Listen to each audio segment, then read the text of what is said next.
good morning and welcome to the picturesque Racecourse Stadium here in Colombo, Sri Lanka for the second leg of the Rugby Emirates 17 2025. Joining me in the live action of Day 1.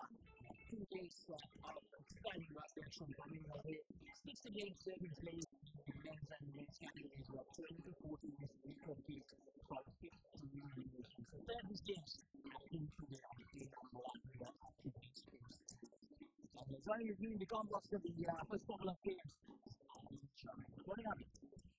Good morning to all of you. The children of the school of the Colombo absolute pleasure to bring you these pictures of the Asia Rugby series. It's been 8 years since it has come to Sri Lanka City, and it's an absolute privilege for the Papare to bring you the live telecast of these games. Just 60 games coming up, and lot to look forward to. Matches will go on to Tempe, and it's going to be a long day for us and a long day for you, Rugby Emirates fans as well. Something that you would want to keep your eye out on is the weather, because in Colombo, towards the latter part of the day, in the evening, we've had a bit of rain coming in with the dry conditions in the rest of the been a 2-day encounter and 2-day mid-drive. Very interesting to see how the weather pans out. Sunny night, sunny for the rest of the day. These last few days, not being good when it comes to the weather front here in Sri Lanka, not just in Colombo, actually all around Sri Lanka. So hopefully the weather will stay the same way and we won't have any rain so that we can see some good quality, high-paced running rugby from all the 24 teams. Here are the officials, some of the officials who will be joining in, and these are the local officials, the officials from Sri Lanka who will take part in the second leg of Asia Rugby Emirates Just 7 Series 2025. Great to be able to see the these referees as well to international level game. These are the standings of the women's segment of the Asia Rugby Emirates 7 Series. This is after the first leg. Japan comprehensively won that against the final. Uncle China finished Pakistan, Kazakhstan, India, UAE, Malaysia. They all got a hold this match. To try to do one better. Singapore, Pakistan, Philippines, Indonesia, and from the first match, we interested to see how this is. It's good for reasons. Very good, very hard.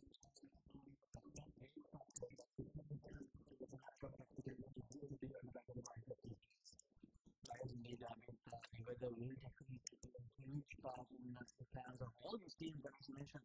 All the teams will be hoping to one better the champions will be looking to defend the title. These are the men's standings. Hong Kong, China, with the comprehensive win in the final against Japan. China and Sri Lanka is a very close tussle for the first place, and China just getting the better of Sri Lanka in second leg, and UAE in the fifth leg encounter against Malaysia. Korea will be very, very disappointed in my opinion to taking that 7th place. Chinese Taipei in the 8th place. Uzbekistan in the 9th place playoff against Singapore, and Thailand and Philippines in the last in the standings of the men's category. So in leg 1, which took place Thailand. And Hong Kong, China, Japan, China, Sri Lanka, Korea, UAE, Malaysia, all these teams will be looking to make a lot of impressions, to make a lot of results, to go there, especially the host team, Sri Lanka, because Sri Lanka are making a return to the top division of Asian Serves on behalf of some time. They actually played in the lower division last year, and this year to make that return and to end up being a top 4 side is actually quite a great achievement for them. And when it comes to Japan and China, I think Japan will be disadvantaged, especially on that final result against Hong Kong. Japan have the most titles for the Asia Rugby Emirates 7 Series with 8 titles. Hong Kong, China are the defending champions and they look on track to keep their championship. But we have some entertainment coming in from China and Sri Lanka. With some fantastic rugby. All these teams are just fantastic to watch in China. Korea will be the most disappointing team looking at these standings. On that final, it was 31 points with Laos, and mentioned that influence of leading now. China against Japan. And the series, for example, defeated Sri Lanka and Japan defeated China. Now, these are the groups, the men's groups. In Group A, we have Hong Kong, China, Malaysia, Korea, and Philippines. Hong Kong, China being the winners of leg one. They are the opposite side of Group A. In Group B, we have Japan, UAE, Chinese Taipei, Thailand. Japan is the opposite from that group. In Group C, we have China, Sri Lanka, Uzbekistan, and Singapore. Now, the top teams from all these three groups will qualify for the semi-finals, and the best team, the best second place team from the three groups will qualify for the semi-finals as well. Now, that's how Sri Lanka qualified for the semi-finals in the first leg. So, Malaysia, UAE, they are even special rankings in the other groups. So, it's going to be very close, and you can't write out Korea and the as I mentioned there. These are the best of tournaments in that first league. And the Chinese side, Uzbekistan, they'll definitely they'll defeat now to make an opportunity as well. And Philippines side, Singapore, of course, they're going to pull their rankings too. And when it comes to the women's side of things, Japan, China, and Hong Kong, China are the top teams from the three groups. Group B is Japan, India, UAE, Indonesia, Japan, and India. That is going to be the one that we're looking for the most. In that group E has China, Kazakhstan, Malaysia, and the Philippines. Interesting group there, but that China will be able to take that group. Group F, Hong Kong, China, Thailand, Sri Lanka, and Singapore. That should be a good mark for Hong Kong, China, but Thailand could really be in that group. But if you look at the main section, a couple of interesting games that could really top the tables in those groups. Hong Kong, China, and Korea. That game is going to be an interesting one, but Malaysia, look out for them, and it's going to be the pool of death in this men's segment. Group B, Japan, UAE. Keep an eye out for that. That's going to be a game that will have a bucket load of fans. And the last game of the day, China, Turkey, and Sri Lanka. We do hope that we, of course, we have a lot of support because it is their home leg. China is going to be a very strong team. It will be a big task to come and get a big W against them. Exactly, and if you just go back to that first leg, I mentioned the scoreline of the final. I mean, this semis, Hong Kong, China, and Sri Lanka faced off in the first semi-final. Another easy win for Hong Kong, China, 33 points to 0. And the other semi-final was a close game. Japan beating China 19 points to 14. And the third place playoff, as I mentioned earlier as well, was a tight encounter, 17 all. And finally, China managed to get that all-important try and get that third place, so we found third place for them. And the fifth place for us in the finals, Malaysia managed to beat Chinese side 14 points to 2. And the UAE managed to beat Korea 24 points. Very close game score. And then in the final, UAE managed to make the top Malaysia 26 to 22. And these are the teams arriving at the venue. This is the China team, the China women's team that will take part in this second leg of the maybe 7 series 20-25. China would they lost that finals, but this time around they'll definitely want to do one better. The Indian women's team who will actually begin the proceedings today with the face UAE women's team in that first game of the Rugby Emirates women's 7 series 2025 leg number 2. Just on the screen there, you saw the game was having a bit of a blowout. That's what we call it in sevens rugby. You have a long day, you want to break the shackles after a long night's sleep. It's a bit of a blowout. That's what we saw the Japanese team doing. It's not a long session, but a small session that really gets the action up and gets the engine really going. And the Japanese team doing that. All teams ready with their jerseys there, as you can see. I need to try and get proceedings game. It's the team from the Philippines, the women's team. Yeah. And legs pumping, giving those muscles ready for a big game. It's going to be interesting to see how these teams manage their games as well. After the 3 games apiece, all the teams play. That will be the 3 games that will be played today. That is generally the case in these 7 series tournaments. We have 3 games in the first game. We have 3 games in the second day of the tournament. So interesting to see how they manage the games, but also how they manage their rest. Because, finishing the day's proceedings at 10 o'clock today. Football on a middle game there. And we started in early doors tomorrow morning. West recovery will be one of the most important for this. Yes, exactly. And Felicia was well on teams that defeated on their game from that first leg. We saw some brilliant rugby from all the 24 teams who won the 2 days in China. We then twice only lifting today and tomorrow we'll definitely see a lot of items, good rugby action, quality rugby action. These are the best of Asia players and these are the fixtures of day one in the Asia Rugby Emirates Women's Assembly Series 2025. As I mentioned earlier as well, the first game, India taking on UAE and then Japan taking on Singapore in that second clash, and then we have Kazakhstan taking on Malaysia, and then China taking on the Philippines, Thailand taking on the host Sri Lanka, Hong Kong, China taking on Singapore, Malaysia versus Korea in a game as well, and then we have 4 encounters in Japan and UAE, Kazakhstan and Philippines, China and Malaysia, Thailand and Singapore, and then Hong Kong, China and Sri Lanka. And in the last of the women's games, we have UAE taking on Indonesia, Japan versus India, Malaysia versus Kazakhstan, China versus Thailand, Sri Lanka versus Hong Kong, China, and we have dividing versus Sri Lanka and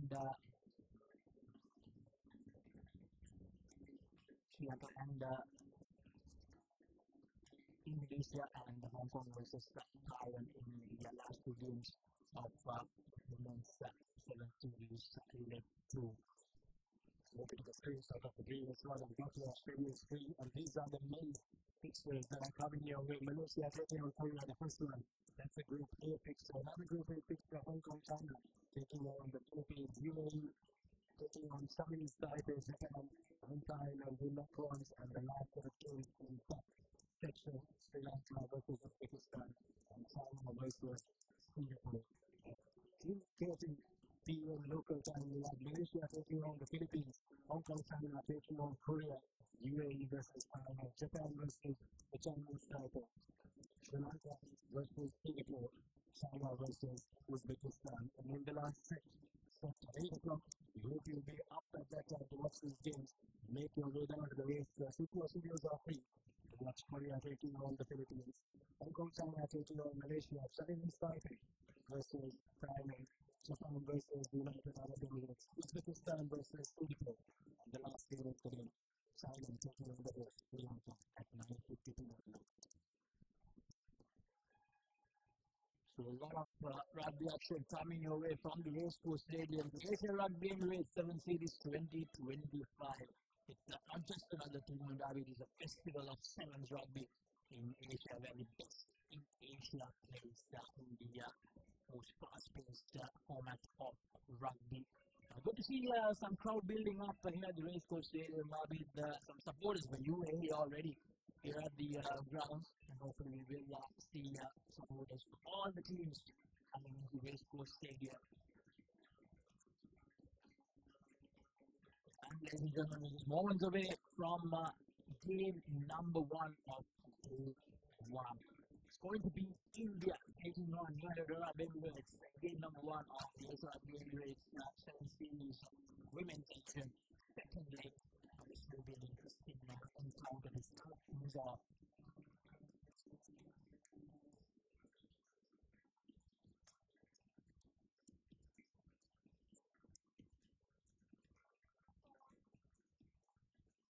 UAE all set to kick things off. Day number 1 of the Asia Rugby Emirates 7 Series 2025. Targets the left-hand side of the field. A good connection from India. Straight away, trying to go from right to left. Finds the break. Good start from the Indian number 10. Not rolling away. Roll away after making that tackle. Now India with an opportunity to make early inroads here. Using some good speed, but UAE defenders doing really well. And the ball coming from India, battling to touch.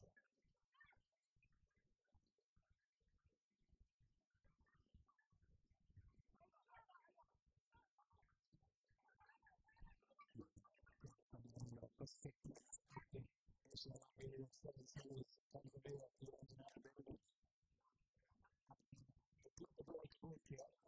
Look at the cross at the UAE defense coming that way. Forward pass. It's good out of ball. Now India inside their own 22. So this is some good passing from India. That's a good call from the referee. India doesn't use the advantage in that quickly. They have entered the UAE quickly now. Oh, that's a lovely selection. Now India just needs to give this pass out. Brilliantly done. The number 10 for India. And that pass just gets spoiled by the UAE player. Will we see a card? Yes, we will. The first card. The first yellow card of the Asia between Central Series 25 to India with this opportunity.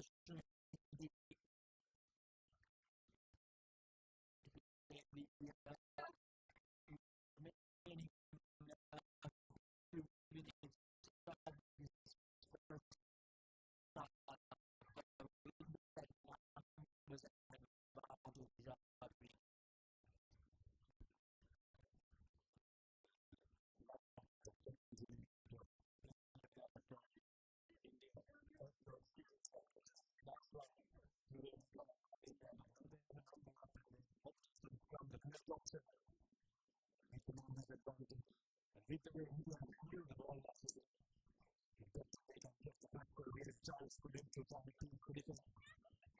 Space open now by India with the still working as they get India back at level. So, the first have been similar to the around India.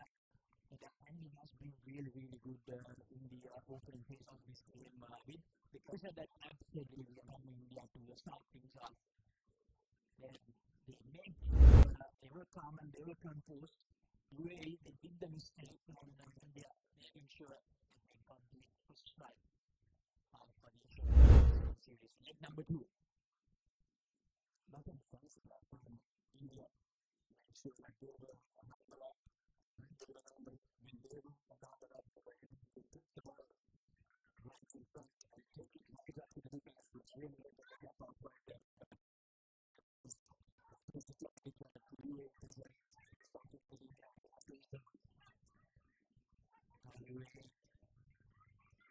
Really very first time in this game, if we have the ball with them, because India, they make sure they get the consistency for that in the opening phase of the game to win that bigger fight. Now UAE need to do something here, and losing the ball unfortunately. Now India with an opportunity to attack once, just few meters out of the UAE 22 against strong. They still have the numbers advantage as well, but I believe that's no longer there.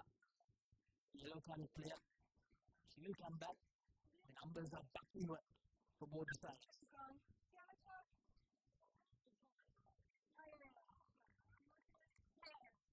So fantastic.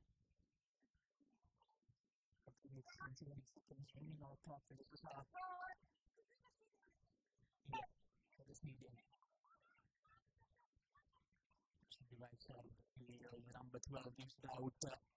Once again, the good passing game of India coming in handy for them. They have been really good these big attempts to be actually passing.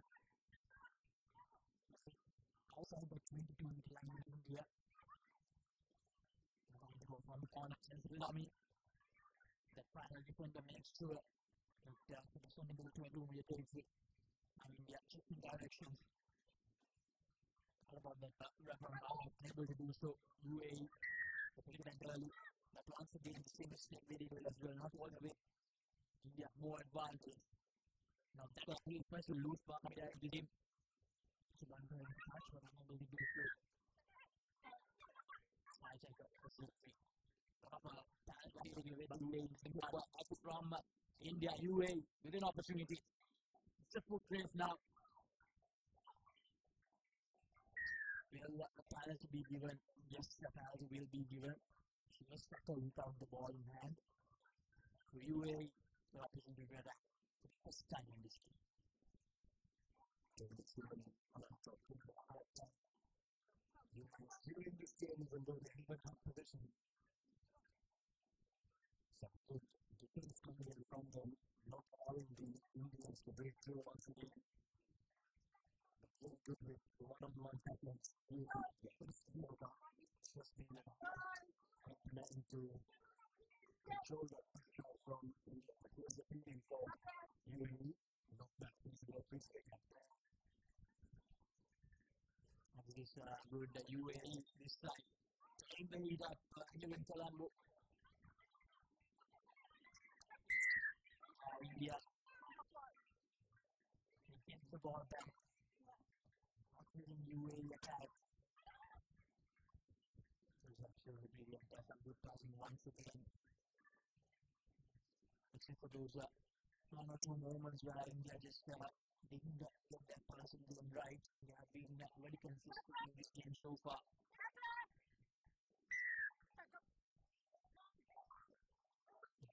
More advantage coming towards India. Really have been found winding up with the flow of this game for giving away penalties a bit too often for powerful to India. Really have to take it for the work that they've done with ball in hand. Going to run across lots of moments that they don't get. They have coming in on the line in which really stops the UAE defense. But what UAE want to do is even though they have let India break first line of defense, always been able to stop them.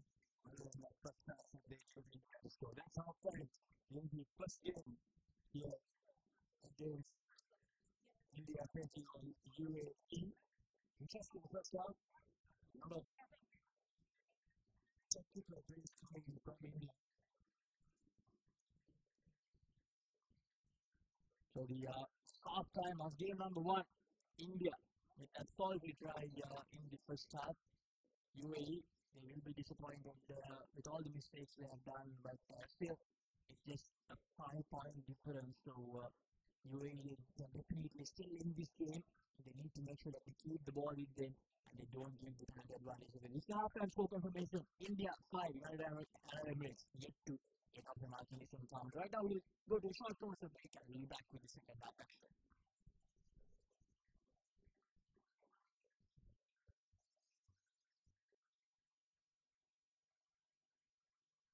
ඒ තමයි කොට්මනේ factory කිරි butter cheese yoghurt ice cream එහෙම හදන විදිය. අපේ රටේ කිරිවලින් හදන පෝෂණය පිරි අපේම කොත්මලේ අපේ රටේ පෝෂණය.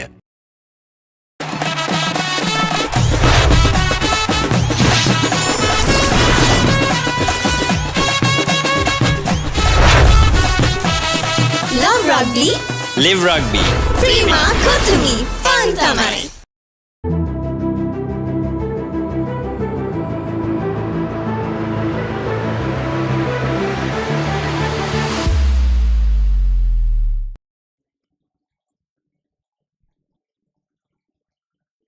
Everyone just moments away from the second half action. And now we'll take a look at the first half highlights from this India versus UAE encounter. Just one first half, India's consistency, time and composure, and some top quality passing paid off for them to this first try. So 5 points for ladies and gentlemen. 7 more minutes of coming your way in game number 1. And then coming up next, we have taking on Indonesia, the champions of Leg 1. And on the last question of Leg 1. And with the first kick of the second half. And UAE once again showcasing that physicality aspect. It's always going to be a challenge coping up with teams like UAE. India is not doing things right to start the second half, but number 5, coming now from the right corner. UAE is starting off really strong here. The pace of UAE being showcased very early in the second half. 5 points on the board for UAE, and just like that, back on even terms with a straightforward conversion coming in. Manson Melish scoring a try for UAE. That's exactly what you will do. If you get this conversion through, they do 2 points on it. Body conversion, so that's it, right? So 7 points to find that UAE got the ball from the kickoff. Was very decent with bowling, but were able to take it to the defense. They did that was one for Manson to predict something that UAE possesses also to pick it out. And now, it's what the moves are not taking. Just moving on to make a lot of people. Was in this hot humid conditions, not too easy. Outside of the backroom, not too much as well. It's the bowling. All of a sudden, UAE is calling the shots here. 2-point advantage, 2-point buffer for them. Big loose there, but luckily off the boot. With option now UAE. Now targeting the left corner of the field, the number 8 UAE. The 22-meter line, but unfortunately holding on. India doing really well. Now India, they've done a lot of passing in this game, but most of those occasions they have not been able to gain inroads, they have not been able to gain yardage. But this time, the number 5 for India finds the space, and looks like she does have the space as well to go all the way. Second try for Bhumika Shukla. She will touch down right underneath the post to give the lead back to India. The offense is coming in from UAE to the defense at Rugby. First time they were being not rolling over, picking up from the rock. Even picking up on the tackle. India go and get from this game without a conversion. With the stakes and successful. So 12 points to 7. India pretty good. Don't give UAE to hold the lead for too long. This was when UAE had to drop that fast. After giving away a better insert champions, you don't drop that down. Because they lost too much. Shut down. Lost too much. But then they went from the stakes. You get to get the lead back. So we can lead. Now we need to go to the field. Position. And Shukla taken off after scoring 2 tries. Her part is done in this encounter now. But in 4 minutes to go, anything can happen in Sevens Rugby. It's just a 5-point game. And I feel that if they can get that next try, they have the game in their control. So far, so good. A brilliant start to game number 1. Some good rugby action from these two sides. To use the 2 defenders of India. And we trying to work from the short side. Still persisting with that plan. Use the offload out.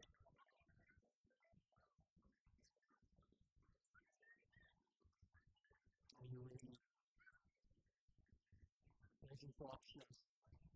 Almost fumbled, but he managed to recover. And they are very good in their defensive work so far. Actually, UAE need room to breathe at the moment. That's the option. That's the gap for UAE. So far, the passing game has been top notch from both sides. And now, India, the penalty for holding on. And unfortunately, takes the fumble out of it, loses the ball forward. It's going to be a storm in favor of UAE. An opportunity for them once again with 2 minutes and 40 seconds to go on our clock. So I'm holding on to the game there. It was not forced, but that was forced.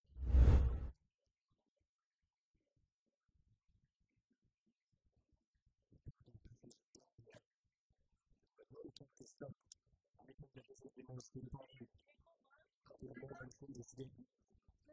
Anyone's game, it's still up India. India could take it, really could take it. The game is on who wants it more. This club, really expecting to try and use the best that one might like. I don't have the ball too much. But if it's really active the ball, they have got to try and be able to use the width of the field. If they can use the width of the field, they are able to stretch the India defense and maybe to get in the case they are coming in on the defense, but not on the pass. There's really good space up there. From the right corner to find you. The shooting damage should be doing that from 8 to left they go. Almost finds the gap. This time a bit wavered and she loses the ball forward, is it? No, she hasn't. Oh, she has lost the ball forward. It's going to be a strong game for India. UAE probably faster than English and crowd, but still around 1.5 minutes to go. Slightly lower, but still had enough time to recover that. They couldn't do it. But India, the chance again. Those people into this game. I think guys are going to be into this game.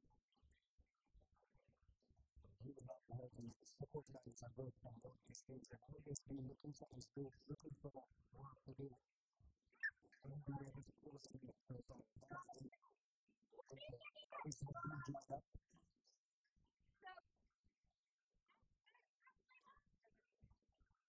Someone comes at the India next year, they think that India is really well. With a little bit of pace here, now big deep time for this order.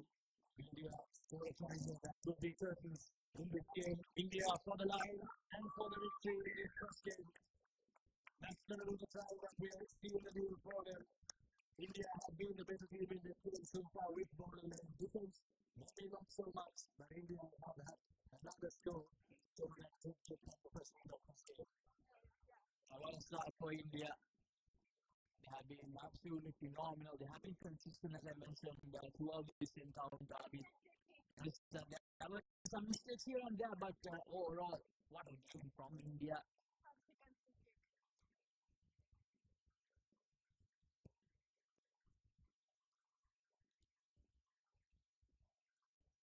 $17 points to 7, and that's it. India. They win the first game of Rugby Emirates 7 Series 2025, League 2 in Sri Lanka. What a start, what a result for India. Really happy to see it from actually nothing a couple of years back in India. Really, we have been one bottom up. And to get really has been playing rugby for quite a number of years. India winning from 17 points to 5. Which is really keep everyone in a really good sense.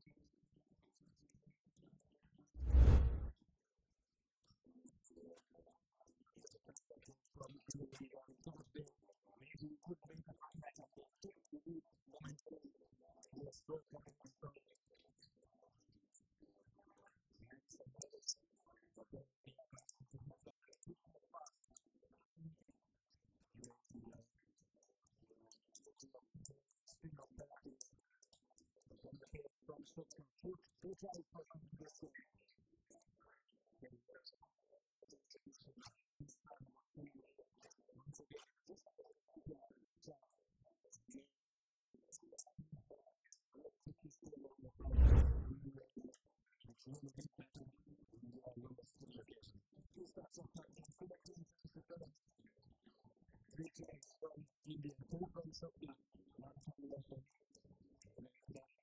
what's the one time when the Emirates at this time of this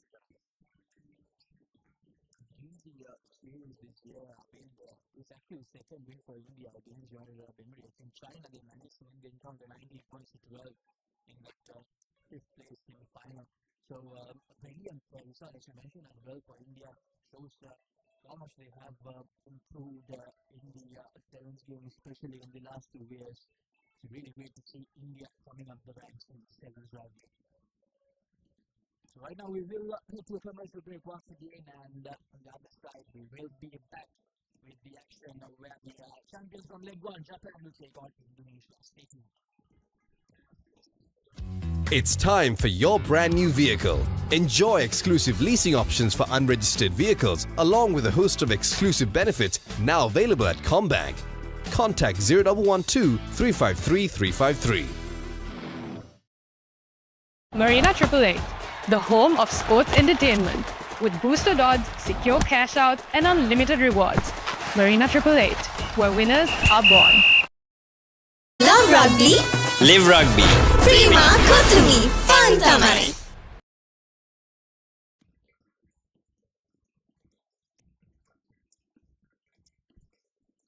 Second game, carrying away Japan taking on Indonesia. This is the women's segment.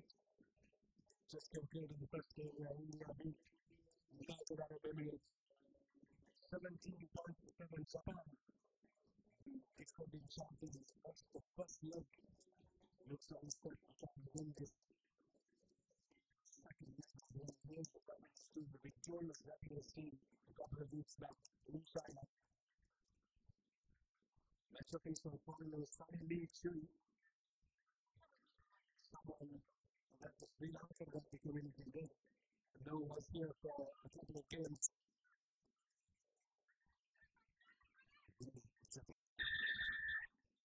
Now I've got tempo in the second leg. And Chinese coming into leg 2 from leg 1. One of the statements straight away with Indonesia. What a great decide it's going to be for them if they can do something special here to start day 1. Problem there. They do manage to count the ball, but Japan just too organized at the moment in their defense, just pushing Indonesia back and pushing them big time. They're almost at their own final here. Japanese defense really has talked about the stages.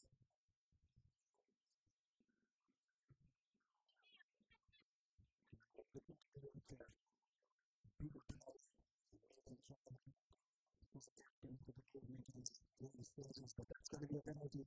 Holding on, and here's going to be the first try. Coming in for Japan, easy as it for them. 1 minute of defense and 1 second of ball in hand, and they have a try. First try for The Japanese faithful are well and truly happy with that one. Japan, they managed to put a lot of pressure on Indonesia from the word go, and it has paid off with a try very early in this game. 5 points to 0.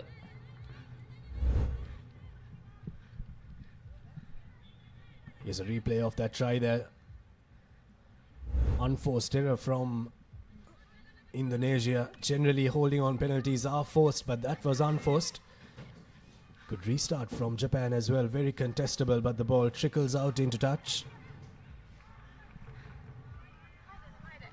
First set piece of the game here for Indonesia. They'll have the throw into the line out. First look of what these teams are going to be like in this second leg. Of course, the victorious Japanese team won the first leg in China, but have a look at that line speed from them. Really coming up on those Indonesian players. Here are the Japanese in defense, and what about that for a counteract penalty coming the way of Japan if they are to play the ball. Here are the Japanese.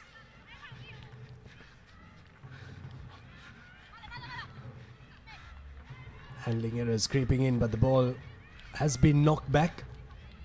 Japanese first time with open play, and that's going to be the try coming for Chiaki. A try that was well orchestrated. First in defense, breaking that ruck. But before that, the line speed from the Japanese. The Indonesians really haven't been able to contain that second try for the Japanese. Japan, the quality of Japan at the moment proving to be a bit too much for Indonesia to handle. Just too quick and too organized at the moment. And the conversion doesn't go over, so it will stay 12 points to 0. Now Indonesia did have a little moment where they tried to work their line, but once again, as Abid mentioned, The speed of the line of Japan just a bit too much to handle, a bit too hot to handle for Indonesia. Here's the restart. No one put their name on it there from Indonesia, but after the bounce, they've got a player to the ball. Here's Putri with ball in hand, looks to get the offload in, but that was a pass that went forward from the hand. Forward pass, scrum, feed in for Japan.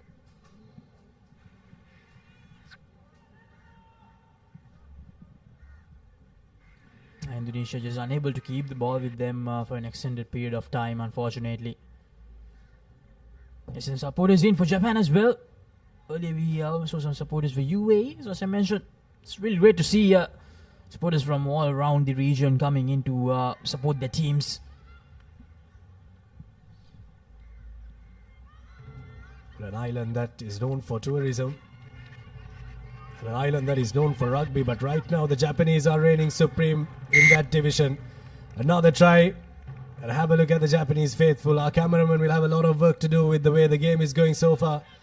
Have to get a lot of shots of the happy Japanese crowd, but they've got the third try, 17 points to nil already. Well, nothing much from Japan, isn't it, Laxis? It's just been clinical stuff. Conversion successful, 19 points to nil. They haven't had the ball in hand for too long, but when they have had the ball in hand, they've known when to inject the pace. And missing one-on-one tackles is not going to help the cause of the Indonesians. 3 tries already for the Japanese. You brought up an interesting point there, Abid, how they pace their game, Japan, how they use their pace when defending and when attacking as well. And brilliant again from the restart straight away. They get the ball, Japan, looking for a 4th try in this first half. Ball goes down the line here. There's a try scorer who gives it out to the other try scorer, stretching the Indonesian defense. Indonesia now need to dig deep. Good line speed coming in there, but Japan are privy to that. Good defense from Indonesia. Ball a bit loose there and play on, says referee Sunny Lee. Here's where Indonesia need to be careful and need to be clinical with ball in hand. Runs down the short side and opens the opportunity for the Japanese to clear that ruck. Now from their own line, danger here if the line does come up from the Japanese, but releases and goes once again. You're allowed to do that.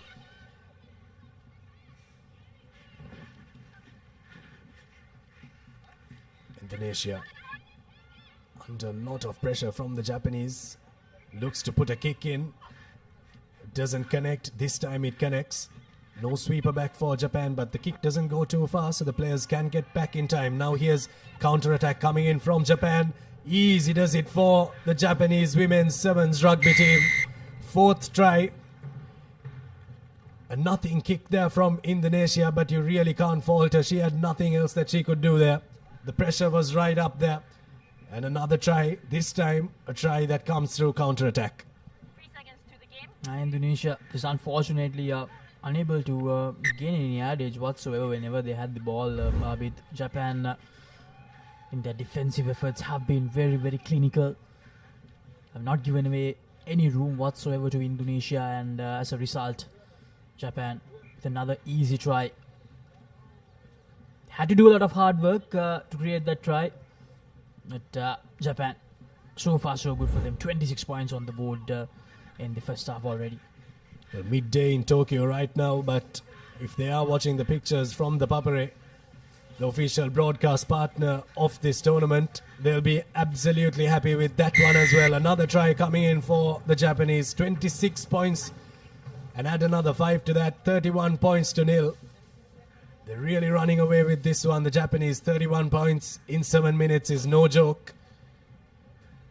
With the conversion, which is successful, 32 points to nil, and it will be lemons here in the second game of the Asia Rugby Emirates Sevens second leg women's fixture coming your way. Half-time confirmation, 33 points to nil. The Japanese running away with this one. If you thought that was a full-time confirmation, well, you've got 7 minutes of rugby action coming your way.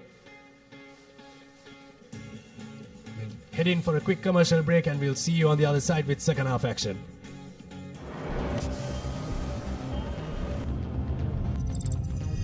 මෙන්න මෙයා අදත් හීන stuck වෙලා මේකනම් හීන ලෝකෙ record එකක්. Down payment ඉෂුව එකක් තියෙන්නේ. අපි පොඩි සපෝට් එකක් දෙමු. ඉලෙක්ට්‍රික් වෙහිකල් එකක් ගන්න දීතන්නේ. බ්‍රෑන්ඩ් එක මොකක් වුණත් වාහනේ වටිනාකමින් 60ක් දක්වා. ලීසිං නම් කොම්බෑග් ලීසිං තමයි. ඔබේ EV සිහිනය සැබෑ කරගන්න 13.16 අංකට කතා කරන්න.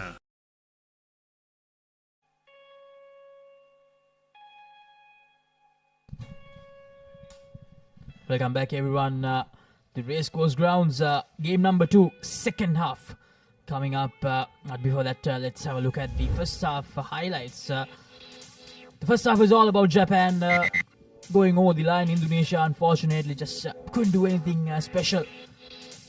Japan, they're just showing why they walked away with the title in that first leg. Very, very clinical. They have realized what job at hand is throughout this encounter. So there's a try right at the end of the first half as well. So can Indonesia make some sort of a comeback in the second half? And coming up next, game number 3, Kazakhstan taking on Malaysia, the number 5 and the number 8 from leg number 1, a Pool E fixture. How will the Japanese start the second half off? If you watch the first half, you know exactly how they're going to start it off, and this is exactly how they're going to start it off. Offloads coming in, and that's going to be another try, but a race to the line before that. But the race is going to be won by the Japanese number 6. Once again, the Japanese start running riot here in the second half. First try in the second half. Now they'll need to get their bench and their finishers in to try and divide the minutes between the players because they're absolutely running riot here. Here's a chance to make it 40 points to nil. It'll be 40 points to nil. The Japanese have really been able to exploit the gaps in this Indonesian defense. Just have a look at that once again. Playing what's in front of you is what the Japanese have done well. There is space out wide, and she also had a player out wide, but have a look at the support lines. There were players running on the right shoulder and the left shoulder of that player and took the right option and just went under the sticks to score a very, very easy try for the Japanese. And almost another break, but unfortunately losing the ball forward. That instance, Japan 40 points to nil.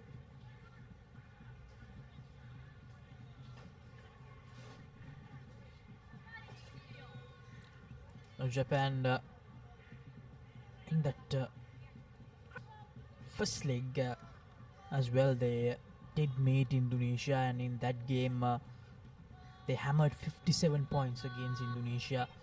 So looks like we're about to see another very similar result. Japan, they have been very convincing. They scored 64 points against Singapore as well. Meanwhile, Japan, just as we were talking about their domination, they go over the line for another try, second try of the second half. And in the third game of the first leg, they scored 31 points. So in that first round, none of the teams were able to get at least a single try against Japan. That has been the level of domination they have shown. Well, yes, you need attacks to score the tries, but I really think that defense is what wins you matches. And in the first half, if you really look back, have a look at that once again. The defense from the Japanese has been top-notch, beautiful to watch. Sevens rugby is, in my opinion, more about defense than attack. Attack comes down to more individual capabilities, but defense is where all 7 players need to work as a cohesive unit and drift when necessary, shoot up when necessary, and the Japanese have done that to perfection. Here's the defense coming in once again from the Japanese. Indonesia now looking to spread it out, but once again Japan come up through Hirano.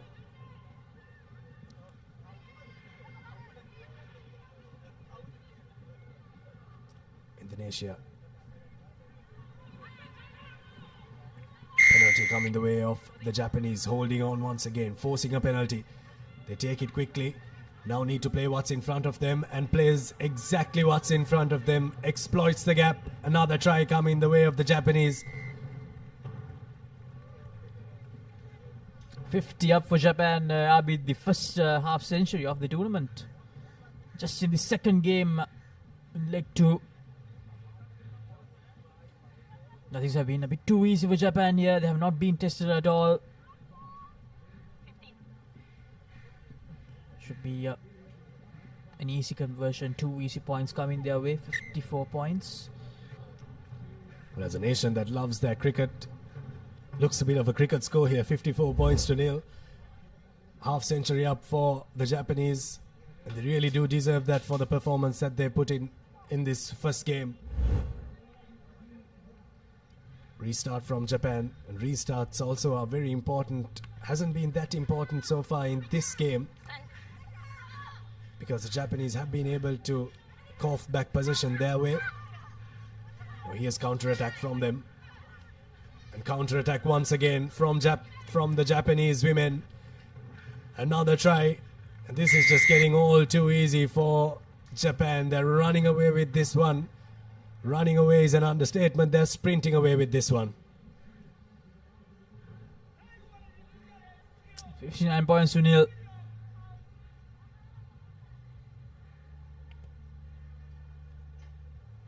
Goes through, and that makes it 61 points to nil. Still some time remaining in this game for Japan to get some more points. One-way traffic here at Racecourse Stadium in the game number 2 of Asia Rugby Emirates Women's 7 Series 2025.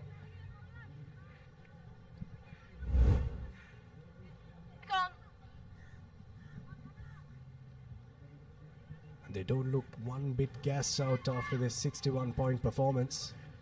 Here's a restart once again. Tapped back well by Japan.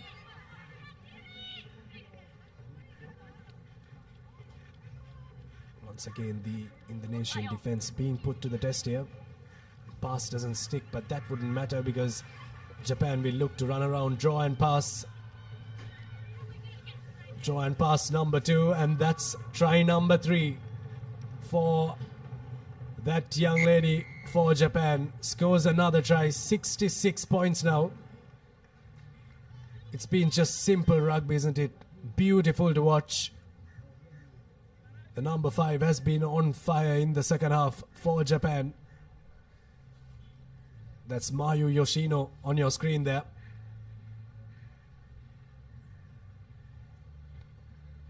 Make that 68. With a little under a minute to go on our clock. Comprehensive victory from the first leg winners, Japan.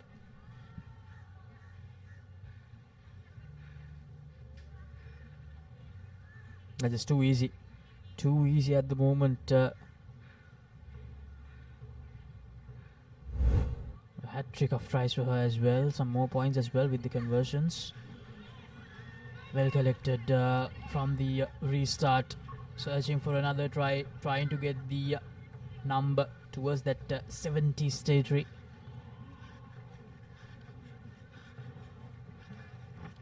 And they will go once again, Japan, probably for the last time in this game. 73 points to nil.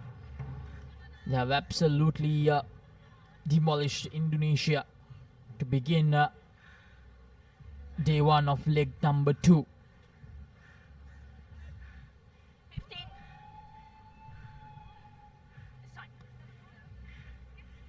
The conversion doesn't go over. So, I believe that's it. Yes, it is. 73 points to nil. Statement made straight away by the defending champions coming into this leg 2. 73 points to nil in favor of Japan.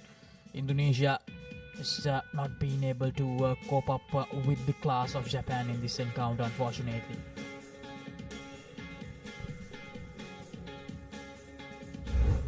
Here's the highlights of the second half for you, and that's a highlights reel that the Japanese rugby team will watch on repeat. especially Mayu Yoshino scoring that many tries for her team and for her country. Simple rugby, show and go, draw and pass. It had absolutely everything, but I thought the restarts from Japan were pinpoint accurate as well. Very contestable kicks. The tap back was brilliant. Always they had someone to collect the ball after the tap back. This I thought was a very good team try. Even though the pass was a bit wayward, they kept their composure, played what was in front, ran right up to the defense and got the offloads in. 73 points is no joke. That's 10 points a minute in one half, 5 points a minute in both halves. Key stats of that game. Indonesian fans will not want to look at that right hand side column, but the Japanese fans, 73 points, 11 tries, 9 conversions. That's a huge victory for Japan. The top seed team from the first leg taking on the bottom seed team in the second leg. We'll go in for a quick commercial break and we'll see you on the other side. Don't go anywhere. For passion, a competitive spirit. It's for those who do and want to keep doing. Right, real energy.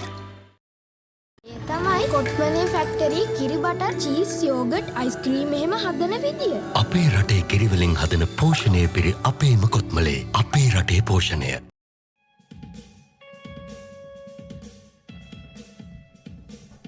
Welcome back to the live action here from the Racecourse Stadium here in Colombo. Yet another match coming up. It's Kazakhstan taking on Malaysia here at the Asia Rugby Emirates 7 Series out here in Colombo. And joining me in the com box for the next couple of games is Khadija. A very good morning to you, Khadija.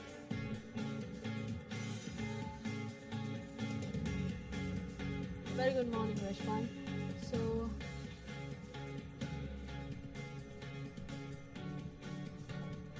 Indeed, these are the two squads for Kazakhstan.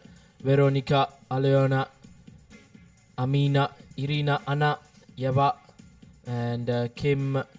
Plenty of talent in that Kazakhstan outfit. And for Malaysia, it will be Siti Taijun, Radza, Antonis, Kajlin Jensen, Valerie Yuan, Noor Alia, Noor Azhar, Noor Alia, Abdul Rahman, and plenty of star-studded names in those two outfits for Malaysia and Kazakhstan.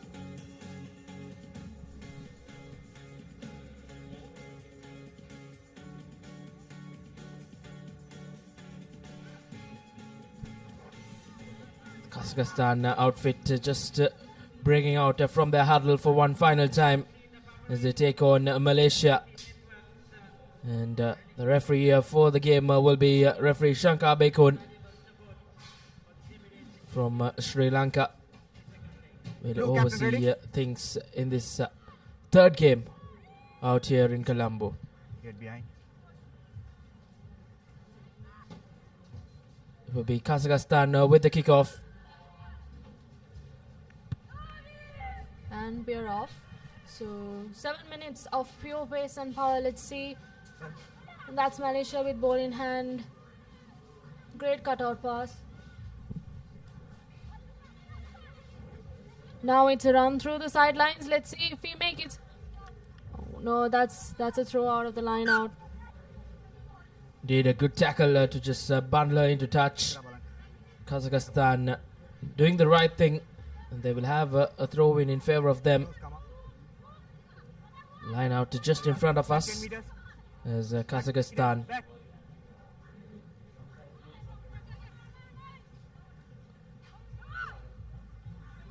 meets the high jumper from that line out. There's a ball being spread out wide. Loose ball, but nevertheless still position with Kazakhstan. And that will be quite tough to catch her, but Kazakhstan has just fumbled that ball. And that will be a scrum in favor of Malaysia. As you see the dugout eagerly watching on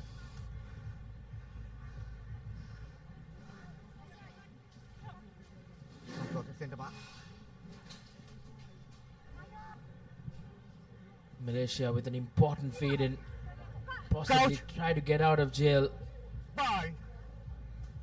Sit. Steady.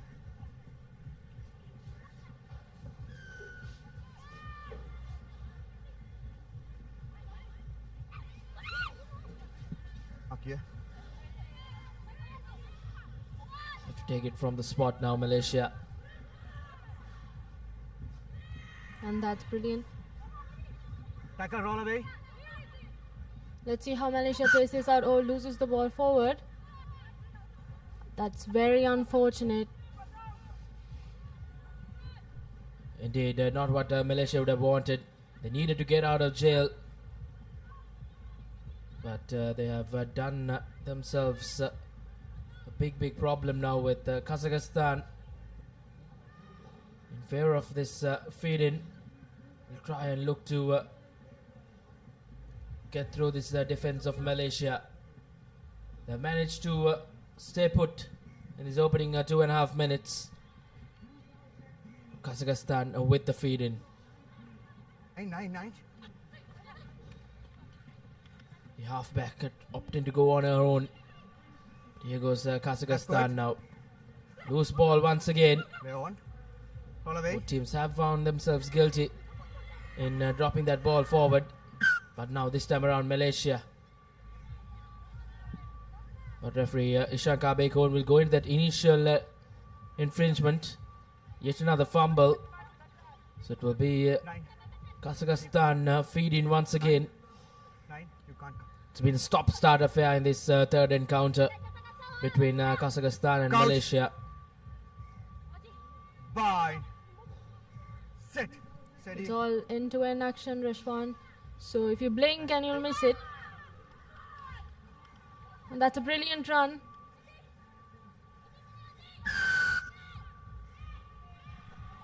Once again, cardinal error from Kazakhstan gives Malaysia an opportunity to just get out of jail, but they might do much better, but just couldn't meet ends. As now Kazakhstan once again with the ball.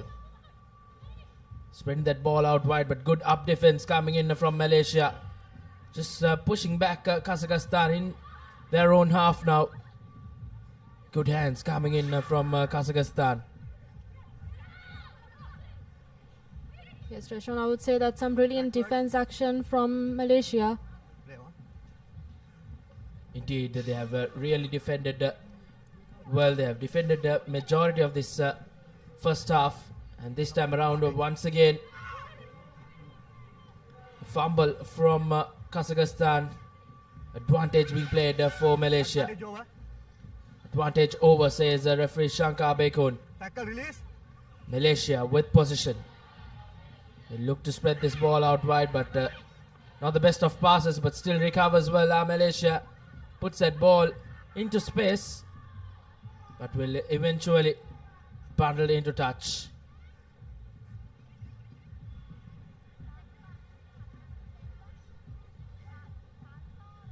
I would say that's a great territory marking from Malaysia from the way they started, Rashwan. Indeed, they're just entering the opposition half for the first time in this game with possession. With just 2 minutes passing, let's see how this game would turn out to be. With Kazakhstan having their first line, I mean, not the first, but with the line out in their favor.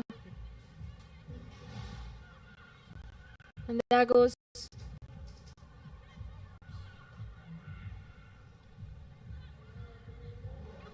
spreading that ball out wide well is Kazakhstan. Some good hands, but not the best of decision making from Malaysia.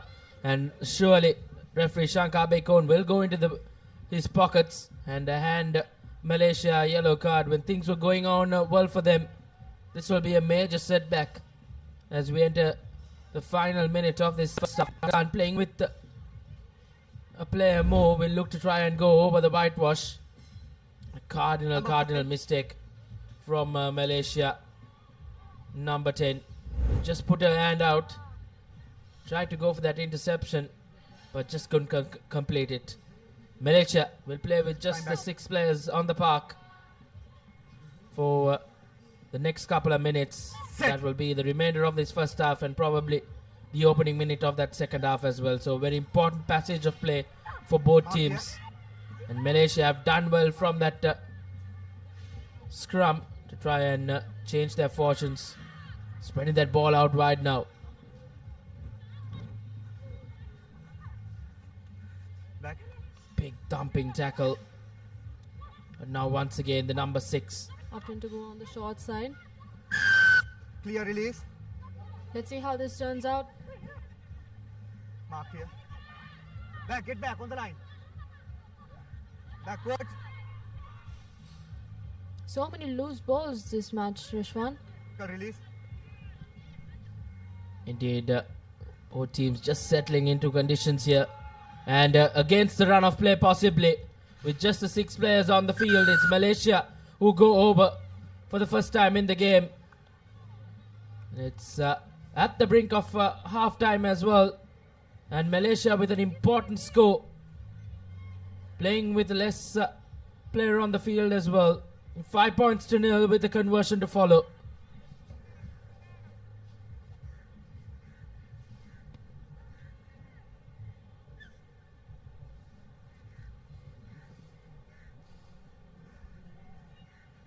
And that will be half-time here at Colombo. Hot and humid conditions. The players will take a breather as we see the score confirmation, the half-time score confirmation. Malaysia just at the death at that half-time. They went over and giving them the lead of 5 points to nil.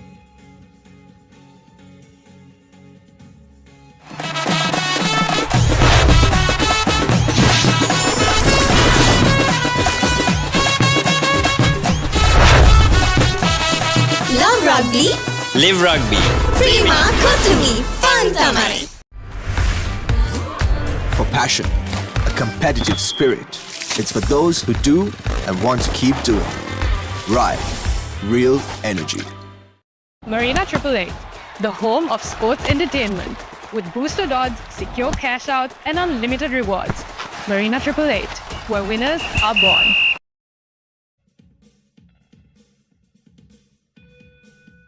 Welcome back to the pictures, Racecourse Stadium out here in Colombo. It's a hot and humid day out here, but the rains have quite often come down later on in the day. So some highlights from this, from the first half between Kazakhstan and Malaysia. It was a setback for Malaysia as they were given a yellow card, but then at the brink of half-time, they did go over. They managed to go into that break with just a slight lead of 5 points to nil. As you see, the next game coming up, women's Pool E fixture. China, the runners-up from their home leg, will take on the Philippines. That will be quite a game, as Philippines will come to do well out here in Colombo. Another best of collections from Kazakhstan from the restart. And that will give Malaysia rather a line out in their favor. Yes, Rashwan, let's see how this plays out. Malaysia opting for the contact, I would say, and the short side. And there she goes.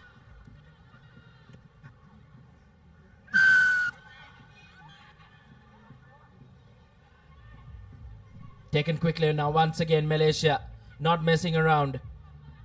They'll really look to try and go over once again, and as we speak, they do.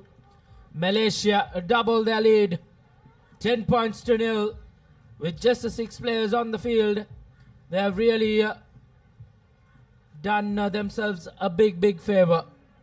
It's 10 points to nil, and that will make Kazakhstan's life a lot more difficult in the remainder of this game. A tough conversion coming up for Malaysia down that left flank. Conversion not successful. It's 10 points to nil nevertheless in favor of Malaysia, as Kazakhstan will have their work cut out for the remainder of this game. Yes, Rashwan, I would say Kazakhstan has to look out for the sidelines, and especially the short side, I would say. Both the tries seems to have go through the short side. Indeed, they have quite often just found Kazakhstan napping. But now Malaysia with the restart. Once again, a good deep kick. Waiting for that ball to bounce was Kazakhstan, but nevertheless, keeping hold of position now, Kazakhstan. Looking to spread that ball out wide. Pop-up pass and the good offload play from Kazakhstan. Once again, ball loose, but position secured well by Kazakhstan, who really need to run from their own half. The number 8 will probably go over now for Kazakhstan for the first time in this game, as she will apply the finishing touches and really put Kazakhstan back in this encounter. 5 points to 10 though, with the conversion to follow, with an opportunity to make it a 3-pointer. Indeed, she does. It's 10 points to 7. Malaysia still with the lead, but nevertheless, a brilliantly worked try from Kazakhstan. Yes, Rishwan, it's really about moving the ball from side to side, corner to corner. And that's the kickoff. Once again, a deep kick. Malaysia returning back the favor. They want to push play into that Kazakhstan half. But now Kazakhstan trailing in the game. Plenty of pressure on the girls in white. But now once again, brilliant break. Brilliant offload play. Manages to keep it cleanly. It's now once again Kazakhstan. Conditions just not helping her, but nevertheless some good feet. And that will be Kazakhstan, who will go over the whitewash and give them the lead for the first time in this game against Malaysia.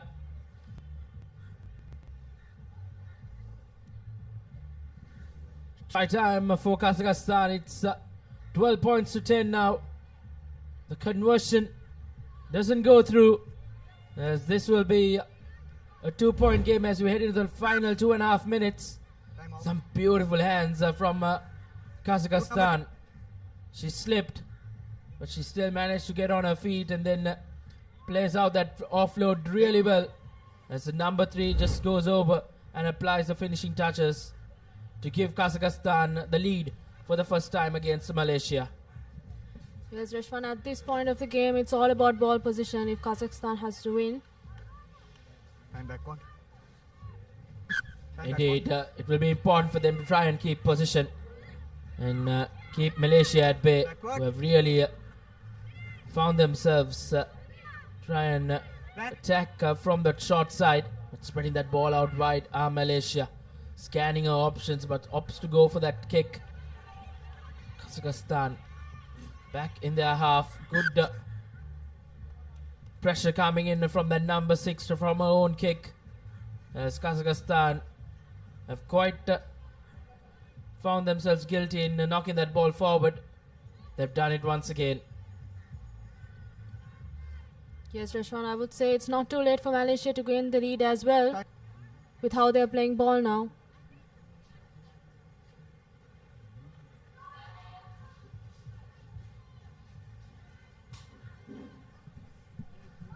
Once again, it will be a feed in for Malaysia to try and go over and score. Possibly the next try in this game will be the decisive one. Malaysia, the best of scrums, but still manages to keep hold of position. A brilliant interception from the number 11. But good defensive work coming in from Malaysia as well. And now the number 9 almost goes through that defense, and that will be the try, and probably the match-winning try for Kazakhstan as well. 17 points now, as Malaysia will have to come from behind, and they'll have to score and convert as well to just equal things here. But Kazakhstan have an opportunity to go 9 points up with this conversion. Conversion not successful. So as we head into the final 30 seconds of this game, it will be Kazakhstan with the lead of 7 points. Malaysia will have to do something remarkable to try and equal term things here. Kazakhstan with the high hanging kick manages to just invade those 10 meters, but it will bundle into touch. Line out. Mark.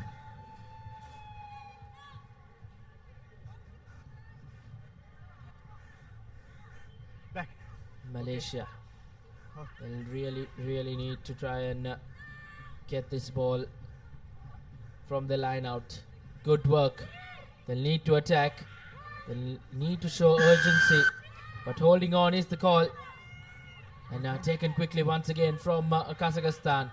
Not 10 meters is the call from referee Ishankar Bekun. Good ball play from Kazakhstan. Some good hands, Khadija. Yes, Rashman, and if Kazakhstan manages to keep the ball in position, and yes, they do, they offer the try. They go for the try, they go over the whitewash, and that seals the deal for Kazakhstan. Indeed, possibly a good second half coming in from Kazakhstan. They'll end the game with a flourish, a 22 points to 10 victory for Kazakhstan. It was Malaysia who went into that break with the lead of 5 points, and then they have really bounced back well in that second half when it really was needed. That's a full-time score confirmation. Kazakhstan 22, Malaysia 10. Victory for Kazakhstan, where they really had to work hard against Malaysia. As you see some highlights from that second half, it was Malaysia who went over as soon as that second half started. But then it was a determined Kazakhstan outfit who really needed to come from behind and come from behind well. And they come from behind and win quite comfortably over this Malaysian outfit. It was convincing from Kazakhstan at the end. They really did well. Yes, Rashman, it's all about ball position and moving the ball from corner to corner with the least amount of handling mistakes and spotting gaps in sevens, actually. That's all about textbook rugby, I would say.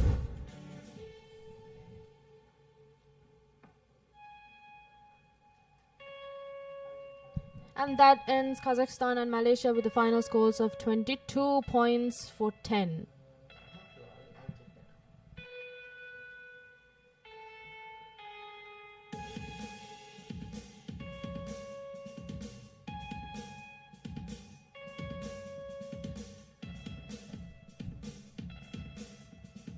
More games coming up. That's the host Sri Lanka women's team getting ready for their game, as they will be in action in a moment's time.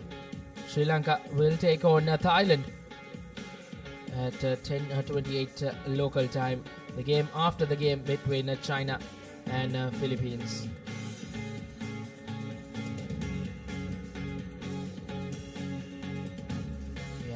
Games coming thick and fast out here in Colombo for the Asia Rugby Emirates Sevens 2025.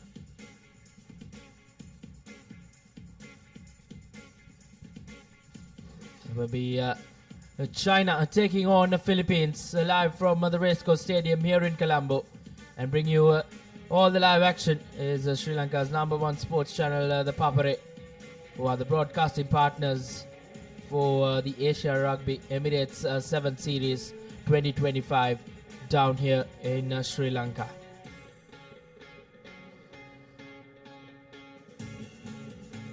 This is China and the Philippines team cards, the squads for this Asia Rugby Emirates 7 Series 2025. As we see the players heading out for this game. China will be in their traditional red outfit. The host from that leg #1. They did finish second up in China in that first leg. They will want to do one better and finish off with the ultimate prize out here in Colombo.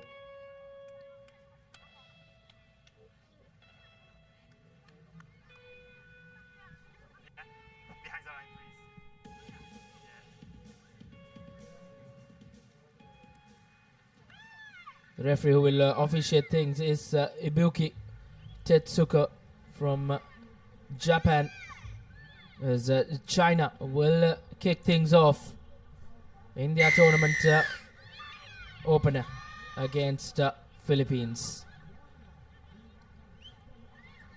Not the best of receiving. Let's see how Philippines manages. Oh, and that's a turnover from China. Brilliant run. There's an amazing cut pass.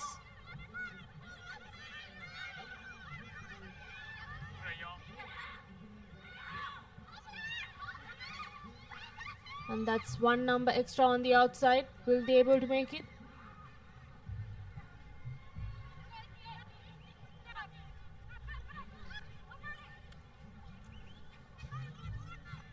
Few more meters away from the whitewash.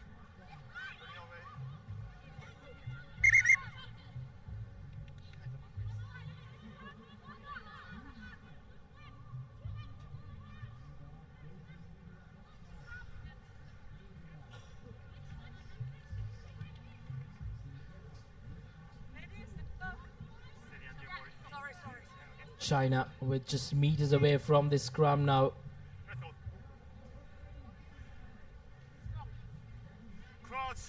Will be important for Philippines to defend well in this passage of play. China with the feed in. And that will be bread and butter stuff for China, who finished second up in China and just starting off well here in Colombo as well. In quick time they have gone over the whitewash and registered their first try against the Philippines.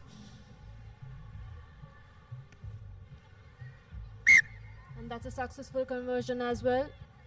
It's all about textbook rugby, isn't it, Rashwan? Indeed, just brilliant work from China. Going over at ease and drawing first blood against Philippines. The conversion was successful as well, as China with the lead, 7 points to nil. Not the best of restart kicks. Not going the 10 meters, so it will be Philippines with an opportunity to try and respond to that early try which China scored.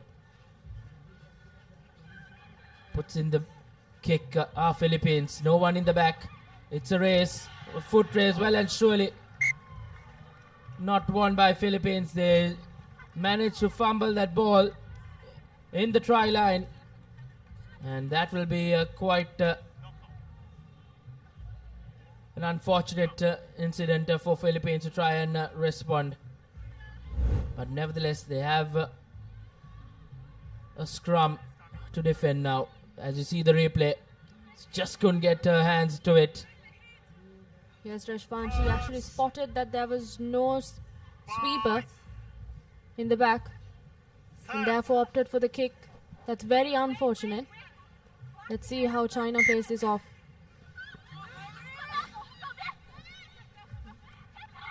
China now taking that tap quickly, looking to run from their own 22. This is good from China. And that will be yet another try for China. They had to run from one try line to the other try line, and they do it in quite emphatic way to get their second try. And that will increase their points to 12 points to nil. And this game for Philippines will be a long one. Yes, Rashwan, that's absolute brilliance and also amazing footwork, I would say. That step really broke the defense line, spotted the gap,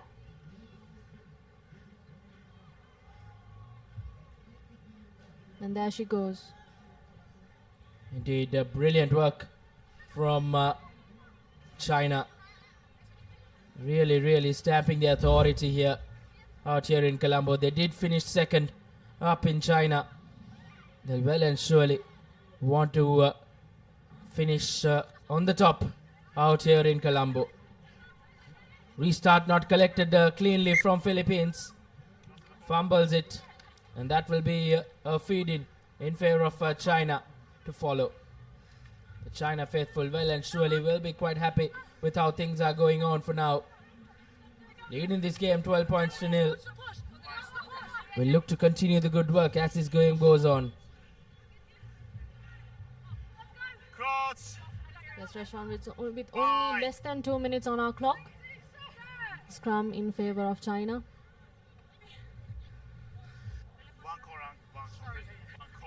Referee having a word with the players. Now once again, China with the feed in. Good work from scrum down for China. Good hands once again. Good running line, and that will be try number 3 for China. 17 points now as Philippines are really being put into the test, and China running away with the game well and surely. 17 points to nil with the conversion to follow, and quite a regulation kick as well. Makes no mistake. Make it 19 points to nil as we approach the halftime break. Yes, Rashwan, that's a beautiful way to create gap. As you can see.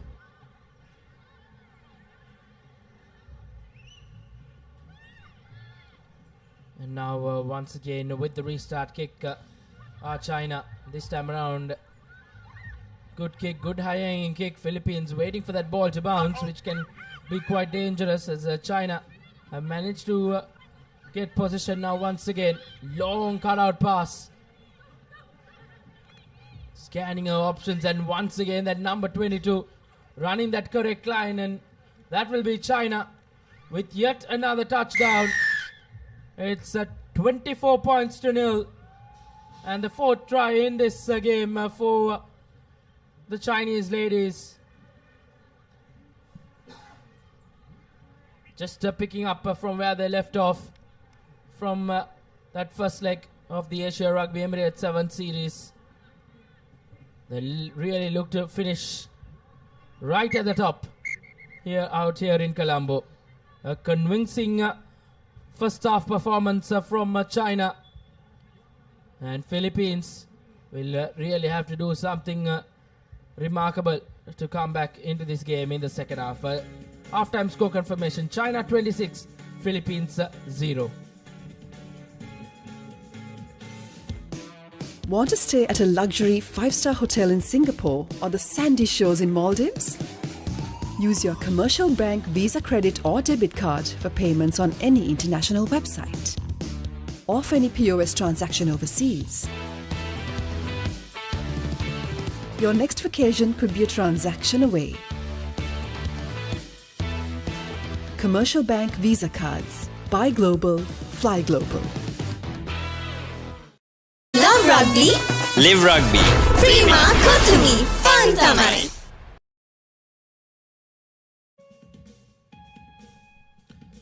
Welcome back to Colombo for the Asia Rugby Men's 7 series second leg, as we take a look at the highlights from that first half, where China absolutely ran riot from the word go, demanding 26-point lead over Philippines in this Pool E second game.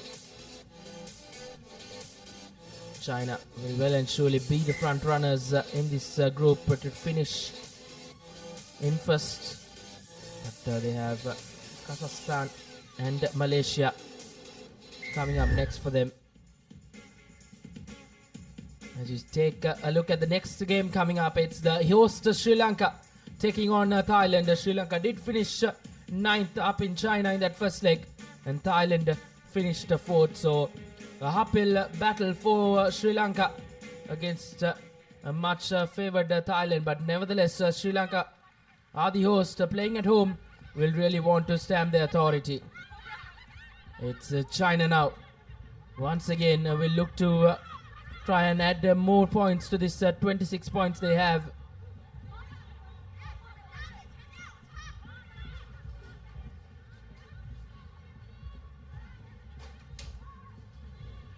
Once again, spreading that ball out wide are China. They have really done that well throughout that first half.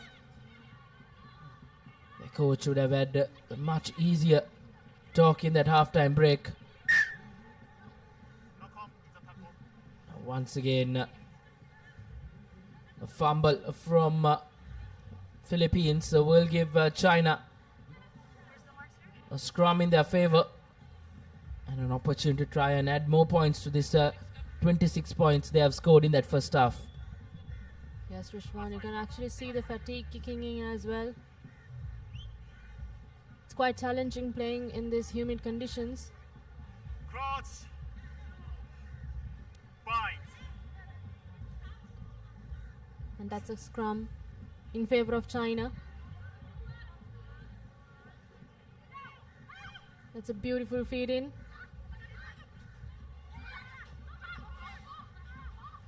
Once again, China with that beautiful run, and she will go and go over well, and that will be China with yet another try. And right now, really running riot are China against this Philippines outfit. 31 points to nil with the conversion to follow. A tough kick to follow for China, but nevertheless they have a demanding lead here. The conversion doesn't go through, but that won't matter, as his 31-point cushion will well and surely be quite an uphill battle for Philippines to come back into. Some good hands, some good running lines from China have really put them in a demanding position in this game. It's around less than 5 minutes to be played in this encounter. China will well and surely look to see this game off and continue their dominance, as they will be really eyeing that big crown here in Colombo. Offside is the call from referee, and China rightly opting for scrum. They have really done well from those scrums, and they look to continue as well. Yes, Rashwan, it's all about ball position and creating gaps in sevens. And so far we have seen some amazing play from China, especially from the breakdowns.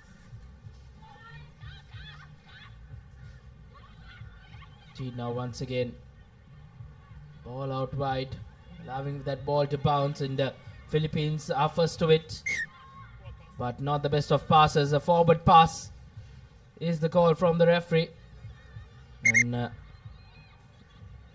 China looking to bring on some fresh legs. They have the capability of doing that as well. A 31-point cushion gives the coach to bring on the bench. It's China now once again with the feed in.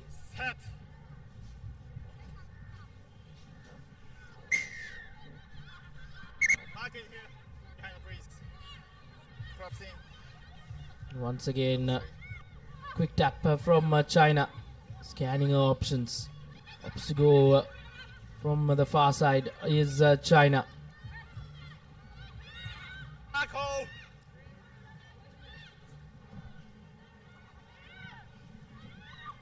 And that's an extra man on the outside.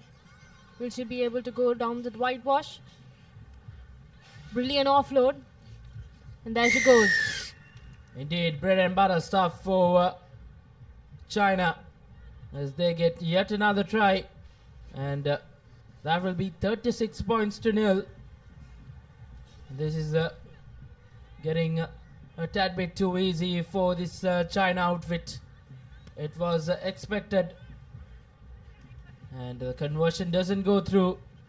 It will be 36 points to nil. Nevertheless, China in a demanding position.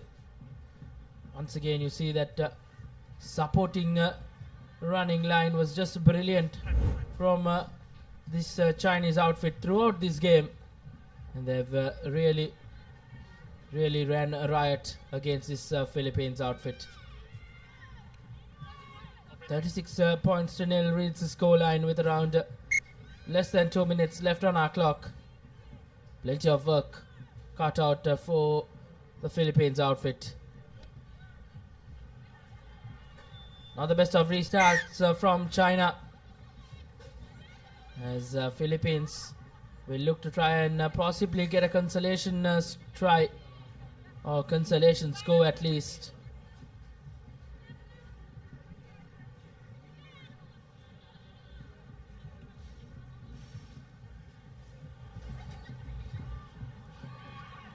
Yes, Trishwan, and you can see that's a brilliant run.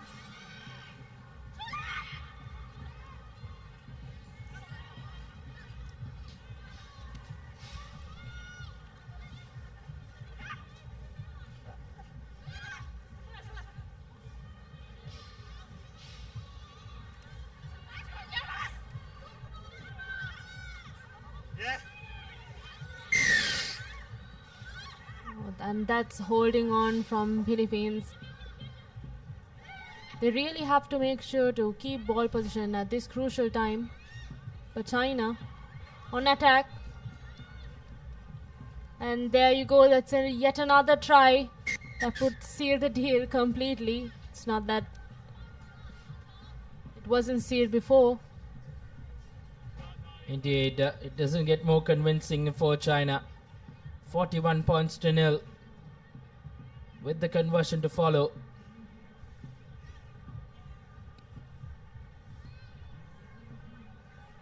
This time around as well, not successful from China, but that won't matter. A 41 point lead will well and surely be enough now, as the Philippines will really look to try and get a consolation score in. It's been a tough outing for Philippines against a much favoured China outfit, as the kick goes deep. Not the best of collections, but still manages to get hold of position, puts that ball into boot, waits for that rugby ball to bounce, and boots it one more time. And still, ball loose as China secures position. Yes, We'll look to finish this game on a flourish. I'd say this is the final play. And there she goes. Just one person to beat. Quickly releases and regathers. Taken quickly.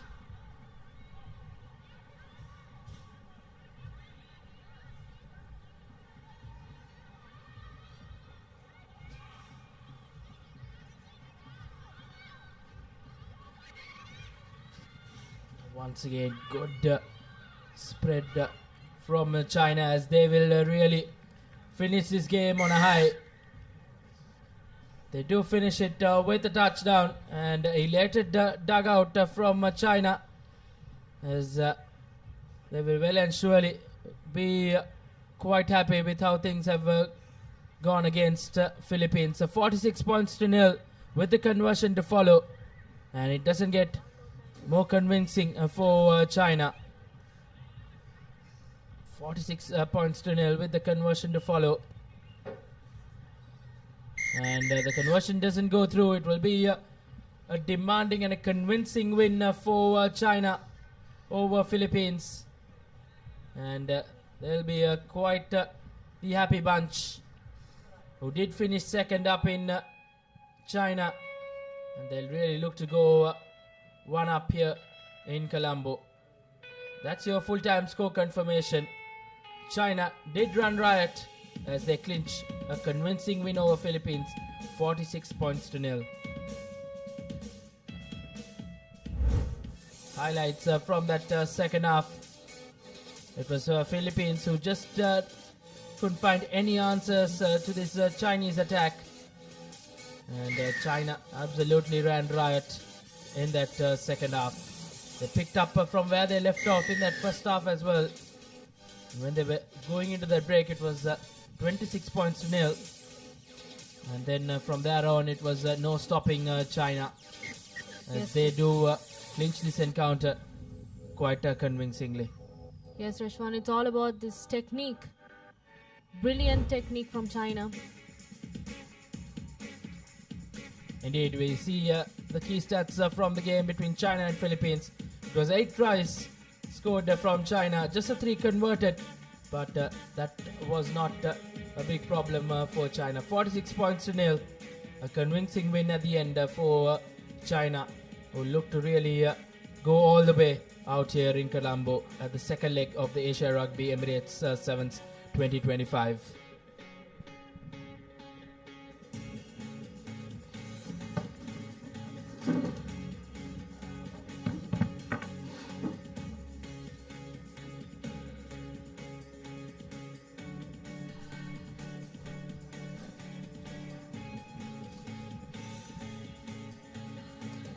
And we move into our next game as the hosts Sri Lanka will take the field for the first time in their home leg. Placed 9th last time round in China. We'll be hoping they can do a bit better than that. But the challenge in front of them is Thailand, who were in the top 4 last time out. And straight away a deep kickoff. But it's Sri Lanka with ball at hand.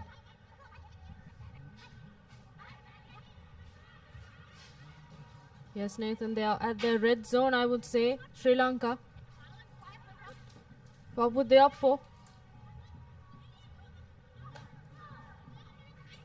A lot of work to do for that lady out wide on the left. No support on the left hand side, and she has conceded the penalty. And Thailand will take it quickly.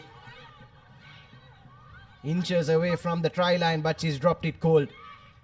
And that you have to say is a very early reprieve for Sri Lanka, who are pinned back in their own 22. Were lost for options. The ball is loose yet again, and that looks like Sri Lanka have lost it forward. And the first set piece of this game will be in favor of Thailand. But scrappy start so far from both the sides. I thought Thailand had an opportunity to score. Yes, Nathan. And even now, I would say they do have a chance with only 5 meters away from the whitewash. It's all about hands, the passes, and the gap. Then there they go for the first try against Sri Lanka. Thailand with 5 points to nil with the conversion to follow. Yes, a simple rugby there from Thailand, drawing and passing. They didn't need to make that final pass. The gap just opened up for them right under the post. And the easiest of conversions, and it's the Thailand ladies with their early 7-0 advantage. Just 2 minutes or so into this first half. We'll have a look at that replay. Can't blame that last defender either. Didn't know which attacker to close down. And all that ended up doing was opening up the gaps for Thailand. Now have their noses in front. Yes, Nathan, I would say now from the restart kick, Sri Lanka has to manage to keep ball position. And that's number 7. Loses the ball. And Thailand on attack. Would that be an easy try? Yes, once again. Yes, that occasion you have to say lack of coordination among the Sri Lankan players. Khadija was not supporting their players in the ruck, and that opened up the opportunity for Thailand to turn over that ball and go over comfortably, as you said, for their second try.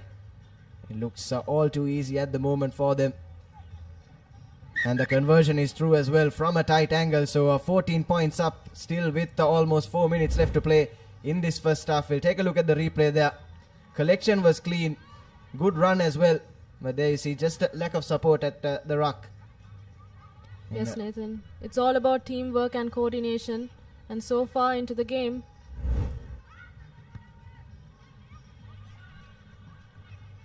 that's Sri Lanka back again with the receiving. Not very clean, I would say. Yes, still looking a bit rusty at the moment. Long days play ahead here at the second leg of the Asia Rugby Emirates 7 series. Have action all the way up until 10 p.m. local. And now finally the Sri Lankans getting some offloads together. But again, those options just not opening up for them at the moment, but they'll do well to just keep ball in hand and not try and concede another try. But just as I say that, ball ripped away at the ruck once again. And now Thailand with that extra man on the outside. Here's the number 10 for Thailand going over for her second and the third for her country. It's looking all too easy at the moment for Thailand. Yes, Nathan, it's all about looking at the short side and the side of attack as well. Sri Lanka seems to be napping outside the shots. Yes, and that number 10 player for Thailand, she's been brilliant defensively, you have to say. Won a possession back a couple of times already, and 2 of those have resulted in a try. She has a brace so far. Let's take a look at that replay once again. Ball was loose, and there was no stopping that runner for Thailand. Narathip Manaisai for Thailand. 2 tries so far and 3 tries for her country. Just over 1.5 minutes left to play in this first half. For Sri Lanka are to spark a comeback, they'll need to make something happen and make it happen fast. Now playing against the clock as well. Scrappy stuff again from that last ruck, but Sri Lanka still with ball in hand. And looks like they have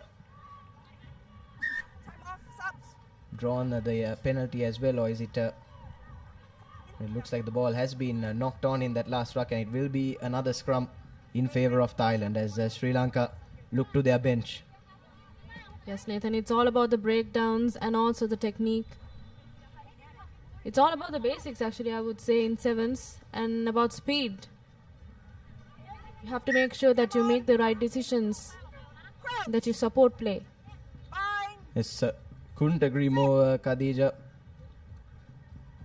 The game of sevens rugby, you often think you need a fancy set move or some fancy offloads to gain that edge, but sometimes it can be as simple as drawing and passing. You have the entire length of the field, but just the 7 players. And if you do your basics right, that's more often than not, that's going to be enough to open up most defenses.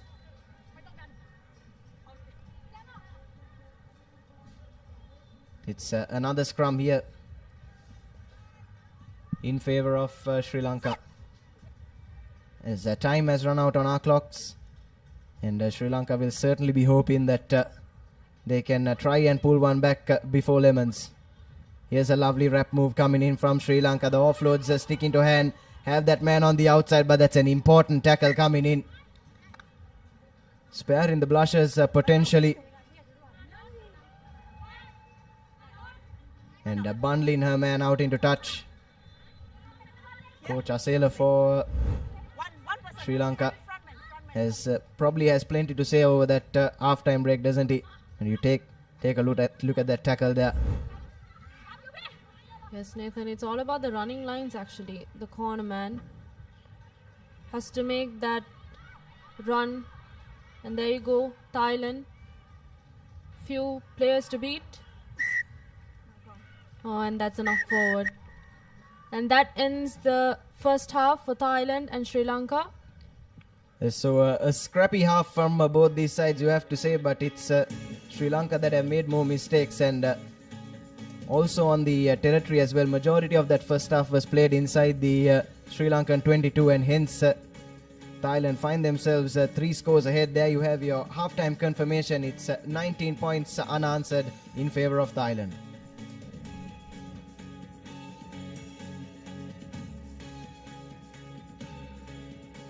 Love rugby.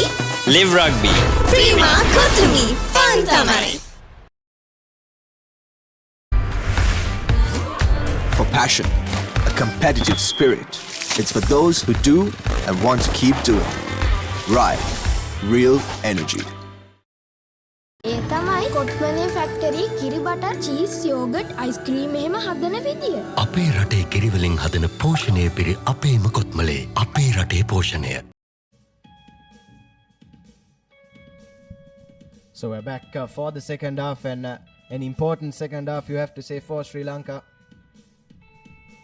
But before that, we'll have a look at the first half highlights. Like we were saying a little while earlier, Khadija, majority of that first half was played inside Sri Lanka's red zone. And plenty of loose ball situations at the ruck. And that number 10 player for Thailand has been instrumental, winning plenty of turnovers and getting 2 tries of her own. Yes, Nathan.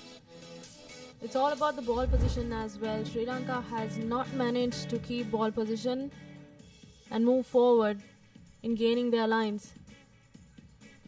Yes, and coming up in the women's pool F, we'll have Hong Kong, China taking on Singapore, and that promises to be yet another tri-fest. We know how dangerous Hong Kong, China can be attacking. But for now, it's Sri Lanka to kick things off. But like you were saying, Khadija, Sri Lanka not able to keep ball at hand. And Thailand as well had their moments when they let the ball go loose. But they were playing their rugby in the right part of the field. And hence were in prime position to capitalize on any Sri Lankan errors. And now kick-off cleanly collected. And now just swinging it from left to right. Waiting for those gaps to open up, and that's exactly what happens. Right down the middle she goes. Didn't need to wait too long for that first score, did Thailand. And it'll be the 4th score and the 2nd score for that lady in the number 1 jumper. Making it look all too easy at the moment. Straight from kickoff, and this is exactly what we were talking about just before halftime. Sometimes the game of sevens can be as simple as just keeping ball at hand and drawing and passing, and the gaps eventually will open up. Had the entire length of the field to play with, and does so to perfection, and the try goes converted as well. So it's Thailand now with their noses comfortably ahead. Yes, Nathan. So it's all about basics, just like we talked about. And Sri Lanka should manage with their defense to be more coordinated, I would say. In sevens, it's all about attack and defense, but defense plays a crucial part in managing the scores. So it all starts from the restart kicks. Yes, they say attack wins you games, but it's your defense that wins you championships, isn't it? And straight from kickoff once again, ball bounces kindly for Thailand, collected by the number 2. Looks to go inside, but doesn't need to. She was already over the line, and that's the 5th try for Thailand, and their 2nd try in this second half. We've only played a minute and a half. Yes, Nathan. Sri Lanka really should try to make some scores right now, since we are at the 5-minute mark. Only a couple of minutes.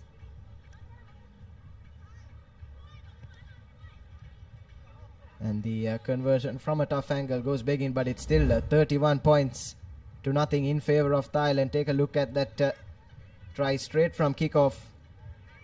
And Sri Lanka making that cardinal error of letting the high ball bounce, and you never want to do that in the game of rugby at any level. Yes, Nathan. Sri Lanka almost had it.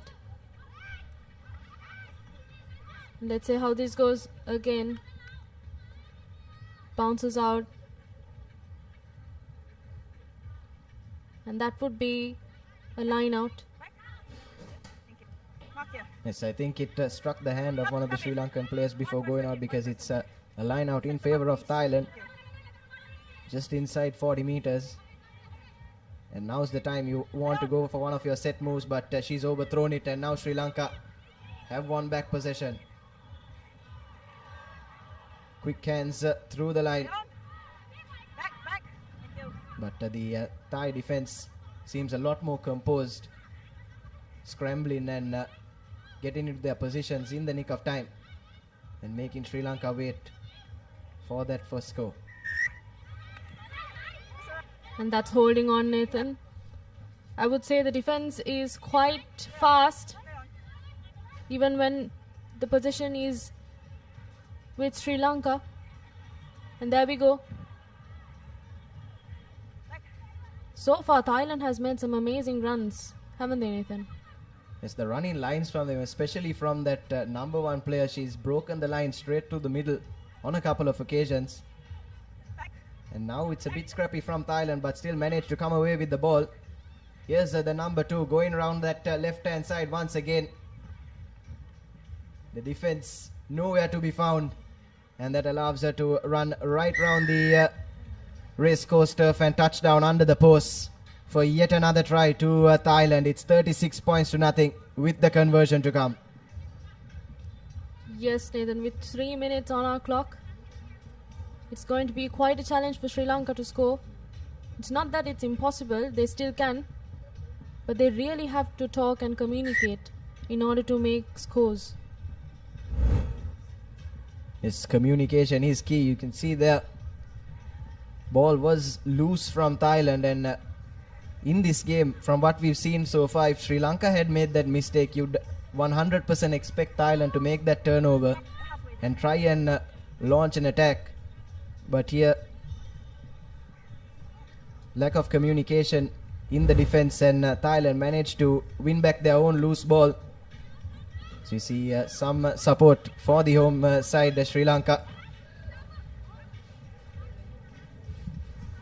Some support for the home side, Sri Lanka. After all, this is their home leg, and you would expect the local fans to come out in their numbers, especially later in the day. A weekend full of rugby action here at the Asia Rugby Emirates 7 Series. Yes, Nathan, we still are playing inside our 22.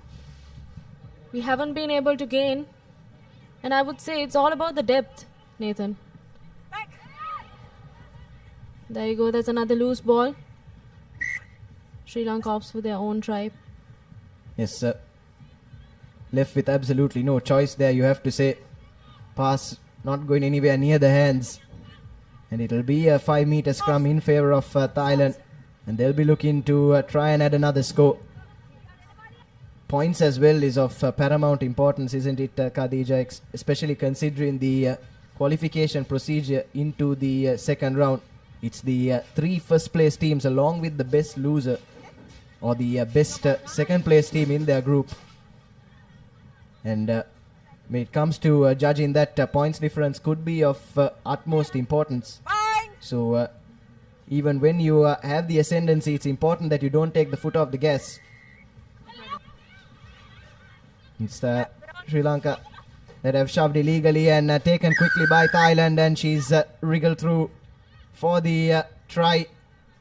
It's 43 points now to Thailand with a conversion to come. And Sri Lanka faltering in defense yet again.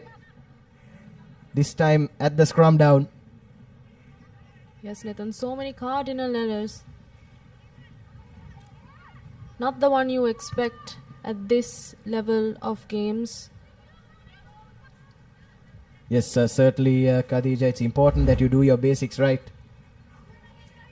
There you have a replay. Again, plenty of gaps opening up in the Sri Lankan defense. He went right through the middle.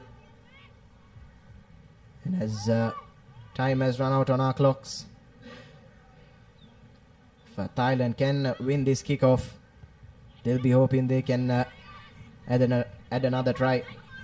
But as for Sri Lanka, ahead of their next couple of group games, they'd want to go back to the drawing board, go back to their basics, as the referee has blown for full time, and it's Thailand that have blown away Sri Lanka in this first game. 43 unanswered points in favor of Thailand. The fourth seeded side in this second leg, as you have your full-time confirmation. 43 points to nothing in favor of Thailand. And it's been a comprehensive performance from them so far in their first game in leg 2. We'll take a look at the second half highlights straight from kickoff. The textbook try from Thailand. Waited for the gaps to open up and went over for their first try, and then this one. Yes, Nathan, it's all about keeping the ball in your hand, and Sri Lanka manages to fail at every time right after the restart, and Thailand took advantage of those mistakes, and therefore we had the score. Yes, you can see that third try in the second half, it was really scrappy from Thailand, but the Sri Lankan defense not up to the task to pounce on that loose ball, and the end result being of loose ball situation. As we'll take a look at the key stats from that game: 7 tries and 4 conversions for Thailand. And if you're a Sri Lankan faithful, you're one of the supporters of the home team, you wouldn't want to take a look at that right hand side column. Sri Lanka had absolutely nothing going for them in that first game, but hopefully they'll be able to bounce back. We know the talent that they possess in their ranks. Still have a couple of group games left to come. Hopefully they can go back to the drawing board and mount a comeback in those games. And with that being said, we'll move on into our next game, Hong Kong China taking on Singapore, as the crowd slowly but surely making their way to the racecourse. Now, next game, Hong Kong China, one of the stronger outfits in this women's division and in the men's division as well, taking on Singapore. They'll be hoping to continue in their momentum and try and hit the ground running in this second leg. Yes, Nathan, it's absolutely going to be exciting between Hong Kong and Singapore. Let's see how it turns out.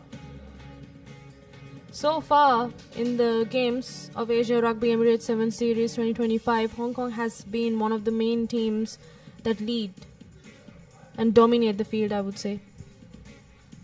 Yes, definitely, Khadija. Hopefully they'll be living up to expectations. So we take a look at the team cards for this next game. Hong Kong: Gabriella Rivers, Chloe Chen, Maggie Yeng, Julia Oyana, Kaman Nam, Natasha Thorne and Melody Lee.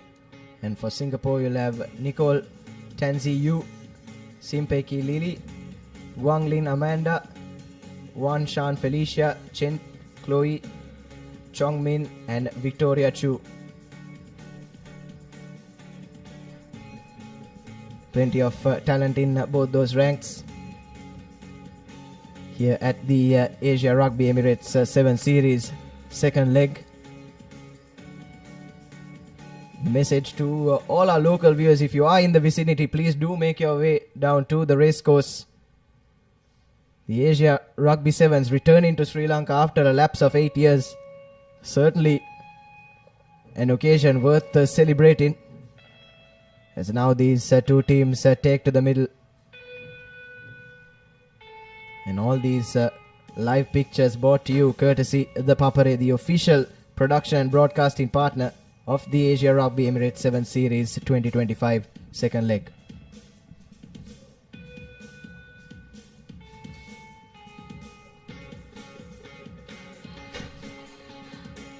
Hong Kong in their blue strip and Singapore in the red. And the referee Ayman Riji from Saudi Arabia. Great exposure for the referees as well, isn't it, Khadija?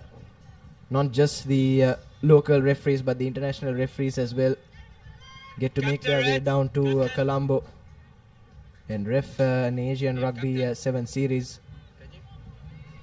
And it will be Hong Kong to kick things off from left to right in the first half. Yes, Nathan, absolutely. There goes the kickoff. A long cutout pass to the corner, I would say. It's quite messy from the start. Yes, and the ball picked up at ruck time by Hong Kong China, and now have plenty of numbers out wide on the left. Doesn't need them, does the number 2.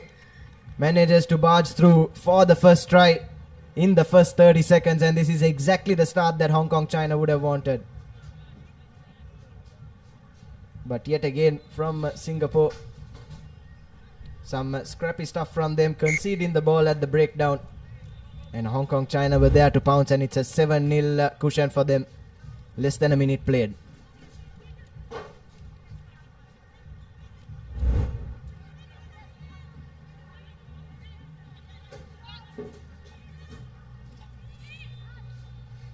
Not the optimal start for Singapore, isn't it? They wouldn't have wanted to concede so easily and so early into this game.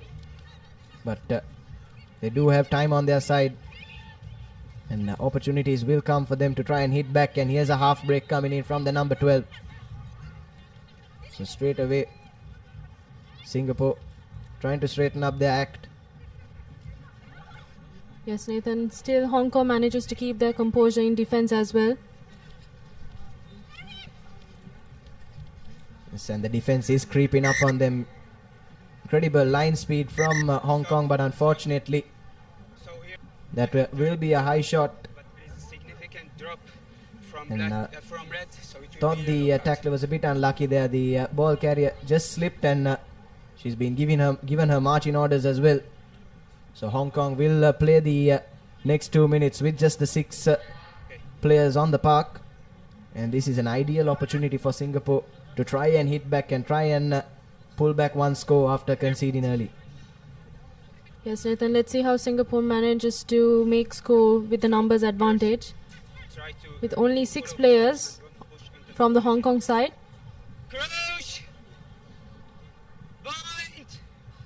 Scrum in their favour, but inside their own 5 metre. How they exit from this will be crucial for Singapore. Opts to put the ball to boot. The chase is on, but it's the Hong Kong player that gets there first, but the bounce is kind for Singapore. So a net gain for them. And now looking to go laterally. Have an extra man out wide on the left. Opts to go for the gap instead. Does the number 7. Probably would have done better to try and find her extra man on the left. But instead she's conceded the penalty for holding on. And you have to say that's a chance gone begging for Singapore. Yes, Nathan. Could have been a beautiful wraparound pass, but I don't think that they saw it coming. And Hong Kong, still, as I said, manages to keep their composure in defense. And now, a scrum in the favor of Hong Kong.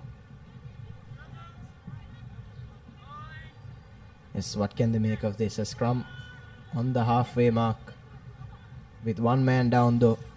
Just the 3 players in their line, and that's a good hit coming in from Singapore. Manages to force the knock on. And now that space opening up for the extra man from Singapore. Needs a support though. Support doesn't arrive, and it looks like she's lost the ball forward. And that's back-to-back opportunities squandered by Singapore when they've had the numerical advantage as well. Yes, Nathan. So far, Hong Kong is playing quite beautifully with their experience, I would say. Still with the player outside. Manages to keep the scores. Crouch. Bind. Set. It's another scrum in favor of Hong Kong. It's a bustling run here. Bumps off a couple of tackles. Needs to look for her options. No red, no red. Had one of her mates running a supporting line, but couldn't find her. Now Hong Kong trying to create that Play on first one. outnumbering on the right, but it's ripped away from them at the breakdown. And now here come Singapore. So pretty end-to-end stuff here in this game so far. Exciting stuff, but it's still just the 1 score in it. And if it stays this way, it'll be Hong Kong, China that'll be the happier side at the end of these 14 minutes. Yes, Nathan, we can really see Singapore trying to manage and move past the red zone. Still unable to do so. It's all about the depth, the pass, and its accuracy, I would say. Spots no sweeper in the back, opts for the kick. Yes, opts for the kick. There was no one sweeping for Hong Kong, but the chase wasn't the best as well from Singapore, and Hong Kong allowed to pick that up.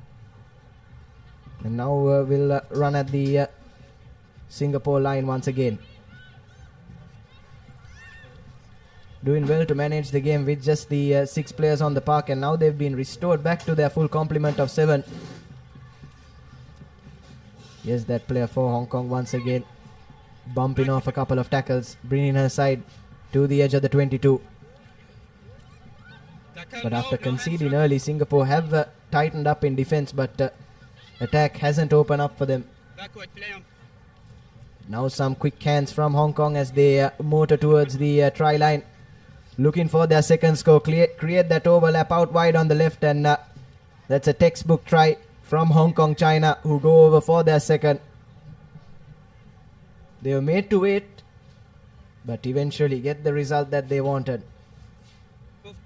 Yes, Nathan, even after the yellow card, we could see that Hong Kong manages to keep the scores even without letting Singapore score, and therefore they are quite successful in managing the scores. And that's an unsuccessful attempt at the conversion. Still, with the scores 12-0 so far.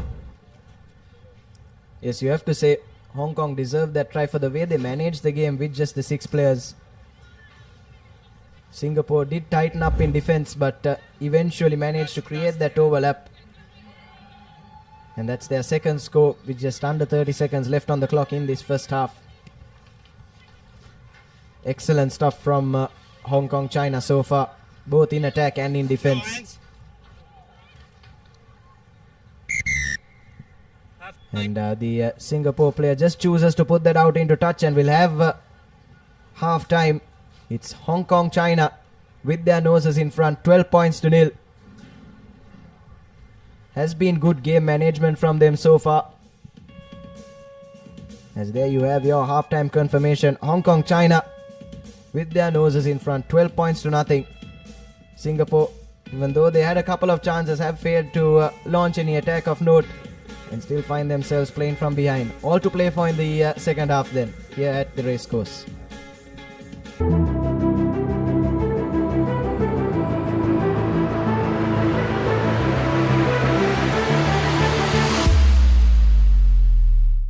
Marina 888, the home of sports entertainment, with boosted odds, secure cash out, and unlimited rewards. Marina 888, where winners are born. For passion, a competitive spirit. It's for those who do and want to keep doing. Ride, real energy.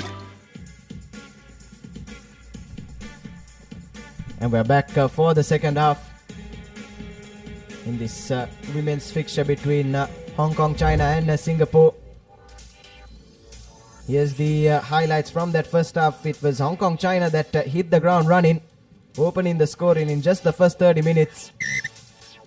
And then we immediately reduced to just the 6 players, but managed that passage of play brilliantly.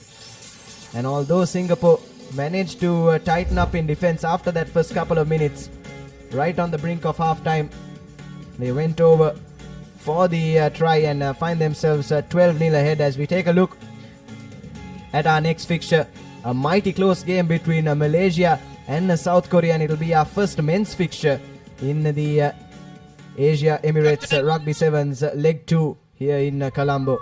Ready? Yeah, ready?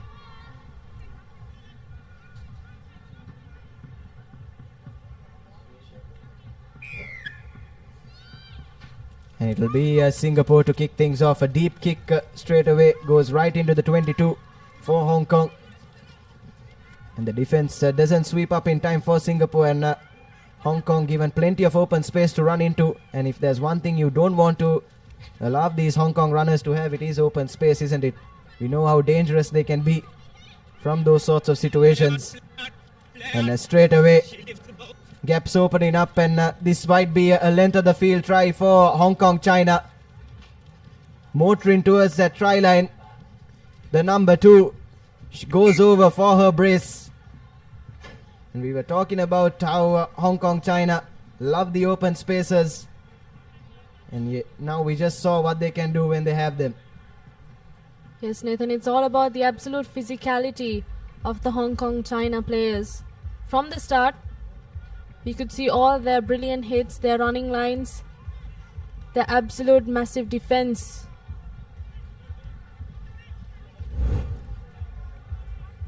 Yes, talking about the physicality, they needed a couple of defenders to bring her down, and even then had the presence of mind to put the ball down and pick it back up. You are free, you can play it.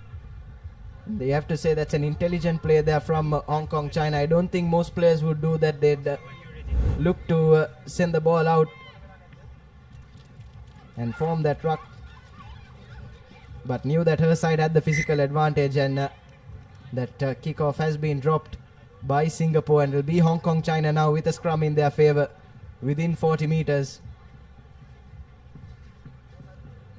And as you can see, Hong Kong China looking to go to their bench as well. That's another facet of the game of sevens that almost always goes unnoticed, isn't it? Strength of the bench is important, especially in these 2-day tournaments as well. You find yourself playing at least 6 to 8 games, and it's never easy to play on the full length of the pitch. So when you do have the opportunity to get your finishers on, it's important that you do so, and that's what Hong Kong China are doing. Yes, Nathan, and with that cushion of 17 points to nil, I think Hong Kong China can change absolutely as many players as they want in the field. And there's a number on the outside. Not the best of passes. Still managing, and that's still managing to keep position. Back, please. Yes, excellent stuff from Hong Kong China, keeping the ball at hand. Now swinging it from right to left, waiting for that gap to open up. Bumping off a couple of players yet again, using that physical advantage to their favor. Quick hands is needed from that ruck. Ball falls favorably, but unfortunately has been lost forward in the process. And that was a golden opportunity for Hong Kong China to try and add their fourth, but just a bit loose with the handling. Yes, Nathan, and you could see an absolute brilliant continuity of play in the game. There's no stopping at breakdowns, quick passes, and very tactical from Hong Kong China. Yes, and that's the part of the game that you need to perfect, isn't it? Especially at an international level, you feel that for most of these players to make it on the international level in terms of talent and physicality, you have to be at a certain level. So after that, what gives you the edge is your tactical play and your mentality, and that's what Hong Kong China have been doing, and it's worked out for them so far. 17-0 with their noses in front. 3 minutes left to play. They'll be hoping to try and add another couple of scores, really help their cause in terms of the points difference as well. And I think now Singapore manages to get the ball positioned because of a holding on. He told me the call. Scrum called. Scrum called.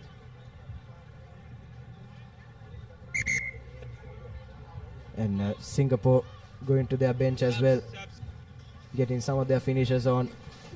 Can hopefully spark something, try and pull a try or two back, and run this strong Hong Kong China outfit close. I think both the teams have fresh legs, Nathan. So it's going to be quite the exciting encounter, I would say. Still, Singapore has the chance to manage a score with 17 points to nil.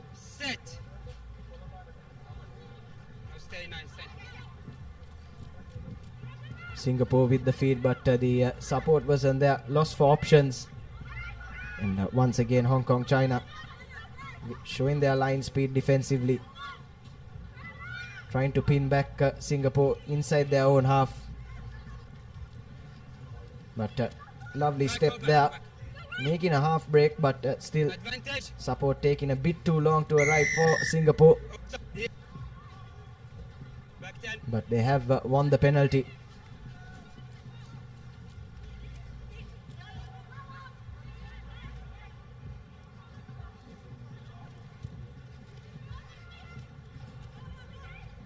And the gap was opening up, but unfortunately she's lost the ball forward again. And possession will be turned over to Hong Kong, China.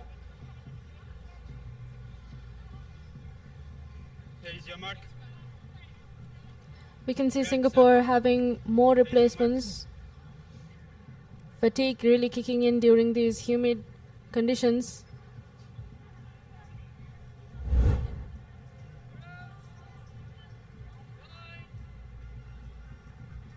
I mean, you could see it in their passes, Nathan. Yes, tried to get a few offloads in, but unfortunately the ball was lost forward. Like you said, Khadija, some of these teams might find it a bit difficult to adapt to the hot and humid Sri Lankan weather. And there, Hong Kong, China dropping the ball, but were playing under advantage, and now they'll take it quickly. Have an extra man on the right hand side, finds that player, and she'll go over for the fourth try for Hong Kong, China. So more simple stuff from them, running those supporting lines and drawing and passing. And they take a comfortable 22-0 lead now with the conversion to come as well. All about the basics, just like we discussed, right, Nathan?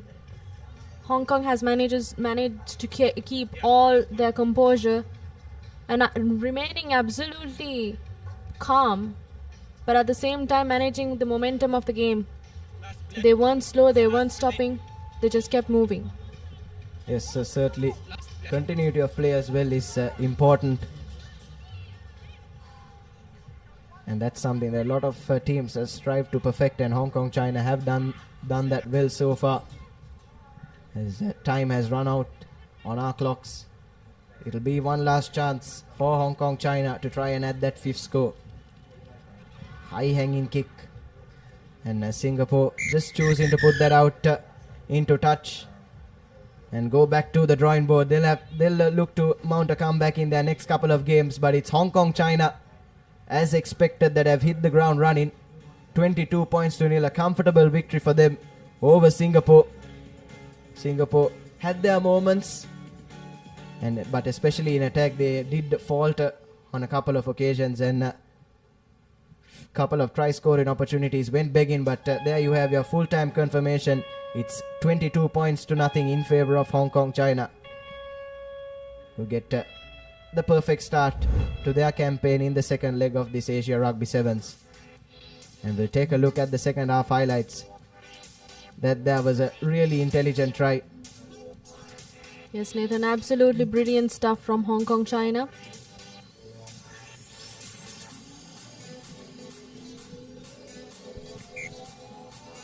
Yes, and have a look at that second try as well. Tiring the defense, drawing and passing. And that was their fourth and final try in this clash. As we take a look at the key stats, 4 tries and 1 conversion for Hong Kong, China, and nothing for Singapore. Clinical performance from them as they have hit the ground running as they try to take the crown back in the Asia Rugby Emirates 7 series.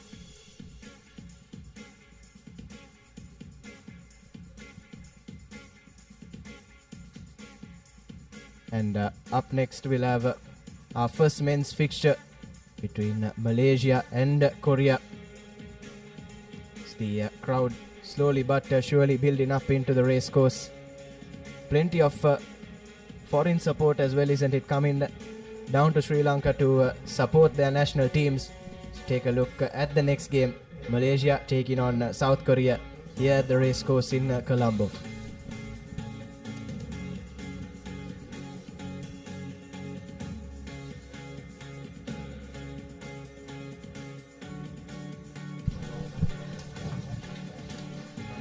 Malaysia set to take on South Korea in what promises to be a thriller. Well, the Malaysians, they will be coming up with Zafir Ahmad, Izwan, Hafiz, Halim, Ilham, Amar, Zul Hisham, Amar, Zulwahe, Abdin and Iqbal as South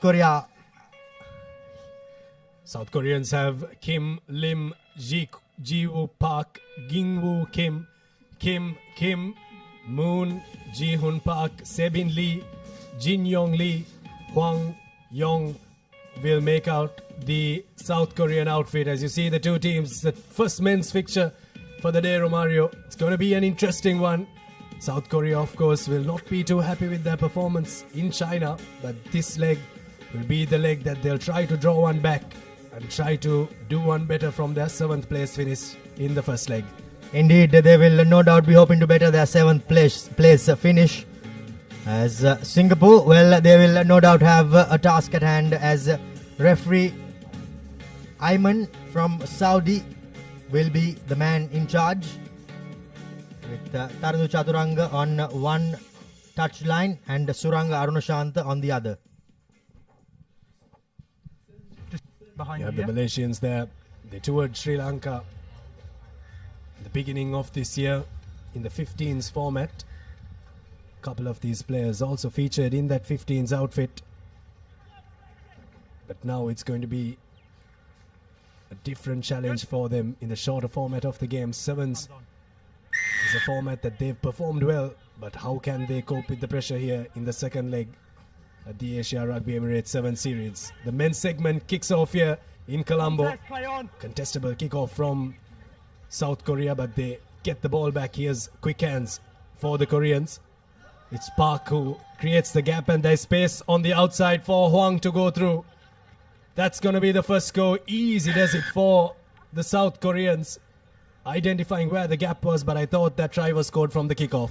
Indeed it was, and also that offload that drew two defenders. Here you see that replay there. Gets the pass. There you go. The two defenders drawn, and the back of the hand offload that sets things up for the winger in the scrum cap to dot down, and that's the opening try for South Korea as the conversion too is successful. 7 points to nil with just a minute on the clock. Good early try for South Korea, getting their ball rolling in this second leg. Here's another restart, but this one doesn't travel the 10 meters. Horrendous restart there by the South Koreans. And now Malaysia, well, I beg your pardon, it's Malaysia. They will be with an opportunity. Here's a ball for Izwan. Ammar looks to find his number 9 there on the corner. Zul Hilmi, but South Korea come away with the ball there. Looking to stretch the Malaysian defense, but the South Koreans are met with a good tackle there from Iqbal in that number 7 jersey for Malaysia. Here's space on the out for South Korea.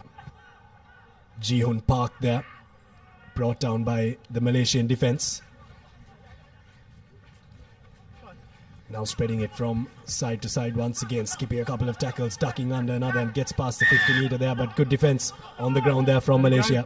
Holding on, says the referee. Ayman, as a player, is receiving some treatment, and by the looks of it, doesn't look too promising. The stretcher seems to be coming on the field as Malaysia's woes are compounding. They yield a try, and now a man down, and he's been stretchered off. So it's not going to be easy for Malaysia. Unfortunate early doors in a 2-day tournament, Romario. Not ideal when you lose a player. You really don't want to lose any of your players going into the business end of this competition. This is just the first game, but a lot to look forward to for these two teams. For all the teams competing, 12 teams in the men's section, in the segment and 12 teams in the women's segment, but have a look at the replay there. Just hurt his knee there. You can see him crouching and holding his knee. Yeah, I think when he stepped, there was a bit of force that went there through his knee, and the knee that is heavily strapped has now given way. Time has been switched back on as the penalty finds touch, and now Malaysia will look to build on from here to the edge. First real set piece of the game coming the way of Malaysia. They'll have the throw in. The next fixture coming your way is going to be an interesting one. Hong Kong, China taking on the Philippines. Line out secured by Putra, who sends it to his line. Switching across and coming right across the defense of the South Koreans.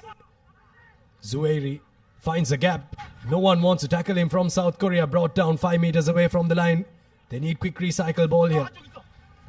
South Korea will have to dig deep here in defense. Hafizi takes it forward, but the good defense from South Korea comes to the fore, but he needed to roll away there. Quickly taken there from Malaysia. Zul Hisham there brought down. Once again, here's the man who brought them to this part of the field, who gives it across. South Korea drift in defense, but don't drift well enough. That's going to be the first try for Malaysia. Ammar scores on the right-hand side touchline. It's 5 points to 7. 5 points to 7, and they strike back straight away to Malaysia. All set up by the player in the number 11 jumper, as he made a break through the heart of defense of this South Korean team, and there was no stopping him. It was Azwan who made that break for Malaysia. Now from the far touchline, the conversion isn't successful, so it's a 2-point ball game here at the Racecourse grounds. As we have a look at that replay there, the floated, the loopy pass. Still they managed to commit that Korean defender, and once they managed to do so, down the touchline did the try scorer go. Really crafty player there. Ammar looking for work to do. Got around on the loop and scored that try for Malaysia, an important score. Here's the restart, a good contestable one, but collected cleanly there by Taekyun Kim, but the tackler needed to roll away there. Here's South Korea with the ball in hand. Once again looking to spread the defense, but running through that gap once again is Ji-Hoon Park, and looks to get the offload, but coming in the way there once again. Malaysia stopped that phase of attack from South Korea. Now they slow it down a tad bit, but they lose it on the ground. Snapped up by South Korea. Here's Taekyun Kim running away with it. Ammar comes in and saves the day for them. And what a defensive performance there from Ammar, the try scorer, forcing the penalty there. Well, that was a great passage of play, and Malaysia have been rewarded for their hard work by just that single individual, as he tracked back and made all the hard work, did all the hard work by Ammar, and he managed to win the holding on penalty as well. So now Malaysia get out of their danger zone, but still stuck in their own half. Miss, just 2, 3. Malaysia scored a try off Let's go red. a line out. That was their first try. What can they create out of this line out? The line out was clean the previous time. This time it's clean as well. Yes, Malaysia looking to create a similar move there, but the option shut out as the South Korean defense looks to swarm in on Harith Iqbal on that corner there. And winning the penalty back there was In Tuek Huang on that corner in that number 14 jersey. But by the looks of it, a scrum has been awarded to South Korea.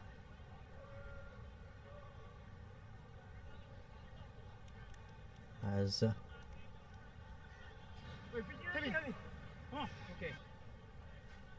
we will be now restarting with a scrum in favor of South Korea. Unsure why though, but play goes on.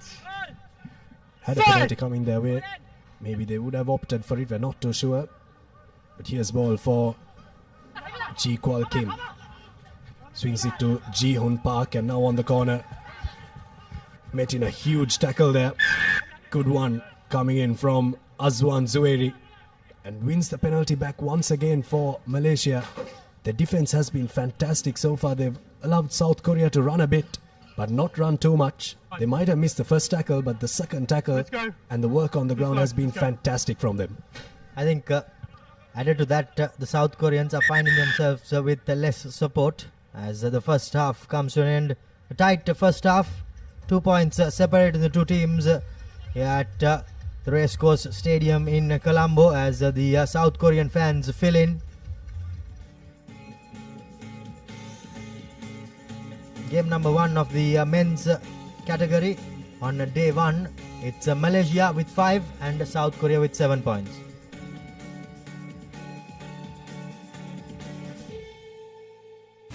It's time for your brand new vehicle. Enjoy exclusive leasing options for unregistered vehicles along with a host of exclusive benefits now available at Combank. Contact 0112 353 353.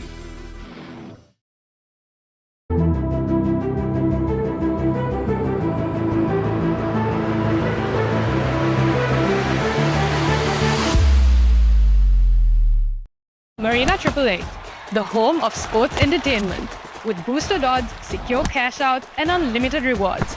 Marina 888, where winners are born.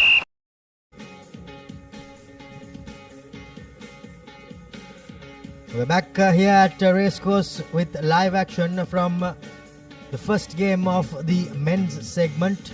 Pool A was South Korea, who struck early with a try from Huang Park. And the try went converted, but then Malaysia struck back after a couple of minutes to Amar as they drew back. However, the conversion wasn't successful, but it was a 2-point ball game as we see the next fixture, Abid. The champions of the first leg, Hong Kong China, will take on the Philippines, who finished 12th, and they'll be the 12th seed team. So the top seeded team taking on the bottom seeded team from that first leg in China. That's going to be an interesting one to see how Hong Kong have turned around after that victory and how they've got their strategies going forward. And also for the Philippines to see how they've changed their strategies. But the game on hand now is a very close one. It's 5 points to 7. Malaysia's defense has been up to the task so far. What do we have in store for you in the second half? Good collection from South Korea there. Ji Kwal Kim collecting that ball. Now looking to run through a gap there was Tai Kyun Kim. Here's a little bit of razzle-dazzle from Sabin Lee, but a good defensive performance and a good defensive effort once again from Malaysia. Cuts that phase of attack, and there's a knock-on there. The attack was nipped in the bud there by a massive tackle coming in and took off the hands of the ball carrier, and that meant the ball was knocked on rather.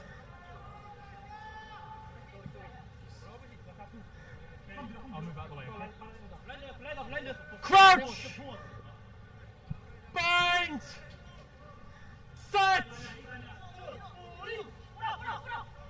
Good scrum pressure coming in from South Korea.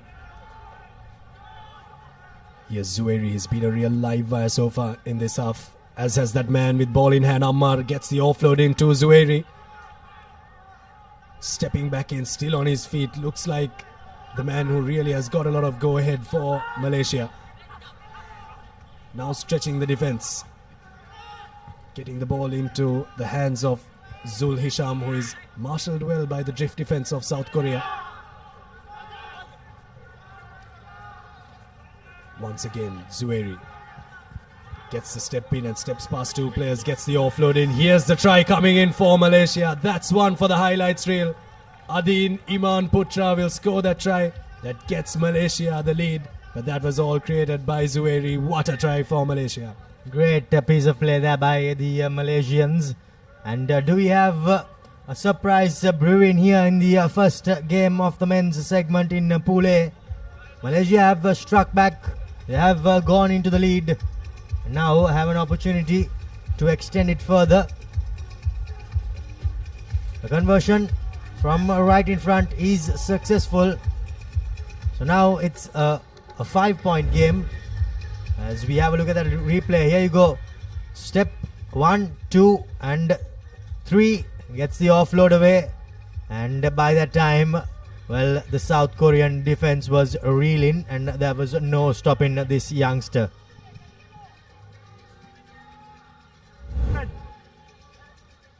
Important restart coming for Malaysia. Good to go? Okay. 12 points to 7. Just a 5-point game. Anything can happen in the game of sevens rugby. It just takes a split second for the game to turn on its head. Restart from the man who orchestrated that previous try, Zuhairi. And they've tapped the ball back. Once again, here's Zuhairi. Park gets away with the ball. Looks to offload it. Here's South Korea on the move. Kim. But play has been called back for a knock-on from Malaysia. So South Korea will have the put into the scrum.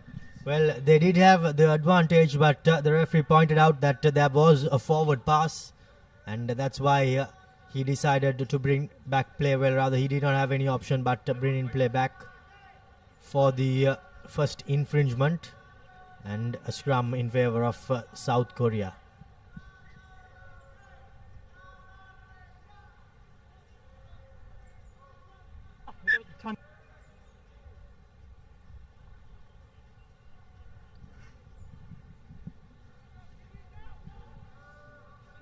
Interesting setup in attack from South Korea. Not really spread out wide. Got the one man behind the scrum there, looking to outhook Malaysia, but we'll have a reset of the scrum. But interesting setup there, Romario. Generally would have all three players on one side, but even though the scrum is closer towards the 15-meter mark, they've got a man on the short side. Interesting to see what's cooking for the South Koreans. Well, I think the player from right behind the scrum, the side he goes, the ball will come. There goes their little number 9. Set things up now inside, still inside their own half, South Korea. Through the hands they go, putting on some footwork. Still not making too many meters ahead, but now the try scorer for South Korea places the ball. The referee thought there was a knock-on, but thought better off. South Korea hot on attack now. Here goes the big man in the number 18 jumper, but the ball has been popped forward and then kicked out of play by the Malaysian. Red on the 10. Players on their haunches, as we have about 2 minutes or so left on the clock in this first game of the men's segment in Group A. Thought that was very good defense from Malaysia. Imosi Labati was really pumping his legs there. Crooked throw there from South Korea. So Malaysia have the option and they take the scrum. This is biting time off the clock. And that's exactly what Malaysia need right now. 1.5 minutes remaining on our clock. Substitutions coming in. Yes, indeed. Well, it's now all about game management for Malaysia. Substitution blue. Send the substitutes in. Make sure the fresh legs are on the park. Hookers, here's your mark. Plenty of substitutes coming on for both sides.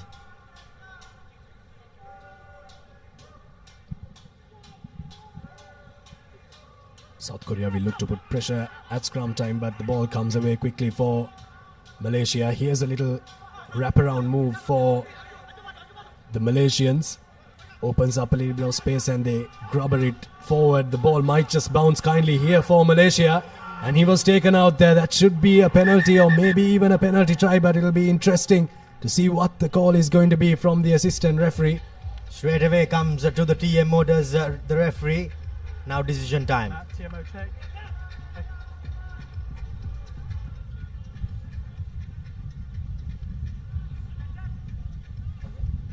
The the first TMO call for the day.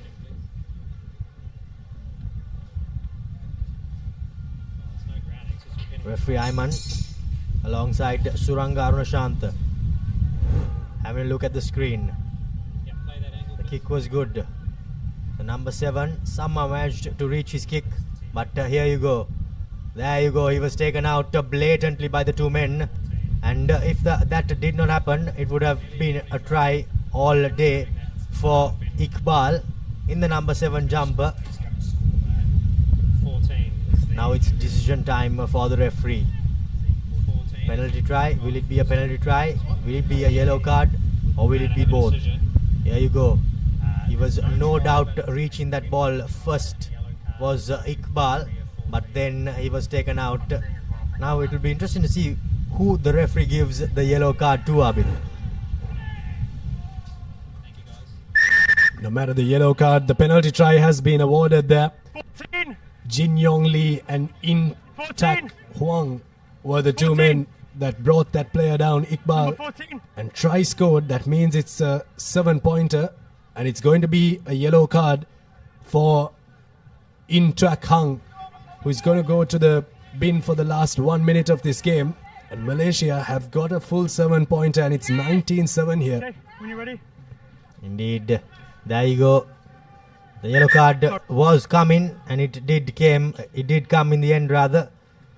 And now Malaysia with a handsome lead, sitting pretty with about 45 seconds left on the clock.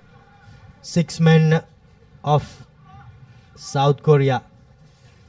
They will no doubt have a task at hand.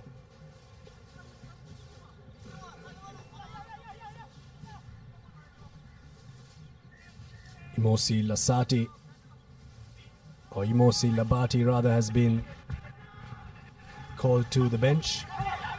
And South Korea will play the remainder of this game with just the 6 men. Here's Junwook Kim trying to spark something on that corner there. Have a look at the Malaysian defense. They're not committing too much. Once again, some space for Ping Yong Moon, who goes up to the 10-meter line. That's a penalty for not releasing the man there and falling down, not supporting his body weight was the call. South Korea take the quick tap with nothing really on for them, Abid. 12 points to bridge in no time is not something that South Korea could do, and that too with just 6 men. Junwook Kim, they've looked a bit lethargic with ball in hand, South Korea. That's because the Malaysian defense has been right in their face. You really have to give their flowers to them. But here we go. Turnover ball once again. The number 8 for Malaysia, Zul Hisham, gets the offload in, but now South Korea running away with it. In that number 3 jumper is Jin Mo Lim. He's going to be chased down there. Good defense. What a defensive effort from Harith Iqbal. And forces the penalty as well. What an effort in defense. First tracked the man down. And now taps it, kicks it out and wins the game for Malaysia. Game, set and match for Malaysia. Quite a surprise in this first game, but Malaysia get the better of South Korea. 19 points to 7 as the next two teams run on to the field for their fixture.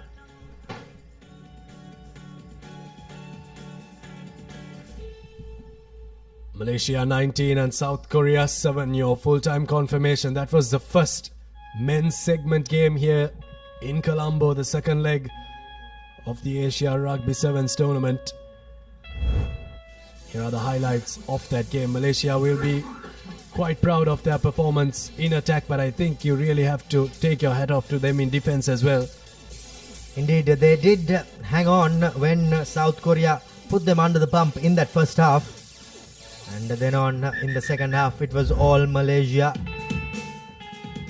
Penalty try and a yellow card too at the end of it. As we see the two teams, Hong Kong, China, set to take on Philippines. The Philippines skipper, I remember, 8 years ago, he was playing with Philippines here in Sri Lanka. In the number 10 jumper, kicks things off. Not 10.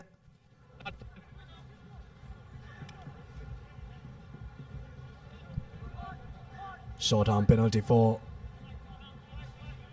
the kick not going 10 meters.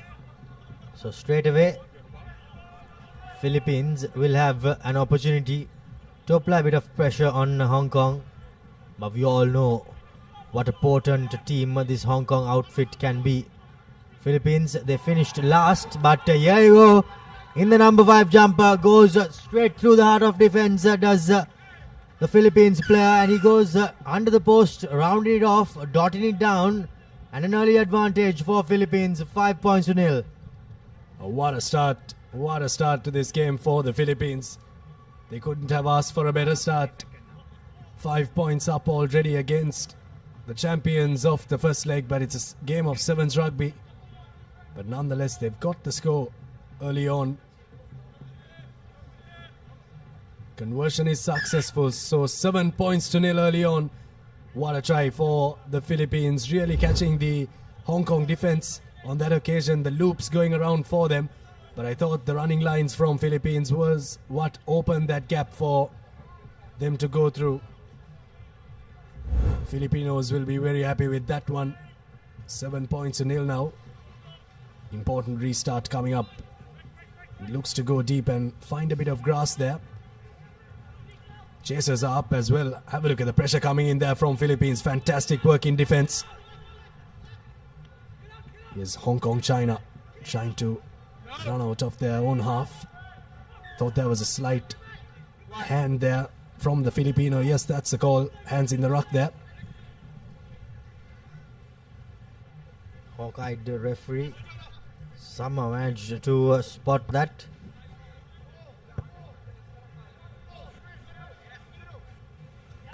Jivak Fonseca on the near touchline, assisted by Ravin on the far touchline. Hong Kong China. First set piece of the game here. Here's Hong Kong China through Harry Sayers. Still on the move. Harry Sayers shows the hand and just runs over the Filipino defense there. Offloads coming in from Hong Kong China. Now this is the team that we know. Here's space for Max Denmark. Now gives it out to Callum McCullough, who steps in. Good defense from the Philippines. Well, he was lucky. I thought so, he was. The looks of it, he went off his feet before he had rights, but having said that, the referee thought otherwise. But great passage of defensive play, and we did see how potent Hong Kong China are in attack. Paul, their coach, the manager. We all know how good this Hong Kong China team can be, and here you go. In the number 2 jumper, just loses the ball forward in as he was going into contact. Was the number 2 for Hong Kong China. Now it will be a scrum in favor of Philippines. Now they need to get out of jail here. Well stolen there from Alessandro Nardoni. Good defense once again from the Filipinos.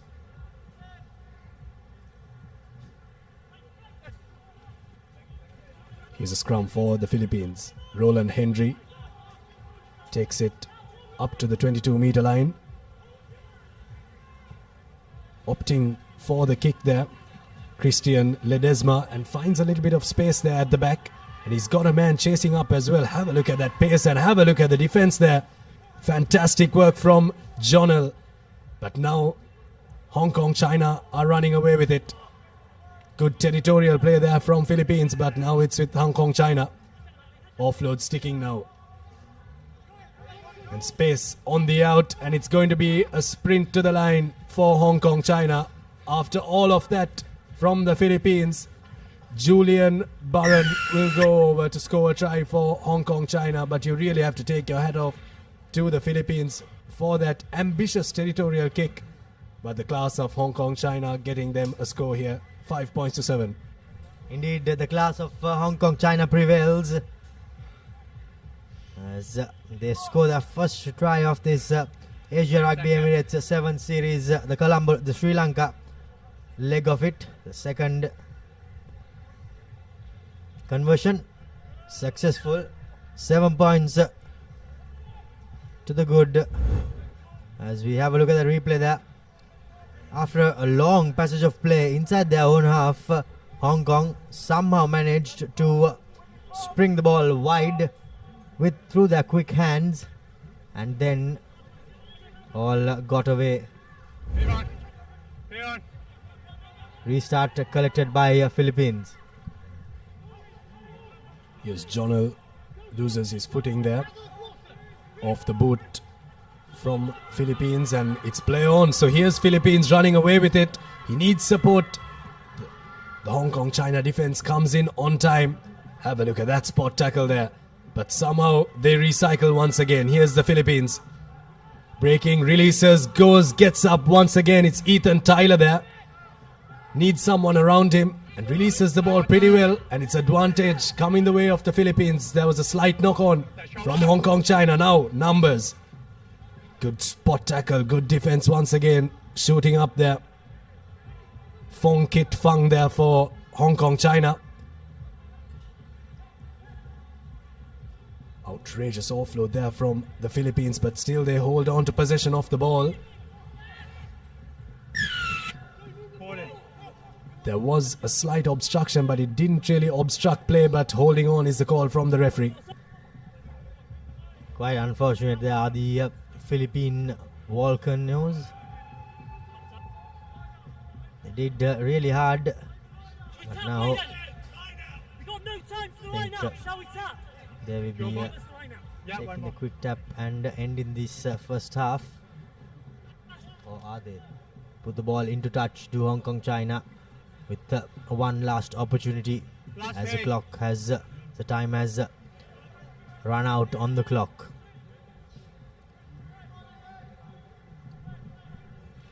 There is a good snap off the ball there from Clifford Joe, but the pace of Hong Kong China prevailing there on that occasion stopped that passage of attack from the Philippines. But look at the pace injection there coming in from Harry Sayers, senior man in this Hong Kong China Sevens outfit.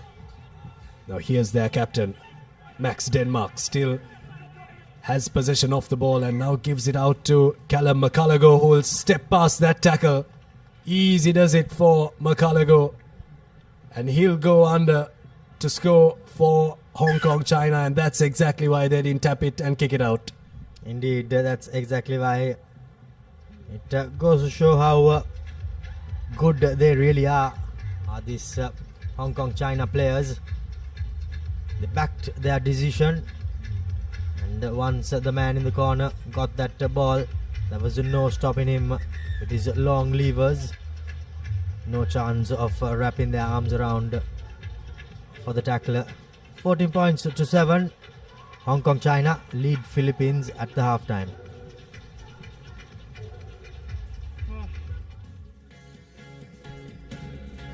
(14.7). Hong Kong China lead the Philippines with that last minute try. An interesting half, but an even more interesting second half coming your way.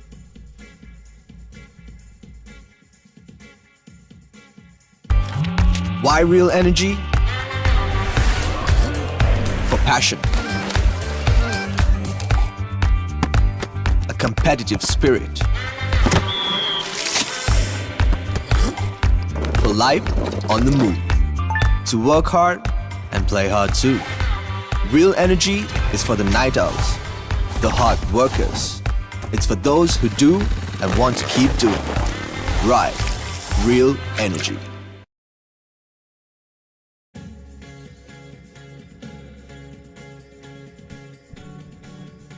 (14.7). Hong Kong China with the lead going into lemons, but it was the Philippines that started off the scoring. It was a breakaway try there from the Filipino in the number 5 jersey. Dayton Kautai with the score, but then it was Hong Kong China who got the score right after that and replied in kind through Julian Barron with that score. The Filipinos tried and pierce the Hong Kong China defense, but the defense was too class. Top-notch work from Hong Kong China. Scoring a try there, Cullen McCullough with the score to get the lead back for Hong Kong China. Next fixture coming your way is an interesting one. The UAE, the Emiratis will take on Chinese Taipei. Hong Kong China make a mess of the kickoff, and once again right off the bat the Filipinos score. That's a score that will blow the doors wide open for the Filipinos to come right back through. Hamish Henry with the score, and it's 12 points to 14. A try right off the restart for the Philippines. Not even 30 seconds on the clock. They did that in the first half, but they need to keep the intensity going towards the rest of the half. Important conversion from Ledesma, and misses the conversion, so no 2 points, so it will remain 14 points to 12. But what a start for the Philippines. Indeed, they strike back straight away from that restart there. Catches their opponent's napping as the player in the number 4 jumper sets it off, and Ledesma goes through the heart. So that's where Hong Kong China were trying to catch their opponent's napping, but well, Philippines got the better out of them. Here's Hong Kong China now. Injecting some pace there is Brian Phillip. Brought down on the 40-meter line.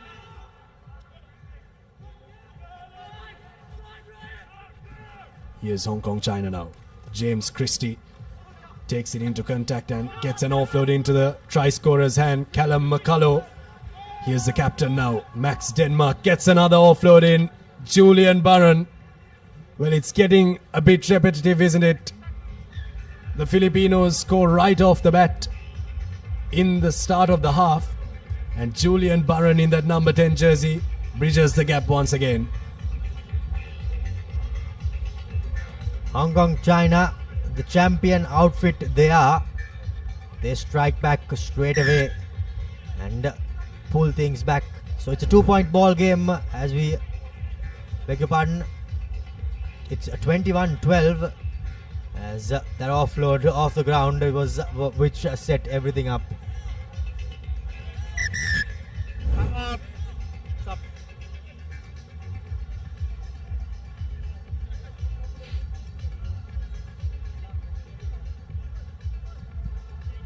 Not really sure if Hong Kong China expected this performance from the Philippines. It's a top-seeded team versus the 12th-seeded team, which is the lowest-seeded team, and if the Philippines do put on a performance like this, we're in for an absolute thriller here in Colombo at the Racecourse grounds. Restart recollected by Hong Kong China. Now through the hands it goes. Here are their hard hitters. Coming off the bench were a few. In the number 3 jumper, that's Johnny, beg your pardon, number 5 jumper, Harry Sayers gets the offload away, and the scoring is Brian Phillips. He goes under the post, and by the looks of it, that would be the ball game. Well, they just were in search of possession, weren't they? As soon as they got the ball, they just seemed to know what to do with it. Offload sticking.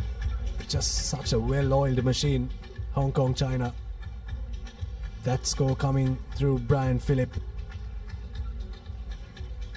Conversion is successful, 28 points to 12.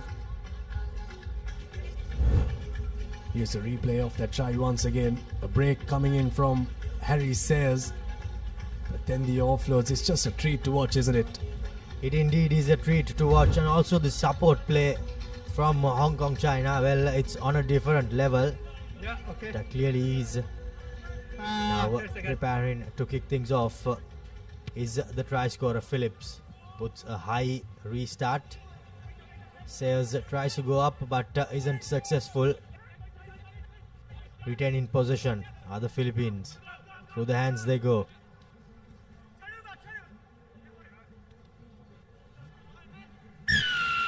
Flung out of the back door, but the referee, he gives a yellow card rather for the number 3 Johnny of Hong Kong China. Well, in fact that's for a deliberate knock on. Philippines now with a number, puts the chip kick in, is the number 7. In the number 7 jumper is Moses, but cleaning things up for Hong Kong China is Liam. Now Liam putting on his magic, gives the scissor to Jamie. He gets the offload away in the number 11 jumper. That's Sebastian, gives it off to Liam. Liam starts off the play and he comes back to finish things off, and with that finish Philippines off with about 2 minutes to go on the clock.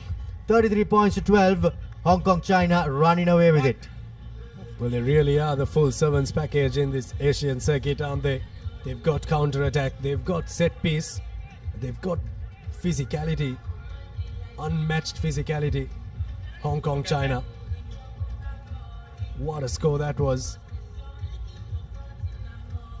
Conversion from Brian Phillips is just off the right upright, hits the post. But have a look at this replay. This replay is one for the ages. Step past the first there. Came in on the scissor and came in at pace there, James Christie. Just have a look at that. Broke past that defender. Took the defender on. And got the offload for Sebastian Breen to score that try on the right hand side touchline. What a try from Hong Kong China. Restart is a contestable one from Hong Kong China, but they knocked the ball forward. But you really have to take your hat off to the Philippines, don't you? They've put on a show in the last couple of minutes, fatigue setting in. But good effort from the Philippines. 33-12. Wouldn't be happy that they couldn't get the win, but they'd be happy that they've at least started both halves pretty well. Indeed, they have started on on a positive note, you could say, but just not good enough to keep up with this Hong Kong China outfit. As the champions from the first leg are running away with this game. Philippines trying to have the last say in this game. But cleaning things up for Hong Kong China was James Christie. Secures a penalty for his team, does James Christie. Now, will they just tap it and put it into touch? Before that, there is a player on the floor for Philippines. So the referee blows for time to be switched off. As a bit of attention seems to be required by the player who is on the floor. However, he limps back up on his feet.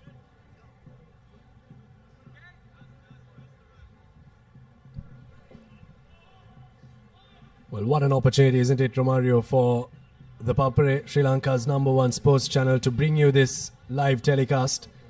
The Asia Rugby Emirates 7 series coming to Sri Lankan shows after 8 long years. It's been a long lapse, but we've opened our arms to the rugby playing community of Asia to come and play some sevens rugby, and to be able to bring you these live pictures from Hong Kong, China to the Philippines, from Malaysia to Singapore, and from Japan to China. It's been an absolute pleasure to bring you these pictures as Hong Kong China take this game, the second game of the Group A. Hong Kong China have stamped their class here in Colombo at the Racecourse with a comprehensive victory against the Philippines. Good game all around from them. Really opened the eyes of the other teams. Hong Kong China 33 points against the 12 points of the Philippines. Have a look at the highlights of the second half. What a half that was. The start was immaculate from the Philippines. It couldn't have started any better. Just took them 20 seconds to go over for a very well-deserved try for their efforts in attack. But from there on, it was just the class of Hong Kong, China, being able to finish off the attacks that they've started. Offload sticking, and they just seem to be a very well-oiled unit. The next game coming your way is going to be an interesting one, but the key stats: Hong Kong, China 33 points against the 12 points of the Philippines, 5 tries against the 2.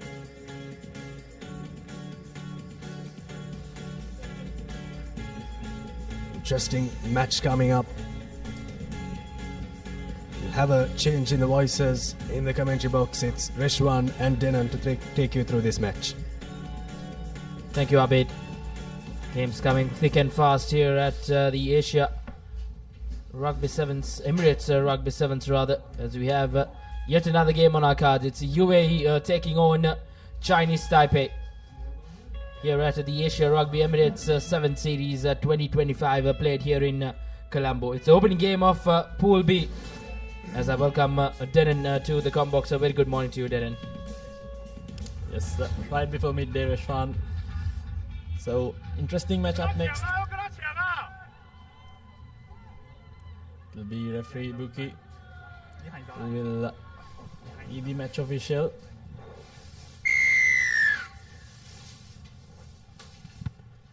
It's Japan, Chinese Taipei, who kicked things off.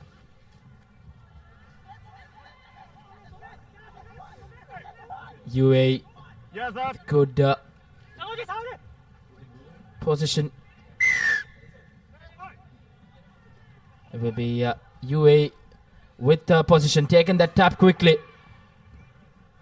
Now brilliant offload pass, good collection as well from that big number 5. Returns back the favour to the number 2, and a brilliantly worked try for UAE as they get their first goal in the campaign and in the game. It was brilliant continuity, Reshwan. Good offload game, good support lines, and points straight away for UAE. Brilliant from UAE. Just doing what the doctor ordered. It was a brilliant run from the number 5. The offloads were just brilliant. And at the right place at the right time was the UAE number 2 who goes over the whitewash. 5 points to 0 as Chinese Taipei will have their work cut out. A good high-hanging restart once again, but not the best of passes from Chinese Taipei, even though that collection was good. So UAE straight away riding on that momentum they gained. Good restart as well. UAE will be a man short in the next couple of minutes, Denan. I think that was not the best of calls coming in from the UAE player.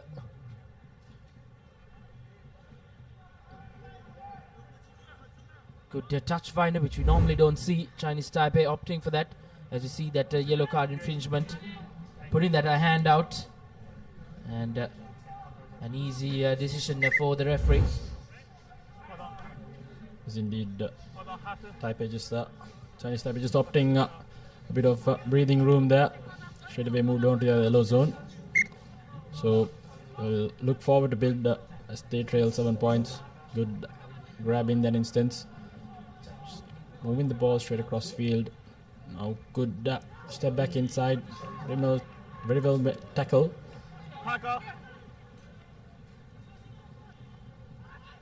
Some good step yet again, trying to keep the ball alive. Good offloads coming in, very well intercepted in that instance by UAE. Yet again, good offload back. They seem to be managing to keep the continuity alive, Reshwan. And 4 players coming in to bring down that big number 1 and taken quickly yet again. Still riding on an advantage. So UAE, they're in their front foot here. Taken quickly yet again. Now the number 7 stepping back inside, goes straight underneath the post. So UAE wasting no time whatsoever.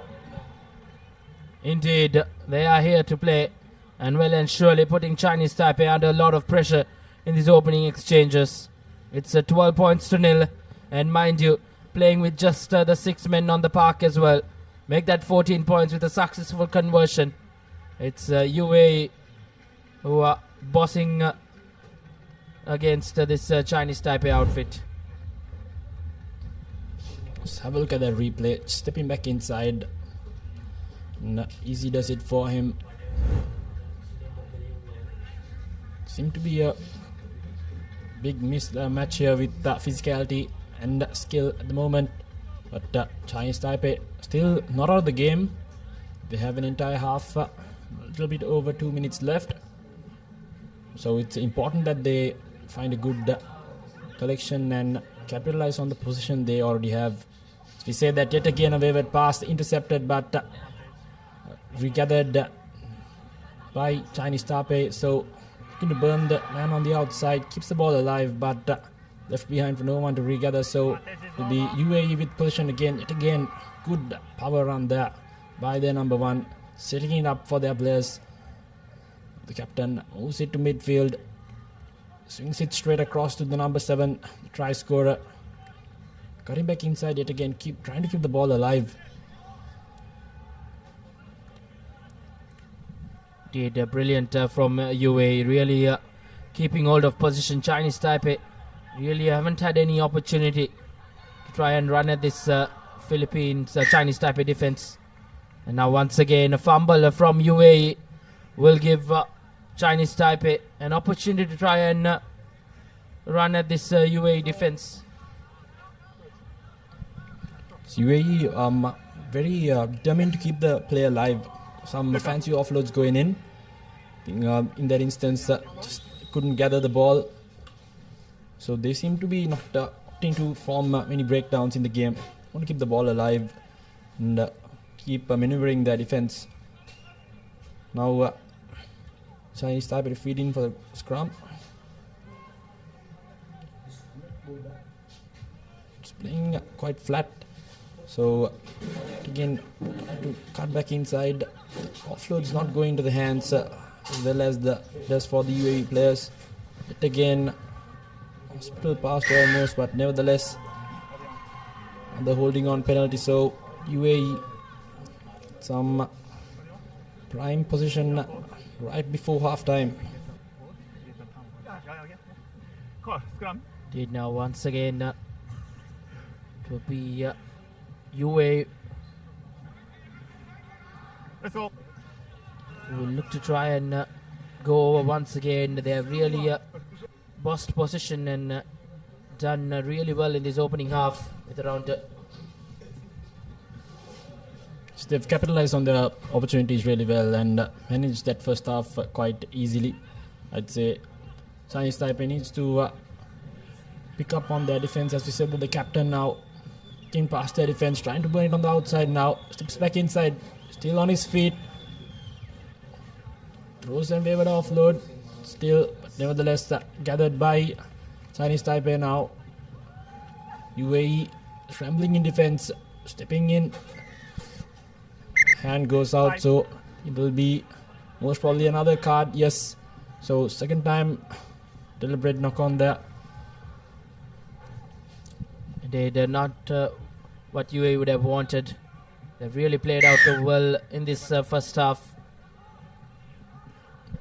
Yes, other than the 2 yellow cards, I think they've played quite well, managed the game quite brilliantly so far. Now Taipei yet again with some good position this time around, breaking through the first line of defense.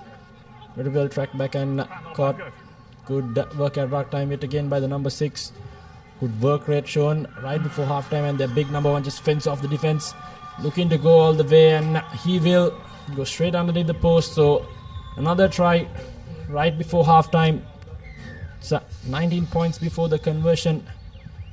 So UAE seems to be running away with it. Indeed, running away with it can be understatement as well. Chinese Taipei just haven't been able to get anything right in that first half. But They have a whole half left to try and draw a comeback. That's the UAE skipper in the sin bin for the couple of minutes. That deliberate knock on. But it's a convincing first half performance from UAE, as they will go into the break with a good lead of 21 points to nil, as UAE will want to continue in their merry way in the second half coming up. මේ අපේ කිරි රටම පෝෂණය කරන කතාවනේ. මේ සුද්දිද? ඔව්, මේ අපි අපේ සුද්දිගෙන් කිරි දවනවා. මේ ඉන්නේ අපි දෙන්න. ඊට පස්සේ කිරි බවුසරේ ගමක් ගාන කියෙන් කිරි එකතු කරනවා. අපේ රටේ කිරිවලින් හදන පෝෂණය පිරි අපේම කොත්මලේ අපේ රටේ පෝෂණය. Marina 888, the home of sports entertainment, with boosted odds, secure cash out, and unlimited rewards. Marina 888, where winners are born.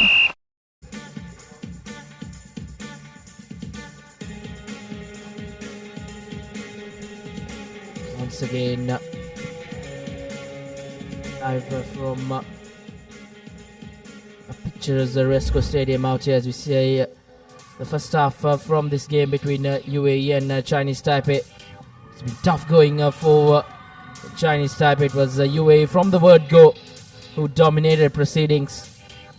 They went over on 3 occasions, 3 converted tries in that first half for UAE, and it will be just a matter of another 7 minutes to close this game off for the boys from the Middle East. Next game coming up, it's Japan taking on Thailand in the next game in this Pool B fixture. Japan did finish second up in China, and they'll be taking on Thailand, who did finish 11th in that first leg. Some UAE faithful out there, the women's team as well, watching quite closely the action out here in Colombo. And if you're in and around the vicinity, head your way to the Racecourse Stadium, as Sri Lanka hosting the Asia Emirates Rugby Sevens 2025 after a lapse of 8 years, and bringing you all the live action is Sri Lanka's #1 sports channel, ThePapare, the broadcasting partners for this year's Asia Rugby Emirates Sevens Series 2025. It's a high-hanging kick from UAE. Not the best of collections from Chinese Taipei, as early on in the second half they have a setback.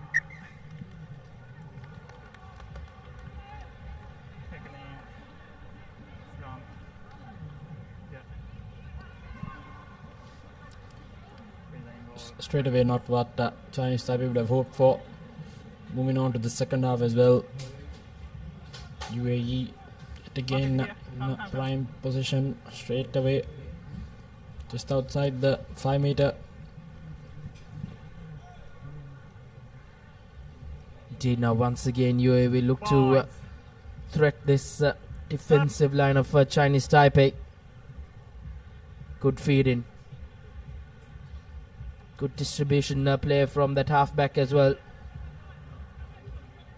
Good defense coming in from Chinese Taipei.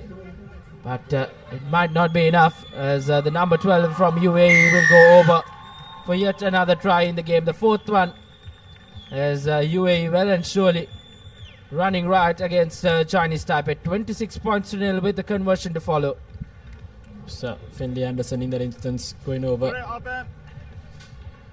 So it seems like UAE will be the comprehensive winners so far. Chinese Taipei still in the back foot, yet to find their way in this tournament as well, as the conversion is not successful in that instance. So it will remain 26 points to nil. As you can see, Finley Anderson sniping through there, going over.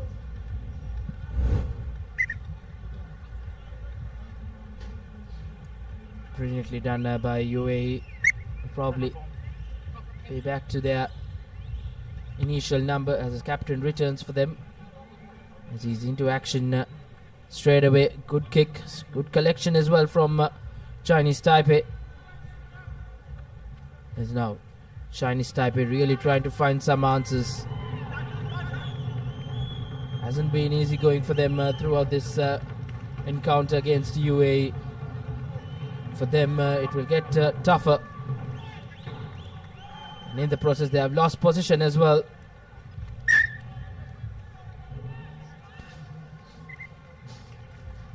Just Taipei again losing position ever so easily. Seem to be quite mismatched there by the physical advantage against them.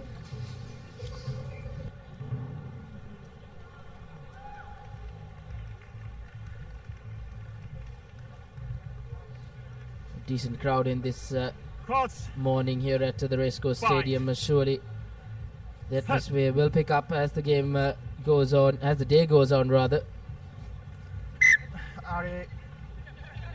Not the best of scrums coming in from Chinese Taipei, as now UAE will look to pounce on it and add more to this score.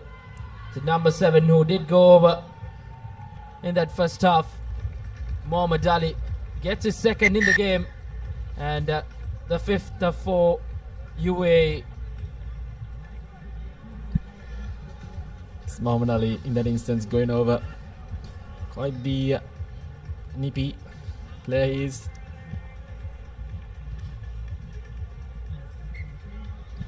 The conversion good as well from the skipper. It's 33 points to 0, and the UAE has really done well with the conversions as well. In the 5 tries they have scored, they have just failed on one occasion. As we'll take a look at Mohamed Ali's second try, as he's will be done for this game. He's been taken in, so UAE will look to just shuffle the pack around and bring on some fresh legs to see this game off in the next 2.5 minutes or so. But again turned over by UAE, so a lot of work to do for Chinese Taipei in that instance. Good dummy there by the captain for the UAE.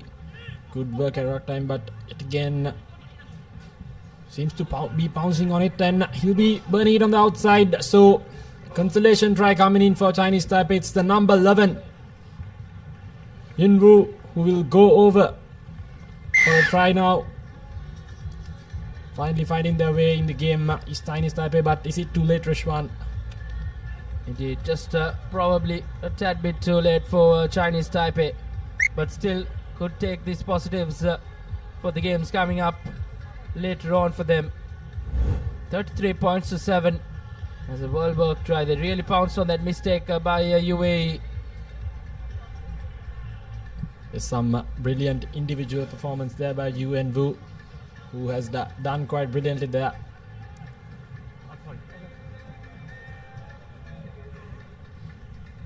Indeed, brilliant work for Chinese Taipei. Probably will be a consolation score for them. And the restart not traveling the 10 meters, as UAE will take it quickly once again. Skipper in the thick of action. Fresh legs now. And a high tackle infringement going against Chinese Taipei, as UAE will now look to just settle things around and go in for a scrum. Probably the right decision as well, Denon. Just around a minute left on the clock. They look to see this game off. Because indeed they've already secured the game as well, so we'll be looking to save some extra bit of energy for the upcoming matches as well. So we have just over 30 seconds left here on our clock, and will be the final feed in, I suppose, for UAE. So yet again another penalty against Chinese Taipei, so they'll have a lot to reflect upon from this game, as UAE now just maneuvering the ball across the field. Their captain, good wraparound move there, trying to step past, just lost his footing in that instance. Now Chinese Taipei pouncing on that loose ball, yet again turned over, so flurry of mistakes going in. So it's an advantage for Chinese Taipei, so it's a penalty taken quickly.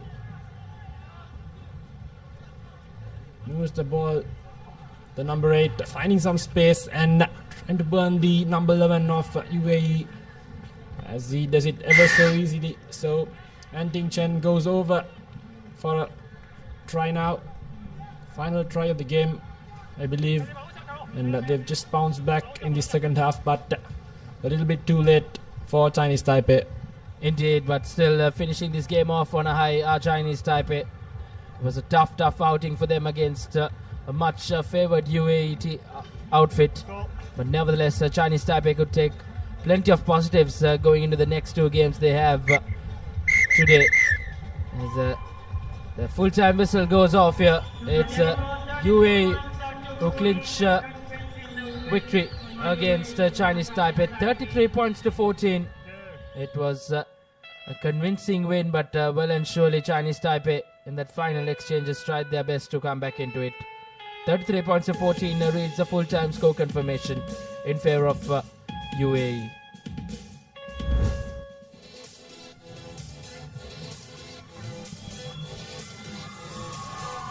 Here are the highlights of that second half. Muhammad Ali going over. I think UAE managed this game quite brilliantly. Few loose balls here and there, but overall a good performance by them. Some consolation tries coming in for Chinese Taipei, showing up the potential they have in their ranks. As you can see, just that they couldn't hold on to the position. They got a few mistakes early on and they just couldn't bounce back. And have a look at the key stats from that game. UAE 5 tries to Chinese Taipei's 2, 4 conversions, so a good conversion rate as well for UAE. And indeed, it was a game where Chinese Taipei would have taken a lot of learnings. They will have tougher opponents coming up. But next up we have yet another clash in the Pool B. It's Japan taking on Thailand. And that will well and surely be a very interesting matchup. Japan did finish second up in China.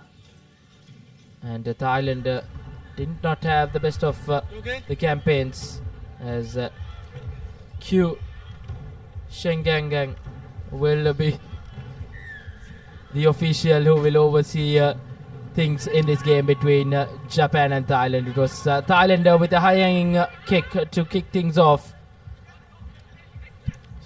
very well received nevertheless by Japan, as they big hit straight down there in midfield. Running some decoy lines as well, trying to snipe his way through. Desperate defense coming in straight away by Thailand. And here we go. In 2 players to bring down that strong lad from Japan. Straight away coming up in defense. So Japan seems to be wasting no time whatsoever. Early to pounce on the outnumbers. Good pass straight away. Release! Japan hitting the right area straight away, finding the gaps in the defense as well.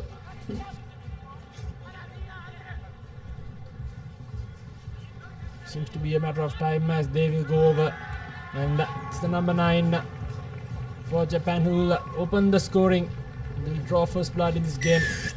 So Japan setting their game up quite well in that instance.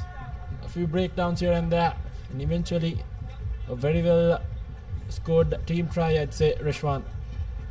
Indeed, it was coming for sure. Japan, the much favoured team coming into this encounter, and well and surely have made justice to that tagline as well. So Japan, who have drawn first blood, with the conversion to follow, with an opportunity to add another couple of points. Makes no mistake, that's the 2 points. It's 7 points to 0. As Thailand will have their work cut out against a much favoured Japan outfit. Brilliantly worked try. Going back into the drawing books, coaching staff will be quite proud of it.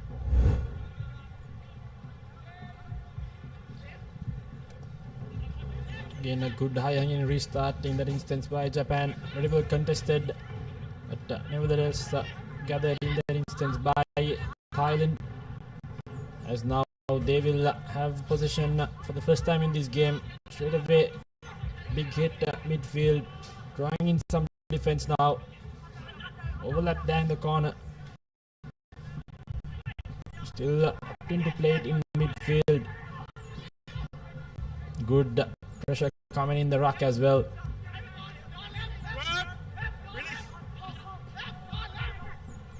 Trying to snap his way through. Isolated now. Japan pouncing on it. Says that it's a holding on penalty against Thailand. Still no time whatsoever. Japan takes it quickly. Trying to beat the defense. And some desperate defense coming in now in the far corner. Good. Thailand up in defense. Wayward pass goes to a man. Seems to have knocked it down in the instance by the Japan. Thailand seems to be coming up in the defense quite quick, giving no room whatsoever for Japan players to maneuver the field. That will be how Thailand will have to go with their things against this Japan outfit. Then will be quite tough for them. But still well and surely in it, as we are halfway through to this first half. Japan well and surely have been tested. I think kudos to this Thailand defense, who have really stood up strong, and they're really quick to pounce on any opportunity. This Thailand outfit. Yeah, all the players seem to be quite enthusiastic and very proactive and involved in their defense. Straight away coming up in as soon as the Japan players giving them no room whatsoever to work with. I think that's their strategy in this game. Japan the more favored and likely to pounce on every opportunity they get. As we say that, but again, good defense, some good pressure coming in by the ruck. Almost lost position in that instant, the number 6 for Thailand. Penalty against Japan seems to be a bit too high for the referee's liking. So Thailand with some momentum here. It's 2.5 minutes left here on the clock. They'll be opting for a scrum down just outside that 10 meter. Thailand would love to go into this break possibly with a score win. Try and level term things. I think that will be the goal at the end of this first half for the boys in yellow. It's now Thailand with the feed in. Opts go from the short side. Puts in that kick. Looks like that will be out, and that will be a line out in favor of Japan to follow. Not probably not the best of decision making coming in from Thailand. Didn't had the right idea to capitalize on the open spaces in the back, but just couldn't execute it as well as they'd hoped to. But nevertheless, Japan now the line out. Good throw, good receive, and straight away going to the center field, finding the gap there in that instance is the number 10 for Japan, who will go straight through for the try. And straight away, as we say that, Japan gets the position of the ball, the tiniest of rooms, and they've capitalized with the maximum. So with the conversion to come, it's 12 points to nothing. It's Toma Shiwachi who is the try scorer. We'll be hoping to convert it as well. Just proves how potent and threatening Japan is. Slightest opportunity, the smallest gap in the defense, they will pounce on it, and the conversion is successful as well. So a little over 30 seconds left on the clock. So take a look at the replay there. Very well received line out, spotting the gap, and good presence of mind to give that quick short pass, and easy does it for the number 10 of Japan. Restart again, contested, won by Japan, so good stuff straight away. Not settling for nothing less than what's best for them. As we say that right before halftime, they seem to be eating for one more try just to put the game at rest, and they will get that desired score, Ishwan. So 19 points to nil. The number 12 going over. Did a brilliant work from Japan. This was expected. Koga getting his first try in the leg and in the game as well. Japan, a 3-try first half for them, as they will really go into that break with a lot of ease coming up in that second half. Conversion yet to be made. This time around successful. 21 points to nil as Japan, they go into the break with 3 converted tries. And as you see the halftime score confirmation, Japan 21, Thailand yet to get off the mark. Exclusive leasing options for unregistered vehicles from Commercial Bank.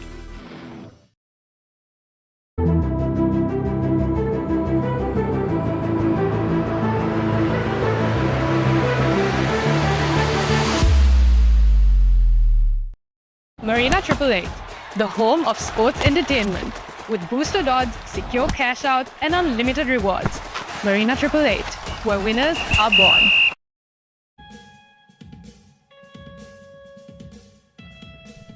Back live here at the Racecourse Stadium. If you're just tuned in, it's the game between Japan and Thailand, where Japan have absolutely ran right in that first half with 3 converted tries, which makes Thailand's life a lot more difficult coming up in that second half. Japan were very good at pouncing on every little opportunity they got, Rishwan, in that first half. Thailand did manage to showcase some good defensive efforts, but Japan's attack just a bit overpowering in that instance. So important second half coming in for Thailand. Why don't they get a score in if they want to keep this game alive for themselves?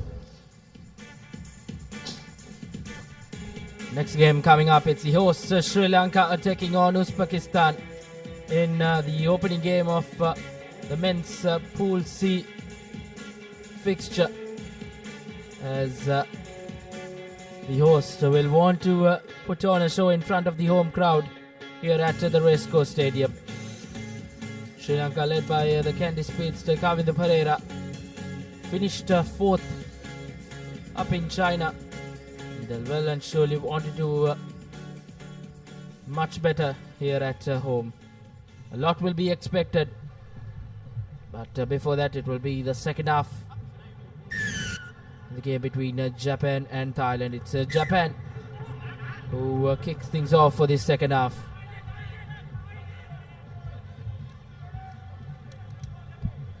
Is Japan a bit too over-eager in that instance?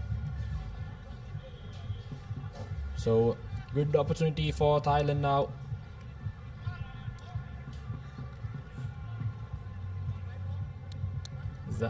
Be taking a quick tap. Straight away, we switch directions to good fend off and good hands yet again, keeping the ball alive. Thailand thought they were settled, but yet again a wayward pass. As we say that, Japan yet again pouncing on that loose ball. He has blown the whistle, so he'll call back play that bit forward for the referee's liking. So Thailand living on some nice. Indeed. Japan really will look to continue their dominance here against this Thailand outfit. Hasn't been quite easy out there. It's hot and humid. We have had plenty of showers throughout the week. The weather will play a big part in this day one. Once again, we look at that incident.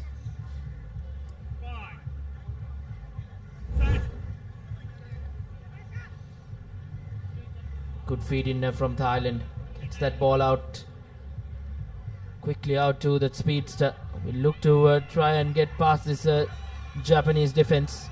But a thumping tackle as Japan have done well to turn over proceedings. Once again, Thailand. Just like that first half, then and they have doing the plenty of defensive work. Now Japan can overlap in the corner. Stepping back inside is the number 7. Cuts through 3 defenders. Now goes over the number 1. So Japan, as I mentioned earlier, the slightest opportunity they get, they pounce on it, and they will go over straight under the post for their 4th try. The conversion to come. So it's Takia who will go over for that try. Very well-oiled Japan outfit. Just making easy work so far of Thailand.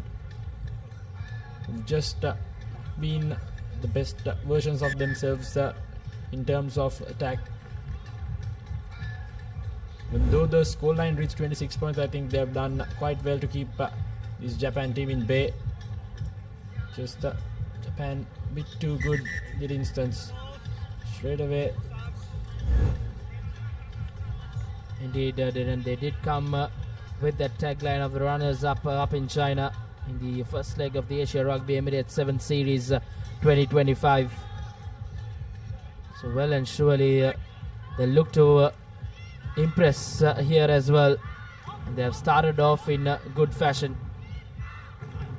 28 points to nil now, and they look to add more to it and make that third 3 points with the conversion to follow in quick time.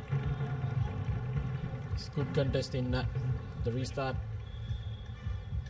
Regathering position as soon as they can. Ugira will go over for the try. Japan making easy work of Thailand. It's just that they seem to be managing this game quite well.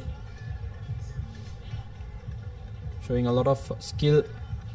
It's their position in the tournament as well. Conversion unsuccessful, but nevertheless 33 points and the game to their name. Indeed, it's the first conversion that did not go through for Japan. Once again, just dominating proceedings from the word go. And not the best of collections from the restart, but nevertheless was secured by Thailand, and that will probably be a very important call coming in from the referee. He straight away goes to the pockets. He had no hesitation, as Japan will be reduced to just the 6 men on the park for the next couple of minutes.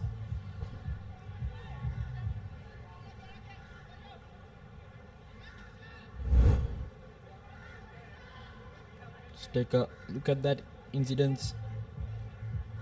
They're jumping for the ball, so a bit touch and go, but nevertheless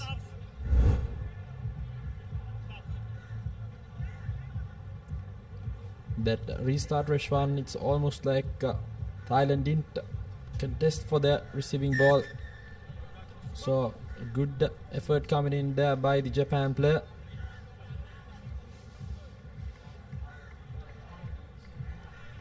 Now Thailand with the numbers advantage. Little under 3 minutes left on the clock. We'll be hoping to get some points on the board.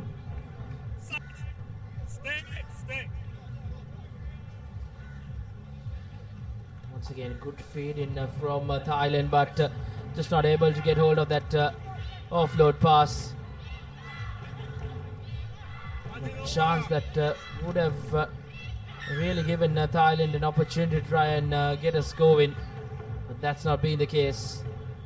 Just trying to use that extra man advantage in the corner, trying to get the loop in with that numbers advantage, but nevertheless just couldn't hold on to position. Japan again with opportunity, switching things over straight away in midfield now with an opportunity. Cutting back inside is the big number 2 for Japan, and almost finding a gap. The number 3 easy does it for him. Brilliant stuff. They enjoyed it in the bench as well. So Japan making very easy work in this second half, as definitely identified the defense, the gaps in the defense of Thailand, pouncing on it ever so easily. 38 points with the conversion to come as well. Indeed, 38 unanswered points as well.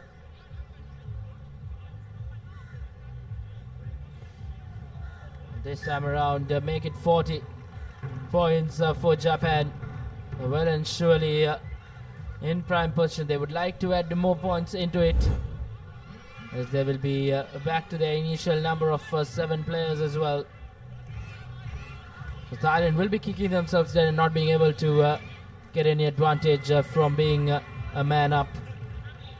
But it's always tough against an opponent like Japan, who are surely one of the favourites out here in the second leg of the Asia Rugby Emirates 7 Series 2025. And as we speak, it's yet another try for Japan, and well and surely running away with it in quick time are the Japanese.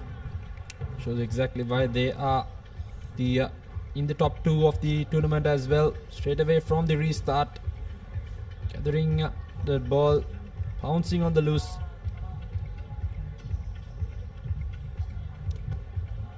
Using every single movement to their advantage, and so it's 47 points nil,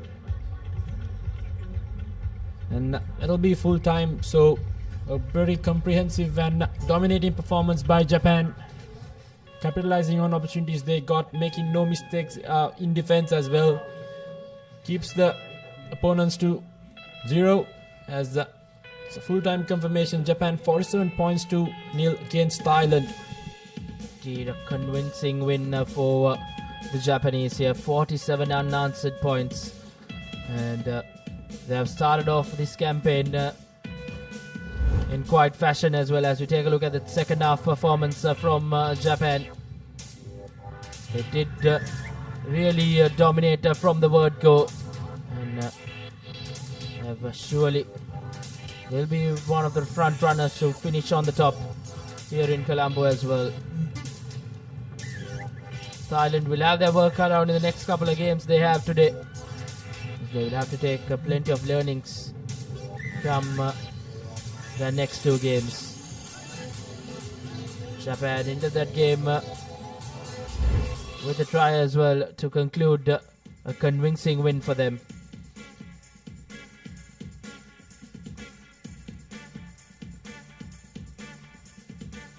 Weather just holding up well here in Colombo, as the host running out to the middle, as we'll have a change in the voice.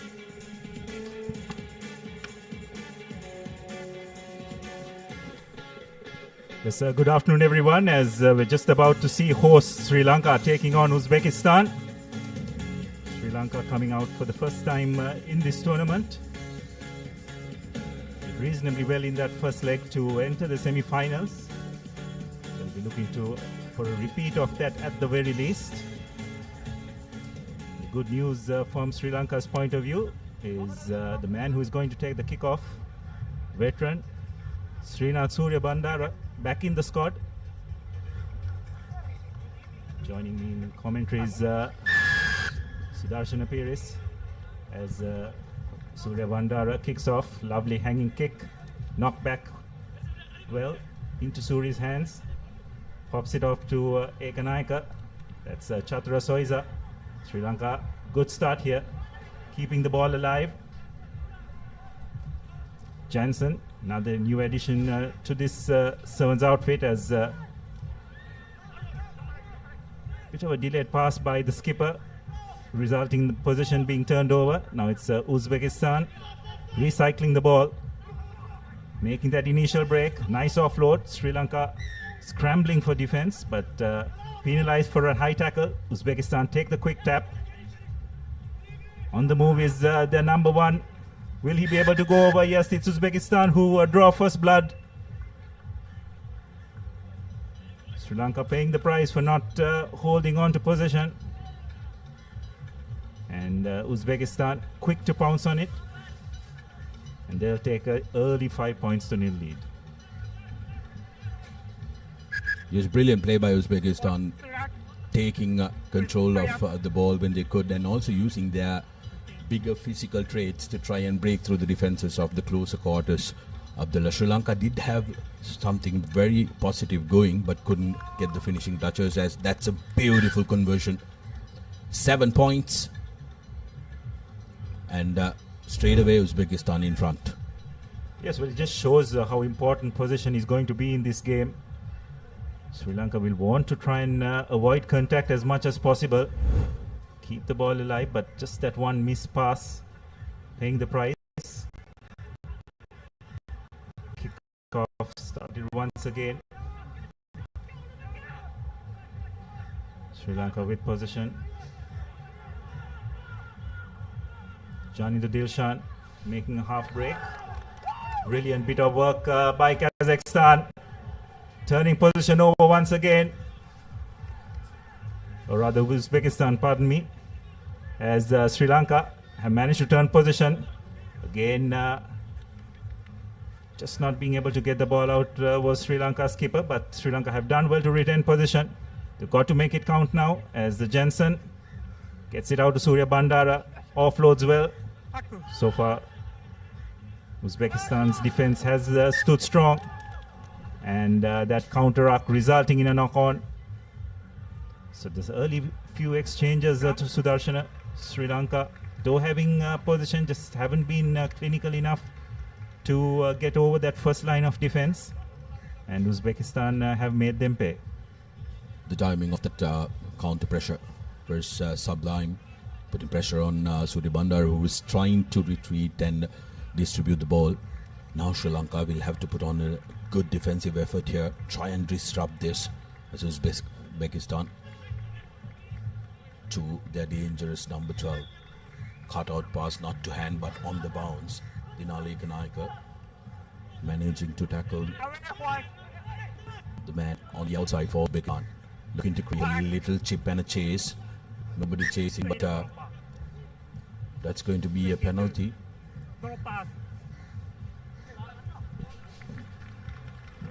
It looks like the referee has educated that's going to be a 22 dropout. Stay on side, please. Thank you. Surya Bandara Let's go, guys. just not quite sure of playing Kavindu Pereira in that center position, isn't it, Sudarshana? Plays has been really in that wing position most of his career. Now an opportunity for him to make amends. Breaks that first tackle, does well to hold on to possession. Sri Lanka recycle the ball, but they need someone to create something in that middle. It's Akash Madhushankar. Again, Sri Lanka slow to the breakdown. And brilliant work by Uzbekistan's number one, pouncing on that breakdown and winning the penalty. Sri Lanka have been bogged down to their 20 to 30 meters in their own half for far too long. Abdullah, and Uzbekistan is doing absolutely well to make sure that they keep piling pressure. They've gotten the 7-point lead, and they will be looking to try and double this in very close succession. 2 minutes to go in this game, in the first half. As the crowds fill up, it's fabulous, isn't it? After almost more than half a decade, we have Asia Rugby Sevens coming in. Of course, there was the pandemic break, which resulted in a Not many rugby being there as we speak. Sri Lanka managing to win that line out. Madhushankar spreading the ball in the corner is the skipper. Has Ekanaik on the outside. Ekanaik cutting back inside, dancing away from tackles. He can surprise you with his speed, but Uzbekistan is privy to that. Brilliant defensive effort from them. Madhushankar. Now Sohisa makes it available.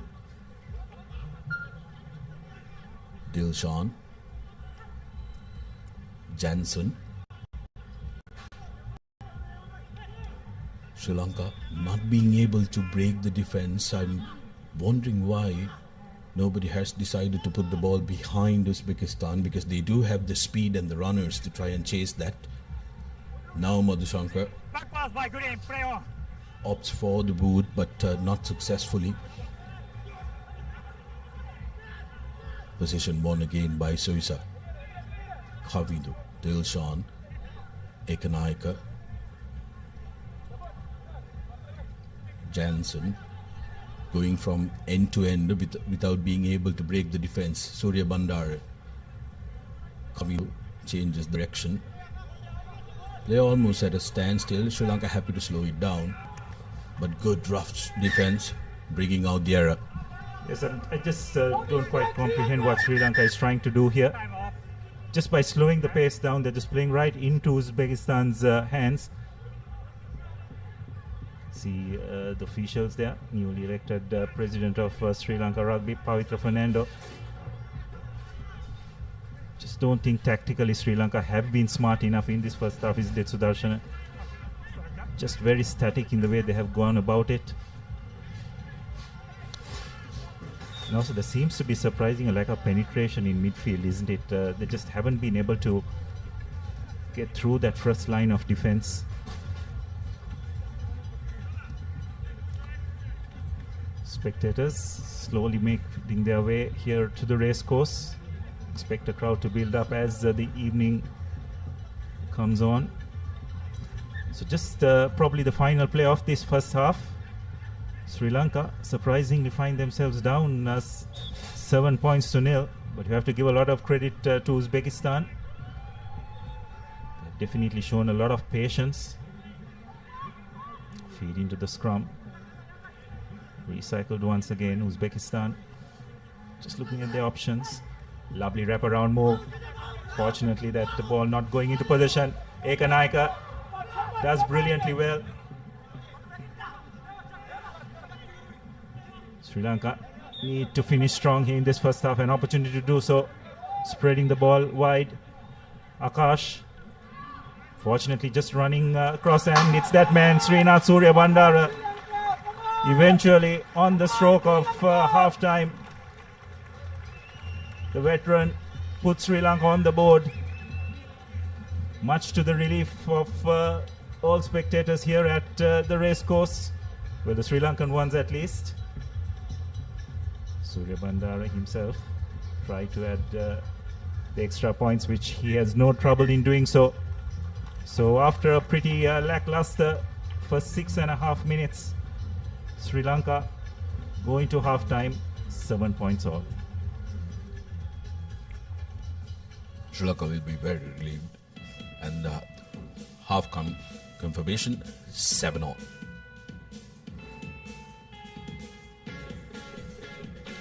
ඒ තමයි කොට්මලේ factory කිරි butter cheese yoghurt ice cream එහෙම හදන විදිය. අපේ රටේ කිරිවලින් හදන පෝෂණය පිරි අපේම කොත්මලේ අපේ රටේ පෝෂණය.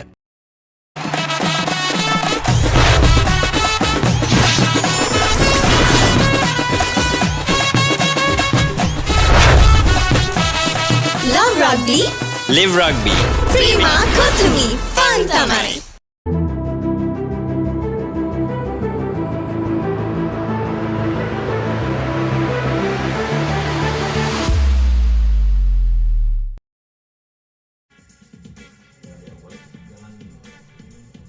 So we're back here at the racecourse. It's 7 points all. Let's just take a look at the half-time, first half highlights. It's Uzbekistan who drew first blood. They looked very threatening from then on, but then just on the stroke of half-time, Srinath Surya Bandara pulling things back for the course to go in at half-time at 7-all. So this is the next fixture coming up, China versus Singapore. The other two teams in this Group C along with Sri Lanka. Probably have to say China, who emerged in third place in that tournament they hosted about a month ago, will go in as favourites. But before that, we definitely have a game on here. The Uzbeks have definitely put in a really good shift in that first half. It'll be interesting to see whether they'll be able to kick on from there.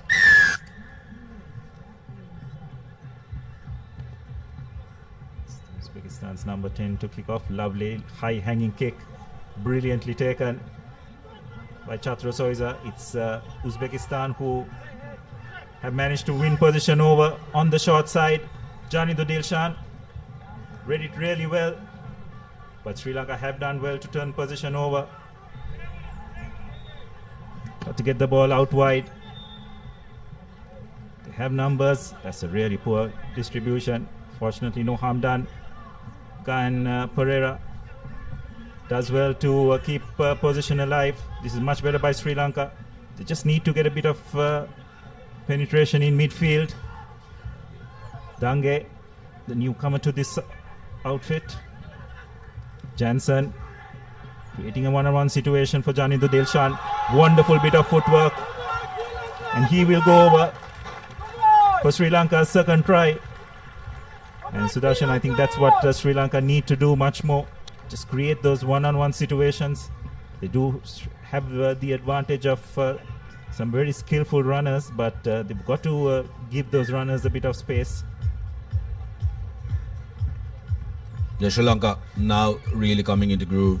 Seems like they had that first game jitters of a tournament within that first 7 minutes of the second half. They earned the right to go wide. Earlier what they were trying to do was just swing from side to side and hope there would be opening coming, but now they've shaken it up. Some of them, despite being young, brilliant work by Janidu Dilshan in that corner. Lovely bit of step and has the speed to finish it as well. Goes all the way and puts Sri Lanka in front. Yes, I think what we've just seen is Sri Lanka need to try and keep the ball alive, isn't it? They don't want to go into too many breakdown situations because Kazakhstan very strong in that facet of the game. And that's a poor kickoff. Not quite sure what Sri Lanka actually needed. Maybe Gayan could have let that ball bounce to see if it went over the 10-meter mark. Nonetheless, it's the Uzbeks who will have an opportunity to draw level.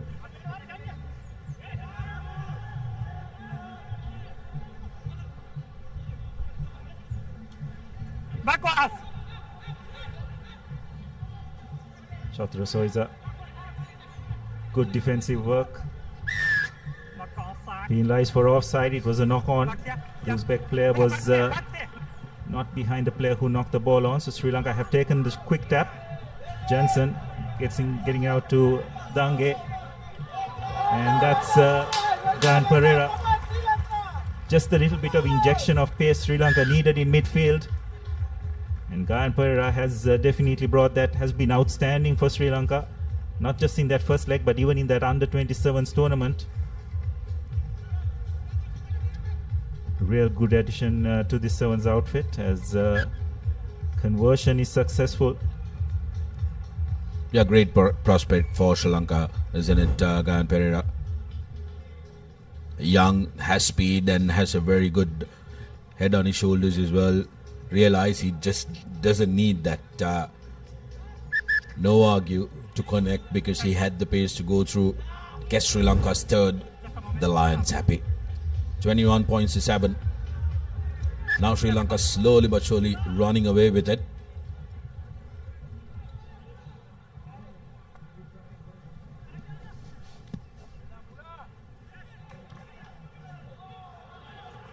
This is good by Sri Lanka. Good pressure being applied. Kazakhs under a bit of pressure. But they've managed to find a bit of width, keeping the Sri Lankan defense flat-footed. Jansen just not being able to make that tackle first time.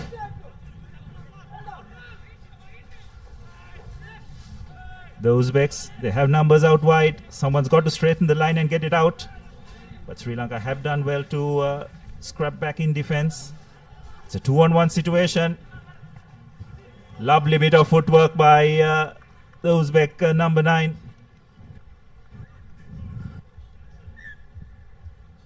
And Uzbekistan have struck back. Mohammad Kalandrov, that time, the try scorer.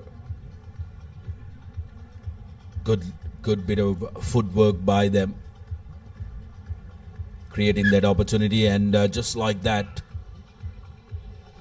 14 points to 21, one score away, Uzbekistan. So Sri Lanka can't relax. They need to finish strong this second half if they want to win.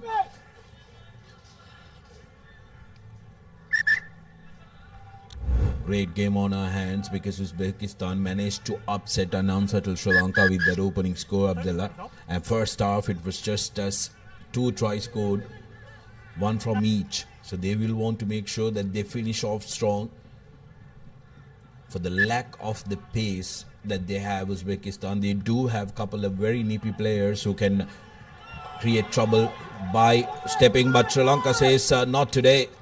As Chatur Soisa is taking a little stroll to the try line. Error soon after you score. Teams are very vulnerable the moment they score, and yet again Uzbekistan, lack of concentration, and Chatur Soisa takes a stroll. Yes, you just sense that the Uzbeks thought that since the ball may not go over the 10-meter line, it will just drop short of Soisa, but it wasn't the case. Conversion not successful, but nonetheless Sri Lanka had 26 points to 14. As we have a look at that once again, just a bit of lack of alignment, and a brilliant collection by Chatura Soisa. Looked up, saw that no one was in front of him, and strolled over for Sri Lanka's 4th try. Now this is an area where Sri Lanka really need to try and brush up going forward.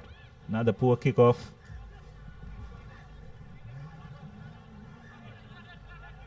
You got to really nail that, isn't it? A very important facet of the game when it comes to sevens, your kickoffs. That's where the better teams really capitalize. So the Uzbeks with possession. Referee has his hands out for a penalty. High tackle is the call, so we'll come back for the penalty. The Uzbeks take the tap quickly. They realize that they don't have much time.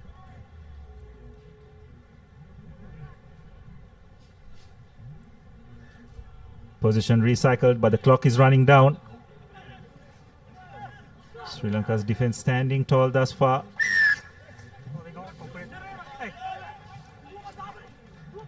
And position has been turned over. Sri Lanka do well to hold on to position. And Jansen says that's enough. So that's the end of the first game. After a rather slow start, Sri Lanka eventually coming out as victors. 26 points to 14. It was 7-all at halftime, so not the best of performances, but Sri Lanka will be pretty pleased by the fact that they have managed to notch up a win. Always the first game of the tournament can be a pretty difficult one, and it proved to be so for the Sri Lankans. But they'll be pretty pleased with the way the game ended.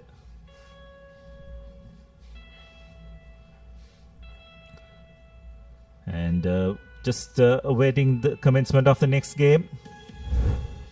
It will be the teams that Sri Lanka will face in their remaining 2 games. That's China and Singapore.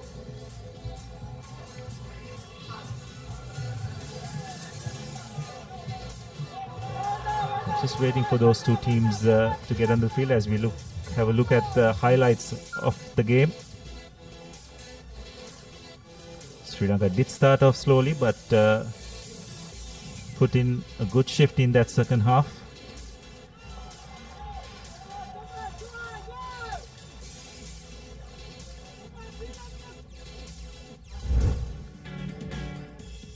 So that's how it ended. The key stats: 4 tries to 2, 26 points to 14.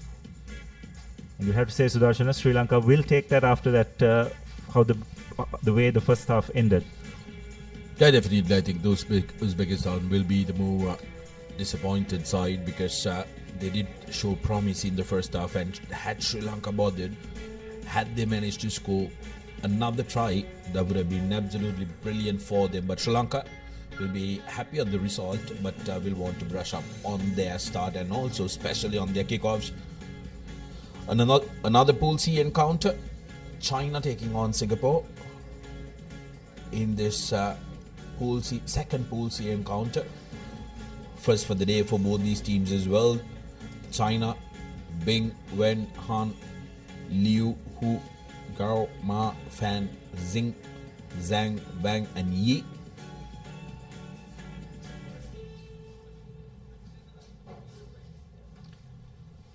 Singapore, yes, will not be able to tell the Singapore team as referee Ishanka Abekon from Sri Lanka will take control of the game. So China came third in the tournament they hosted a few weeks back. Will want to make it into that semi-final at the very least once again, and it will be they who will kick off. Nice hanging kick, but Singapore do manage to win possession.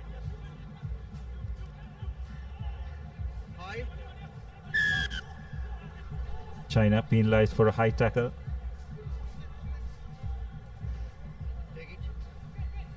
Looks like Singapore will want to try and slow the game down as much as possible. Not quite sure going to touch will be an option because from what we see, China definitely have their height advantage. Loose pass, but well gathered by number 11. Position recycled. Singapore doing well to keep the ball alive, but they're constantly on the back foot and under an enormous amount of pressure.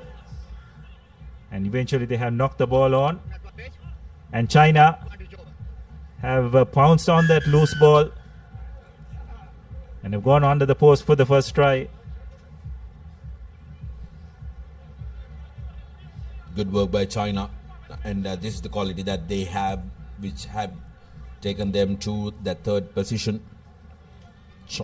Chong Ma, that time the try scorer, getting his 4th try of the series, scored 3 tries in the home leg.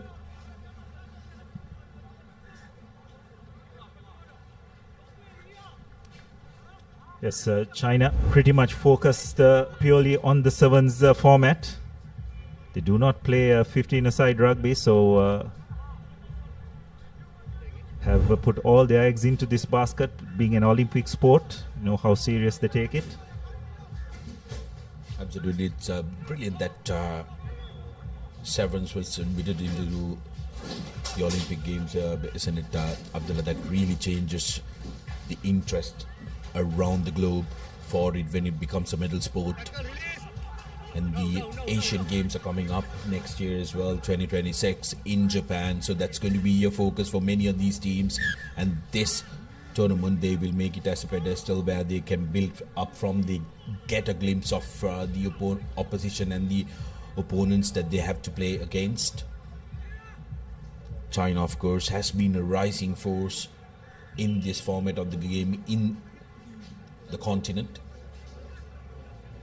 They do have the luxury of very tall players in their ranks as well, Abdullah. So the restart is going to be a crucial weapon that they use, and they have used that in their home leg as well, finishing 3rd. A loose pass once again by China, again on the back foot, but they managed to retrieve possession. Again breaking that first line of defense. Trying to go on the short side. Comfortably over, it seems, the number 6. Liu goes in for China's second try. Liu touching down for his second of the series. China does not have the luxury of their highest try scorer from their home leg, Chang Shangshan, who touched down 4 times in this squad, but they have managed to find plenty of resources around the park.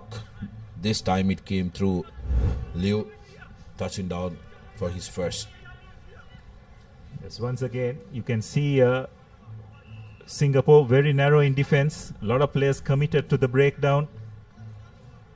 Just that one-on-one situation so close to the line. There's only going to be one number 6 who was going to be a winner of that, and it was Liu who went over. China restart the game. Another nice hanging kick, but Singapore have done really well to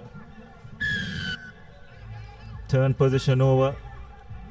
Penalized for playing the ball on the ground. So China take the quick tap. They want to play this game at a reasonable pace. Once again using their big players. Singapore struggling to bring these Chinese players down to the deck. And an unforced error by number 7 of China.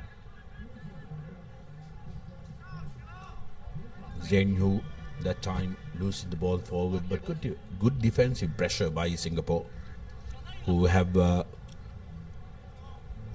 managed to hold their fort, except for the couple of occasions China managed to run away. Despite the physical mismatch, they've been disciplined in defense. They haven't given away too many penalties, but with possession in hand, Abdullah, I'd rather prefer Singapore to play away from these physical Chinese counterparts. That's much better by Singapore's number 6, taking the ball into contact, but he has players back supporting him. Now Singapore just need to try and create a bit of room for themselves. Spreading the ball out wide, but China's defense really well organized. So Singapore doing well. Referee has his hands out for an offside. Now a one-on-one situation. There's no advantage, so they'll come back for the offside infringement by China, but that's good by Singapore. Some good quick recycle ball, putting a bit of pressure on the Chinese defense, resulting in that penalty.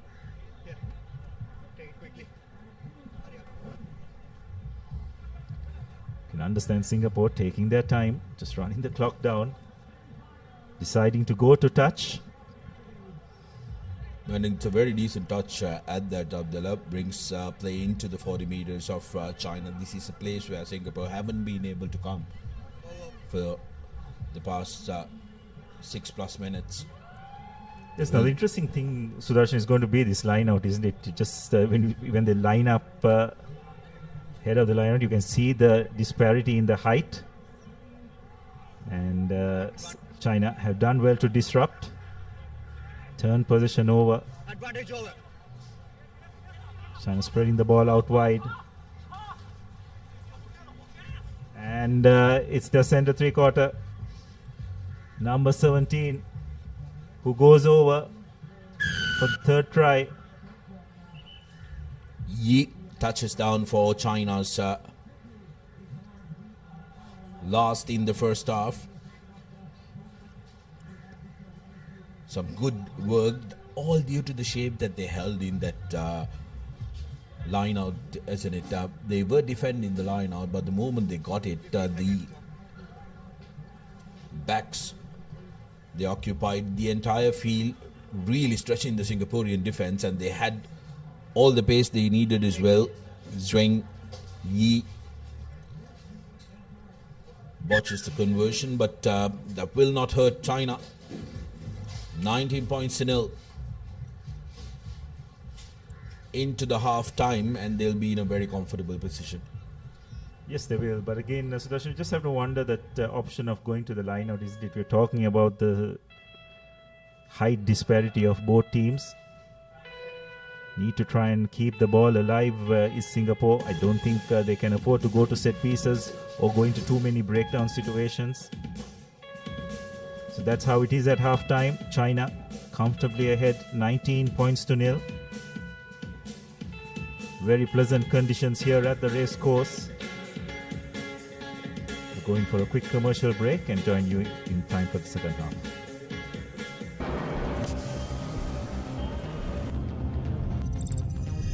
මෙන්න මෙයා අදත් හීන stuck වෙලා මේක නම් හීන ලෝකෙ record එකක්. ඩවුන් පේමන්ට් ඉෂුව එකක් තියෙන්නේ. අපි පොඩි සපෝට් එකක් දෙමු. ඉලෙක්ට්‍රික් වෙහිකල් එකක් ගන්න දී තන්නේ.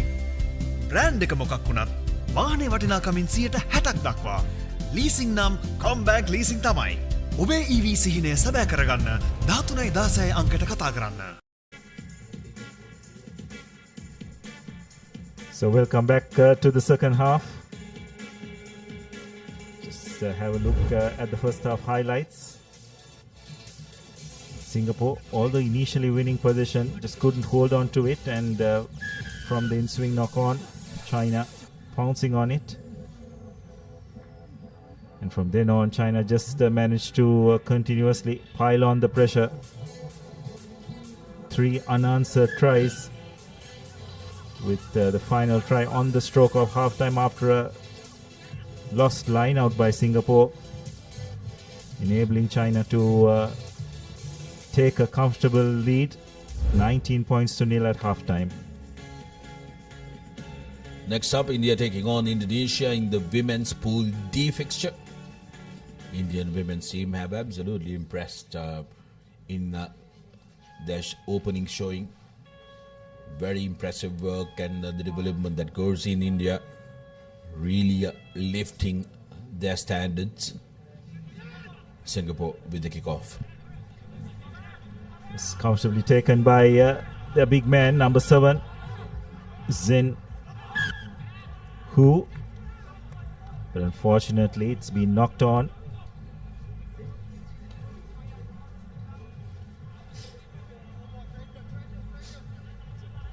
So Singapore with an opportunity here.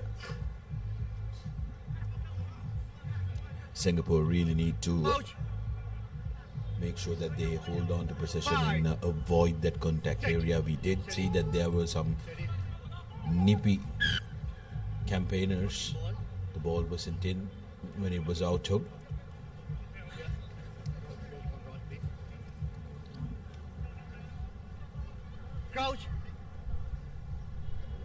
So the ball did not go through the channel, so they'll have a refeed. Singapore this time successfully retain position from that scrum. Going to contact. Fortunately, number 11 just trying to pick the ball up, but not successful. So it's a knock on, no advantage.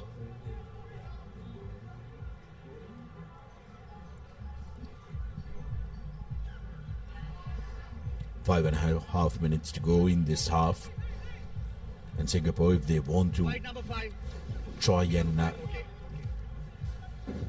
think of a comeback, they need to score, and they need to score fast.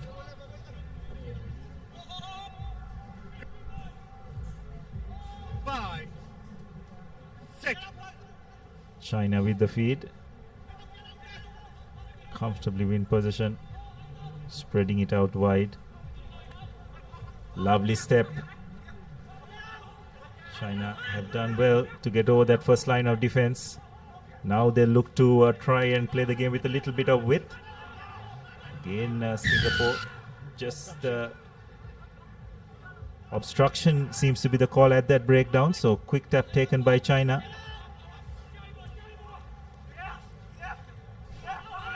Singapore hanging in there, but China very much in control. Bit of a loose pass, but well gathered. Unfortunately, knocking the ball on. Singapore need to make it count from here. This is the best opportunity for them to try and create something, but there is no advantage by the looks of it. So referee has called them back for the scrum. Well, despite the clear physical mismatch, Singapore have been absolutely determined when it comes to their defensive effort, looking to put China under pressure. They understand the fact that the big Chinese units are getting a little tired, despite it being nice and gloomy. It's very, very humid here at Racecourse. Players will be thankful for the lack of sun, but the humidity is very, very high up the land. Also, there is rain forecasted for the evenings. We really hope that they stay away, but when it does come down, it can be the greatest leveler against most of these teams, and we can expect a couple of upsets coming in the evening. Yes, well, Sri Lanka will be up against this Chinese outfit at 9:50 p.m. So let's hope that the weather gods are kind to us, and there is no rain as Singapore retain possession. Short pass, but not being able to make much inroads. Again, a lot of pressure applied at the breakdown. Very slow, static ball, giving time for China to realign in defense. Singapore, nice offload by number 11, but Chinese defense coming back. Position turned over, and then again China knocking the ball on. It's interesting, Sudarshan. A bit of fatigue seems to be setting into the Chinese lads as well.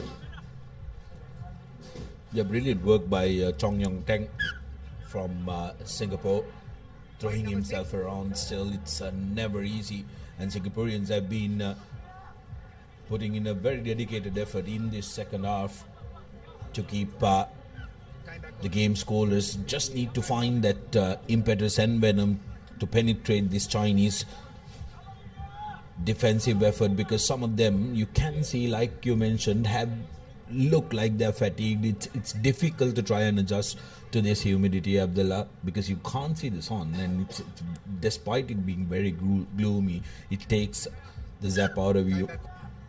And China, finding it out the hard way, will be better prepared come the next game, because it's always a learning experience when you travel for these multi-day tournaments.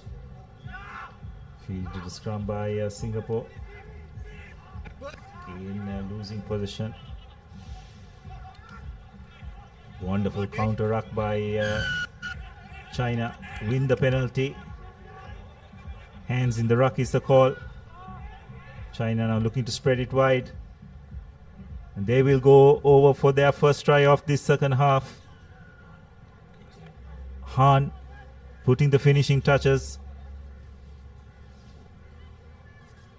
to the turnover position, and that will be China's fourth try. Have to say Singapore have hung in there valiantly, but fortunately losing possession, and against an unstructured defense, China make maximum use of it to go over for their fourth try. Conversion not successful, so score will remain at 24 points to nil with just around 90 seconds remaining. Turnover of possession, and China quick to spread the ball out wide for Han to put the finishing touches. Now once again China this time not reaching the 10-meter mark, so it will be a free kick for Singapore.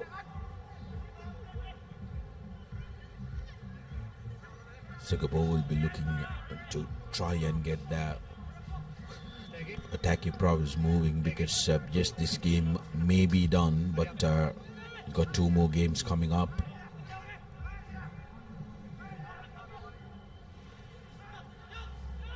Singapore would dearly love to get a try before this game ends. They have an opportunity as we approach the final minute of this game. You can see China very focused, but that's a wonderful swerve by Singapore's number 12. Unfortunately, just does not have the pace, and China quick to pounce on that loose ball. Once again, the quick tap taken. China breaking one tackle.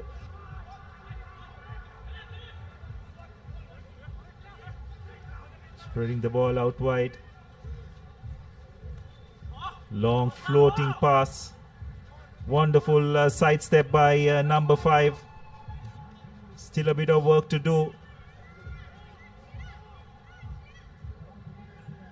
Looks like he has knocked the ball on.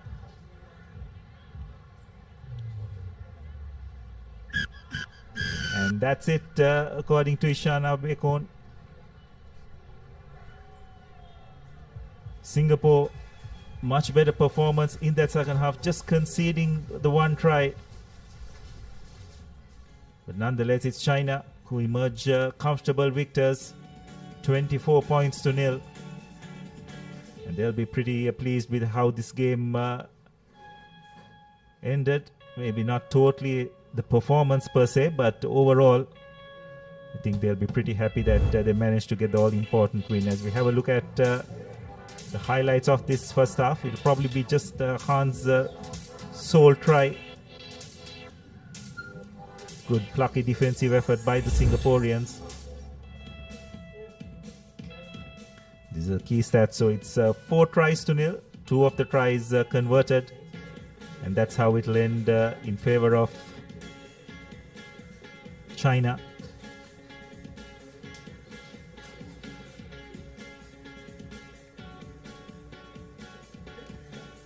So Sudarshan, it's going to be interesting, isn't it, how China match up against Sri Lanka. That could be the key factor, but don't rule out the Uzbeks as well, isn't it? If anything that we saw them putting up against Sri Lanka, that China-Uzbekistan game could be really interesting affair.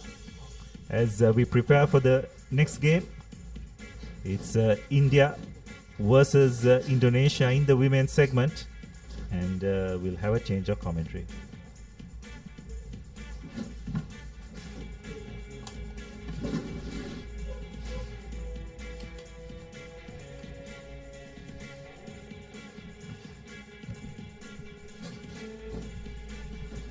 India taking on Indonesia in the women's segment, the second round of women's matches. India, of course, coming off a victory against the United Arab Emirates, and of course Indonesia suffered a huge loss at the hands of the Japanese women sevens team. They look to try and make amends against this Indian outfit who looks very strong. Joining me in the commentary box is Khadija. Good afternoon to you, Khadija. Good afternoon to you, Abid. India, of course, have Patil, Yadav, Guj, Kumari, Shukla, Rai, and Kaur. Shukla, of course, scored 2 tries rather in that previous game. And we look to try and continue her good form in this game against the Indonesian sevens team. India have had a really good sevens story so far in the women's segment. Men's, they haven't been able to rank up against the big guns, but for a country that has slowly but surely got their rugby up and running, the women's team has done extremely well.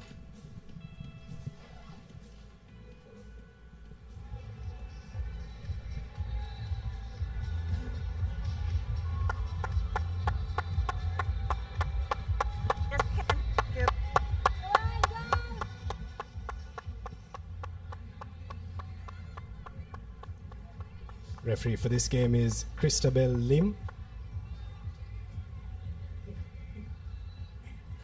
Indonesia with ball in hand to kick things off in this encounter. Yes, Abid. They're all ready for the kickoff now. There goes the whistle. Nice kickoff. Very deep kick. Well received by India. They're going quite strong in contact. Opted for the short side, and let's see. And I think that's an easy try, Abid. Oh, I think I spoke too soon. There we go. With the support play. Passes. Good hands and spots the gap. Number 7.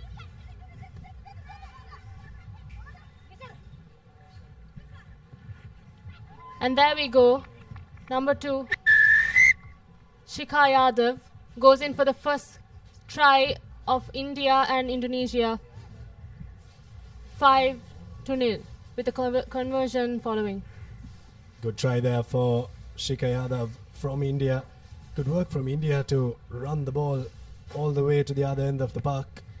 Conversion is successful, so good start for the Indians in this game. Indonesia, of course, lacking in defense a bit there, but you can't take anything away from this Indian outfit. They look to be a well-oiled machine, and they seem to know exactly where the try line is. On that occasion, it was Shikha Yadav going over to score a try. Just 1.5 minutes gone on our clock. Important restart coming up for India. And there we go. The second restart kick. Well received by, I wouldn't say well received because they let it bounce, but there you go. Lack of depth, Abid, with the attack. India's defense quite creeping in. It's hard for Indonesia to manage and keep ball position. Like I said, India's back with the ball. And there we go. Shikha, yet again, for her second try for India against Indonesia.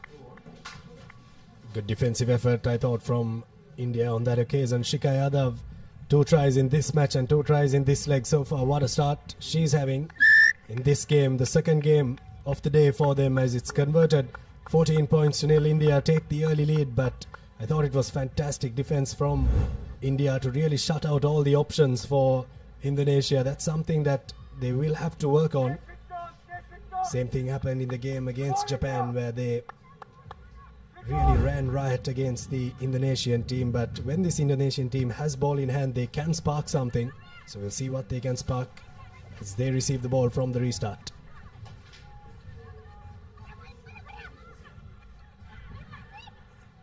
Still a bit.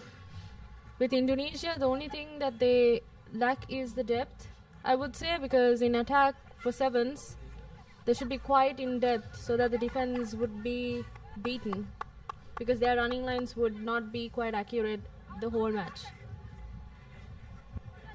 Indonesia still holding composure and ball position, but India's defense seems really good. Tackle on tackle. Roll fast.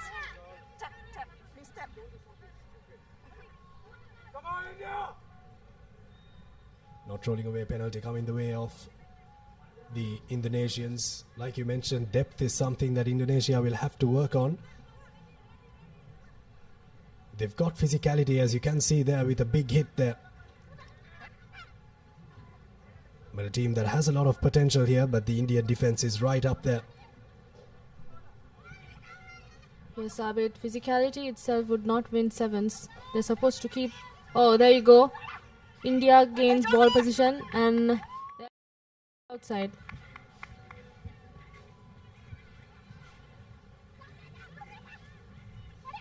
Amazing offload and continuous ball play, I would say, from India. And that's Domini Marndi for the third try for India. It's quite amazing how they play. Well, the ability to turn defense into attack there. Third try coming in for the Indians. Really making easy work of this Indonesian team. Kick missed, but that wouldn't really matter because they've got the scores to go with it. Have a look at the strength there. In that number 4 jump was Arti Kumari, and passed it on to the try scorer Marndi, who went over under the sticks. Third try for the Indians. Abid, look at their composure.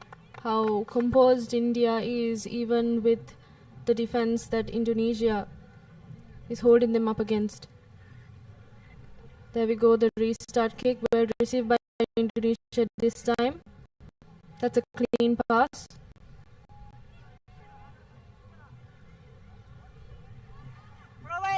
Basics, really.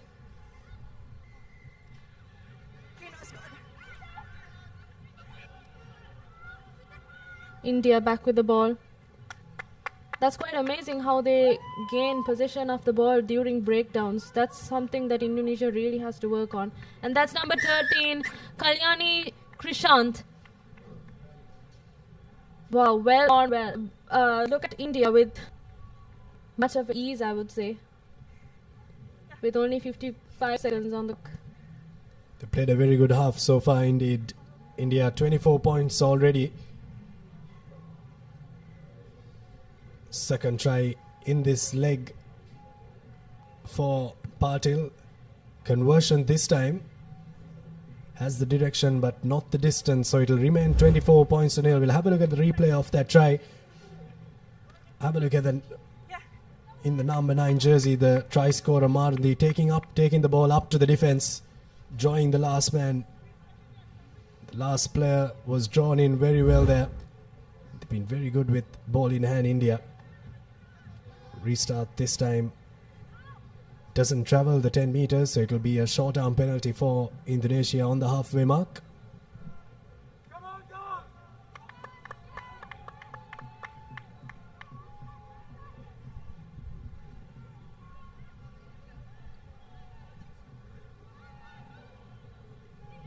Indonesia now first real attacking opportunity in this game so far. They've not had a lot of possession of the ball. India have done very well to turn over possession so far in this game. Now here's the opportunity for Indonesia to spark something. But India come away with it. Good defense from the Indians, and once again they turn defense into attack. Here's the try scorer Mardi on the corner. Naik came around on the loop. Knock-on advantage coming the way of the Indians.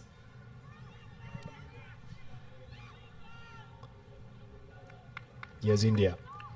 2-on-2 situation here, but finding the gap and going right through it was Nirmalya route for India. 5th try in this half already, and they're really running away with this game. The Indonesians don't have any answers to the attacks that the Indians are putting against them. First try in this leg for Rout. Gets a very good score for the Indians. 31-0 now with the conversion gone through, and it's half time here.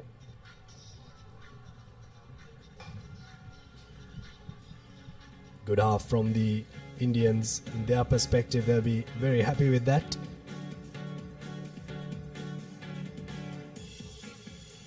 At half time here at the Racecourse grounds, it's India 31 and Indonesia 0, yet to open their duck and break their duck rather and get their first score.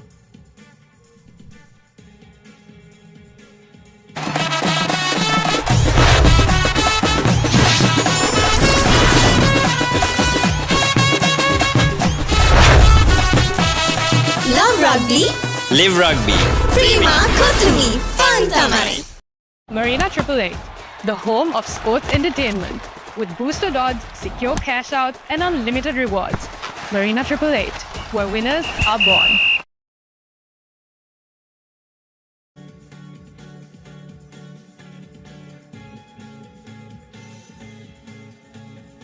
India 31-0 here against Indonesia. These are the first half highlights. First try for India was a well-worked try. The number 2, Shika Yadav. This was her second try in the game. Really strong ball carrier. That lady has a lot of strength in her legs. Went under the sticks twice, but I thought this was the pick of the tries here. Have a look at the stepping. But before this try, there was a lot of work in defense that India had to do to turn defense into attack, and the ability to be able to really put the foot on the accelerator when necessary. India have done that fantastically well so far in this half. 31-0. And as their neighboring country, Sri Lanka, we could be really proud that we've got a country like India that is very dear to us, really getting in the rugby scene. It's 31-0 with 7 more minutes to go in this half. Yes, Abid, and that's the kickoff for the second half. India really seems to be quite fast in their defense. That pressure is getting on to Indonesia. But one thing I've seen is that India manages to keep the composure even in defense. They're quite explosive in their attack.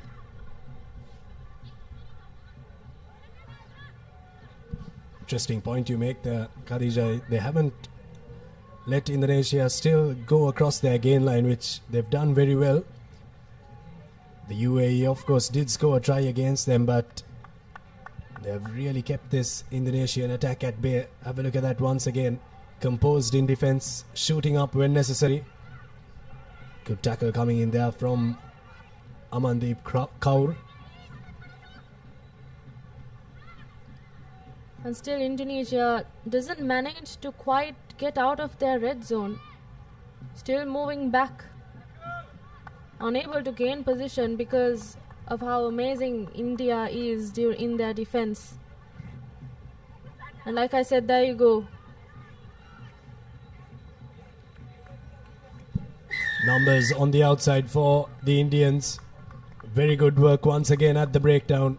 Putting in the numbers when they had to. Saw that there was just one Indonesian player there. Really broke that ruck. And at the breakdown, India have been very good and they score another try. And it's that girl in the number 10 jersey, Nirmalya Raut, going over for her second try in this game.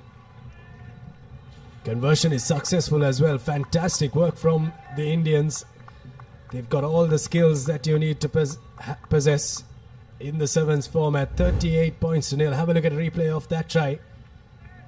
The try really was created in the frame before that, where they turned the ball over at ruck time. But Nirmalya Raut going over for another try for the Indians. Not the best of receiving. It's quite messy and scrappy, I would say, but Indonesia still holding possession. The breakdowns are where they have to. There you go. India back with the possession. Beautiful passes. It's all about the numbers, and look at the cutting edge. Amazing. Then that's number 13. Kalyani Krishna, yet another try for India. And that sets them in a very comfortable position, Abid, actually. 43 points to nil. That's a replay of that try there. Kalyani Patel going over for her second try as well in this game. The Indians are taking turns at scoring doubles here. 43 points to nil. Another huge loss coming the way of the Indonesians. 43 points to nil already with 3.5 minutes left on our clock.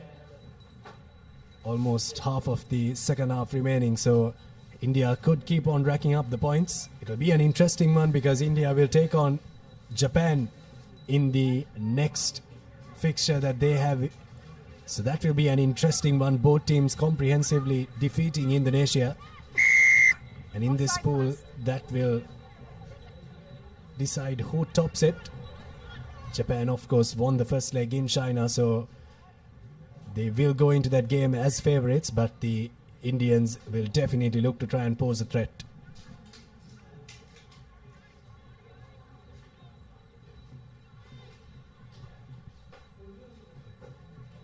And now Abid, a scrum in favor of Indonesia. I think they have made some progress so far.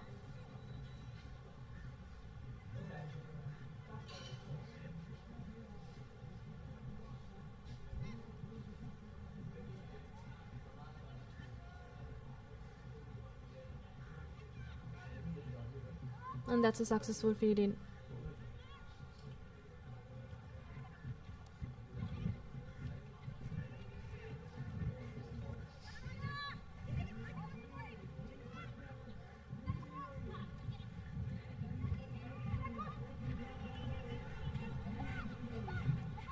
Indonesia looking to work the ball in their own half here, and They win a penalty. India go off their feet at ruck time there. Uncharacteristic at ruck time from the Indians. Very anxious spectators looking on at the proceedings here at the racecourse. A historic ground, the racecourse. Over a century of rugby being played here.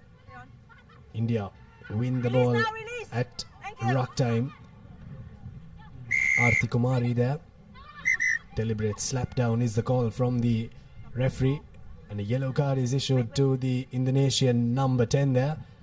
Unfortunate for her. Was going in for the tackle but caught her arm in the middle of everything.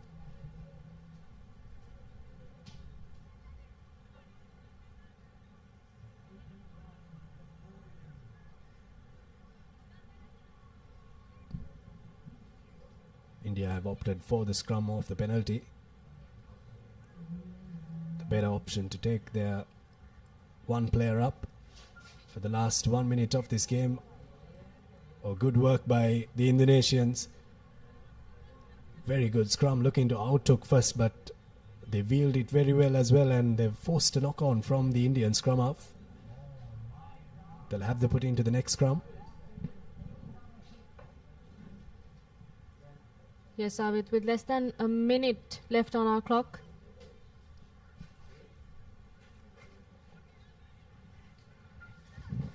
And there we go, Indonesia loses ball position and it's turned over by India.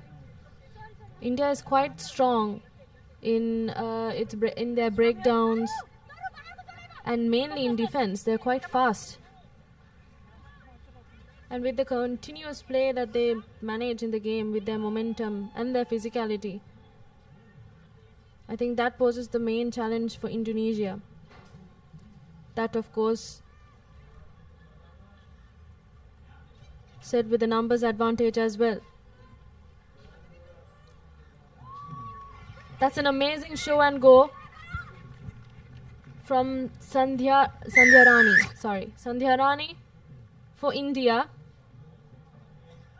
That puts them at a score of 48 points to 0 against Indonesia, with a conversion to follow through. And the conversion is a successful conversion which wraps the score for 50-0.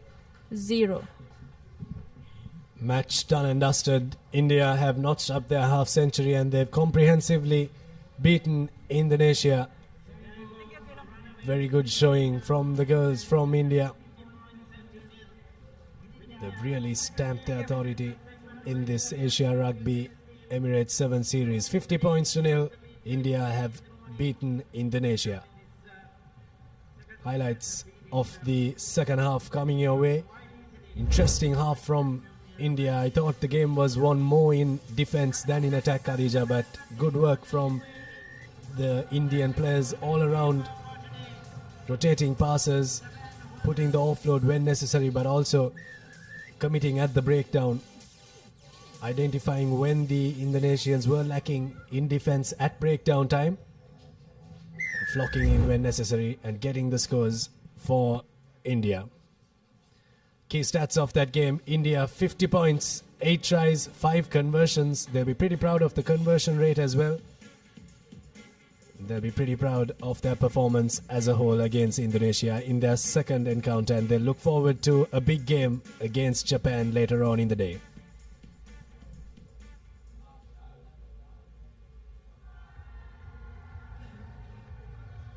Next game coming away is the United Arab Emirates taking on Japan. Interesting game. Japan comprehensively beat Indonesia in their first encounter. United Arab Emirates lost against the victors of the previous game, India. Japanese team have gelled really well in this 7 series, in the leg in China and also in this Sri Lankan leg. And here is where they can maybe notch up a big win as well. Who knows what's to come, but the Japanese team really looks the deal in this tournament.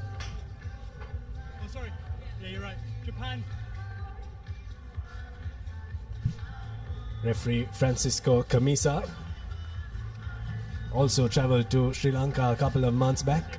And he's back in the show. We welcome you back, sir. We also welcome all the teams that have traveled to our beautiful island nation.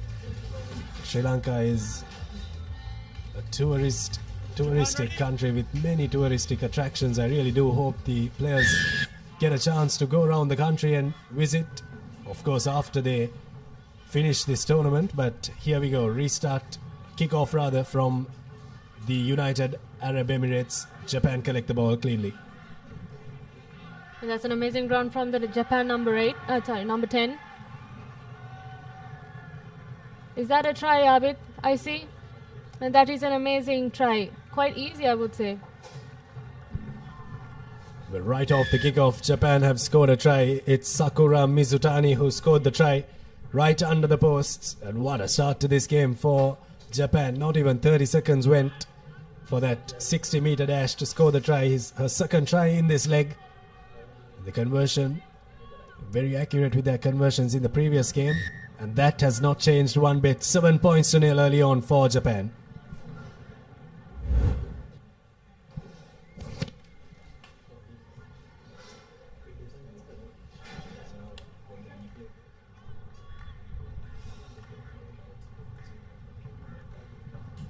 So as we watch the replay, we can see that it was quite an easy draw and pass out of the number 10.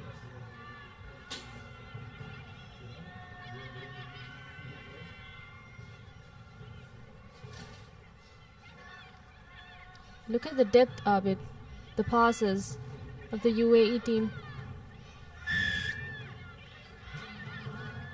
Japan manages to gain possession of the ball, turning it over. It's all about drawing and passing, and that's a clear try. It's all about spotting the gaps, spotting the numbers on the outside. The rate of scoring tries from Japan in this tournament so far has been at an absolute high. 2 minutes gone, already 2 tries scored. And who knows what kind of a score they're cooking up in this game against the Emirati girls. 12-0 so far. Conversion is away from the left upright. Very good work at the breakdown, I thought, from Japan to win the penalty, but also to be able to draw in the defenders before giving the pass out to the try scorer. That was Savena Bodman who scored that try. Here's the restart from Indonesia. Now Japan rather against the Emiratis. Now they need to get out of their half, and they need to do that soon. They opt for the boot. No sweeper back for Japan. Well, yes, Abid, Japan needs to follow through with the kick now.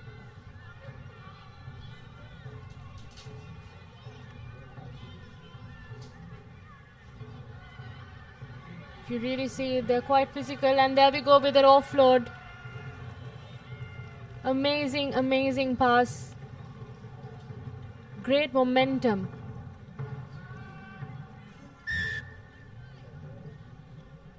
And that sets the score to 17-0 with the conversion to follow through.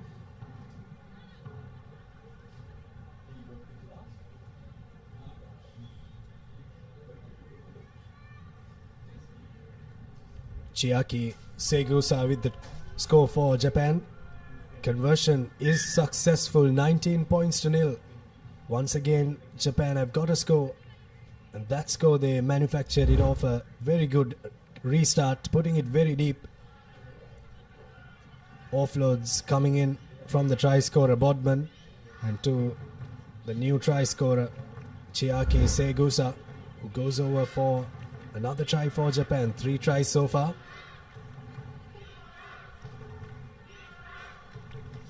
Yes, Abid, that is some serious support play from Japan, taking advantage on UAE and their mistakes.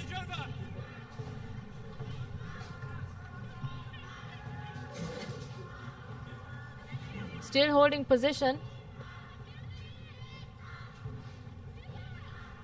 An amazing footwork, I would say.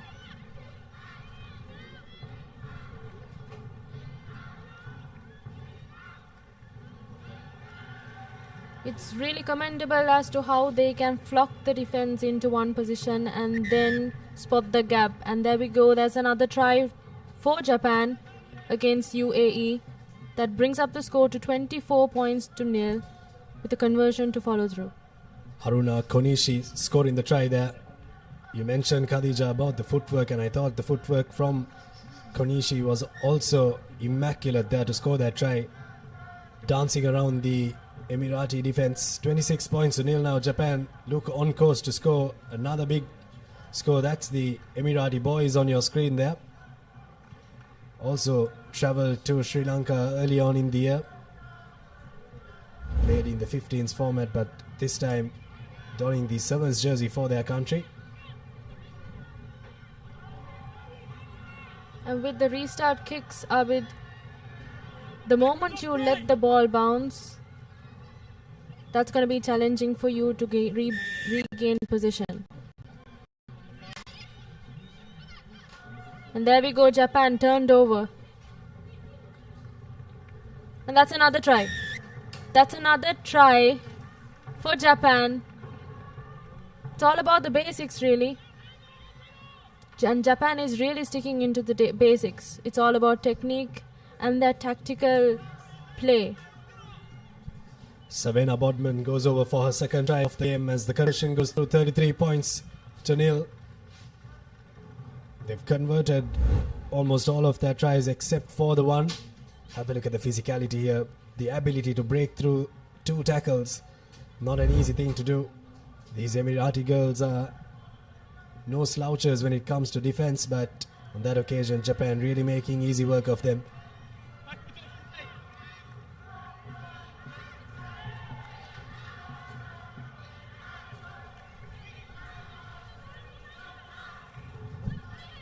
Here's the UAE looking to get out of their half here. The last time they had to clear the ball, they opted for a kick which went into the hands of the Japanese players. That should be a penalty for Japan. Playing the ball on the ground, they're not allowed to do that. Have to play the game of rugby on your feet. Here's Japan now. Numbers opening up on the outside, but Savannah Bodman looks and sees a gap right through, running the angle there. Now the Emiratis kick it forward and it will trickle into touch.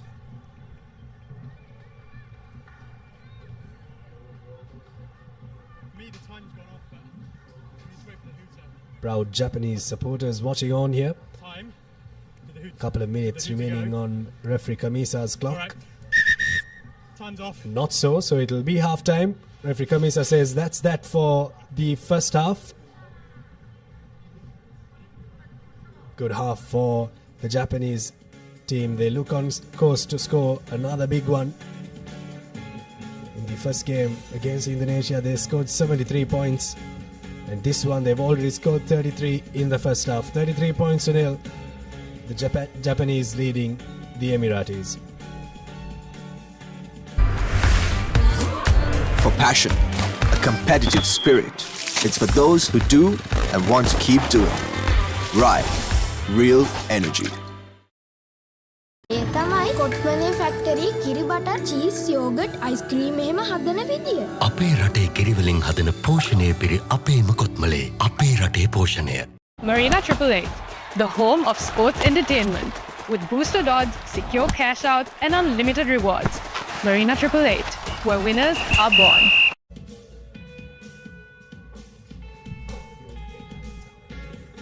First half action was really good from the Japanese. These are the highlights of the first half. As you can see, and that's the first try from Japan.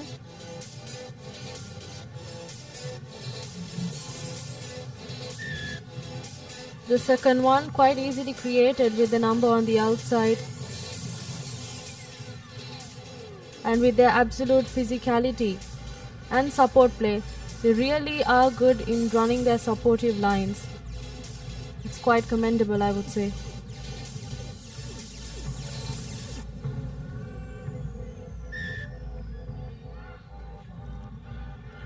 And yet again, this is one of my favorites, Abid.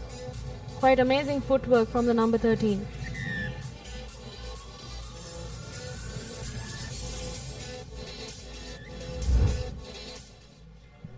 Good first half for the Japanese. Coming up, Kazakhstan taking on the Philippines.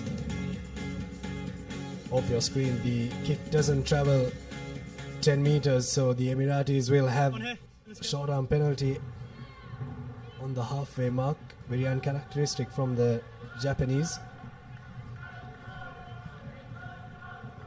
I think the Emirati girls really do have a chance to create score.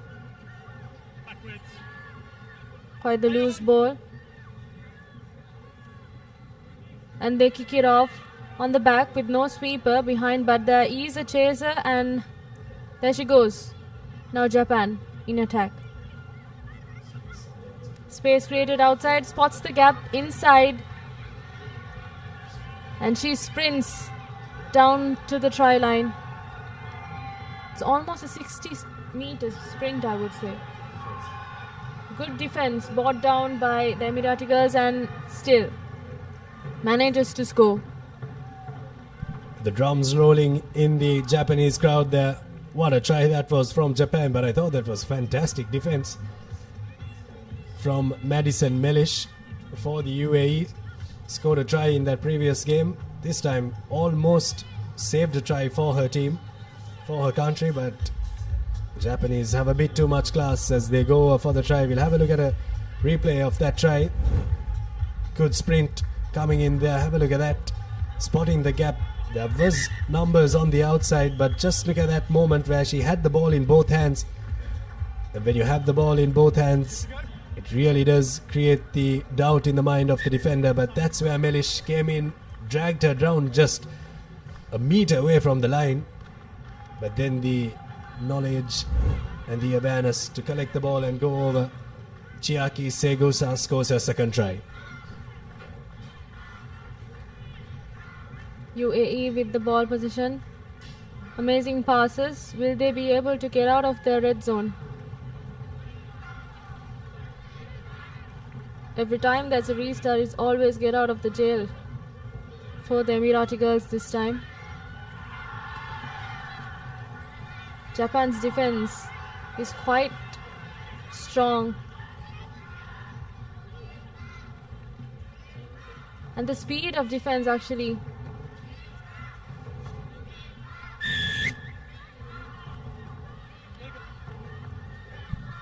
Good work at rock time there from the Japanese to force the penalty. It's holding on. Now nothing fancy from the Japanese. They're looking to just send it through the hands. Ball in both hands once again. Options both sides. Gets the correct option. Another try for Savannah Bodman. They really get hit in the ground running here.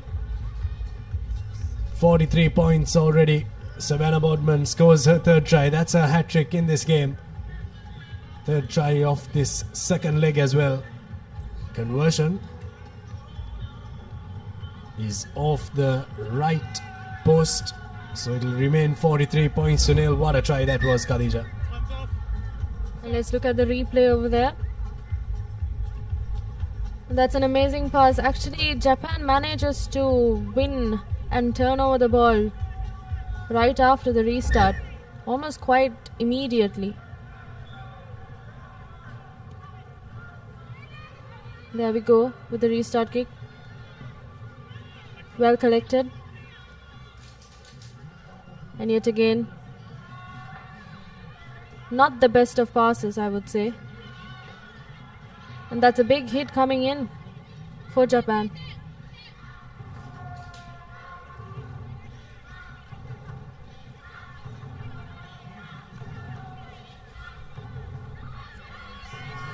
That's amazing leg pump and footwork you can see from the Emirati girls.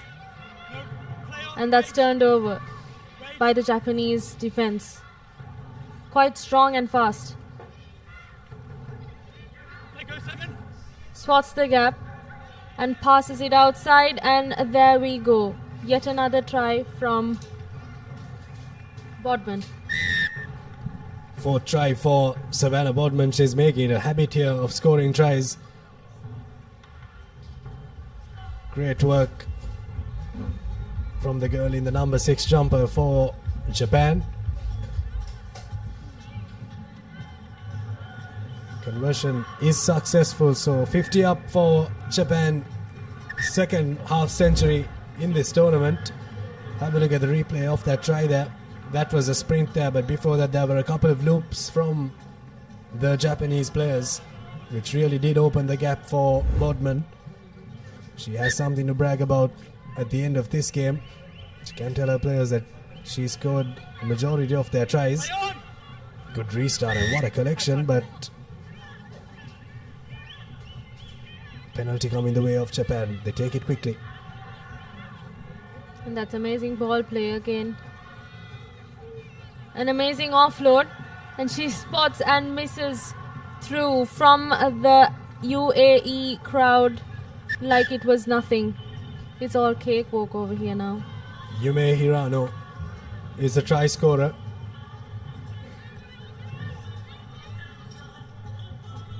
The rate of scoring tries from these Japanese players are really astonishing.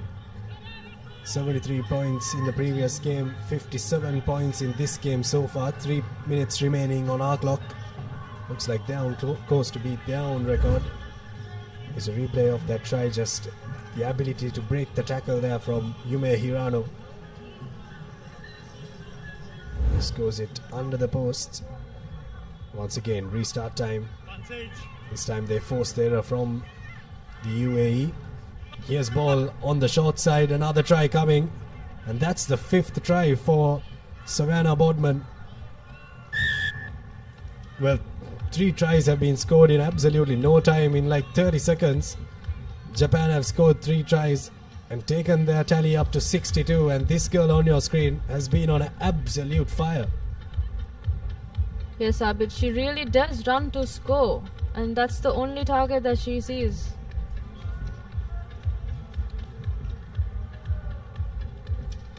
Quite an asset for the Japanese team, I would say. Have a look at that. The pace from Savannah Bodman, the explosion in pace. Really spotting the gap there. Really bombarding this UAE defense.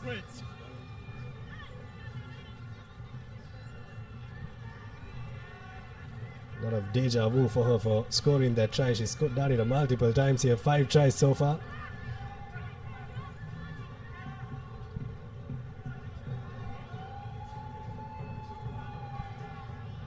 Japan, of course, in defense have been very good, but the UAE need to oil up their machine a bit. Good defense coming in from the Japanese, and they win the penalty. They force the penalty rather.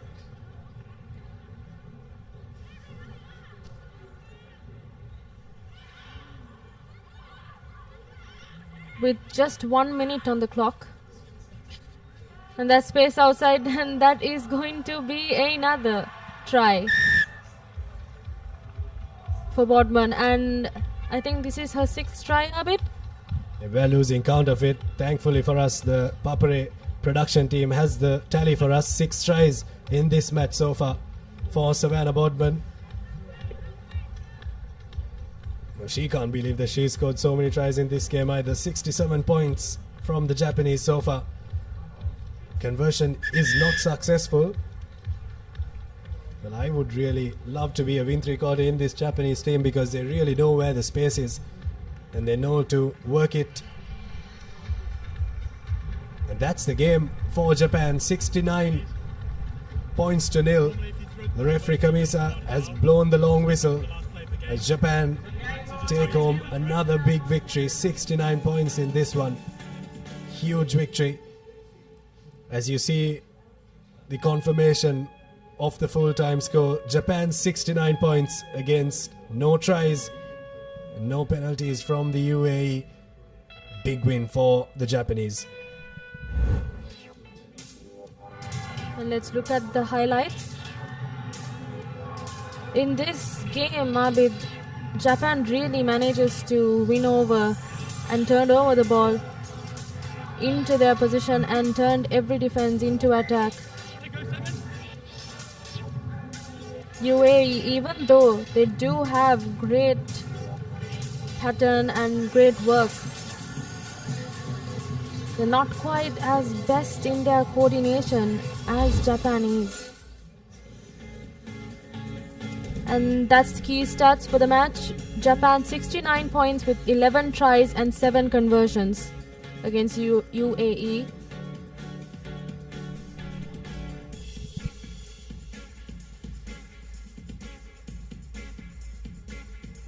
To take you through the next couple of games, we have Nilhan and Nathan in the commentary box.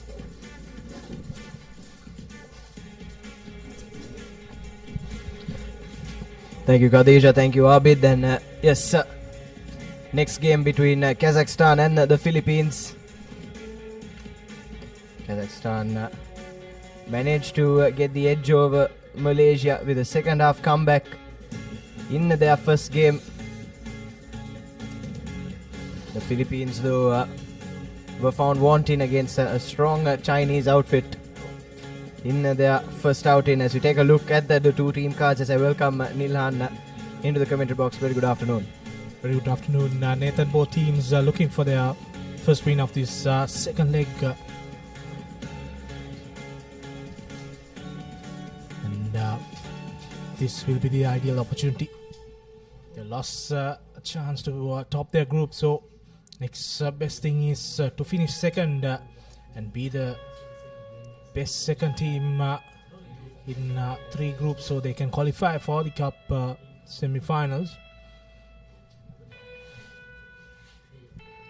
Yes, like you said, Nilan, crucial game for both these sides in determining who secures those semi-final spots as both teams take to the park. And just a reminder, folks, the top 3 teams from each group will make their way to the semi-finals along with the best second-placed outfit.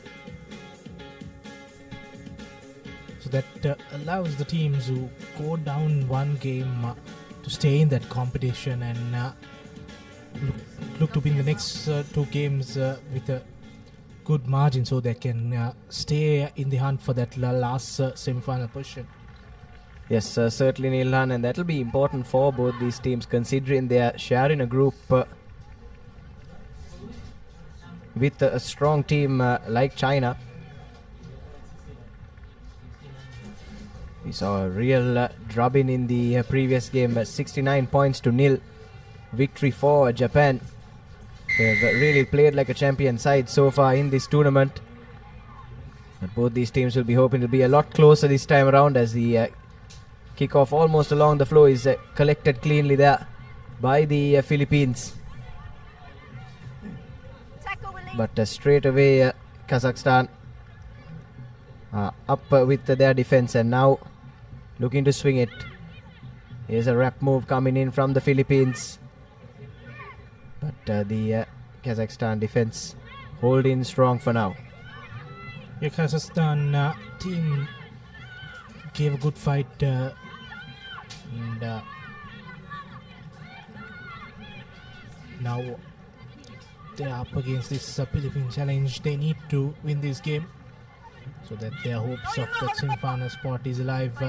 Still the position with the Philippines at the moment. Scrappy play inside the 22 meter.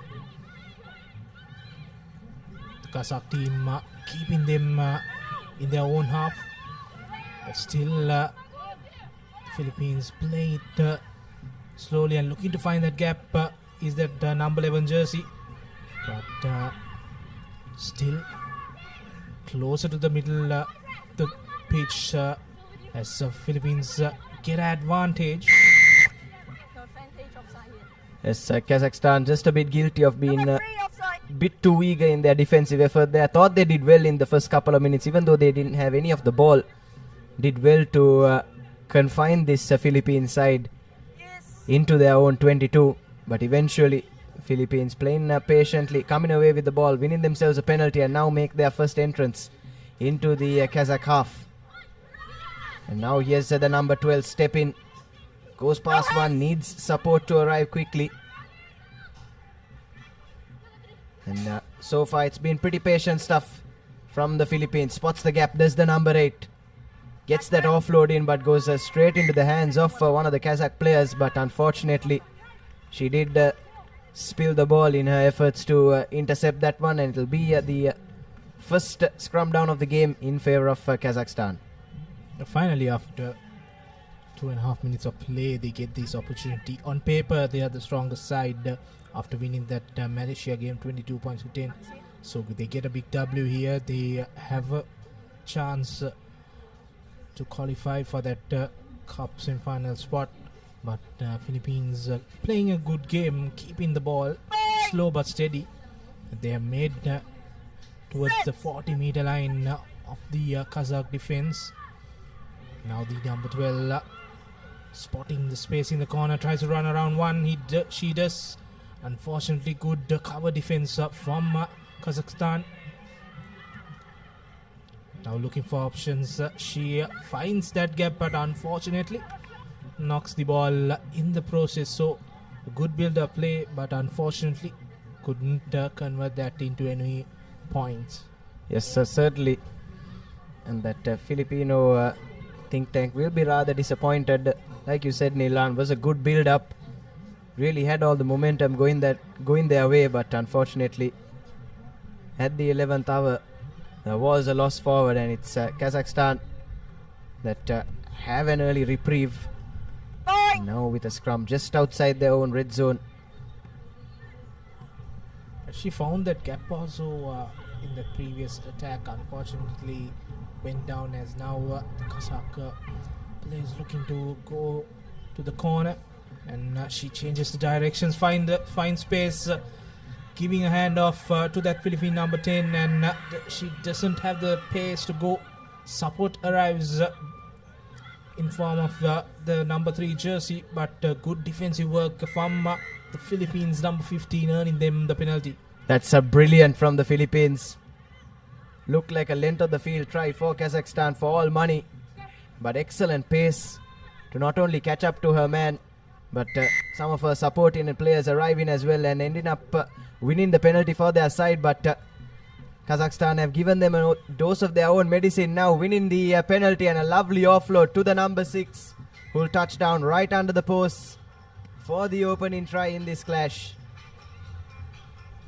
Brilliant ball handling on that occasion from Kazakhstan, and good stuff defensively as well.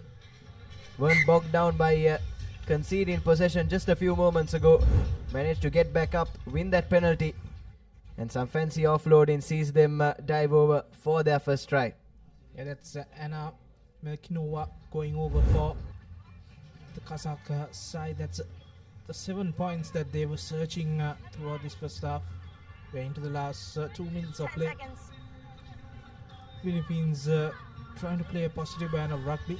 Unfortunately, giving that penalty, and the Kazakh side quickly taking it.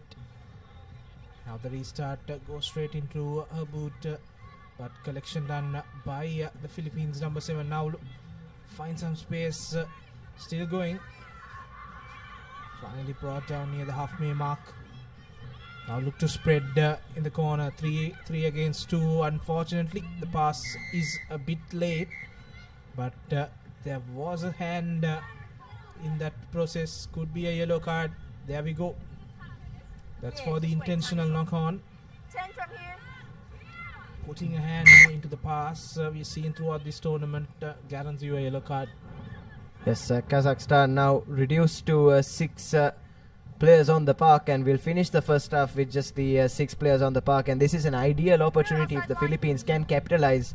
They've opted for touch from that last penalty, and if they can get their set move right from this line out, have a golden opportunity to try and close out the first half by achieving parity. You take a look there. Was a hand in the way of the pass, and the intentional knock-ons are heavily scrutinized. So with that line out, there's the option of whether to get a line out or a scrum. There was a hand from the Kazakhstan player. Philippines have a golden opportunity just before the halftime break. And now they look to spread to the corner. Good wraparound pass, back of the hand pass to number 15. Does she have the speed to go around? No. Brought down by the Kazakhstan team. Now to the other side goes the Philippines. Still going strong is the number 1. Support arrives in the form of 2 players. Now going to the corner. Tries to fend off the Kazakh number 8. She's still going strong. And shows a dummy and breaks through that gap. And she has the speed to go over and score the opening try for the Philippines. The important one just before the halftime break. A brilliant show and go there by number 8. Yes, certainly right. The long time coming for the Philippines. I thought they played well so far in this first half.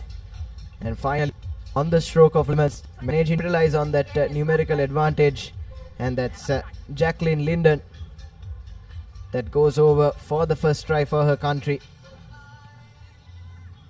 The conversion goes begging, but it's a 2-point game at Lemons here at the racecourse.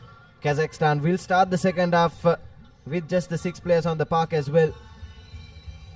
So it's you have to say it's a Philippines just edging this one on the momentum scale as the referee blows for halftime.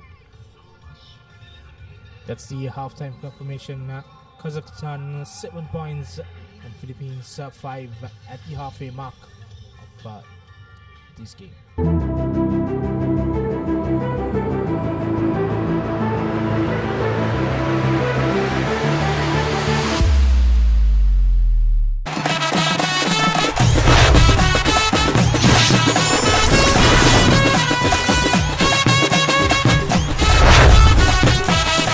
Love rugby.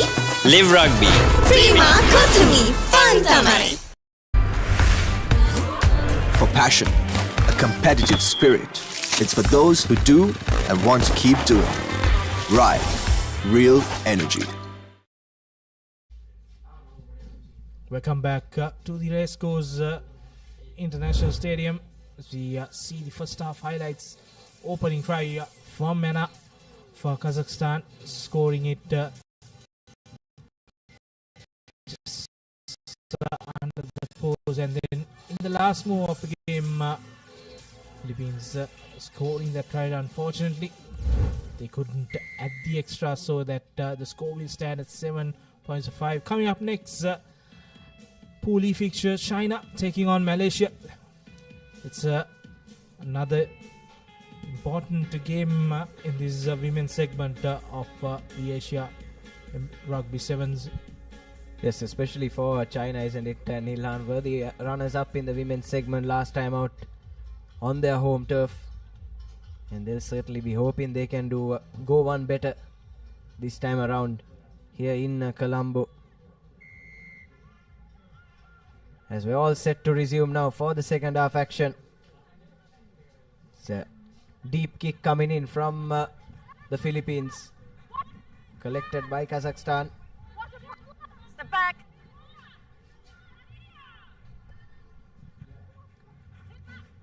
Playing their rugby in their own 22 meter. Kazakhstan playing a bit of risk rugby there. Philippines putting on a good defensive effort to keep them in the red zone, and that effort is paid off with a kick, but good chase from the Kazakhstan team, and number 2 are collecting it and providing the ball to the number 15. Slow ball out of the ruck, and now Philippines finding a space, has support as she tries to go on her own, and brought down just outside the 22 meter mark, but a high tackle there by the Kazakh player, giving away a penalty and another opportunity. Yes, I thought that Filipino runner had that option on the inside, like you said, Nilhan, but just didn't spot her. But now spots the gap, does the number 11. Trying to wriggle through, but unfortunately, ball has been lost forward again. And this is certainly a mistake that keeps coming back to haunt this Filipino outfit. It's possibly a mistake that has cost them a couple of tries so far in the game. If they aren't careful, might cost them the game as well. Every time they go into the contact, they look for the supporting player. On the first phase and the second phase, they get that player, but unfortunately, when you go to the third, fourth, the support play does not arrive. Then the knock forwards occur for the Filipino team.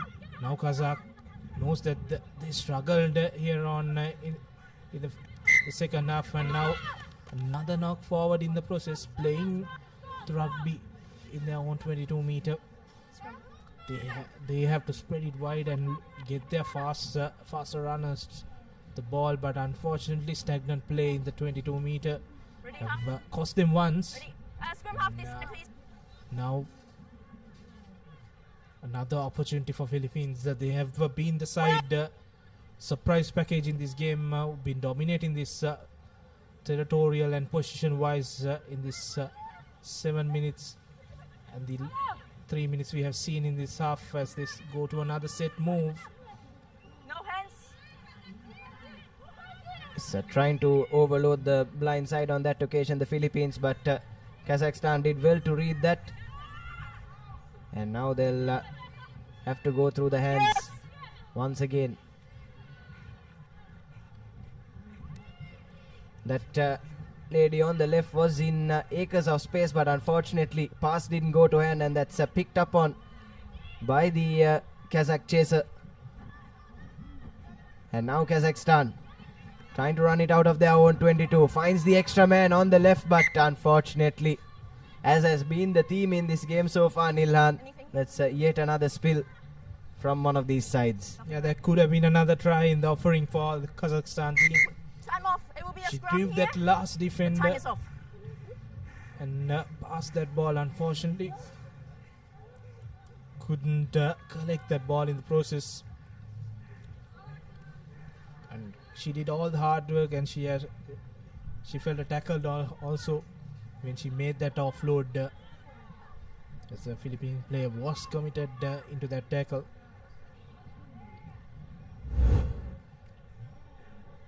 Here we go, a replay of that.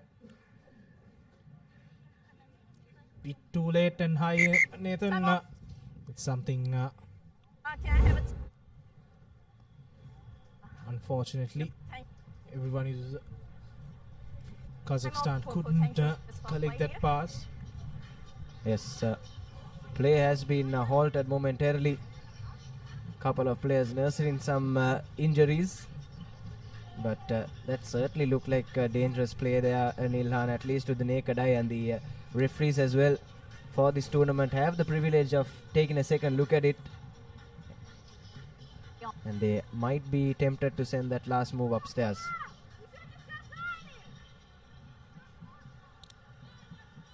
Can you repeat? I can't hear.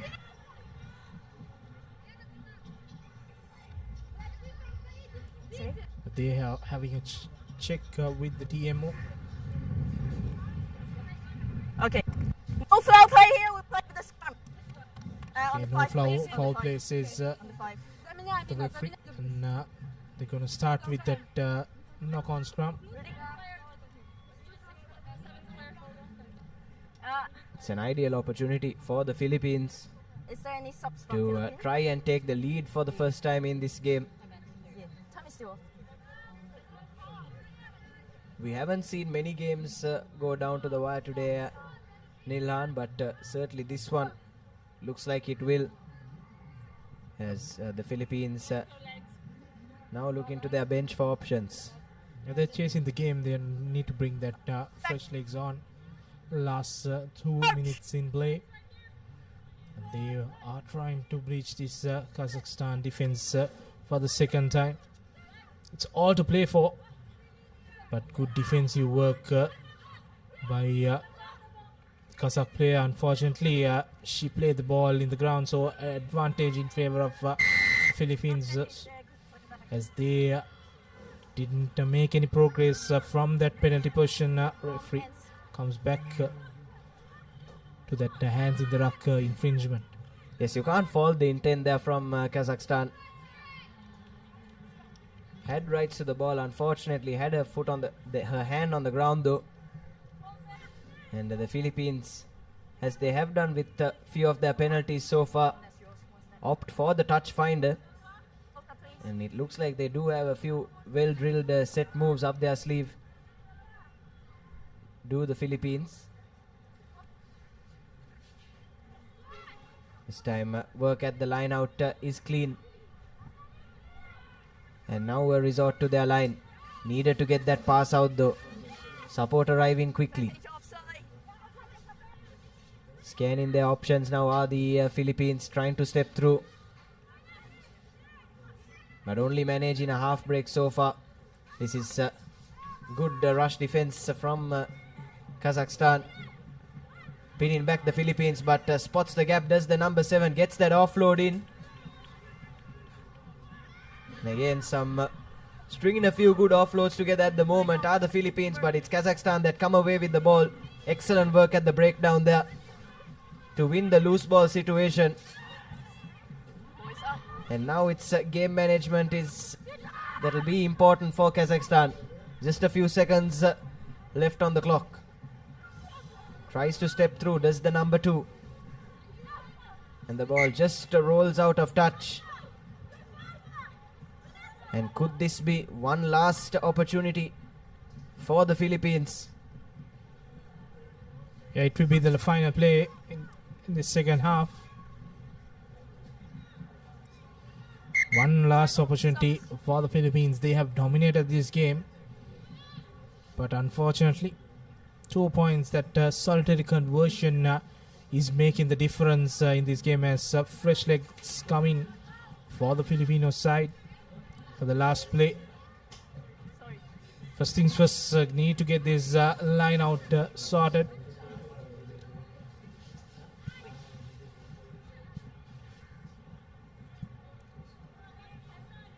Kazakh team also making a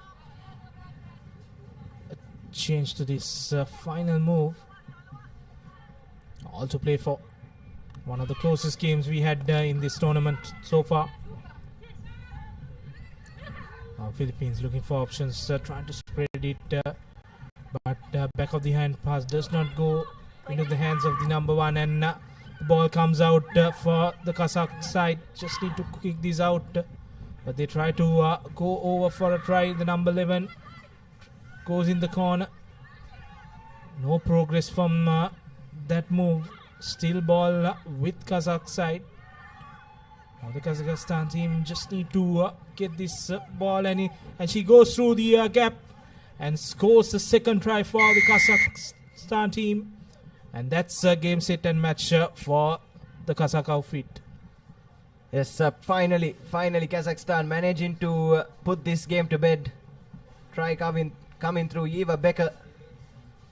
It's a second try in this leg so far. And you have to say that was some lovely offloading from Kazakhstan, as the referee blows for full time in what has been one of the closer games we've seen so far today. It's Kazakhstan that managed to walk through as 14 points to 5 victors.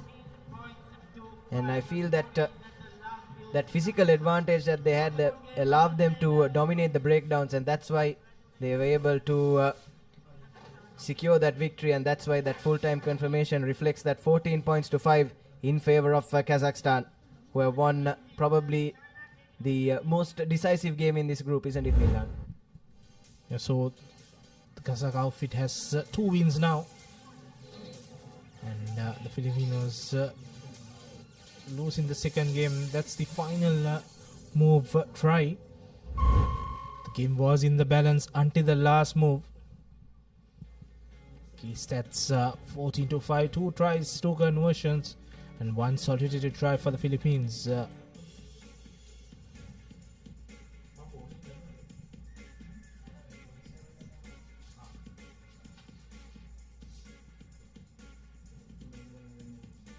Now we move on to our next game. We have a strong Chinese outfit taking on Malaysia. Malaysia, who lost out narrowly to Kazakhstan in their opening game, will have it all to do against China, who've changed their strip into an all black outfit for this game, and will kick things off from right to left in the first half.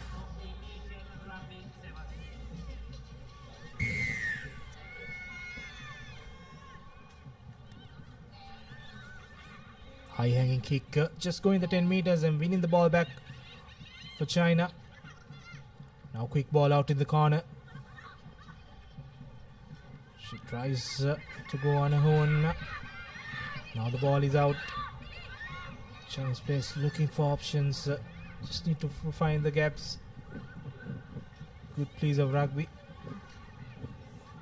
Spreading it to the corners, two corners. Still didn't find any space. Now she tries to make a good pass. Another long cutout pass. Unfortunately, she spills the ball. Could have been a opening try. Has had the try line right in front of her if she was able to hang on to that pass. Unfortunately, though, just losing it forward, and that's an early chance gone begging for China. But that's exactly the sort of start they would have wanted. Really hit the ground running in this opening minute. Unfortunately, though, that final pass needed to stick, and it's an early let-off for Malaysia, who have a scrum in their favour just inside their own red zone. Yeah, that pass, the final pass, brilliant long cutout pass. As Malaysia gets the free kick, now they are trying to run, but unfortunately the final pass does not go according to plan. But Malaysia keeps the ball with themselves. Now to the corner, 1-on-1. She waits for support and puts the pop pass out. Now looking to use the wider options. Still in the 22 meter is the Malaysia outfit. Good defensive work from China, putting the pressure, and each phase they're going back in this last few passages of play.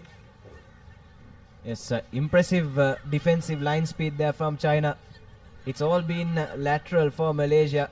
Like we were saying, no real progression from them, and forced to put the ball to boot, and that's gone straight into the hands of that Chinese player, who will go down untouched for the first try in this game.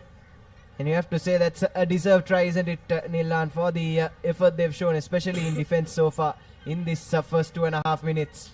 It's Yu Tong Cheng that goes over for her first try in this leg. Yeah, all the defensive work paid off when that Malaysian player made that kick. She didn't even check where was the Chinese players, just made that kick and now going into the hands of the Chinese player, and she didn't have any defending work or defenders to catch her. Just collected the ball and found the space to run and score untouched.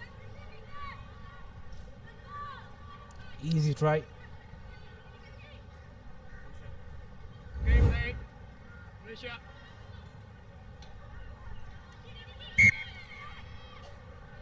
Now the restart, the crucial ones.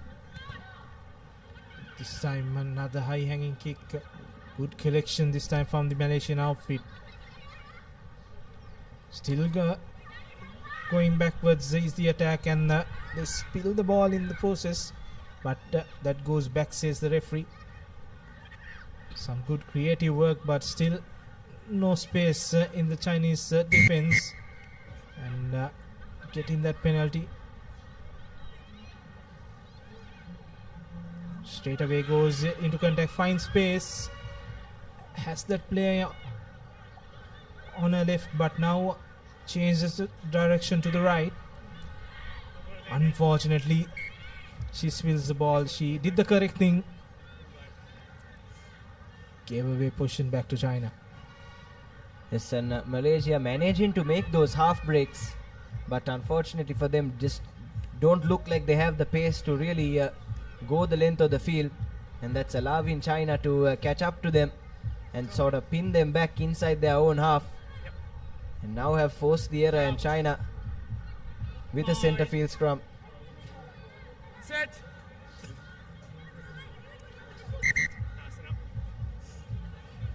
hit and hold. Stop there. Take the hit. Okay, let's go. And scrum collapsing, so referee will ask for a reset. China still with the opportunity. At the halfway mark now, China goes to the gun and straight away offloads it to the number 76. Now inside pass to the number 22 player. Ball's out, play on. Ball is ball's out. Malaysia can play the ball.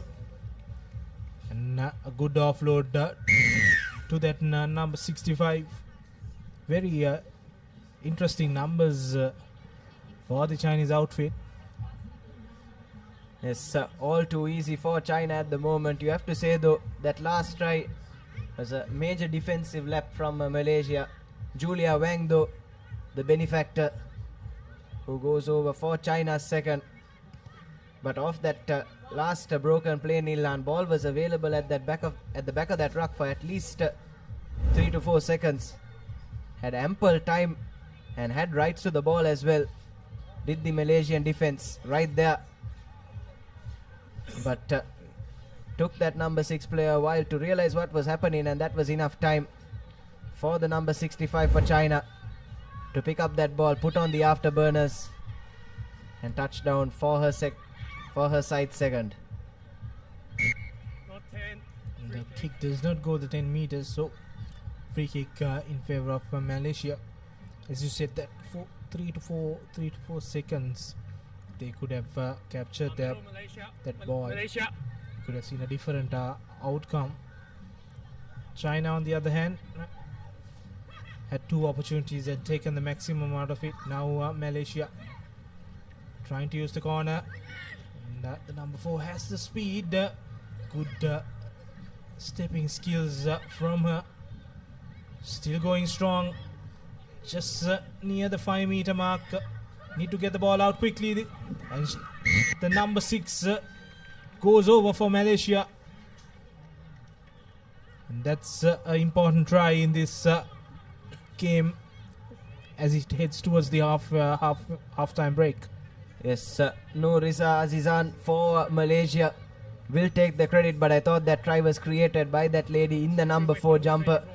Nilan did really well to step and straighten things up and get her side right onto the edge of the try line. And her teammate was there to put on the finishing touches, and Malaysia would have wanted this going into lemons, managing to pull one back at the brink of half time. Let's take a look at the replay there. Really barging through the Chinese defense, and then good support in play there from the number 6 who went over for the try. And what that means is we'll have a half-time score of 12 points to 7. It's China at the moment with their noses in front, but still all to play for in the second half.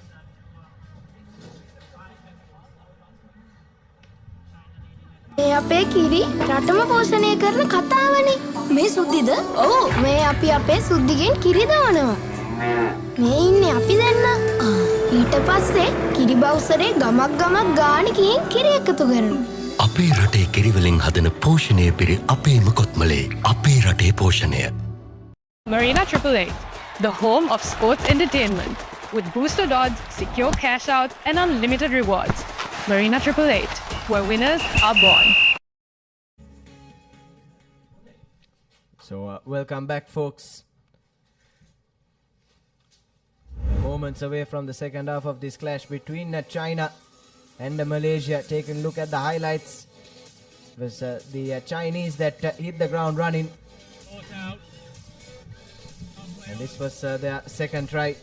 And we have to say both tries coming through some defensive lapses on the part of Malaysia, and it, right on the brink of lemons. It was Malaysia that managed to pull one back and convert it to make it a 5-point game here at the racecourse. Yeah, coming up next, Thailand taking on Singapore. The Thai side ranked 4th in this tournament. Look to continue that winning momentum. And they hammered the host earlier on. Now Malaysia restarting things in the second half. Just 5 points the difference between these two teams. And the Chinese player finds that gap, another fend off. But the number 8 not giving up and getting the tackle.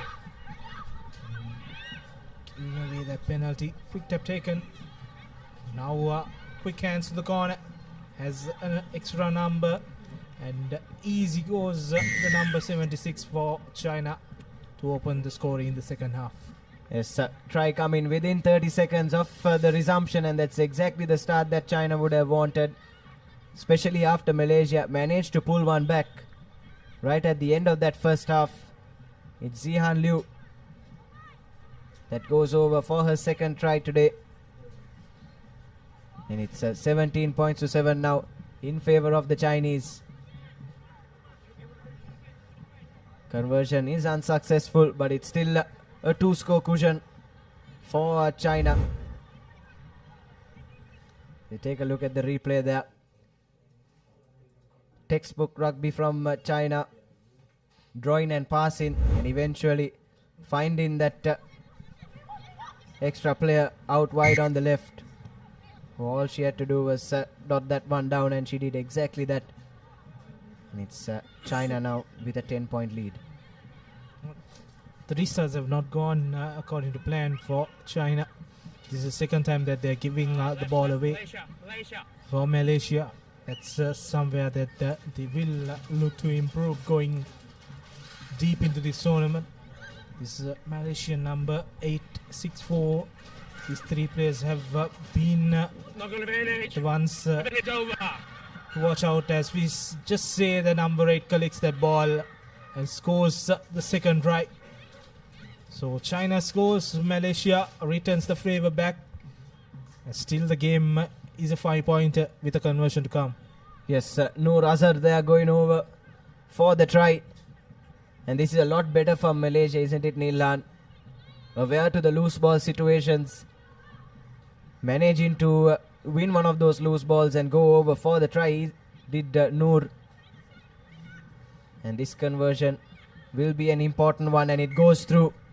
So 17 points to 14, and it's a 3-point game here with just 4 minutes left on the clock, and we are set for another entertaining finish here at the racecourse.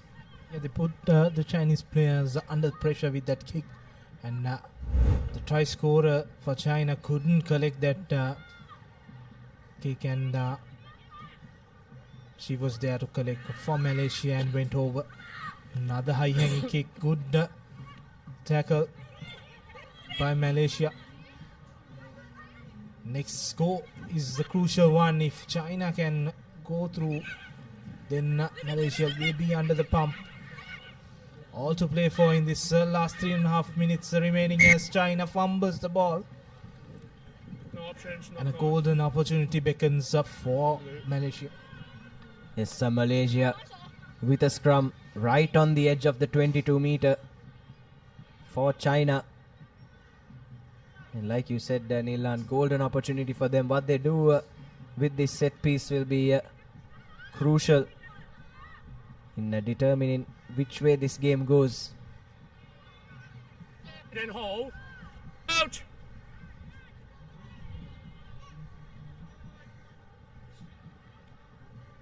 Here's Malaysia with the feet, clean stuff at the scrum now, winning the penalty advantage as well. Spots the space, puts in the kick. Unfortunately, it was a bit too heavy, but they were playing under an advantage. So we'll come back for that penalty for Malaysia. A good thinking from Malaysia, knowing that with the advantage, they put the kick in the previous try, and China did not like that option and trying to milk another try there. Unfortunately, this time the plan does not go as they expected, but still they have that fallback plan of the penalty that they had with themselves. So all to play for, just 2 minutes or so to go, and Malaysia is playing the rugby at the correct half of the pitch. Now to spread into unfortunately tries to spread the ball Second one. But she couldn't collect that ball. A bit too high for Rickon.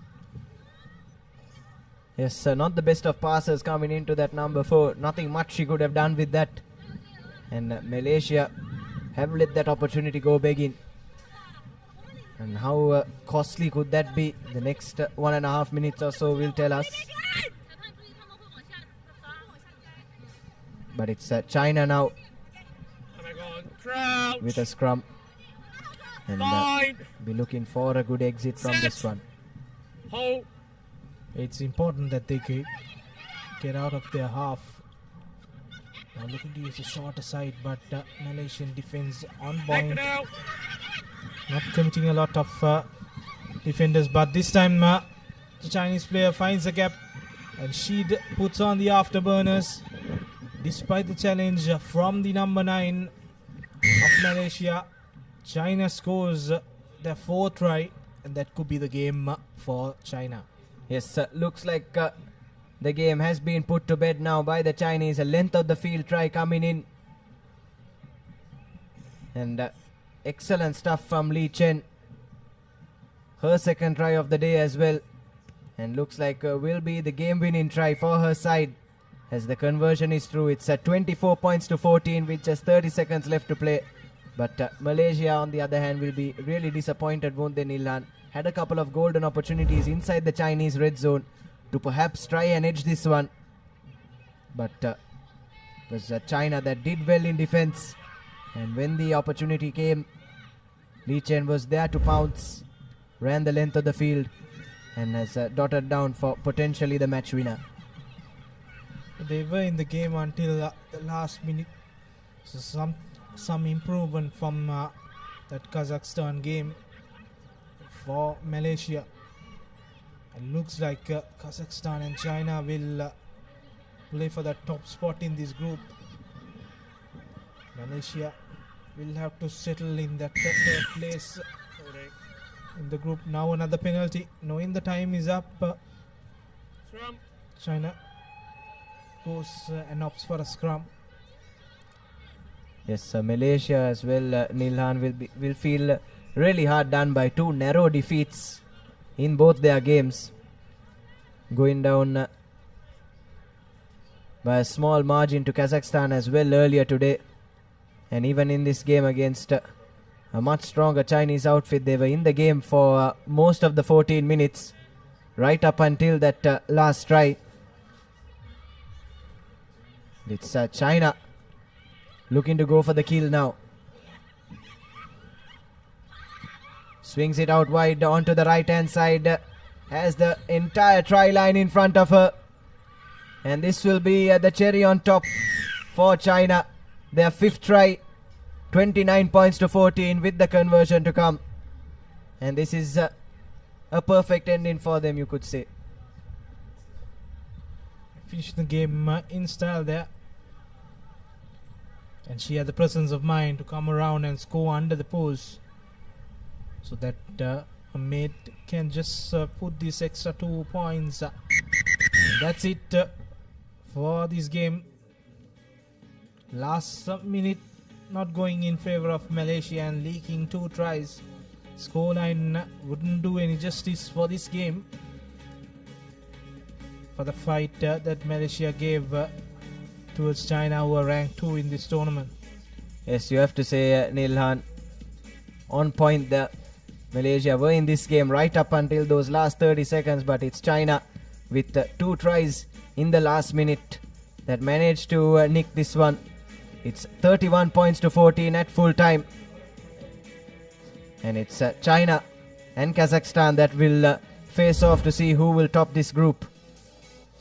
As we take a look at the second half highlights, that was the first try from China, right from kickoff. And then Malaysia managed to hit back and make it a 3-point game. But then this is where the game was really killed off. China running the length of the field after winning possession back off a Malaysian attack, and then this just to cap off that performance with their 5th try right under the sticks. So your key stats from that game, 31 points to 14, doesn't really reflect the kind of fight that Malaysia put up, but it's 5 tries and 3 conversions for China and 2 converted tries for Malaysia. And to take you through the next game, we'll have Khadija and Abdullah.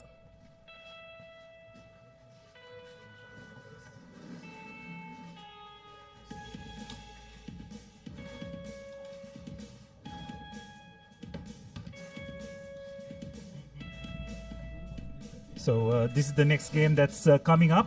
Thailand versus Singapore. I have to say that Thailand favorites for this game. Got a good win against Sri Lanka earlier in the morning, and this is the Thailand lineup. Jai Jarim, Nawab Kev, Wandi, Janatamala, Vitya Ronto, Yoda, Michok, Manesi, Hunkid, Narastofa, Salinda.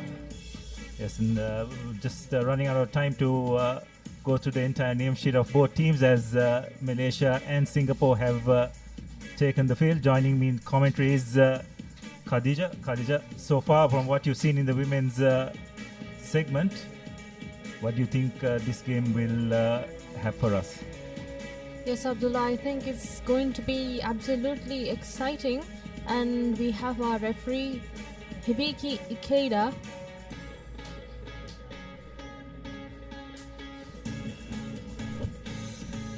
So it'll be Thai girls to kick off.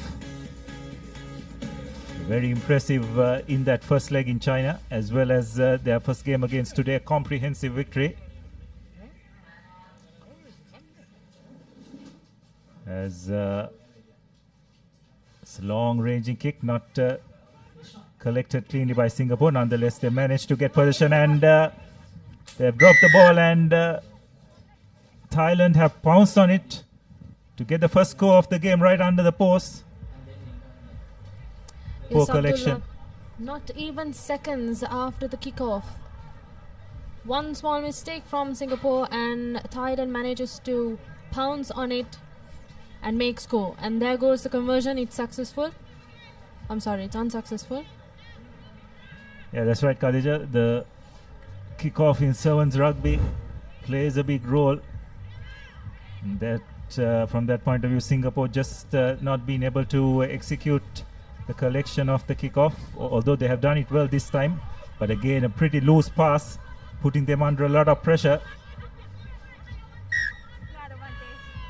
And there has been a knock-on in the process.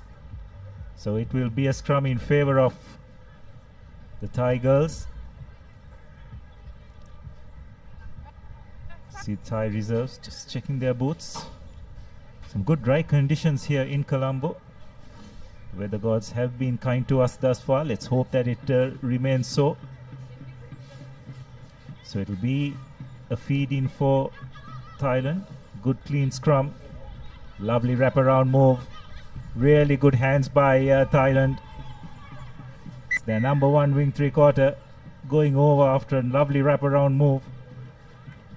And therefore they extended their lead to 12 points.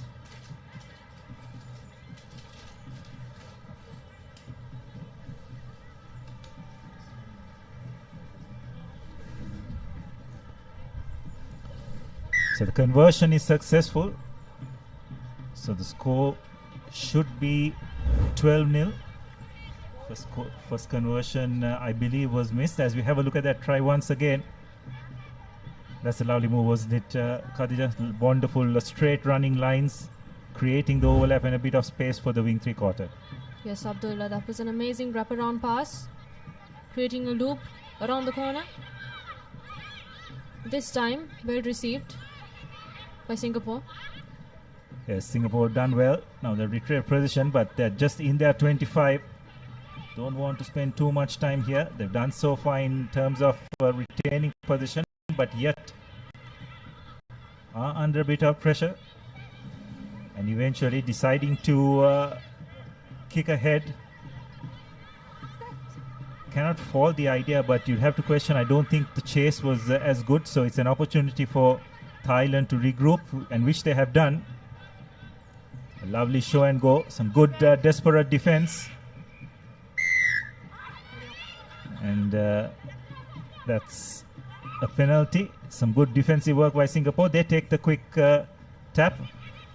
Pass it, but unfortunately it's knocked on, and Thailand will launch another attack and manage to get a penalty, which is a high tackle. Take another quick tap. Not finding the mark, but no harm done. Nice switch, keeping the ball alive.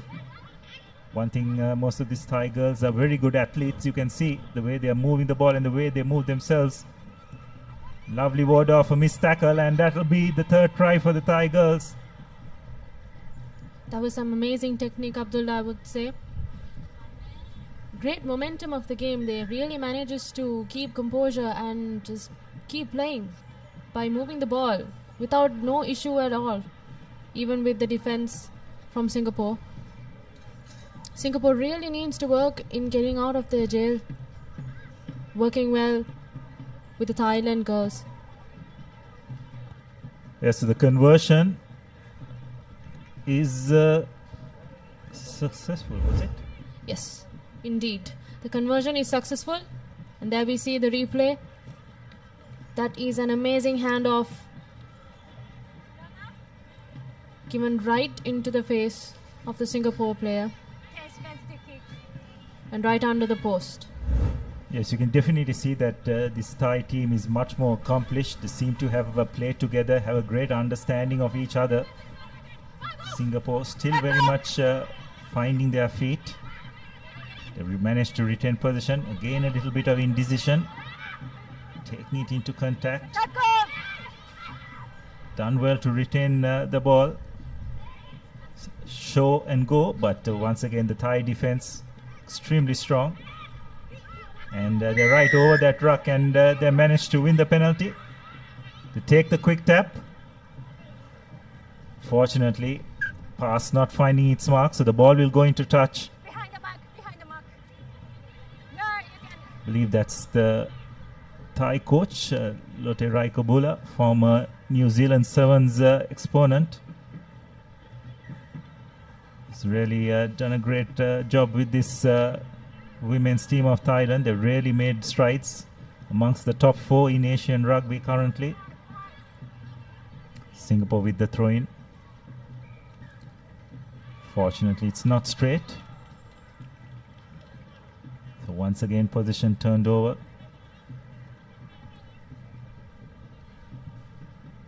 So that's him. He's had a bit of connections with Sri Lankan rugby as well over the years. Used to play in the Sri Lankan international sevens as well. Has had a few coaching stints here as well. Yes, Abdullah, and we can see now it's the scrum in favor of Thailand with the feed in. That's a successful scrum. Easy wrap around. Draw and pass, I would say. Look at the physicality of the game. Amazing. But referee calls in for an infringement. Let's see what it is. Yes, I believe it was a forward pass, Khadija. Yes, you got it spot on. I think the physical disparity between both teams also is pretty evident. Thai girls much more stronger, faster, quicker on their feet. The lateral movement is much better. Singaporeans seem to be struggling in that aspect, running out of ideas. Once again, they find themselves on their goal line. Taken into contact. Done well to recover possession, and they've decided that that's enough. The hooter has gone, and that'll be half time. So Thailand at the break comfortably ahead, 19 points to 0.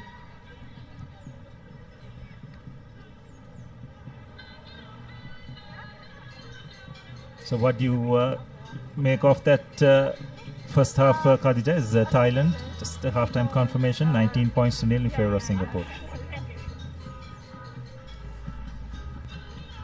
Okay. Why real energy? For passion. A competitive spirit. life on the move. To work hard and play hard too. Real energy is for the night owls, the hard workers. It's for those who do and want to keep doing. Right. Real energy.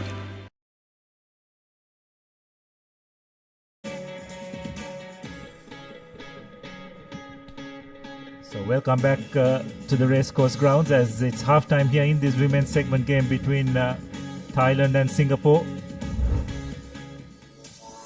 Pretty solid performance by the Thai ladies in that first half. A lot of unforced errors by Singapore, not helping their cause as well, but again, some wonderful ball movement by Thailand. And Singapore is unable to make their first time tackles, which also did not help their cause. And as a result, they find themselves comfortably ahead 19 points to nil. So this is the next game that's coming up. Hong Kong, China versus Sri Lanka in the women's pool play. Could be another really tough outing for the Sri Lankan lasses. Went down to this Thai outfit earlier in the morning. As we start the second half, Thailand comfortably retrieve the ball from the kickoff. Bit of indecision. Still, Abid, even with the indecision, I would say they keep moving their eyes to manage to find spots around the ground. But they do have 70 meters to cover, and like I said, there we go. And I think that is an amazing 70-meter sprint towards the whitewash, and there she goes. Number 8 jumper. Yes, long strides. Very hard to stop once you get behind that first line of defense. And as a result, Thailand have got their fourth try. It's Wanuri Michok who goes over. And she'll look to add the extra points herself, which she does without much trouble. So it's 26 points to nil. So have a look at the replay of that move. A switch pass, wrap around. The Singapore defense indecisive on whom to take, which left gaping holes, and Michok just having a far too much pace for the covering Singaporean defense. So that's another kick off, and that's a penalty. It's dangerous as well. Player tackled in the air. So the Thailand will be down a player as well, Khadija. It'll be interesting to see how they will react to this. Will they be able to make maximum use of it? Yes, Abdullah, I see that the number 5 player did not expect it to be a tackle. It just came right through in between her hands as she went down to find the ball during the restart, and now it seems that Singapore has the numbers advantage. Let's see how it plays out. Yes, they've got to make it count. For 2 minutes, they will have an extra player. Good clean scrum. Once again, though, the pass just not finding its mark. And Thailand have managed to rip that ball away. Good tackle by number 2. But Thailand just having enough composure to retain position. Singapore desperately trying to keep possession of the ball, but Thailand, one way or the other, just seem to be having favor of the bounce of the ball going their way. Yes, Abdullah, and they're really managing to keep composure even with one man down. Yes, I can just understand the experience. It's running the clock down as well. It's quite clever here by Thailand what they're doing. Just going into breakdowns, slowing the pace, running the clock down. Thailand seems to be swinging Singapore's defense left and right, moving the ball corner to corner. Yeah, that's right, and that's a clever way of doing it. Most importantly, they're retaining possession. And that last play of the ball hitting the referee will probably help their cause as well to run the clock down a bit more.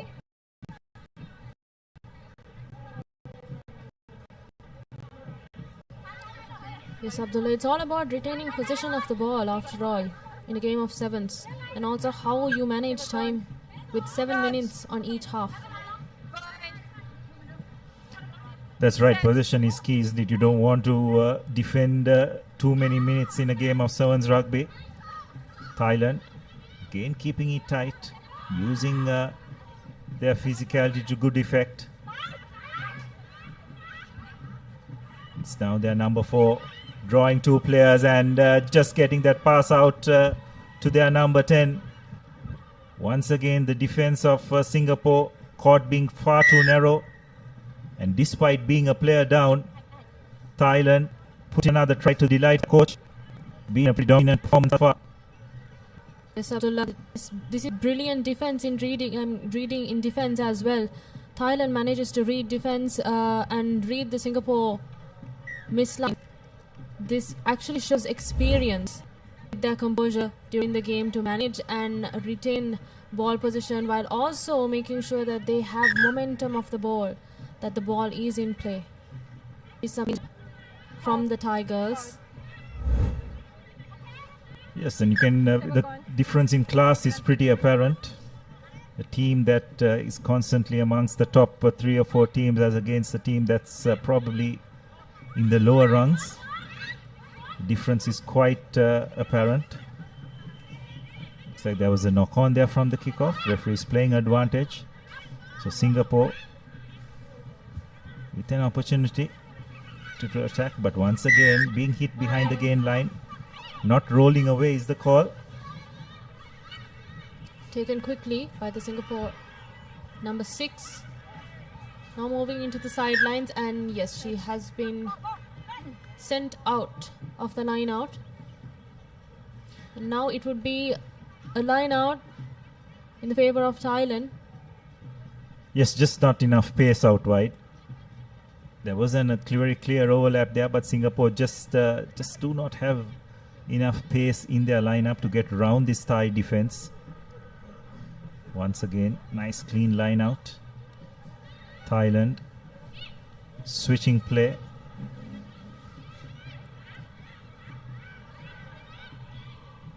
Also, Abdullah, that support play is commendable from Thailand. Yes, they're getting the number of players they need to at the breakdown at the correct time. Recycle of position is really good. Once again, just holding the players at bay. You can see 3 players committed to that 1 player in defense. Yes, Abdullah, that really shows the absolute physicality of the Thailand girls, unmatched actually with the Singapore. Yes, once again Singapore just taking it into contact, just into the final few minutes of this game. A dummy switch, spreading it out wide, and once again number 8 showing a clean pair of, or rather number 6 showing a clean pair of heels to opposite number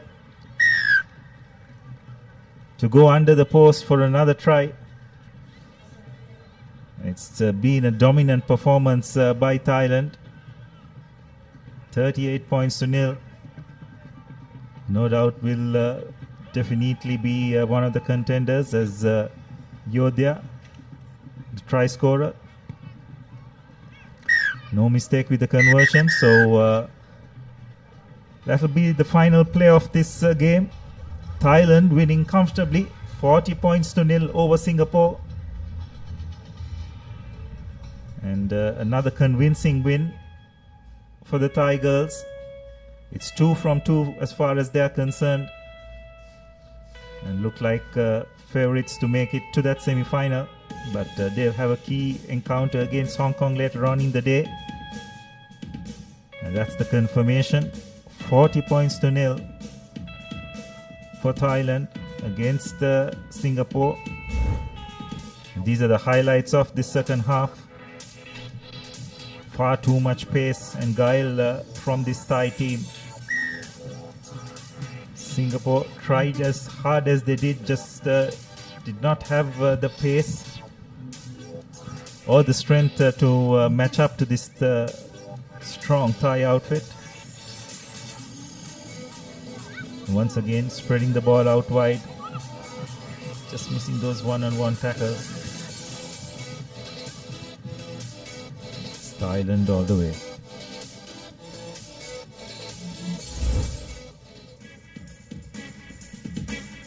And here are the key stats of the game. Thailand with 40 points, 6 tries and 6 conversions, which finalizes the game after all.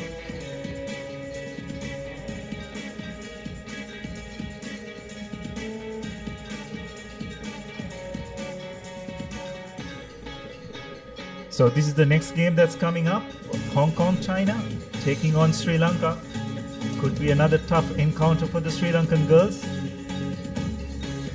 Against one of the pre-tournament favorites, you'd have to say.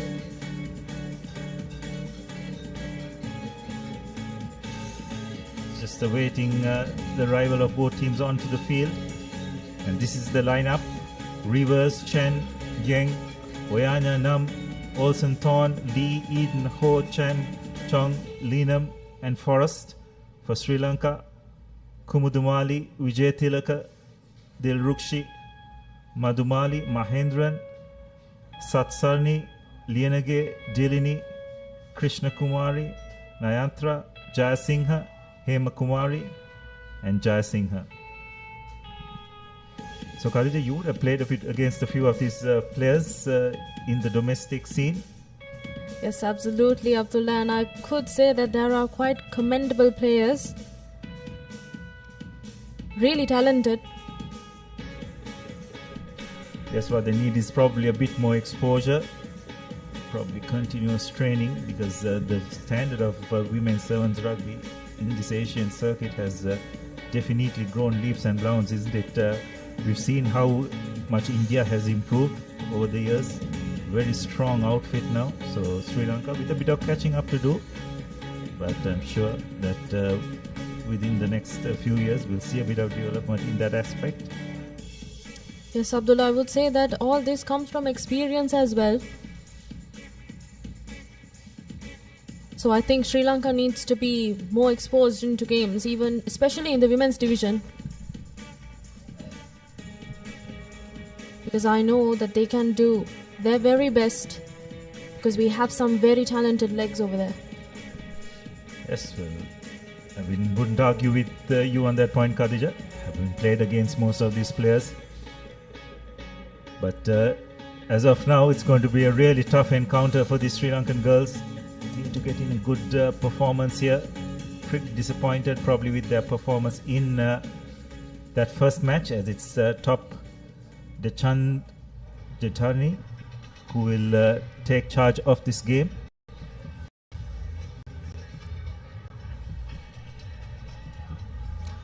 Hong Kong have been a strong contender on this circuit. Very well organized outfit.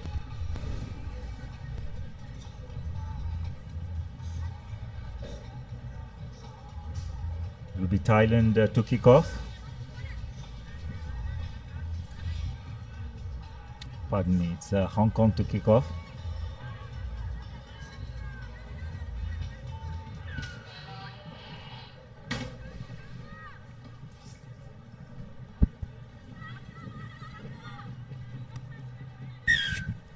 So Hong Kong not reaching the 10-meter mark. So it will be a free kick in favor of the Sri Lankans, an opportunity for them to try and make their mark early on in this game.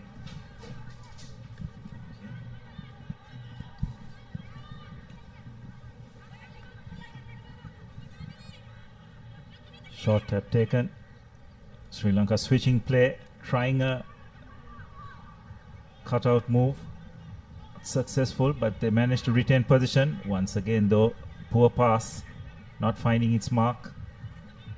Sri Lanka on the back foot again. Now trying to spread the ball. Again, a loose pass. They really need to get out of jail, Abdullah, at this point. And there we go. Hong Kong with ball position, turned over.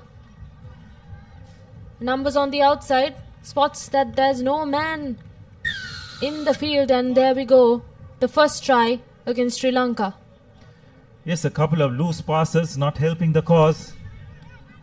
And against a quality team like Hong Kong, you just cannot afford to let that happen. Conversion, though, not successful, so it'll just be 5 points. But Sri Lanka had an opportunity to make their mark, but execution found wanting, and against the teams of this nature, you cannot afford to turn over position so easily. They'll make you pay. That's exactly what Hong Kong has done. There we go, that's the restart kick. Not the best of receiving from Sri Lanka. Quite scrappy, but they make it. Yes, they managed to turn position. Again, just the passes, far too much airtime on it, allowing Hong Kong to rush up.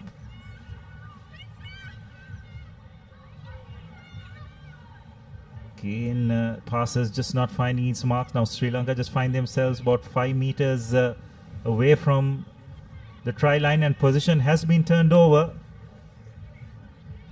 And it's their number 4. Will go over for the second try.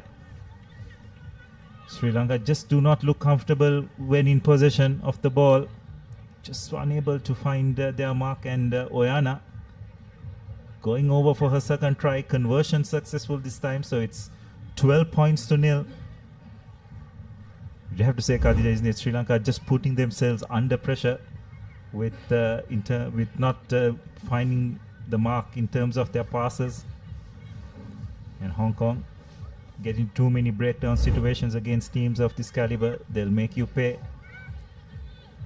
Yes, Abdullah.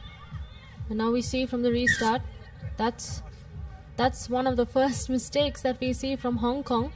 A knock-on. So now it's going to be a scrum in favor of Sri Lanka. Let's see how they make use of the situation. It's really the set pieces that you have to make sure to take advantage of.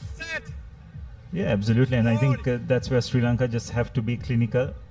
In Hong Kong, trying to apply a bit of pressure.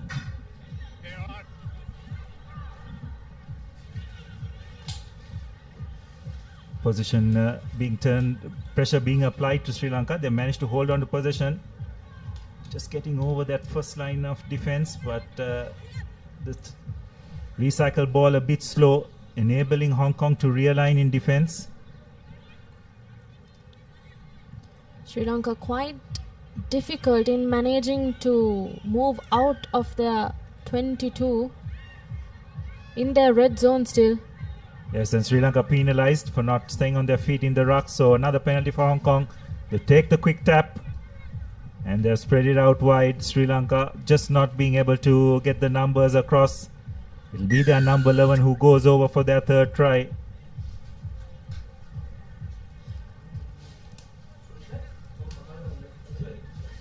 And that is Ka Young Chong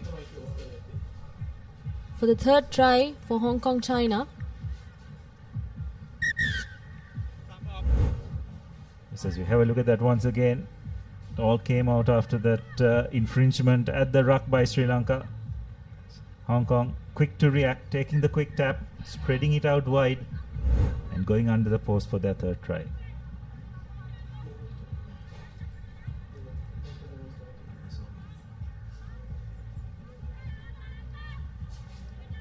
So it's Hong Kong. They'll restart proceedings again. Looks like they have overcooked it. Bundles into touch. Yes, it'll be a line-out for Sri Lanka, but you'd rather have collected the line-out, isn't it, against a team like Hong Kong. be interesting to see how Sri Lanka's line-out functions. I think, Abdullah, this is the first line-out of the match. Yes, Hong Kong has conceded. Yeah, conceded, but they managed to win it despite not managing to retrieve position from the kickoff. And Hong Kong have knocked the ball on, so it'll be another opportunity for Sri Lanka.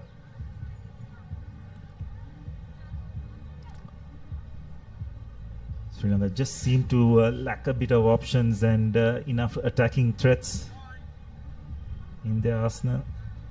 Pretty lateral, don't get many opportunities when you play teams like this. Now it's a missed pass, but once again just not being able to hold on to possession, and Hong Kong's number one just brushes away the Sri Lankan defense to go over for Hong Kong's fourth try. It's disappointing, isn't it, Khalida? Virtually all 4 tries have come as a result of turnover possession from Sri Lanka when they have had possession. So it's not that Sri Lanka haven't had opportunities, but they've just not been good enough to take it. And a wonderful conversion on the stroke of half-time sees Hong Kong leading 26 points to nil. And looks like we'll yet have time for a kickoff, because the try was scored before the hooter went. So we will have another restart. This time well collected by Sri Lanka, but Hong Kong looking to apply pressure at the breakdown. And Sri Lanka have had enough of that first half, and ball has just been hacked into touch. And at half time, it's 26 points to nil in favor of Hong Kong.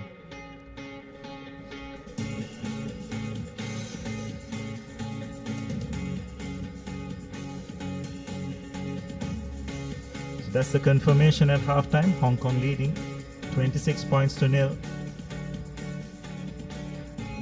Going for a quick commercial break, and we'll see you on the other side.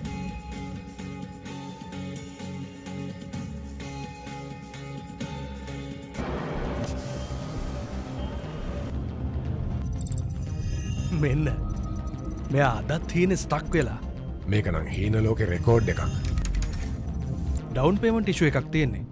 අපි පොඩි support එකක් දෙමු. Electric vehicle එකක් ගන්න දී තන්නේ. Brand එක මොකක් වුණත් වාහනේ වටිනාකමින් 60ක් දක්වා ලීසිං නම් කොම්බෑග් ලීසිං තමයි. ඔබේ EV සිහිනය සැබෑ කරගන්න 13.16 අංකයට කතා කරන්න. Welcome back to the racecourse as we have a look at the highlights of the first half. It was one-way traffic as far as Hong Kong is concerned, benefiting from some pretty poor passing by Sri Lanka. All 4 tries virtually coming off turnover position, giving Hong Kong to run against some unstructured defense. And they've been really good in terms of execution. Yes, Abdullah, and I think Sri Lanka should really, and that's coming up next, men's pool fixture, and that is Malaysia versus Philippines, that we're going to expect yet another exciting performance from the men's division. And there we go. That's the kickoff for the second half. Let's see how Sri Lanka manages to regain possession of the ball. Yes, they definitely need to come in with a better performance. Not the best of kickoffs, but that's really well judged by Sri Lanka. The Sri Lankan player just allowing the ball to trickle over the halfway mark. Now Hong Kong just on the back foot for a change. Sri Lanka with an opportunity, but they needed to straighten out. And they have lost possession, but penalized for not releasing the tackler. So Sri Lanka with an opportunity, 2-on-1, needed to get that pass out. And unfortunately, Sri Lanka just not good enough in terms of execution. There was a 2-on-1 situation. There wasn't that. Khadija just needed to straighten out and pass, but going into contact, which you don't want to do against this Hong Kong team, and they're really good at the breakdown in terms of turning position over, winning the penalty. Yes, absolutely, Abdullah. And also, we have 70 meters to use in sevens with 7 players. They can quite take advantage of the depth. And so far with Sri Lanka, the passes have been quite lateral and flat, I would say. Yes, have to agree with you. And more importantly, it's not been finding its mark. So, referee has his hands out for offside. Sri Lanka not maintaining the 10 meter they need to at line out. Referee still playing advantage, but Hong Kong have got hold of position, using the short side. The number 1, very good carry, but does some really good work at the breakdown. Brilliant work by Sri Lankan number 7.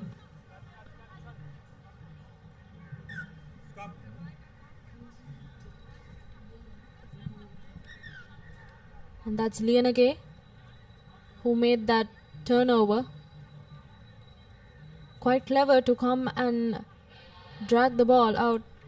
We see some fresh legs coming in for Sri Lanka.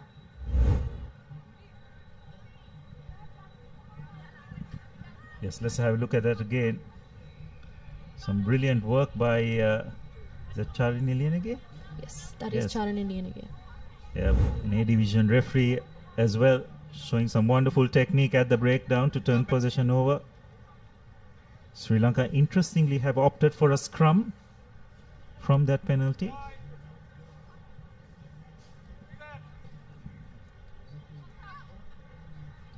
So Sri Lanka with an attacking opportunity, wraparound move, 2-on-1 situation. Some good depth here. That's a great run from Nayanthara. Hemukumari.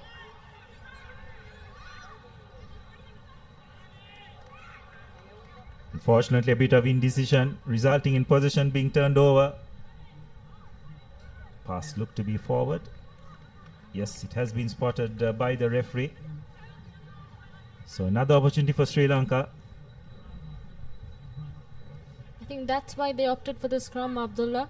You could see that amazing and beautiful set piece move from Sri Lanka. Right on the halfway mark. Sri Lanka have moved towards the left flank, all the players. Okay, just trying to change direction.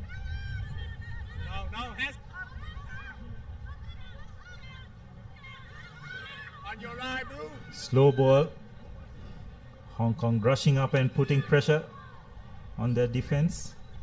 But Sri Lanka have done well to retain position, but they've got to move forward. Again, being stuck behind the gain line.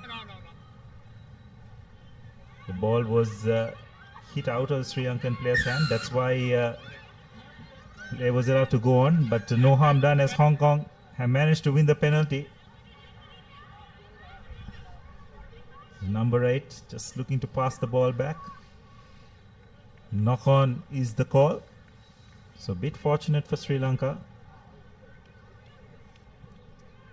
Also, Abdullah, in defense, Sri Lanka really needs to manage to maintain the composure and the defense line to be quite accurate to stop the Hong Kong girls. Yes, I think where they've really struggled in this game is in terms of the accuracy of their passing. It has resulted in possession being turned over, which Hong Kong has been really good in terms of making maximum use. And interesting this time, Sri Lanka deciding to go to the boot. Just a grub head, not much distance. But Hong Kong have managed to get possession and win the penalty because Sri Lanka have not rolled away. Fortunately, a knock on for by Hong Kong. So just entering the final 2 minutes of this game.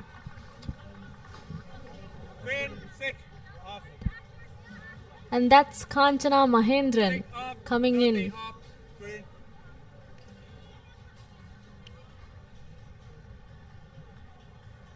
So far, a scrum in favor of Sri Lanka, and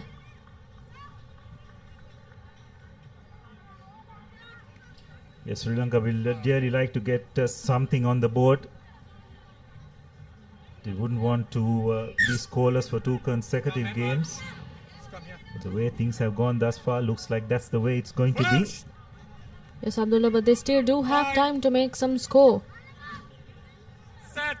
With just under 2 minutes on our clock. So Sri Lanka with one final opportunity, but again the execution left wanting, and Hong Kong just managing to knock it on, unfortunately.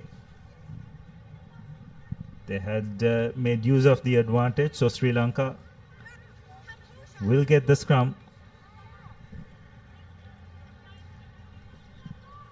Spectators slowly trickling here into the racecourse ground.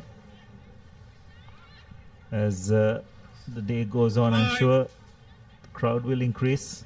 Some really good rugby has been witnessed thus far at this Asian Sevens second leg. Yes, Abdullah, and they opt for the kick. But there are 2 chasers on the back. And Hong Kong returns the favour.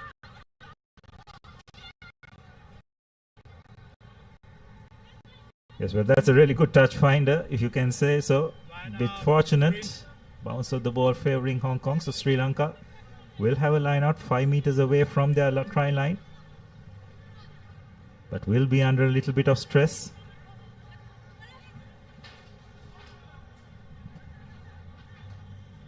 We approach the final 30 seconds of the game. Sri Lanka going to number 1. Behind the try line. That's not the best execution in terms of trying to clear their lines. Position has been turned over, and Hong Kong is executing brilliantly, going right through the hands. And another try for Hong Kong with the hooter just going off. And that glimpse was the teams of the women's section players from Sri Lanka. They have come to support their fellow teammates.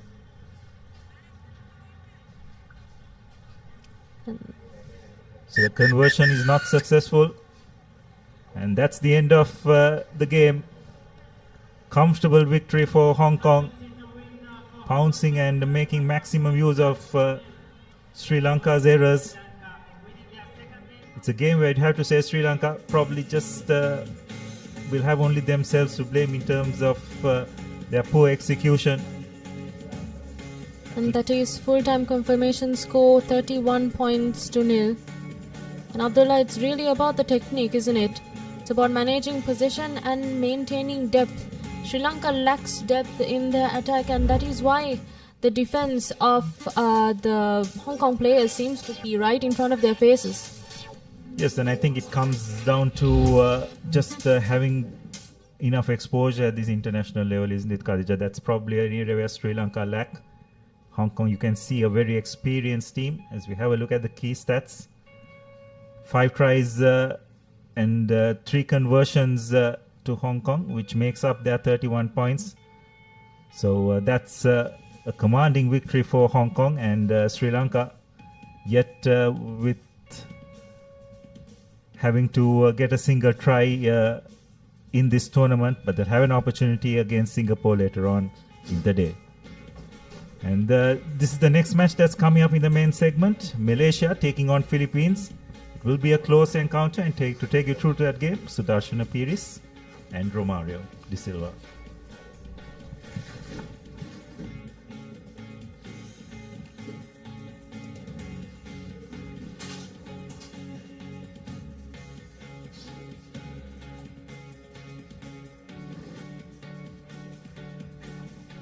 Malaysia set to take on the Philippines, and both teams, well, Malaysia, they had one win in their first game, while Philippines come in with a defeat against a hard-fought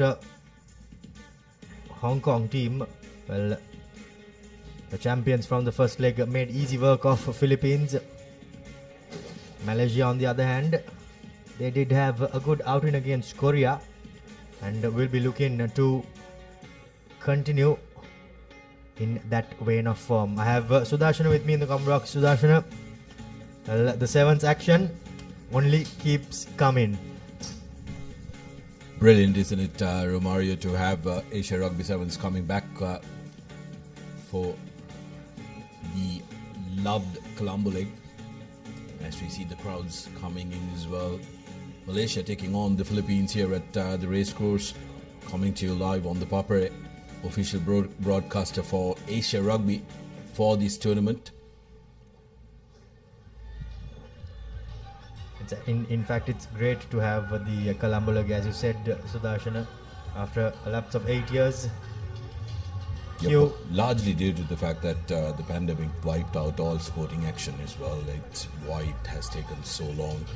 And very thankful to Asia Rugby and all the Sri Lankan authorities who worked very tirelessly to put this together here. Very good conditions so far, Romario. Fingers crossed it'll hold on. So by the looks of it, it'll be the Philippines to kick things off. Through their number 11, puts it deep into the 22. And Malaysia will have to build from pretty much inside their own 5-meter line. But early on, pressure coming in by Philippines and a knock on. Kickoffs used as an attacking weapon. A lot of the good sevens teams, they try to do that, Romario, where they can find their opposition trekking back to catch that ball. And if you get your choices in the correct areas, you can put them under pressure. Indeed. Philippines, they did that very well in their first game too. And now they continue to do so. Here they go to the line. Coming in short and goes straight through was number 11, Ryan Mitchell. He goes under the post for the opening points within the first minute of play. Brilliant work by the Philippines. Mitchell running in a brilliant line and making sure that they touch down first within the first minute of the game. Great start. They did in fact start against Hong Kong as well on the front foot in the first few minutes, but they unfortunately peter out as the game goes on. But I'm sure the coaching staff would have had a look at that, and there will be no doubt to be wanting to put that right.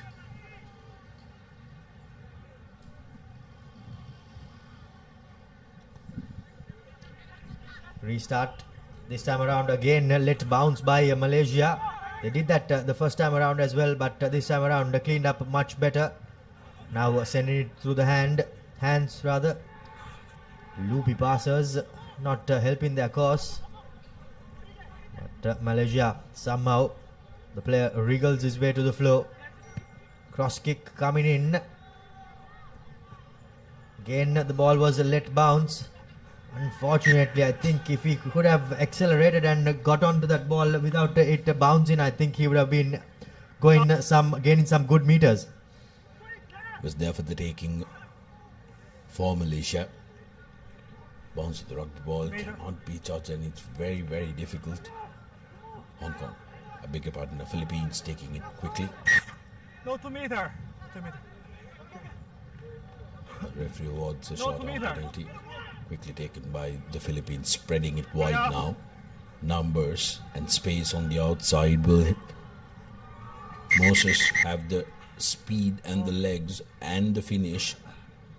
Referee will have a word with the assistant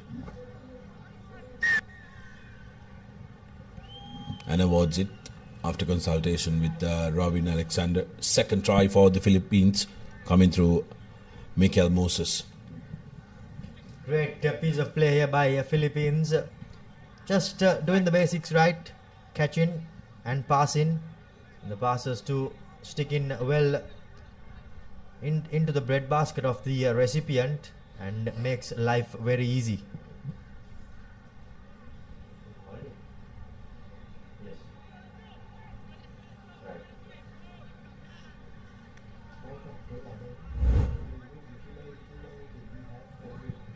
Here's another look that try different angle, no problem there. Touches down. Moses for the second for Philippines.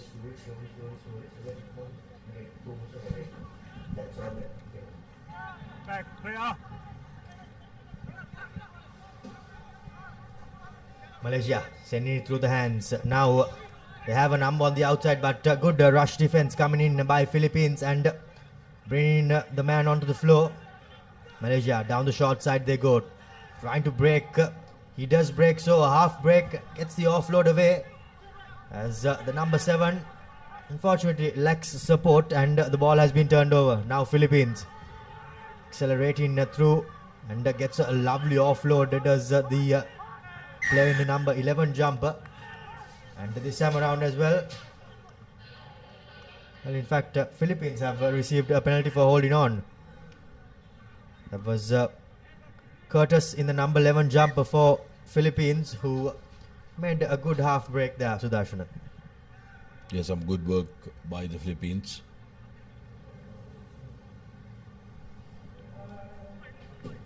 They'll want to manage the pace of the game. They're 12 points up, 2 minutes to go in this first half. Despite being very gloomy, Romario, it's quite humid in the middle.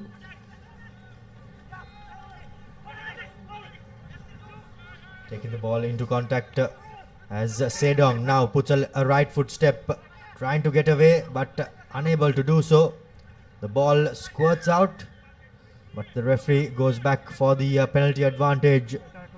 Says that there was a tackle off the ball by the looks of it. Philippines have done really well, Sudarshana. They have not let Malaysia get any possession in this game, and whatever possession they got, they received everything deep inside the red zone of their own half. So things have not been really easy. Absolutely, they've bossed the territorial battle, Philippines. They've camped themselves in the 30 of Malaysia, putting them under a lot of pressure. Here's an opportunity for Malaysia. The chase is on. Some brilliant touch there would make any football coach proud, Romario. Yes, indeed. A lovely touch, but just not working out the way the Philippines player would have hoped it would have. And now, just about 40 seconds left. Malaysia will be desperate to strike. They have not been able to do so throughout the whole of this game. Break. Feeding into the scrum is, or preparing to feed into the scrum is the number 12. Bahurdin. Ball turned over. Gets the pass away, but just goes forward there. Unfortunate there for the Philippines player. He had the try line beckoning, even though it was about 60 meters away. But just that pass not going the way he would have hoped it was. Here you see the replay there. Yes, indeed. Forward it was. Okay, no stop. Play out. Come on. Coach. 5. Set.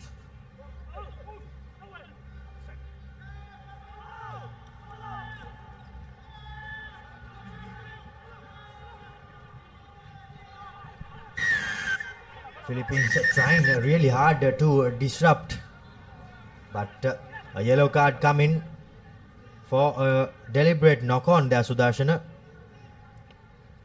Yeah, Malaysia putting some pressure just before this half time, trying to get one in, be alive in this game. Amani Oibu is the player who has been sent to the bin, and he seems to be enjoying his time in the sin bin. You don't see that too often. Bit of a wave towards the camera. Has the confidence that his team will negotiate the next instances. Here's an opportunity for Malaysia going into contact, and the Brilliant defensive work that time by Edlin for the Philippines.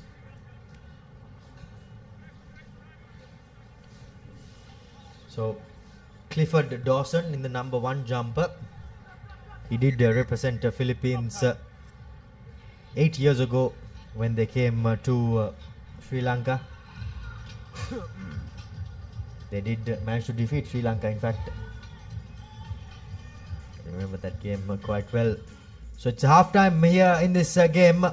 Philippines have taken a 12-point advantage over Malaysia.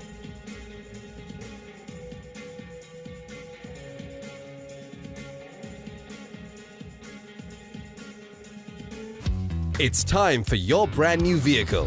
Enjoy exclusive leasing options for unregistered vehicles, along with a host of exclusive benefits now available at Combank. Contact 0112 353 353. මේ අපේ කිරි රටම පෝෂණය කරන කතාවනේ. මේ සුද්දිද? ඔව්, මේ අපි අපේ සුද්දිගෙන් කිරි දවනවා. මේ ඉන්නේ අපි දෙන්න. ඊට පස්සේ කිරි බවුසරේ ගමක් ගාන ගිහින් කිරි එකතු කරනවා.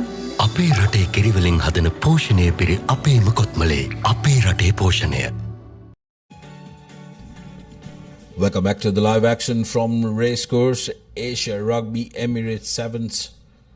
Back in the island shores. This is what happened in the first half of this game. Philippines running in twice.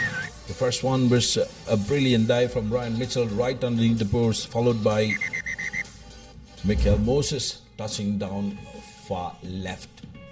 12 points to nil, and coming up we have a big one. Hong Kong taking on South Korea. That's going to be a big clash in men's pool A, and will most probably decide the top seed of that group. Indeed, I think South Korea did not perform well in their first game, but Hong Kong, they started a bit slowly. However, they managed to get into the game, and they ended with a thumping victory. They are preparing for the second half. Malaysia taking on Philippines.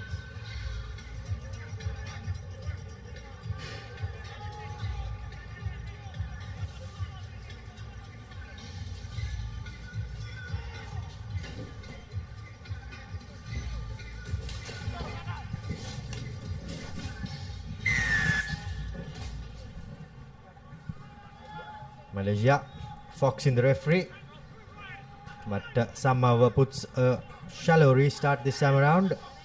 However, bit of volleyball by the two teams, and Philippines recovers.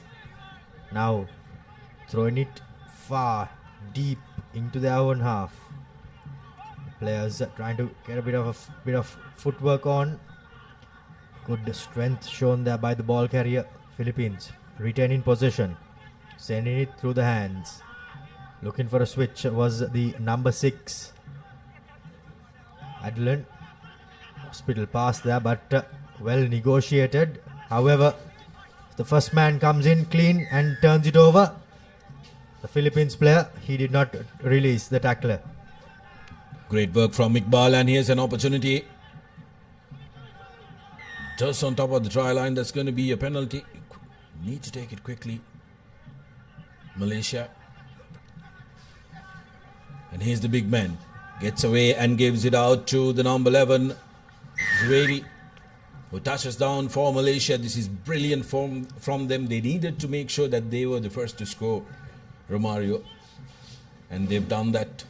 Some very good work from Malaysia, and this game is now live. Indeed, this game is far from over. Malaysia staying in the hunt with that try.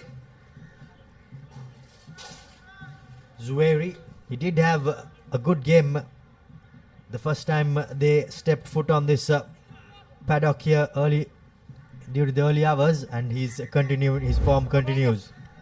Great carry by Mohammad Zulisham also in that number 8 jersey, who created that opportunity, took the man on, and with that beautiful offload got Malaysia right back into the game. 7 points to 12 in favor of the Philippines still. but the Malaysians will have a little bit of spring in their step. Kick off. Yet again for the second time of asking. Changes the side and this time though puts it deep. Step in, has a number on the outside. Do Philippines break? No, they do. Half break there by the number 7, Iqbal. Beg your pardon, that was Mitchell Moses. Philippines still keeping the ball alive through their number 10, Roland Henry. Gets it back. Roland Henry this time tried to sneak down the short side, but thought better off. Now through their number 5, step in, beats one, puts on a bit of a goose step. Now steps on the accelerator, gets the switch in. Will Philippines go all the way? Yes, they do. Through their number 7, Mitchell Moses. He dots down for his second. And now another kick for Philippines in this game against Malaysia. Brilliant stuff by Moses that time, cutting in on the angle, but the good work was done by Kautai. 10 seconds. Great stepping, and Moses finishing and converting his own kick as well. So Philippines slowly sailing away from Malaysia despite that encouraging start to the second episode of this game.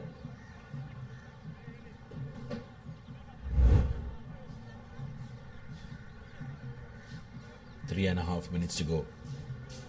19 points to 7. What can Malaysia do? Malaysia will no doubt have to strike back. Strike back next. Lovely kick off there. Collected by the number 10. Well, we all know why he's in that number. And will the Philippines manage to score? Yes, they do. Through the number 11, Ryan Mitchell this time. And the Philippines have now extended their lead. And by the looks of it, kicked Malaysia out of this game and out of the reckoning. Yeah, you could say that try sealed the deal for the Philippines. Beautiful work by Roland Henry and Ryan Mitchell finishing it off. His second for this game and second of the tournament.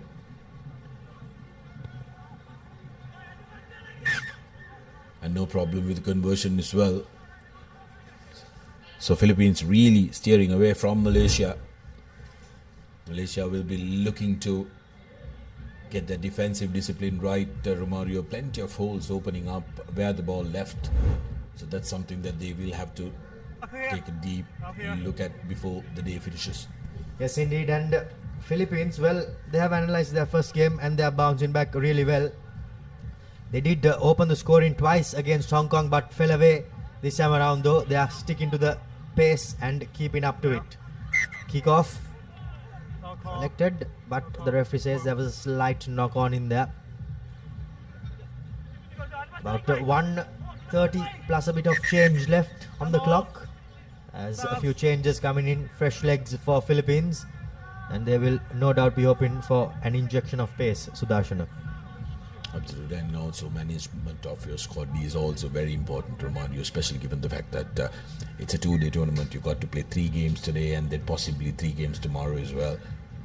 You need to make sure that your entire squad is ready to go when the time comes, as Malaysia will look to try and get another score, which will be a consolation score. They have some very good talent sprinkled across. Zuwairi, man carrying the ball that time. Amar, Putra, now to Halim.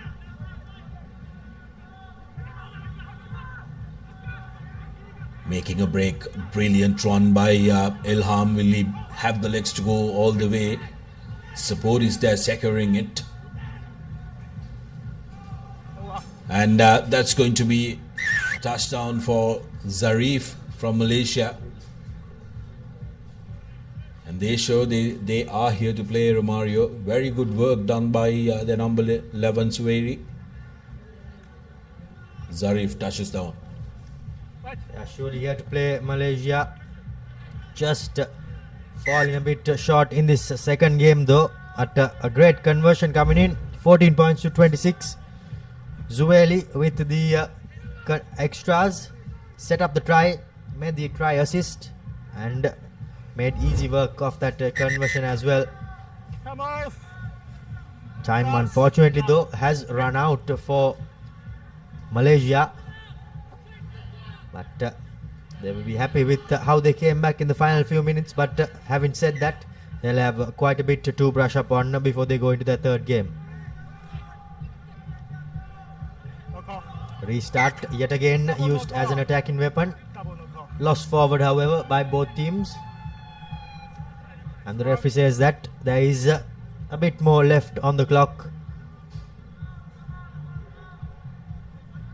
And we will have the scrum. Can Malaysia get one more score here? Because 19-26 would read so much more better than 14-26 Romario. That's going to be a penalty. Hands on the ground, falling over the ball and killing it. Quickly taken by Malaysia, but loses it forward, and that will be the game. Philippines' celebrations were delayed by the Malaysian grit, who didn't want to go down cheaply. Romario, 14 points to 26 is how it finishes. Philippines will be happy at the fact that they had a controlled bounce back performance after that disappointing loss to Hong Kong. Indeed, they will be extremely happy with how they bounce back. But now we move our attention on to the game between Hong Kong and Korea, as we see the full-time score confirmation. Malaysia 14, Philippines 26. Round off their second game for this evening.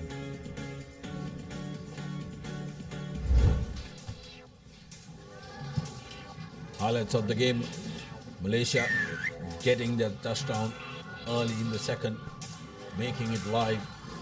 The Philippines showing the dominance and running away with it.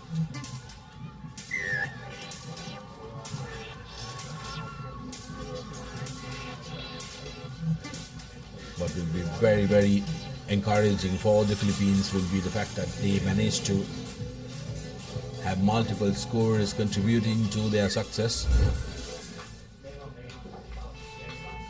The stats of the game: Malaysia 14, 2 tries, 2 conversions, whereas Philippines 4 tries with 3 conversions. 14 points to 26 the score.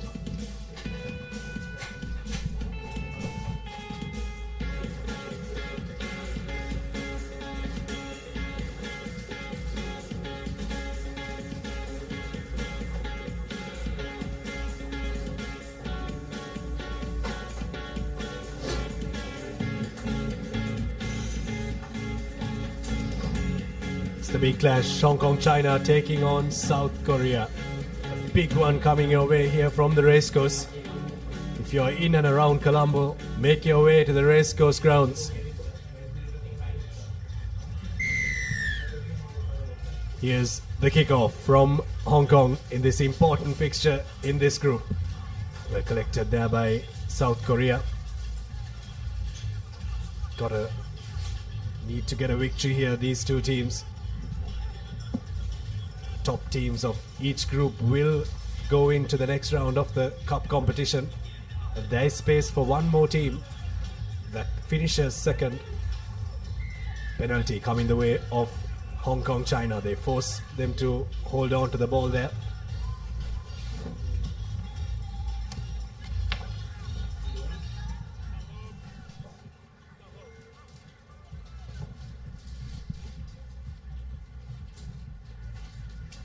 Hong Kong have been the better team, haven't they, right throughout this Asia Rugby Emirates 7 series. The first leg, they absolutely blew away all their oppositions. But so far, they had a bit of a sketchy start, Sudarshana, in the first game that they played against the Philippines. Here's the scrum for Hong Kong, China running on the outside. That's going to be the first score. Easy does it for Hong Kong, China. Spotted the gap on that corner. And the man in the number 13 jersey, Liam Herbert, goes over to score the first try for Hong Kong China and his second try in this leg.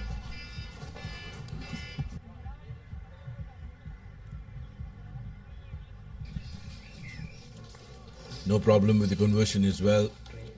Hong Kong straight away hitting the ground running in this game. They do not want any upsets coming their way after that little jittery start to the tournament.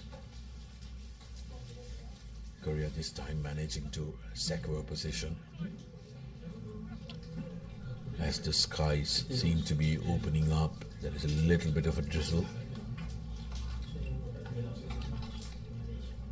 Great carry by the Korean players. They spread the ball wide, looking to run on the outside is Kim.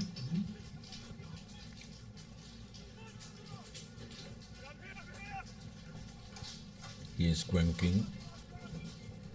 Korea looking to spread the ball wide, and that's a loose pass.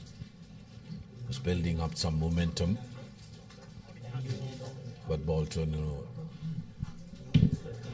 South Korea, of course, Sudarshan, travelling to Sri Lanka for the second time. A couple of these players featured in that 15th game that they played against Sri Lanka. Set piece line out for Hong Kong China now.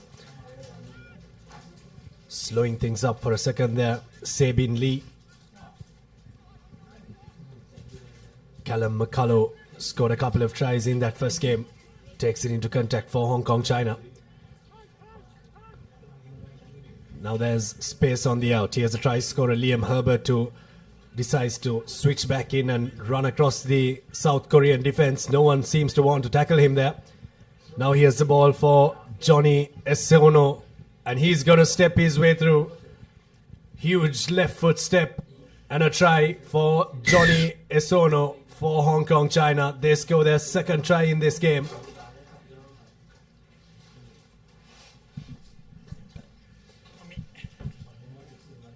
Great composure from Team Hong Kong. And the first time today, the field became a little sunny, and then the skies open up, which was going to be inevitable showers today. It was only a matter of what time they would arrive. So presents a newer challenge for most of these teams to quickly adapt to that wet conditions, wet underfoot conditions, and also wet ball conditions.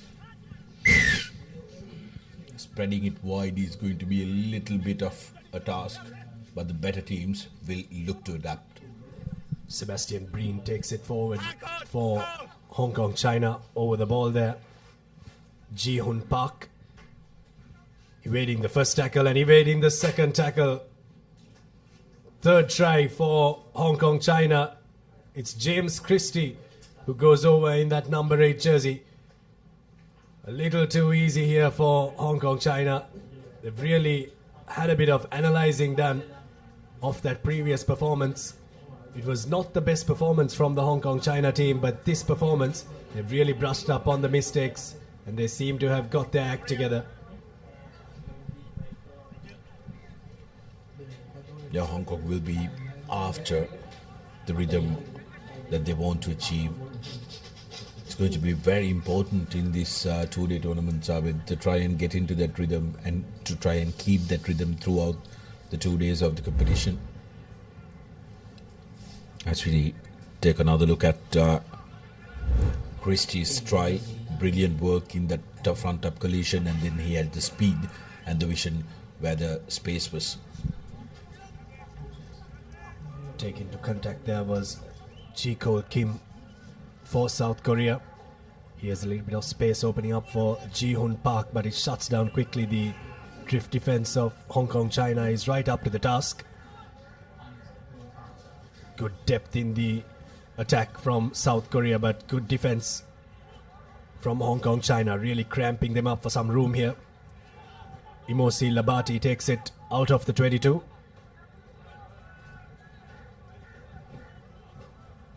Spots a half gap there, but closed up once again. The Hong Kong China defense is really up to the task. Now here's an opportunity for Ji Kol Kim.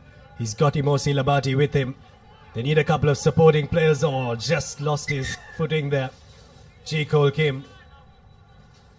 And a penalty coming the way of Hong Kong China for not playing the ball on his feet there. Imosi Labati, the guilty party.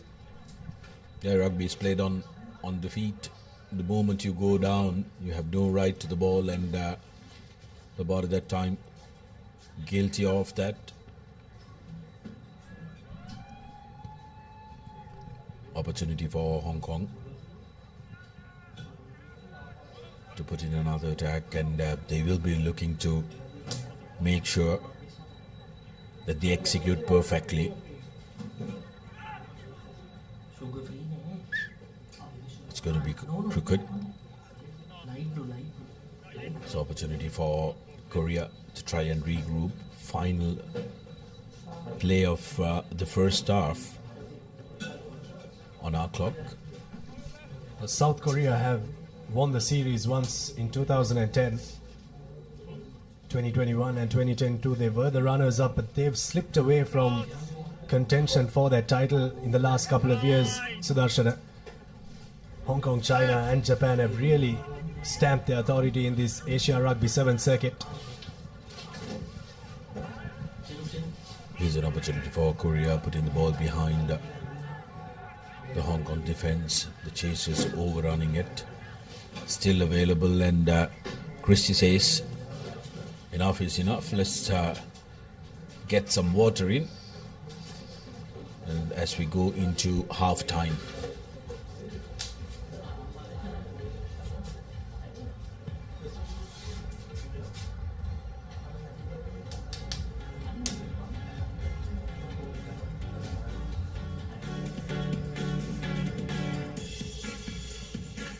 Half-time confirmation, 19 points to 0. Hong Kong with a comfortable half, getting multiple tries. ඒ තමයි කොට්මනේ factory කිරි butter cheese yoghurt ice cream එහෙම හදන විදිය. අපේ රටේ කිරිවලින් හදන පෝෂණය පිරි අපේම කොත්මලේ අපේ රටේ පෝෂණය. Marina 888, the home of sports entertainment, with boosted odds, secure cash out, and unlimited rewards. Marina 888, where winners are born.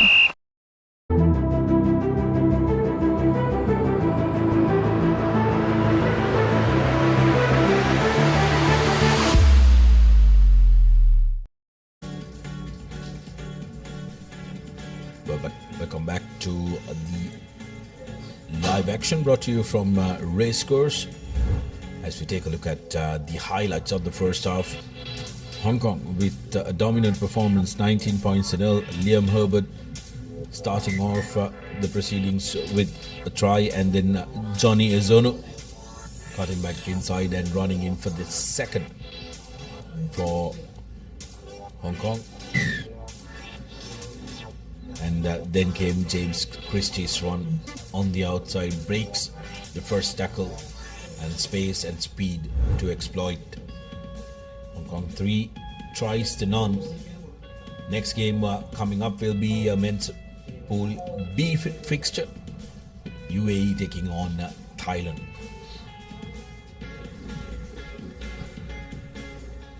Important half for South Korea. They need to get a couple of scores. Even if they don't win this game, they need to try and bridge the gap when it comes to points difference, if they are to try and make way in the cup segment. But here's the try scorer who opened the scoring in the first half, who will do the same in the second half. It's Liam Herbert who goes over for a try for Hong Kong. China didn't even take them 15 seconds to get on the score sheet and get a 5-pointer.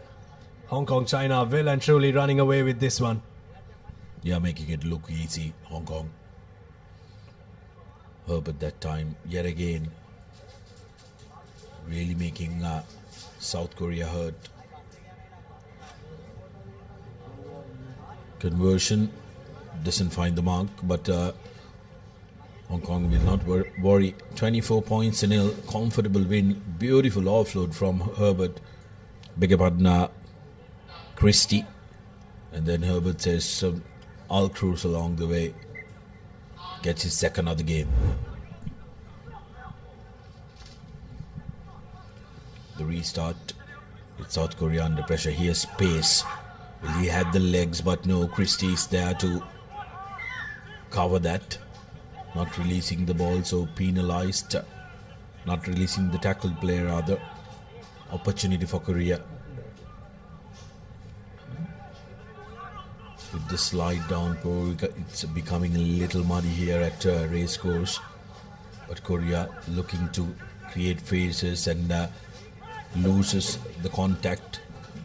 Here's James Christie going in for his second, making it look so very easy. A tackle for good measure, but he was never going to let that go. He really didn't expect that. If he didn't score that, that would have been one for the highlights reel. 2 tries in this leg and 2 tries in this match, 29 points to nil. It really goes to show how much ahead this Hong Kong-China team is of the other teams in the Asia Rugby Emirates 7 series. Conversion, no problem whatsoever, 31 points to nil. Jack Combs with the conversion for Hong Kong-China. Here's a replay of that try. Good ruck work coming in there for Hong Kong. Sebastian Breen had his number 8, James Christie, on his right. Putting in a little shove there, Yung Song Jong. All not to good avail there. 31 points to nil.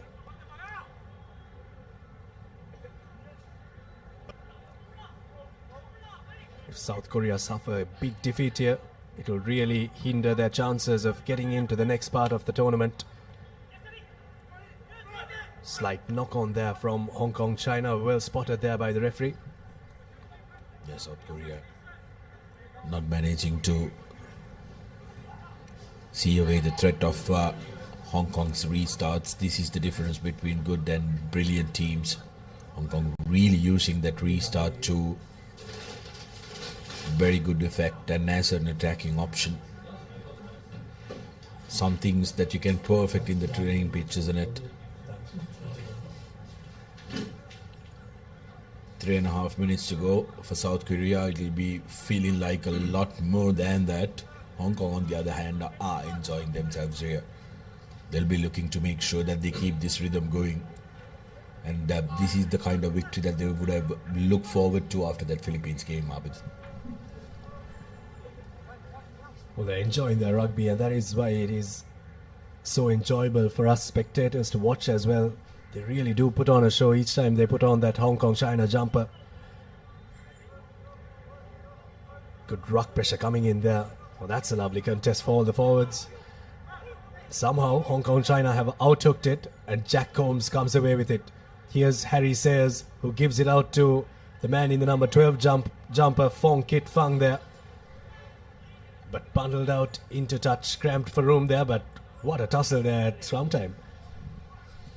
Yeah, Hong Kong showcasing that they are not going to rest despite being 31 points up. What they want to do is they want to make sure that they finish everything to perfection. They want to shake off the little jitters that they had in the first game. Overthrown opportunity falls in Brian's breadbasket, and just one reach away. Hong Kong recycle up. Now, no problem. Harry Sayers touching down for Hong Kong. 36 points with the conversion to come. And they're looking at a big score in this game. Already got a big score, and a bigger score is what they'd be going for. Conversion, Jack Combs has been very good. This time just shifts it away from the left-hand side upright. 36 points to nil. Another well-orchestrated try from Hong Kong, China. Here's a replay. Wasn't too greedy for that try. Knew that it just needed one more phase. And a phase that allowed Harry Sayers to score the try for Hong Kong, China. Around a minute remaining on our clock. Bit of a deep restart and a contestable one at that from Hong Kong, China. A good one there. Here's Korea looking to shift it and try to get a score here in this game, but brought to the ground there was Yun Tak Hwang, pouring in at ruck time, and they dropped the ball there, but it's played on the ground. Now here's an opportunity once again for Hong Kong to get another score. Phong Kit Phang. Oh, that's a fantastic score. Sevens rugby is always about speed and agility, but that try was physicality at its best. Phong Kit Phang goes over to score a try for Hong Kong, China. 41 points to nil now. They have absolutely blown away the South Koreans. Conversion coming from Jack Combs. That's a beauty as well. That's right through the sticks. Phong Kit Phang will have a look at this replay and be very proud of himself. Have a look at that. Pumped his legs. 4 South Korean defenders around him. Not one of them could stop him from scoring that try. Here's South Korea now looking to try different ways of attacking here. But a grubber forward doesn't help their cause. It goes out on the full, and Hong Kong, China take it quickly, but it's taken from the wrong mark, is it? Or I think it has hit the advertising boards. So the ball is dead and they can't play on.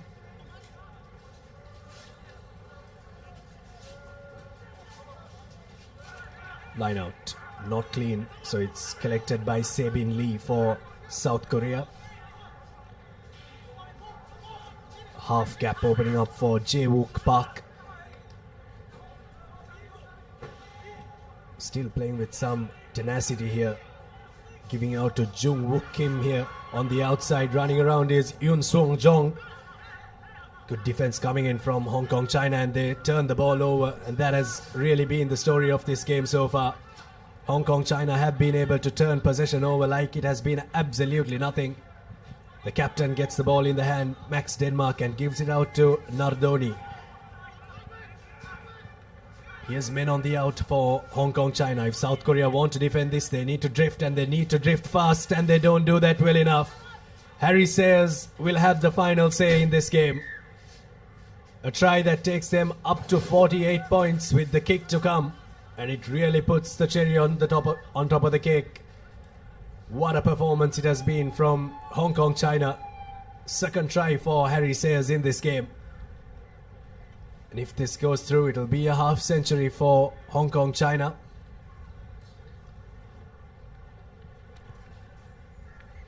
And the kick goes through. 50 points up for Hong Kong, China. And that's the long whistle here at the racecourse. What a performance from Hong Kong, China. They've absolutely blown away South Korea. And South Korea will only have to go back and see where they messed it up in this game. Hong Kong, China, 50 points against no tries and no points scored by South Korea at full time.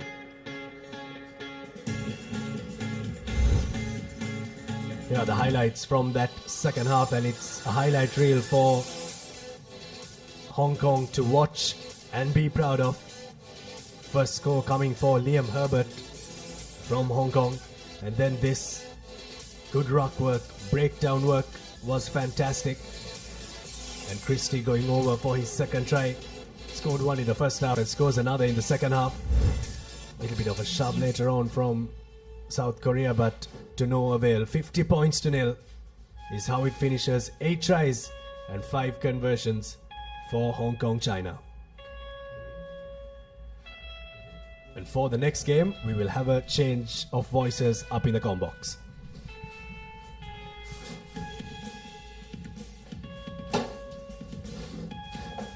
We move into Pool B. This Asia Sevens Emirates. Second leg here at Racecourse International Stadium. UAE taking on Thailand. UAE comprehensively winning their opening encounter against Chinese Taipei, 33 points to 14. And Thailand was on the receiving side of hammering against second place Japanese side. And for UAE, a win here would set up a final finale against Japan to determine who wins the group and who will stay in that fourth spot for the second best team, as UAE kicks things off with the boot of Aaron Dubois. Good collection from the Thailand number 13. Now Thailand looking to use the wider channels, but goes straight into contact of Sarut Janda. Looking for options, tries to cut back in. Still going strong is Paudo. Yes, and Thailand managing to win the first penalty of the game as well. Just an error in the at the breakdown there from Finlay Anderson, and Thailand have opted for the safety of touch and they'll go with the line out. But it's an important game, isn't it, Nilhan, for UAE especially? Like you said, a good win here really boosts the confidence of the side and set up a really what could be a tantalizing game between them and Japan. As for Thailand, they're still bruised after that 47-0 drubbing at the hands of Japan. And they'll be hoping to try and bounce back and get their first win under their belt. There you have the UAE women's team cheering on their counterparts. Now here's Thailand off the line out, trying to find those gaps.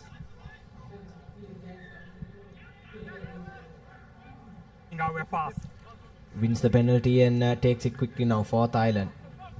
But that pass really needed to go to hand. Not an accurate one, and Thailand lose a couple of meters as a result. Here they come now, swinging it from left to right. UAE though up in their defense, and Thailand pin back inside their own 22, but just as I say, that lovely step coming in from the number 3. But that's picked off by the skipper for UAE. Nice out. And ball has gone out of touch. So a scrappy sequence of play, and it's been pretty scrappy stuff in this first 1.5 minutes, and the game still remains scoreless. The Thailand tried to go through the UAE defense through Sarut Janda, but unfortunately knocked the ball over. And with that advantage, the UAE skipper ran to the corner, so they will come back to the scrum, and the ball will be for UAE and another attacking opportunity. First one of the first half for UAE. They've been doing a lot of defending, but in the Thailand half, so first opportunity for the Emiratis. Yes, sir, the defending that they've done, Nilan, they've done well. They managed to pin back Thailand inside their own 22, and now UAE with their first attacking opportunity nearly goes out into touch, tries to keep the ball in the field of play, and looks like referee will reach into his pocket, and that's a yellow card for Sakusa Naisau for the UAE, their skipper. And that's the second time he's been sent off in this tournament so far for an intentional knock-on. Yeah, that has been some area which a lot of yellow cards been shown. So teams willing to sacrifice a play for 2 minutes. Unfortunately, that's something that everyone should improve on. Now Thailand have ideal opportunity, one man down for the remaining 2 minutes in that sin bin period. Now spreading the ball to the corner, straight into Sarut Janda. Now still looking to use the shorter side is Thailand, with Jakun now spreading the ball wide to Janda. He breaks through one tackle and offloads a brilliant pass to Nopicity, and he goes under the sticks to open the scoring. Somewhat a surprising lead for Thailand.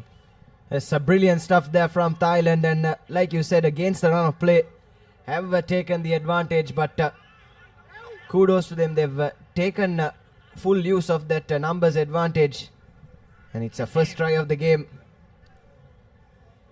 and first try of the tournament for that player. Conversion goes begging, so it will remain 5 points to 0, but it's UAE now that will have to play from behind. Brilliant work from Sanu Janda there. Broke through and then offloaded it to Nopacity. And just an easy run through under the sticks for him. Now the restart, high hanging feet does not go the 10 meters. An easy giveaway of position for Thailand after just scoring a try. Just does not want to give position back to UAE. Yes, but now they have managed to get hands into that ruck and then had the rights to the ball and won the penalty. Turned over in quick time, taken quickly by Thailand.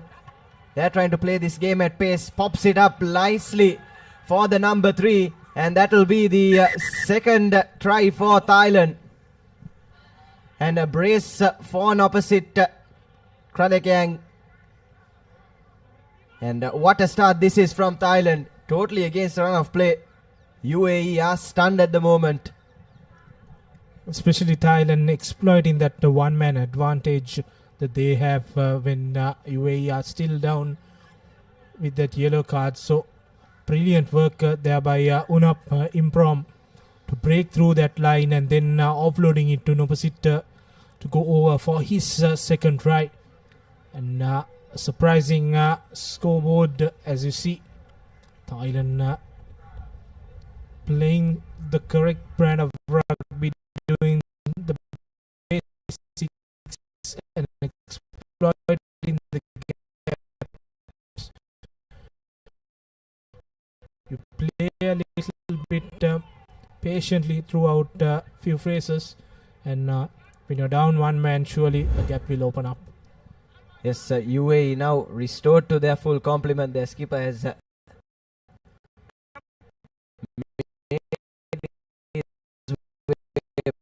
back onto the park, so it will be a 7-a-side battle once again.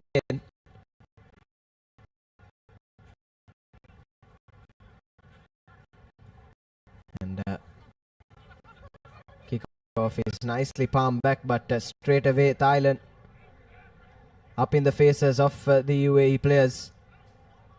Not the best of passes once again. Pin back inside their own 22. It's a long looping pass out to the number 7. It's the offload in. And it's a UAE now. The late enough. But the thing is that Thailand well is Nilhan. They've to maintain a good continuity of play as well. Always kept ball in hand.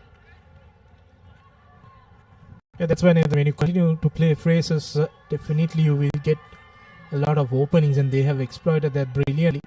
Still UAE in the 40 meter now makes a break for UAE. That's Kaif Al-Fasai. Aaron Dubris goes over. That's the number 6 there. And finally after getting to that complementary of 7 players, UAE strikes back with a try. Yes, Aaron Dubois for the UAE straight away. After being to full complement, they were made going over for the first, pulling one back right on the incompetence.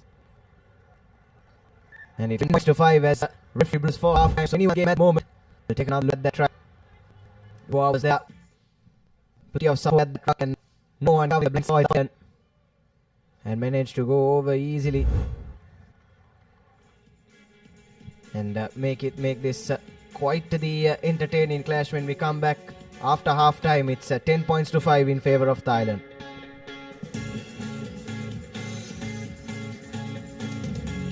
ඒ තමයි කොට්මලේ factory කිරි butter cheese yoghurt ice cream එහෙම හදන විදිය. අපේ රටේ කිරිවලින් හදන පෝෂණය පිරි අපේම කොත්මලේ අපේ රටේ පෝෂණය. Marina 888, the home of sports entertainment with boosted odds, secure cash out and unlimited rewards. Marina 888, where winners are born.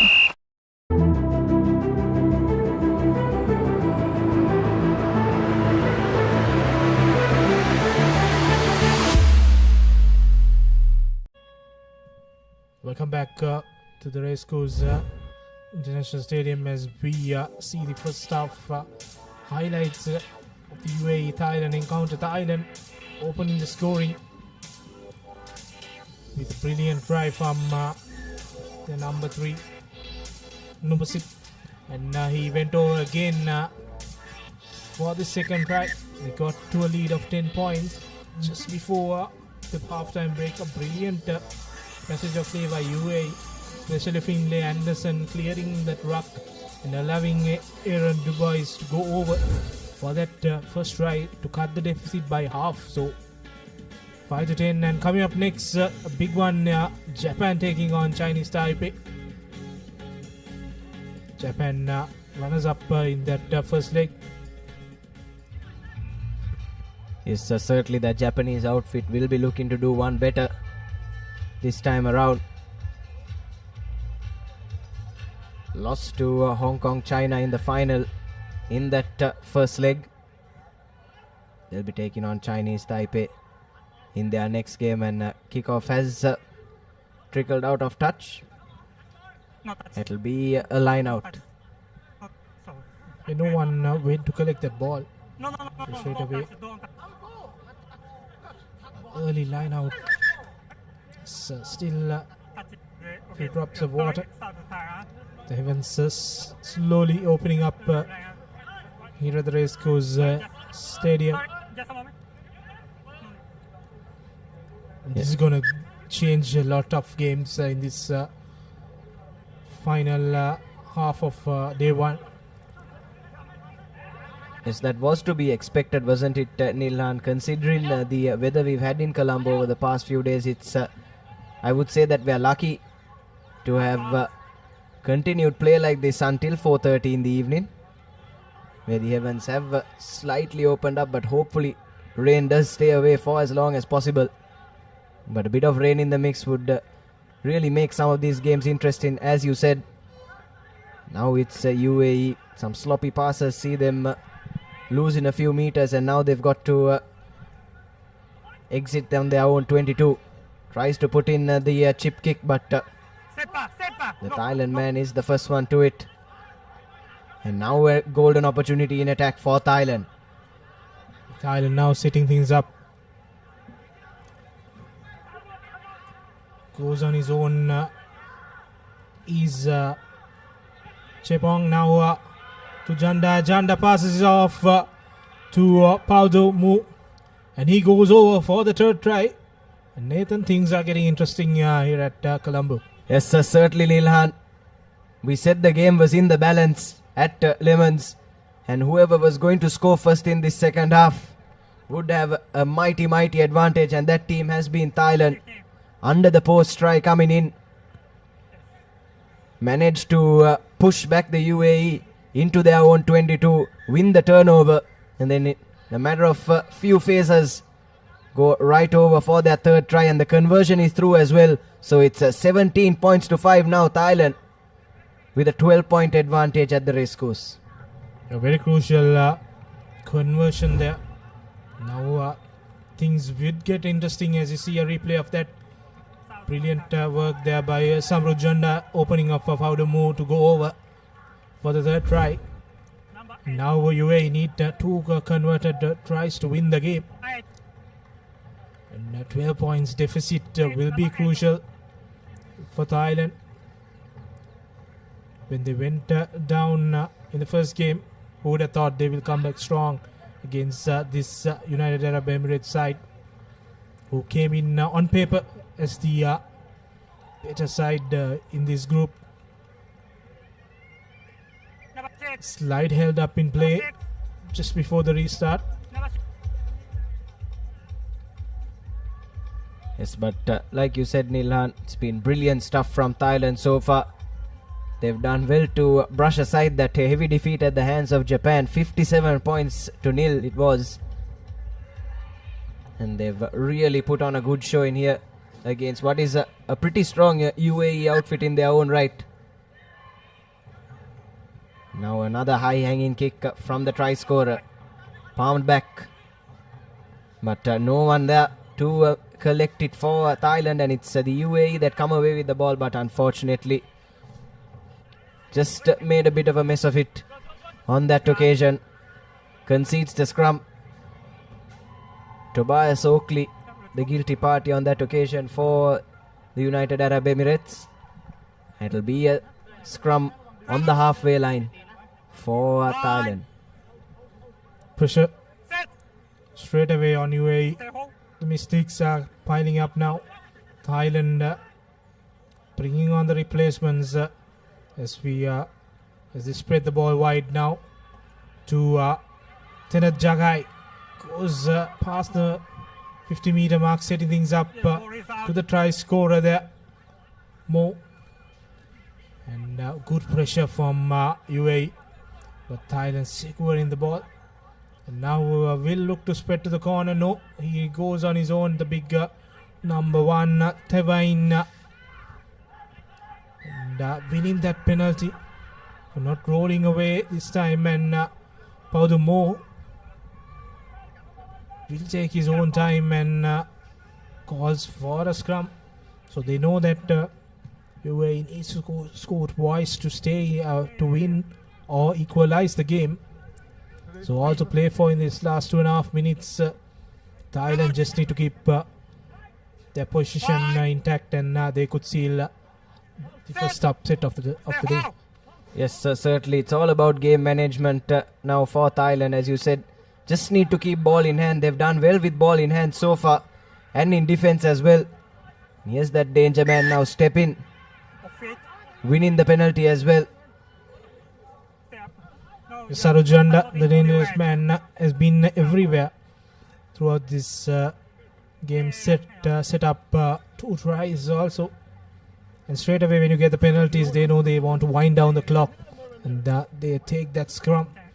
So few seconds will go for the setup. So all to play for Thailand. They can score. That could be the icing on the cake for them. Yes, shaving precious seconds off the clock now. Thailand going through the blind side. Needed to get that offload in. Luckily for them, the UAE defender was off his feet. And that's another scrum coming to Thailand. So really playing that mental game well, isn't it, Nilan? That tactical game. Really intelligent stuff, and credit must go to the Thailand think tank. When you go for the scrum, you milk out about 15 seconds now. Still that they are winding down the clock. The replacements have come in, and Ratachon, the replacement scrum off. Now we'll look to spread the ball wide. East Thailand to Jakai. Jakai tries to run, goes into contact, bumps off the tackle, and unfortunately when he tried to offload it to Perpol Chukan, they went, the pass did not go, and unfortunately just the last minute of play, another scrum in favor of UAE. Yes, a chance to really put this game to bed when begging there for Thailand. That was good defensive effort there coming in from the UAE player. Just managed to force the knock on. We'll take a look at the replay there. Running round the outside was the number 11, but that's a good last man tackle from the UAE defender. Keeps the score at 17 points to 5. Just 42 seconds left on the clock. If UAE are to try and launch an unlikely comeback, now's the time.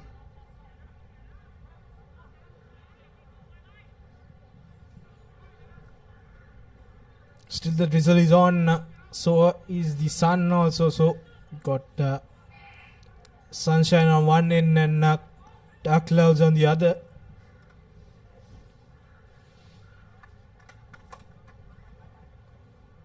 Yes, I'm sure everyone here will be hoping that that sunshine stays out for as long as possible.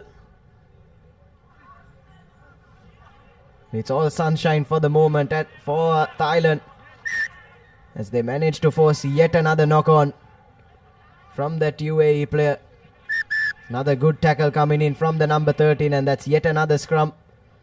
And that should be the game for Thailand if they are able to see through this next passage of play.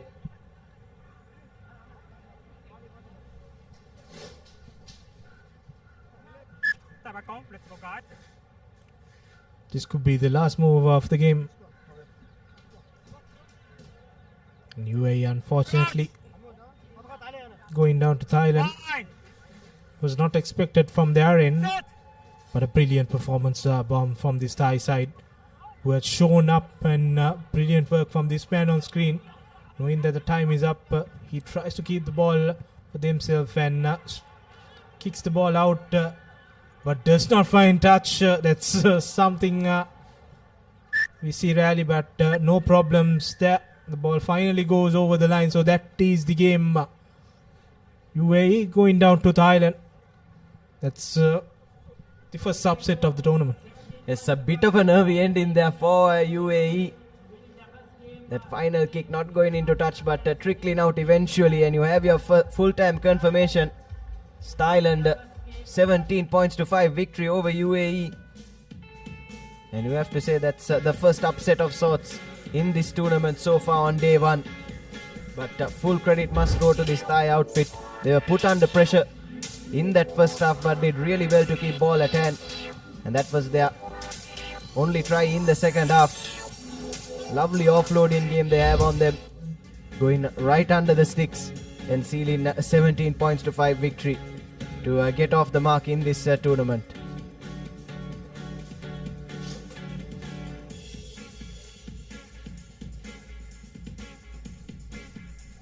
Key stats of the game, 5 points to 17, 1 try for UAE, and Thailand scoring 3 tries with 1 conversion, adding to the points tally of 17. And with that, folks, we'll head into a short commercial break with action from our next game on the other side. It's time for your brand new vehicle. Enjoy exclusive leasing options for unregistered vehicles, along with a host of exclusive benefits now available at Combank. Contact 0112 353 353. For passion, a competitive spirit. It's for those who do and want to keep doing. Right, real energy. මේ අපේ කිරි රටම පෝෂණය කරන කතාවනේ. මේ සුද්දිද? ඔව්, මේ අපි අපේ සුද්දිගෙන් කිරි දානවා. මේ ඉන්නේ අපි දෙන්න. ඊට පස්සේ කිරි බවුසරේ ගමක් ගාන කියෙන් කිරි එකතු කරනවා. අපේ රටේ කිරි වලින් හදන පෝෂණය පිරි අපේම කොත්මලේ. අපේ රටේ පෝෂණය.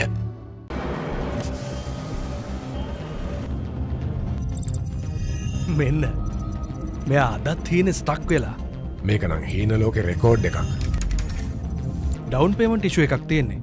අපි පොඩි සපෝට් එකක් දෙමු. ඉලෙක්ට්‍රික් වෙහිකල් එකක් ගන්න දී තන්නේ. බ්‍රෑන්ඩ් එක මොකක් වුණත් වාහනේ වටිනාකමින් 60% දක්වා. ලීසිං නම් කොම්බෑග් ලීසිං තමයි. ඔබේ EV සිහිනය සැබෑ කරගන්න 13.16 අංකයට කතා කරන්න. ඒ තමයි කොට්මලේ ෆැක්ටරි කිරි බටර් චීස් යෝගට් අයිස්ක්‍රීම් එහෙම හදන විදිය. අපේ රටේ කිරි වලින් හදන පෝෂණය පිරි අපේම කොත්මලේ. අපේ රටේ පෝෂණය.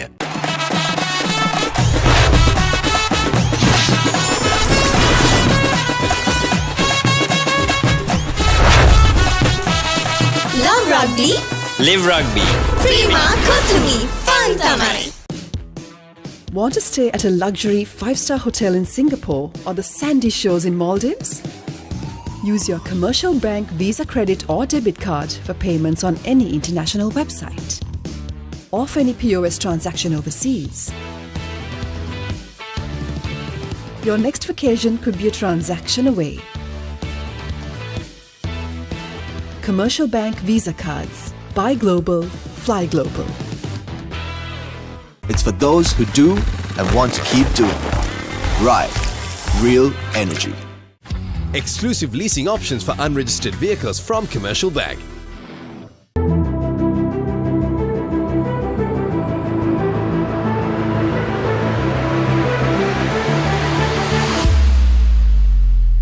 මේ අපේ අපේ කිරි රටම පෝෂණය කරන කතාවනේ. ඒ තමයි කොට්මලේ ෆැක්ටරි කිරි බටර් චීස් යෝගට් අයිස්ක්‍රීම් එහෙම හදන විදිය. මේ රටේම අය ඒවා කන මොන හැටි. කොත්මලේ අපි පරිසරයටත් හිතවත් කියලා තැන්ද නම් චිත්‍ර සම්පූර්ණයි. අපේ රටේ කිරිවලින් හදන පෝෂණය පිරි අපේම කොත්මලේ. අපේ රටේ පෝෂණය. Love rugby. Live rugby. Prima Kotumi. Fun tamai. Join us at Marina 888, Asia's favorite sports book. Marina 888. Welcome back to Racecourse Stadium here in Colombo. Heavens have now fully opened up here at the Racecourse as we move on to the next game. Japan taking on Chinese Taipei. Japan winning their first game and the top contender in this Group B.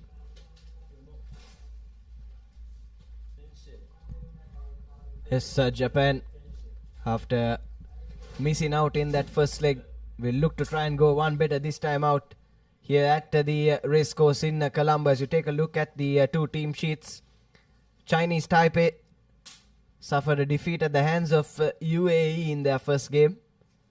Japan with a comfortable 57 points to nothing victory over Thailand, coming to this one as the red hot favourites. And both teams now taking to the field here at the Racecourse. Steady drizzle at the moment. Hopefully it stays that way. Hopefully it doesn't get any heavier than this. The crowd as well, slowly but surely building up. And the message to everyone watching at home is, if you're in the vicinity, do hop on down to the Colombo Racecourse. We have Asia Rugby Sevens action after a lapse of 8 years here in Sri Lanka. Heavy downpour here in Colombo, just as we expected in the evening. Two teams all set for this encounter. This Group B looks a bit open with UAE winning against Chinese Taipei, Thailand going down. And Thailand just before this game defeated UAE. This side. Yes, if you choose Chinese to start Taipei from this are side. able to get an unlikely win here, all four teams in the group will have one win apiece and could really make this one interesting. But I'm sure Japan would have a lot to say about that. It's Chinese Taipei to kick things off. Both teams in their white strips must be quite difficult out there for the referees to identify the players, and will be quite a tough one for us to call as well, isn't it? Yeah, definitely. At the moment, Japan now with the ball. Straight away goes into a high contact, but still manages to stay in the field. Now Japan spreading it wide with the weight ball. Still going strong, but unfortunately the fumble comes in the last pass. Still standing strong, the Japan outfit. Brilliant break there by Japan, and now passes it on to his mate, and he will run down to score under the post. For Japan, that's Ren Oishi. Good work from John Nabatuelu to set up this try for Ren Oishi. Yes, Ren Uchi will take the honours for that try, but it's brilliant work from the number 8 for Japan, Jone Nabatalevu. Really created that opportunity, and a lovely offload from him as Auchi ran straight into the gap, and it's Japan with an early 7-point advantage. This is that run I was talking about from the number 8. Lovely offload. Absolutely no one could have read that from the Chinese Taipei defense. And Auchi ran half the length of the field to dot down for the first try, in exactly the start that Japan would have wanted. Now the restart, a high-hanging one. Collection done from Japan. Manages to keep it, but unfortunately There's a knock forward in the process from Takamichi Nakano.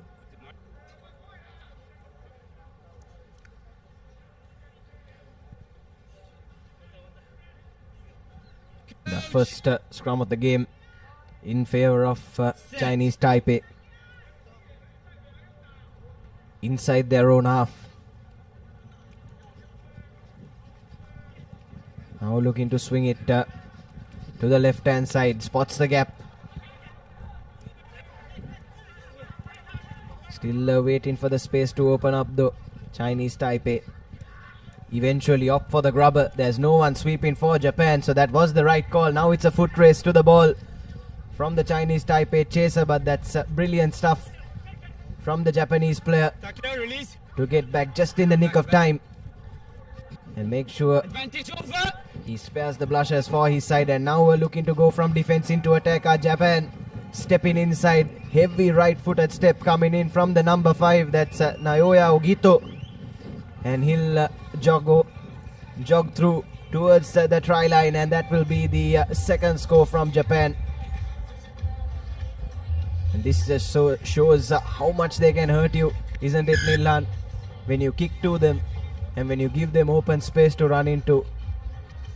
Especially when you kick to them and from end to end, you kick it towards their 5-meter line in defense, and they turn that defensive work into attack and go all the way the 95 meters to score under the 6. So that shows the class of this Japanese side. Chinese Taipei will know that now giving away position will hurt them. For Japan, brilliant work offloading to him and just putting the afterburners. Easy work for him. There was no one catching him from there onwards.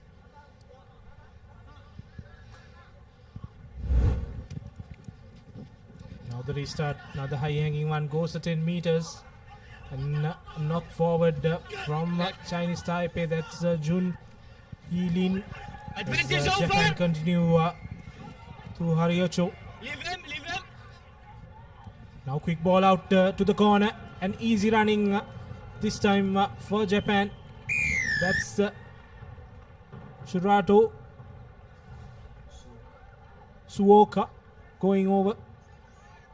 And a slight mistake will cost you 5 points in this game. Yes, and that's really a characteristic of a champion side, isn't it, Nilan? All they needed was that slight error from Chinese Taipei, straight from kickoff. Just lost it forward in their efforts to palm it back. Created that overload on the right hand side, and Shotaro Suoka went over comfortably for their third try. And the conversion is good as well from a tight angle, so it's 21 points to nil. Still with a minute and a half left to play in this first half. Have a look at the replay. Brilliant stuff from Suoka.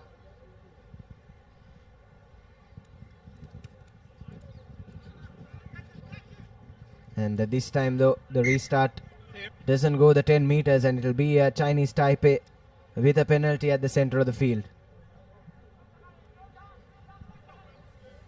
So they're doing, they tried to use this method and won twice, but unfortunately third time not lucky, as Yenjo takes that free kick from the middle of play, and a mistake, a fumble, sending them back and losing position to Japan. Now this is dangerous. Japan could score 4 tries within this half as the big number 5 breaks through a couple of defenders. And that will be the brace for Naoya Ogita. This time winning that physical battle, muscling his way through the Chinese Taipei defense. Absolutely nothing they could have done about that. Bulldozing his way through, and that's his third try for today and his second try in this game. Naoya Ogita for Japan. Physicality from Ogita shown in that move when Chinese Taipei does not have any reply for that massive burst through couple of defenders. See a replay of that. Too powerful there. Ogita. Big asset for Japan in this side. And scoring his brace. 10 points for him, 26 for his team. And another close restart. This time Chinese Taipei managed to collect it. And now making inroads near the halfway mark. Still going strong is the number 6. Kai Sentu gets the penalty now. Chinese Taipei has to play a few faces together without losing the ball. That has been the pattern, and the pattern continues as Japan turns the ball over. Just before halftime, we could see another try coming in, and he goes past the last defender to go for the 5th try for Japan. And that'll be the second try for Shotaro Suoka. 5-star performance in this first half, and it's 5 tries for Japan.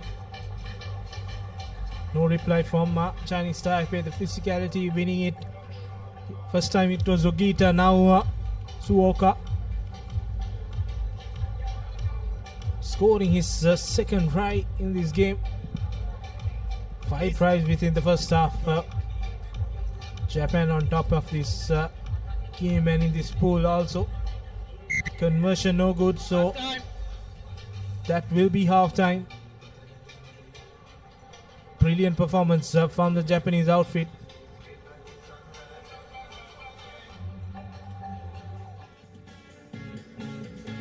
And the half-time confirmation, 31 points to nil. Japan leading against Chinese Taipei.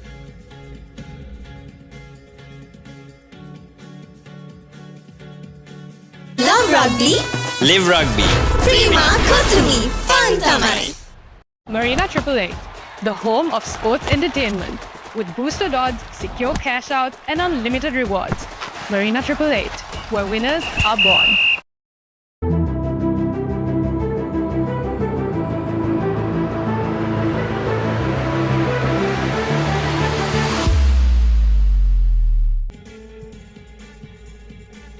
Welcome back to Racecourse. Second half action in this Japan versus Chinese Taipei. One-sided affair in the first 7 minutes. Japan scoring 5 tries in the process. They opened up with this try from Ochi, and then 2 tries apiece for Ogita and Suoko. Ogita's first try, and continue to play. Score 3 men. Coming up next, the host Sri Lanka taking on Singapore. Big game for the host as they prepare to face China in the third game. Yes, big game indeed, Nilhan. Sri Lanka will need a big win as well. Wouldn't have been the scoreline that they would have liked against Uzbekistan in their first game. And we've said numerous times on here today about how important that points difference can be when it comes to deciding who progresses into those semi-final spots. Captain White. Yeah, for Sri Lanka, just simple. You win all 3, you go in. But if you slip one game, and then all these calculations come into determine that last position, Japan restarts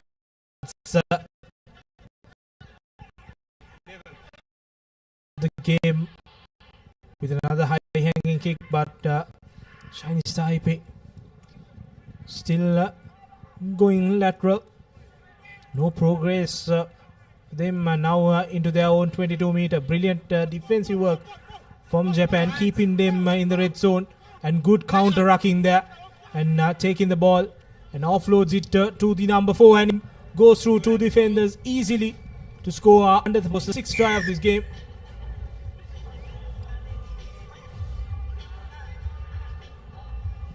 That's brilliant stuff from Japan. This time it's Haruhiko Uemura. That's his first try for today. And the 6th try for his side. Once again orchestrating things in midfield for Japan. It's Jone Nabatalevu. Try goes converted as well. It's 38 points to nothing, and this is a perfect start to this second half for the Japanese.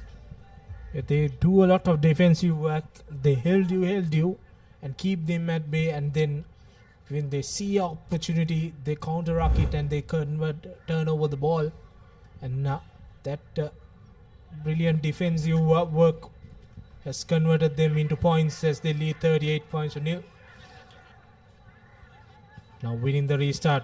Japan will try again, this time a long pass to the corner, and they will easily go for the 7th try. Yes, easy does it for Japan there. Textbook rugby, drawing and passing. And that's a try for the man in that number 7 jumper. And it's their 7th try of the game. That's Takemichi Nakano. And that's his first try of today's proceedings. What a game this has been from Japan so far. We'll be looking at a really big score here at the Racecourse. Yeah, 4.5 minutes remaining. We'll look to add a few more tries to their tally. 45 points with that conversion from Haruko Umerua. And Chinese Taipei does not have any answers to this Japanese brilliant performance. And every time they put the ball up for restarts, they convert that into points.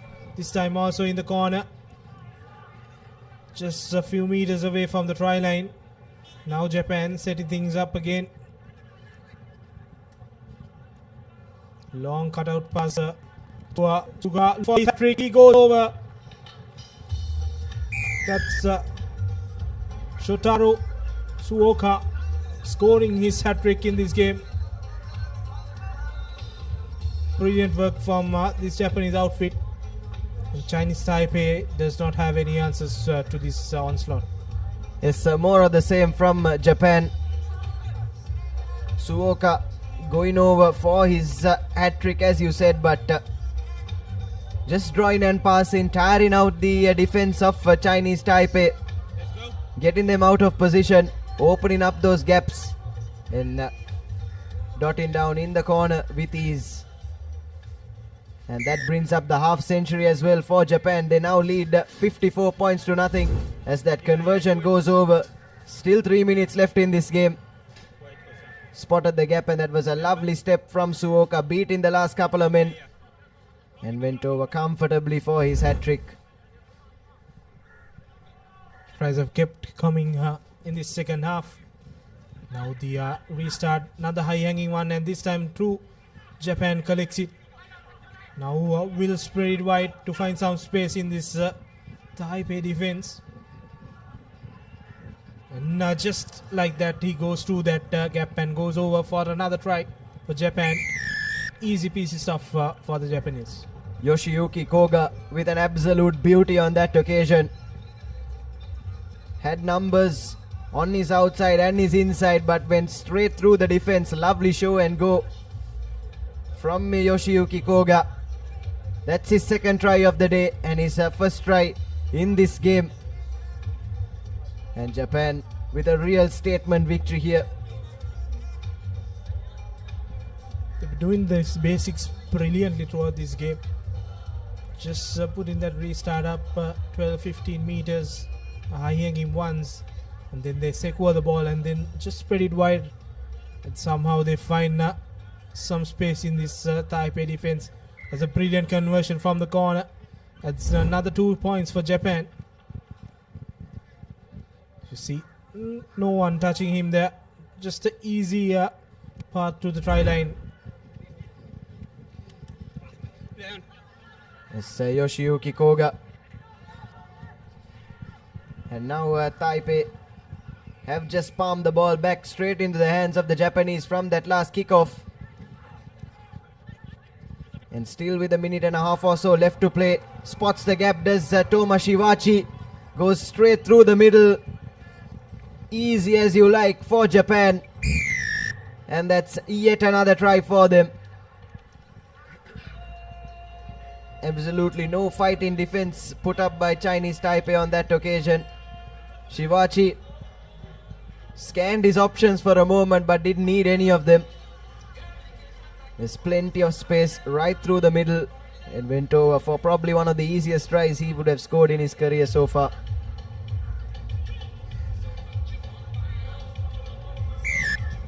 The conversion is through as well, so it's 68 unanswered points in favor of the Japanese. Still just under 30 seconds left to play. So take a look at that replay there. Sold it beautifully.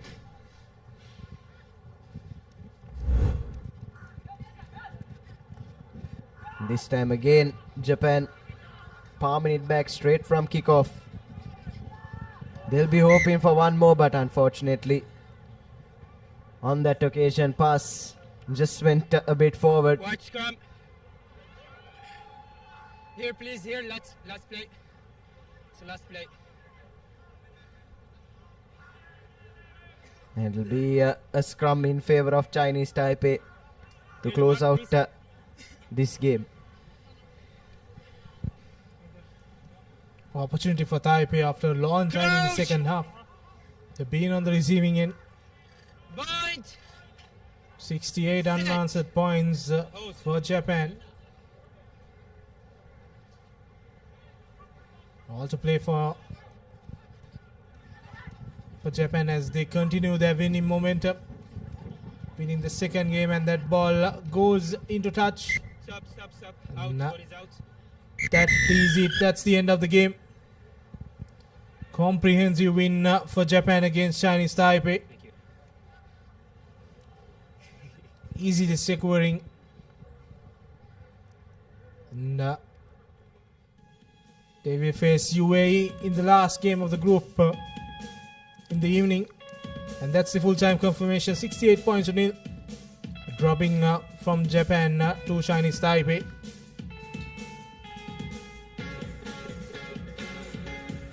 This was a comprehensive performance from Japan. So we take a look at some of those highlights from the second half. This was right from the kickoff. Went straight under the post. And from then on it was the Japanese three quarters running absolute riot over Chinese Taipei. Had no answers on most occasions, and Suoka managing to dot down for his hat-trick as well in the process. Top of what was a 5-star performance from the Japanese as they secure their second win in this group and look like firm favourites to win the group and make their way into the semi-final.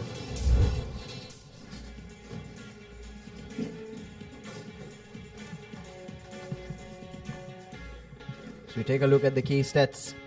10 tries from the Japanese, 9 conversions as well. It's a top performance from them, and nothing going for the Chinese Taipei players. And to take you through our next game between the host Sri Lanka and Singapore, we'll have a change in voices up in the comm box. Here we go. Kick-off from Singapore, and Singapore straight away winning the ball from the kick-off. Can Singapore put some pressure on the host straight away here?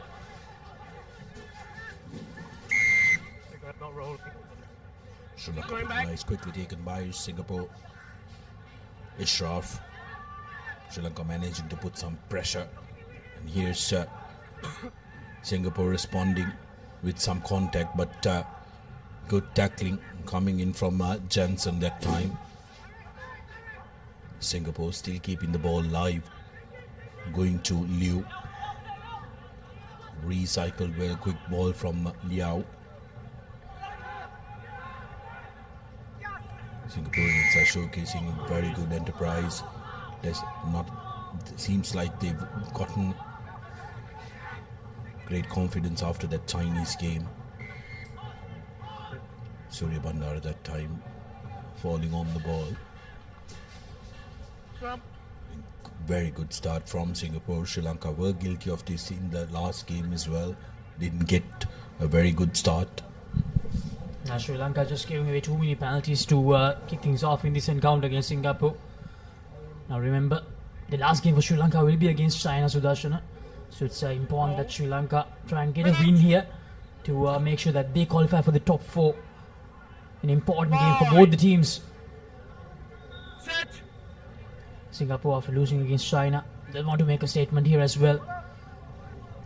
Quick ball available after that scrum. Singapore cutting back inside, but that move finds a ill fate. Didn't run on to that ball that time. Jeffrey Dean, the offloading party.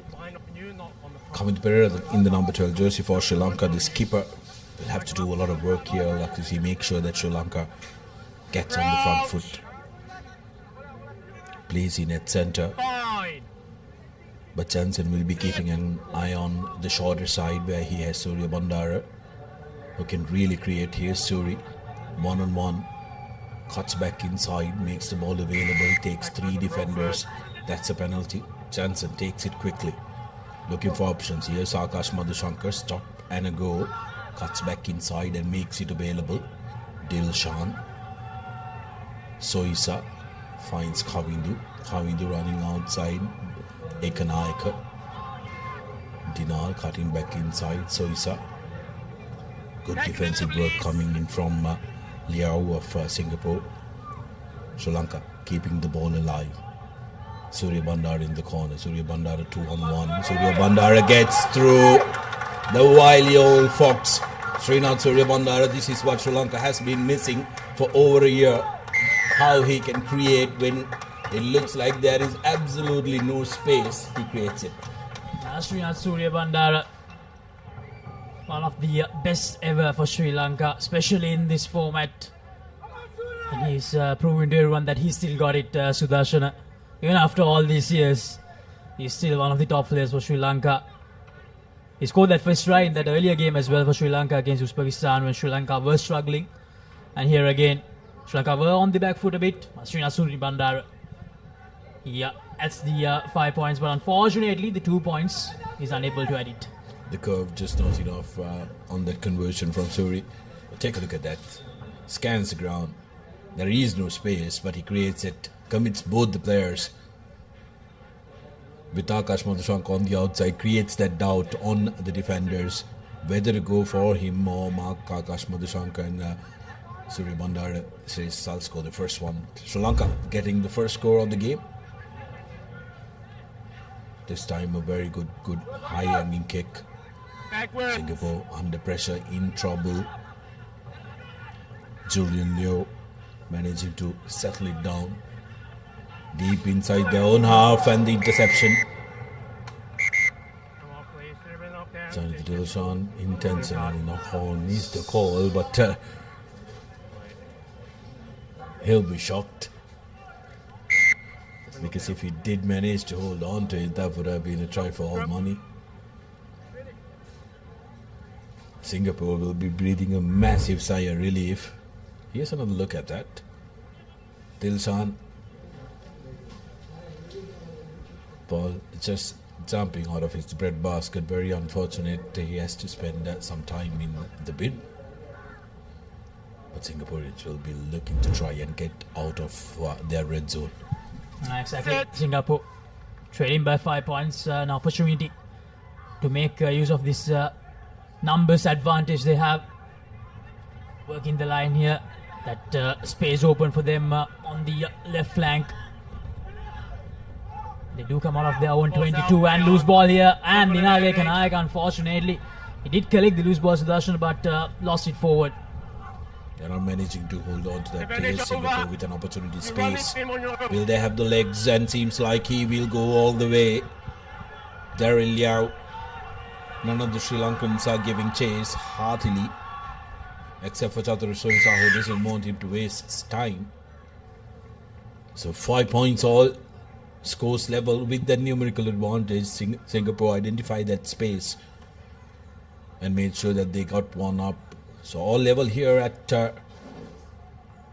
Racecourse, just under a minute to go on our clock. 15 seconds. Singapore will be the happier lot because they can go in front with this conversion, Laksisi. It will remain at 5 points all, but Singapore definitely will be the happier lot. Here's the replay. They use that extra number really well. Created space for them and the Chinese Taipei. The number 5 for Singapore. Japan creating the gap and going over. 5 points all. Can Singapore put some more pressure on Sri Lanka? Sri Lanka still playing with 6 men on the park. Good collection by Sri Lanka. Now Dinale Ekanaika will look to take the direct route. Ekanaika runs away. That's going to be your score right underneath the post. Dinale Ekanaika will not be stopped. This lad has been a real revelation, hasn't he? In that Tuskers jersey, getting the graduation from the club league to the national call-up. Dinale Ekanaika touching down and gives Sri Lanka the lead. Dinale Ekanaika has been an absolute workhorse for Sri Lanka throughout the year. Sudarshana starting from that qualifier against Malaysia earlier in the year, against New Zealand under 85 in that second game as well, and then throughout the Asian Rugby Championship. So 12 points to 5 after the conversion. Sri Lanka with a 7-point buffer.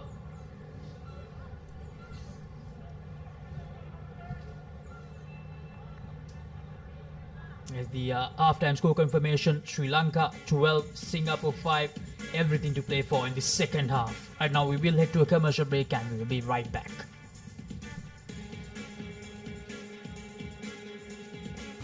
It's time for your brand new vehicle. Enjoy exclusive leasing options for unregistered vehicles along with a host of exclusive benefits now available at CommBank.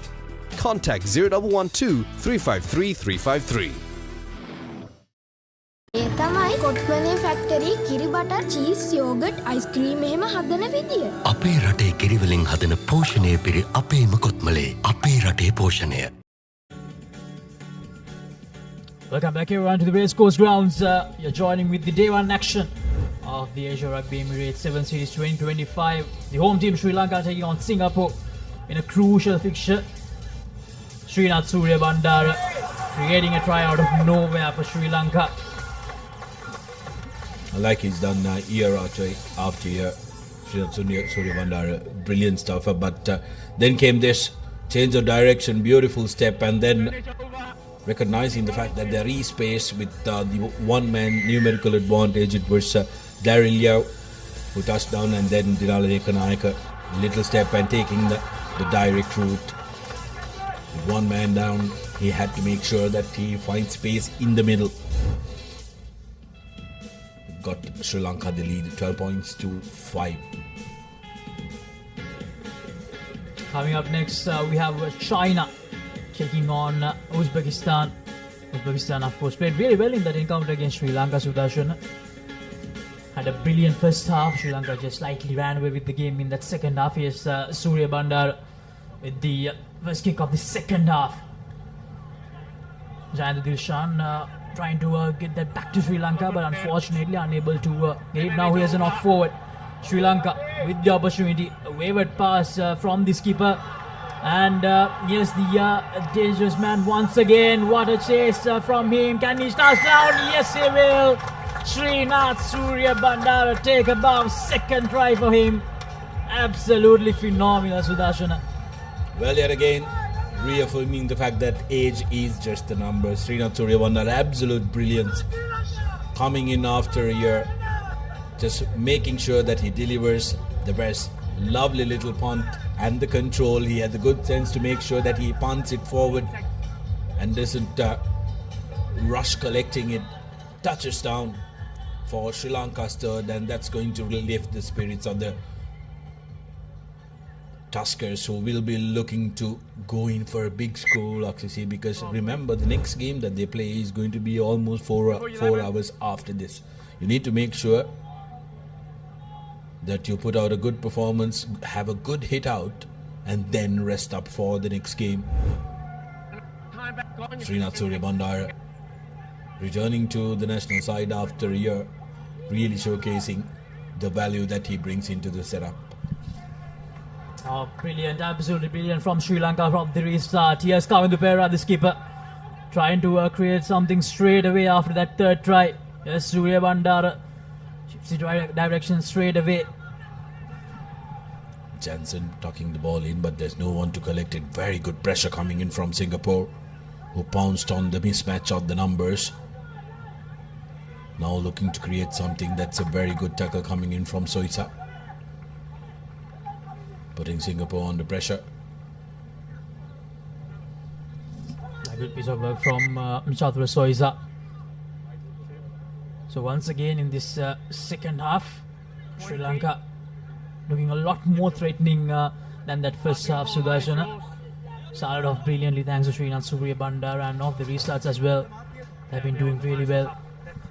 Especially when it comes to this shorter format of the game, your rhythm is very crucial, isn't it? When you score off the bat like that, it really lifts up the spirits, as Suranga Tenakone has been sent in. Fresh legs coming in for Sri Lanka. Dilshan, front peel, Tenakone. Now swinging it out wide to Gayan Pereira, who's come onto the field as well. Ekanayaka back to Jansen. Jansen serving his options. Jansen, space. Here's Dange, Dilushkar. This is effectively the next generation of Sri Lankan sevens being featured here at Racecourse. Tenakone had a hand to it. He was half sure going down that the whistle will be blown, but Soisa. Now to Jansen. Jansen will go all the way for the try, which might just finish off and seal the deal for Sri Lanka. Fans are happy here at Colombo. Let's take another look at that run up to the play. Laksisi, I did feel like there was a slight hand connection that Suranga made with the ball. And of course, conversion is not successful, but 22 points to 5. Here's the replay. Chatura Soisa did perfectly well to give the offload out, and Heshan Jansen with that classic dive of Heshan Jansen to go over for the try. So a lot of time remaining. Sudarshan, Sri Lanka starting off the second half very, very strong. I like the fact that fresh legs have come on the park as well. Coming to Pereira, Surya Bandara, all being called into the bench. Sri Lanka putting good pressure on the restart. Singapore haven't been able to get away from their own half in the second half. It just put them under a lot of pressure. Ian Xiao carrying the ball was Maurice Wong. Sri Lanka putting pressure, but not releasing the tackled player, says the referee. Quickly taken by Singapore. Nicholas Yao with a strong carry and a good clearance coming in from Ishraf. He is the try scorer for Hong Kong. Lost forward by Sri Lanka, so advantage in favour of Singapore. Looking to spread it out wide now. Cutting back inside for the big number 3, Bao Yung now.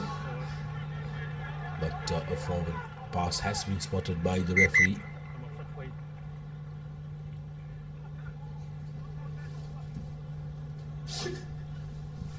Fair to say, Sri Lanka have done enough in this game, Laksisi, but what they'll want to do is, with the new legs coming in, they will want to make sure that they finish with a bigger score as well, get them running, get them a couple of scores, get that hunger going, because the next game is going to be the most important game of the group for them. It's against China, a team that Sri Lanka did lose in that first leg, Sudarshana.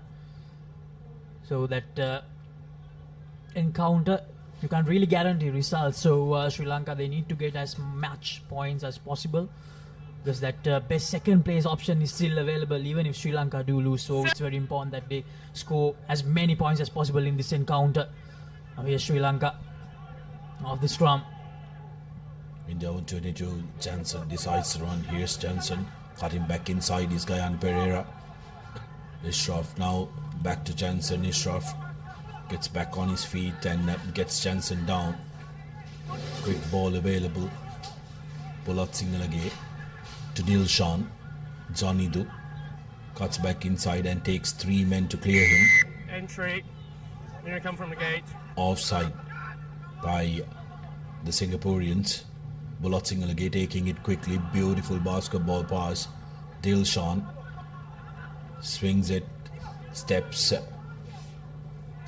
Tennakone, ball ripped out of his hand by the Singaporean defense. A very good presence of mind that time by the Singapore number 7, Teng. That's going to be a penalty. Not supporting his body weight was Dinali Kanaika, trying to rip that ball. 1.5 minutes to go on our clock. Both teams feeling it. The more you get into contact, like you see, the more difficult it is turning out to be.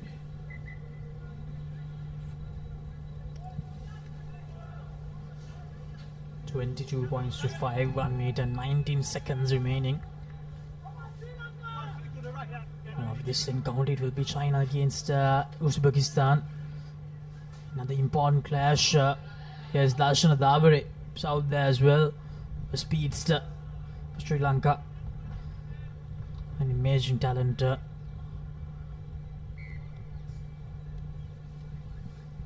Short-arm penalty for Singapore, who take it quickly, looking for their second score.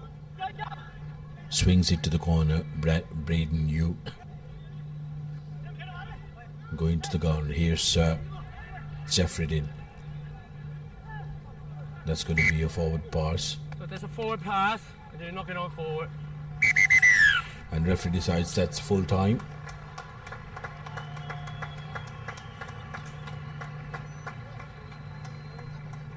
So 22 points to 5.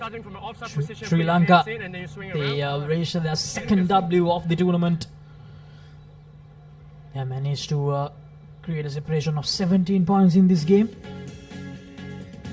And that's the full-time score confirmation. Sri Lanka 22, Singapore 5. Only that salty try in the first half. I'll be able to see the highlights from the second half. Here's that try from Srinath Surya Bandara. It's a loose pass, but Surya Bandara went for the right option, decided to have a little kick and chase, played some football, and went all the way to score his second try. And then some good continuity by Sri Lanka to get that second try off the second half. Ishan Jansen going over. And coming up next, China taking on Uzbekistan. China force finished taking the third place in that first leg. They should place in China as well as the home team. Now Uzbekistan, who finished 9th, they were good fight to Sri Lanka in that first game, and they'll definitely want to continue that in this game as well.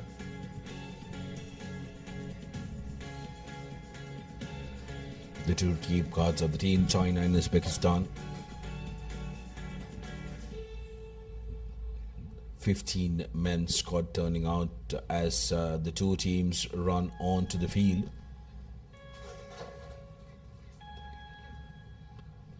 With 13 players can be named in the playing squad and 2 players as standby. Chinese players are definitely the taller ones out of the lot, like you see. So it'll be very interesting to see what their strategy is when it comes to the kickoff, and also referee asking the player which side he'll be kicking. We've already seen a couple of times the players deciding to fox the referee momentarily as well. Kickoff from China. Uzbekistan managing to collect this. They played with fierce energy against the Sri Lankans. So will they be able to put China under pressure, not try to go into contact, and that time managing to take 2 defenders. Uzbekistan now showing some urgency. Good run up by Sokolov.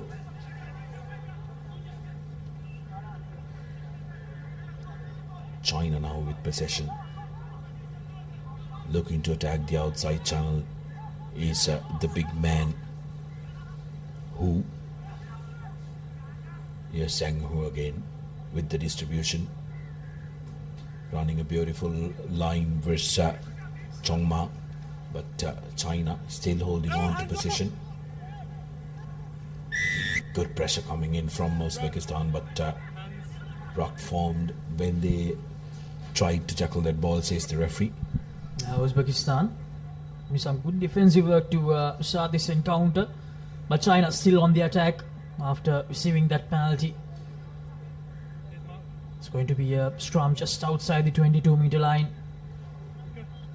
Uzbekistan, they've improved quite a lot over the last few years, Sudarshana. I mean, it's really great to see a nation coming up when it comes to Asian rugby, because some time ago Uzbekistan is not a country that we did see playing a lot of rugby in this region. Now China on the move. Here's the number 7. He cuts back inside and he will go quite easily for the first try of this encounter. Zhang Hu, the man touching down, scored 3 tries in the home leg as well, and in the previous game also touched down. So one of those men China go to when they want to score. China, they've been patient in the build-up to the score as well. Luxury conversion not successful, so 5 points to 0 in favor of China. Take a look at this. Look at the acceleration and identification of space. Quick change of direction with that little step, and then he goes Zhang Hu for his first try this game. As a restart from China. Targets the left-hand side of the field. The attempt didn't go right, but Uzbekistan do manage to recover. The number 3. Now Uzbekistan from their own 22 here, trying to work the line. Looking for space, but that pass goes to no man's land. And China, they will turn position around, but that will be a penalty. Yeah, man in front. The intention was very good for that inside close ball, but the timing wasn't there.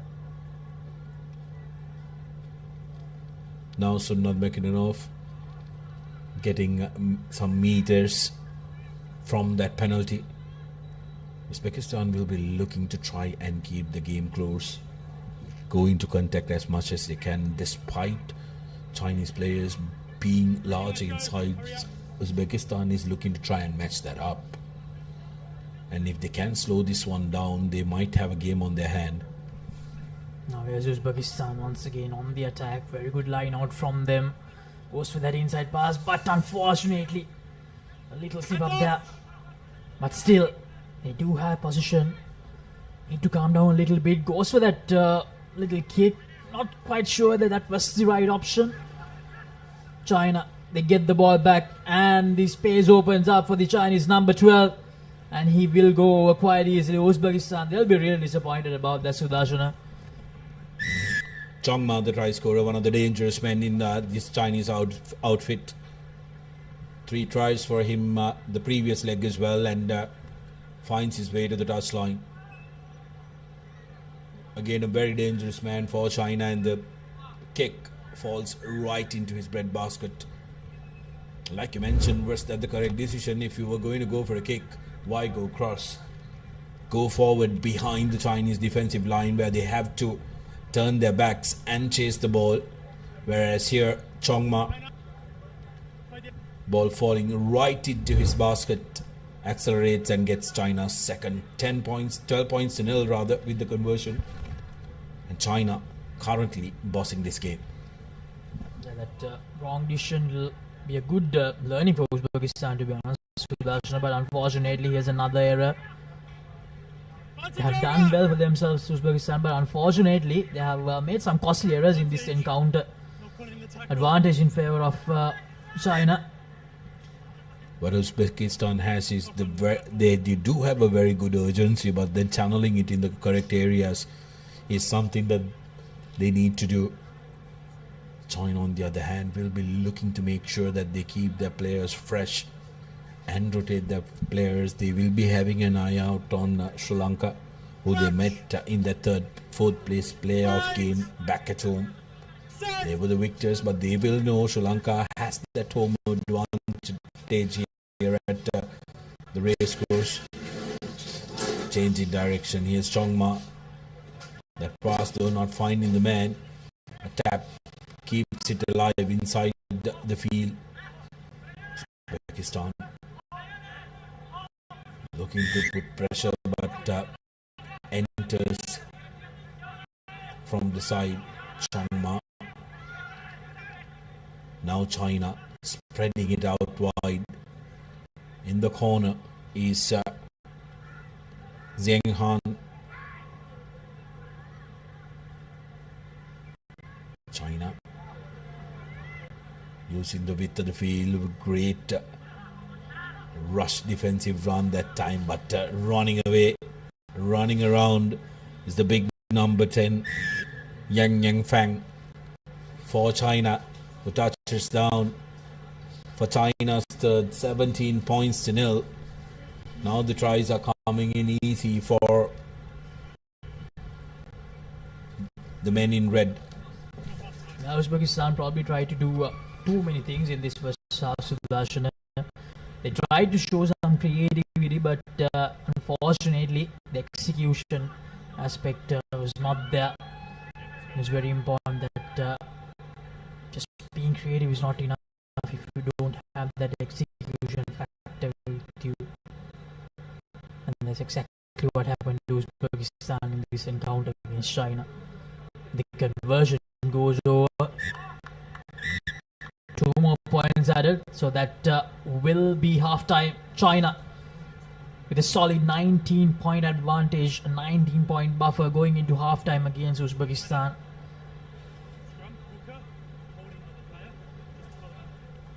Uzbekistan, they'll be disappointed about a couple of those tries which they conceded in the first half. So that's the half-time score confirmation. China 19, Uzbekistan yet to get off the mark in this encounter. We will go to a short commercial break and we'll be right back.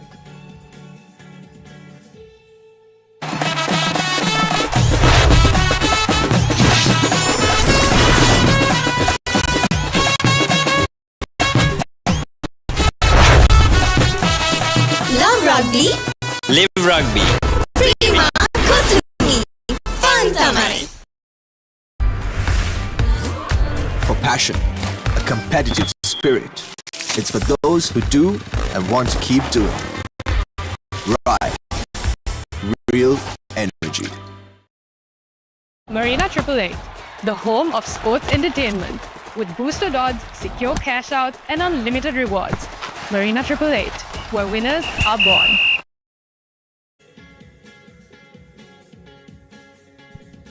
Welcome back to the Racecourse Stadium. Joining me in action of day 1 in the Asia Rugby Emirates 7 Series 2025, leg number 2.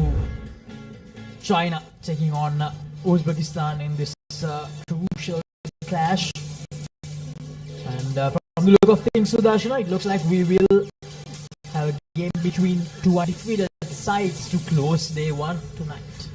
Yeah, it's going to be a very interesting one. The last game of day, a Pool C encounter, but this is what China did in of Chongma, running in for a try, and despite being a wayward pass on this side of the field, Yang touching down, having a little bit of a slip to score that try. Next up, women's pool fixture, United Emirates taking on Indonesia, as Uzbekistan lines up the restart. Good high-hanging kick, just at the 10-meter mark. China collecting it beautiful, looking to attack the shorter side, cut inside the big Zheng Hu. Now China looking to spread it to the corner, space the outside, has the speed and strength to penetrate that gain line is going to be a penalty. Holding on to the ball, support was late. Uzbekistan with an opportunity now. Soon goes down with the ball. Space now for Uzbekistan. They haven't had the pace to match to kick and pace. Bounces 2-0 man, but Uzbekistan will be happy to get into the opposition half. Uzbekistan went for that kick and chase option. It's going for China right at their own 22. 19-0, that's the scoreline. 0.5 in the second half. So they have to retake it. If not happy with how that line out was taken. First to have Asia Rugby return to the island, isn't it? After 8 long years. Feels like yesterday we witnessed so many teams plying their trade here at the racecourse as China looks to run from their own half. Space and pace. Looked like a runaway train, but very good work in cover defense by Mahmoud. He puts pressure on China, though, still managing to hold on to possession. Look at how deep line is, and the passing accuracy has been on point for China. That was open play opportunity. Needs support. Uzbekistan was a high shot swinging on, but the referee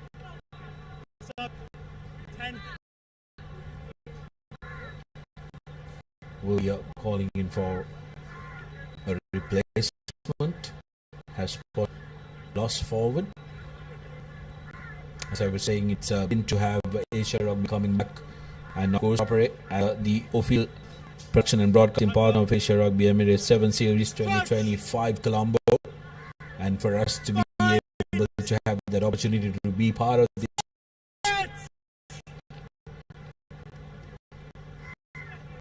production as well.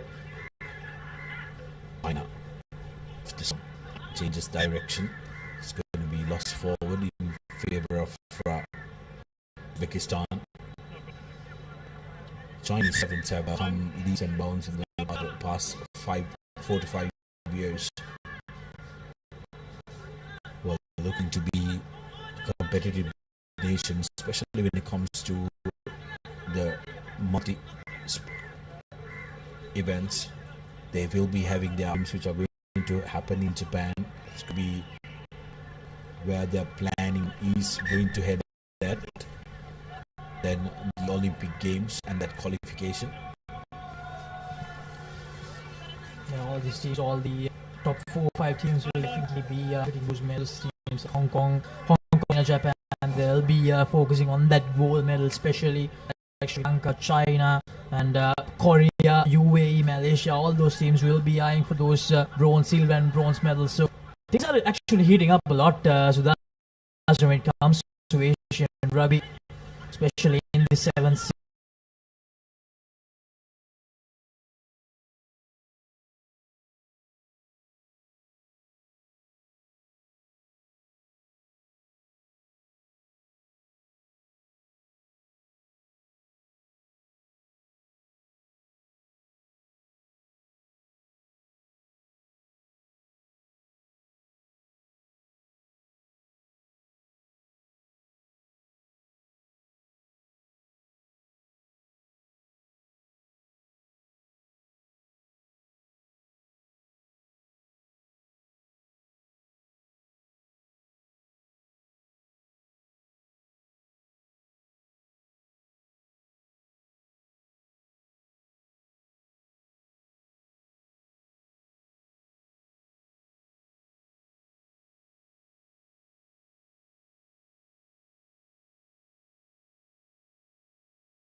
China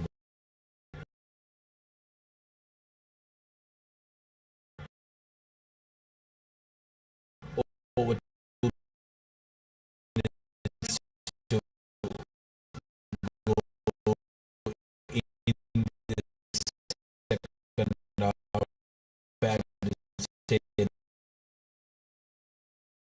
China. I've set up a blockbuster final game.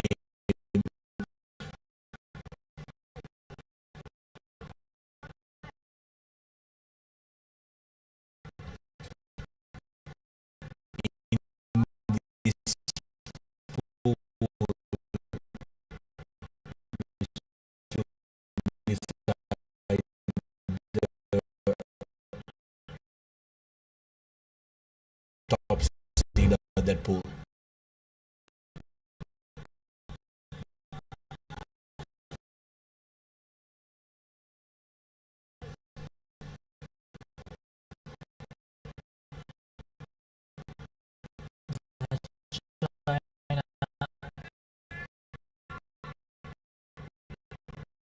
Getting that fourth try quite easily. Where there are groups except for the group top, or the other teams have lost at least one game. Well, that's why the game between Sri Lanka and China will be an entertaining one, a very, very closely contested one tonight.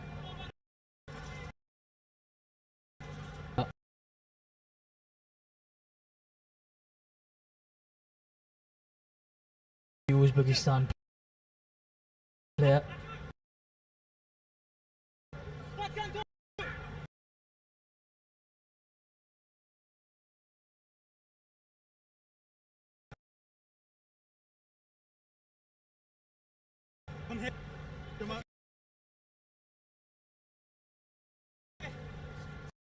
Uzbekistan did a lot more organizing their defensive effort in the second half.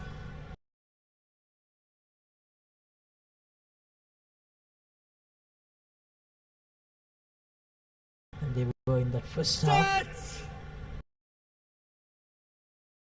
Unfortunately, they have not been able to attack the speed part.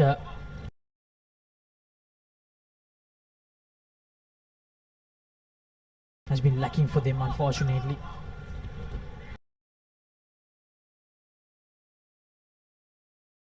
And here's China, the number 5, quite easily.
UAE not wasting any time. I think it's their urgency and the conversion unsuccessful, but nevertheless 10 points to nothing against their opponents. They've shown a bit of urgency, which has actually not let the Indonesian defense settle. So you can see that going straight through without any problems whatsoever. So it's important that Indonesia collects this kickoff. They were to put some sort of pressure and threat, and very well gathered in that instance, and to make that first struck and settle their nerves.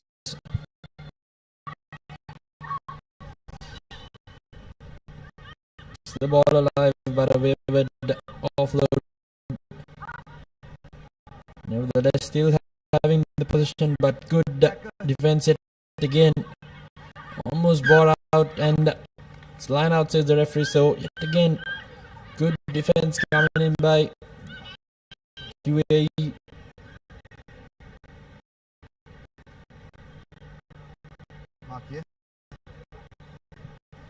Yes, definitely the third kickoff from the UAE team, and this time it was collected cleanly, but unfortunately the UAE defense was great enough to put the Indonesian player to the outside. So it will be UAE's ball once again from the line out, but Indonesia does well to contest it and regain possession of the ball, attacking from their danger zone. They will be not happy with that, but nevertheless, number 8 of UAE from UAE trying their best to put the player outside, but rock has been formed, referee says, so release it. Indonesia once again in the attack, not looking to, but UAE once again regains possession of the ball, just inches away from the try line, but Indonesia do well.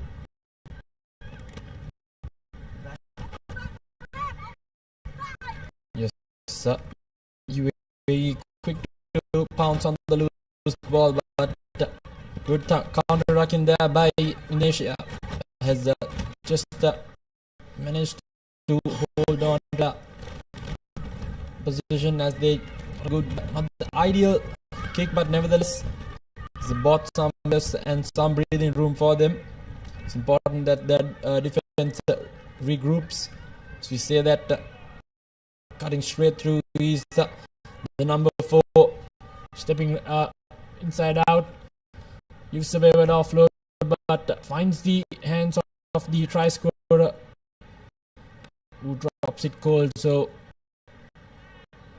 few mistakes here and there by UAE as well, but nevertheless, so the clock has run out here on end. I believe there's a few more left for freeze clock. Definitely didn't. As we see UAE with the tremendous run, unfortunately for them, they have lost the ball, but still in the danger zone. Indonesia have not won them scoring points. It is the last few seconds of the first half. The scrum half of Indonesia just kicks the ball to end the first half. So that will be half time here in Colombo. UAE lead by 10 points. Indonesia still not being able to cross the try line to add points. So they still have not made it in a attack. They will get in the second half coming up.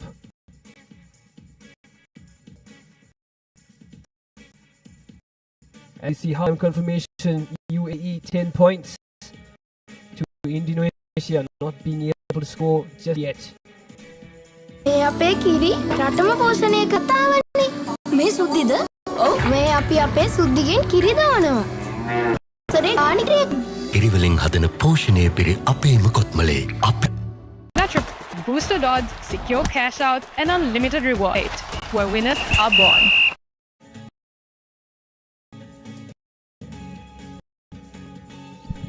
So now, welcome back. So the Indonesia, beg your pardon, the United Arab Emirates, who's leading 10 points to 10. So we have a quick look at the first half highlights. You can see the number 4 swerving past the defense in that quite brilliantly with the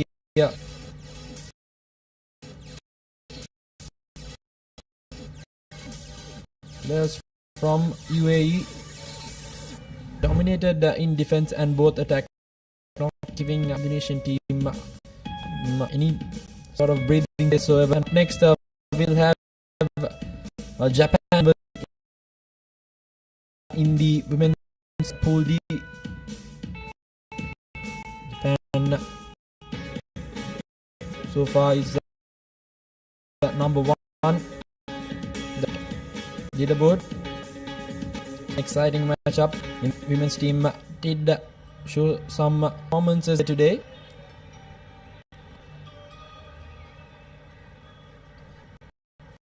If I'm not mistaken, they are beaten so far in the tournament today. So that will be quite the challenge for Japan as well. They are riding loads of momentum as Indonesia. So we started proceedings here.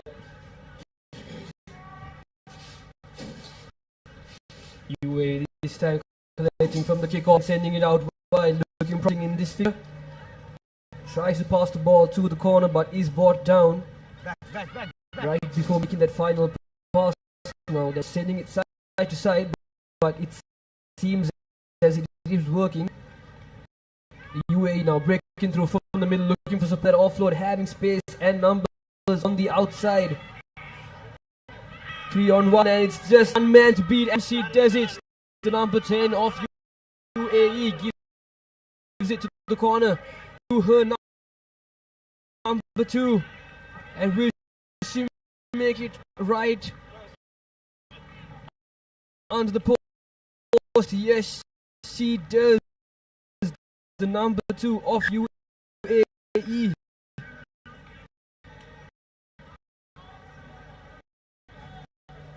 Amanda, incredible from close right next to their own try line, makes it all the way. They seem to be playing some basic sevens rugby there. Tanvir, small loopy loop in the corner, opened up the space and playing basic pattern. Nevertheless, showing to be working and quite effective for them. Indonesia were 2 points on the doing well principle of attack, using each perfectly, which is why they are leading in the current. The high hand kick, a contestable kick, no one to first try, so he managed to pick it once again. They will be in the attack, sends, but referee has penalized UAE. Not exactly what for, but Indonesia this time will take the quick tap, running straight into the defense of the UAE,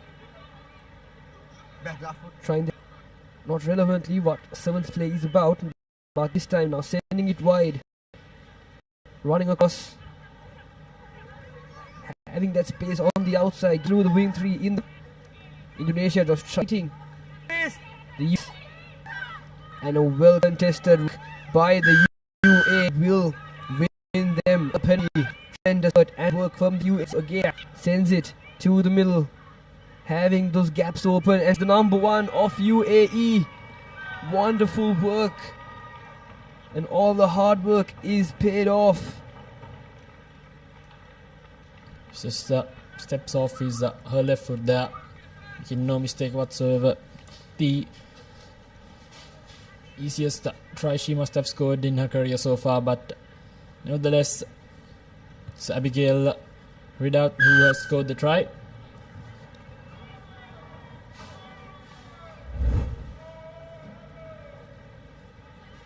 That easy, just steps off her left foot there. It's no mistake whatsoever. Sways past the defense, goes right under the post though. UAE Clearly the dominant team in both attack and defense. Definitely did, and the change of direction, the vision and the sense of play of rugby. The high-hanging kick, a contestable kick, but this time bought inside the 22. The Indonesian team is trying their best from the corner and does well. Should cut in there, unfortunately taken out. The UAE will have the ball in play. Gone for a quick line up there. Runs in the middle, looking for support now. Julius try scorer. Wonderful hands from the team. Just has to run to the corner of the number 4, but is brought down by the number 1 of Indonesia. The UAE now in the attack and trying to take position of all. Just 2 minutes and 40 seconds remaining. UAE running the gaps, doing what it does, but unfortunately fumbles the ball, so he'll be playing with advantage. If we will bring it back to them, there will be a scrum now in the favour of Asians. Still in their danger zone, it could really happen. So that UAE did quite well with the no line out, of course. Took it quickly, maneuvered the ball to the left corner. Just couldn't find the hand in that instance. Otherwise, it would have been another sure and had a try for them. Nevertheless, it's down in Indonesia. Just under 2 minutes left here on our clock as well.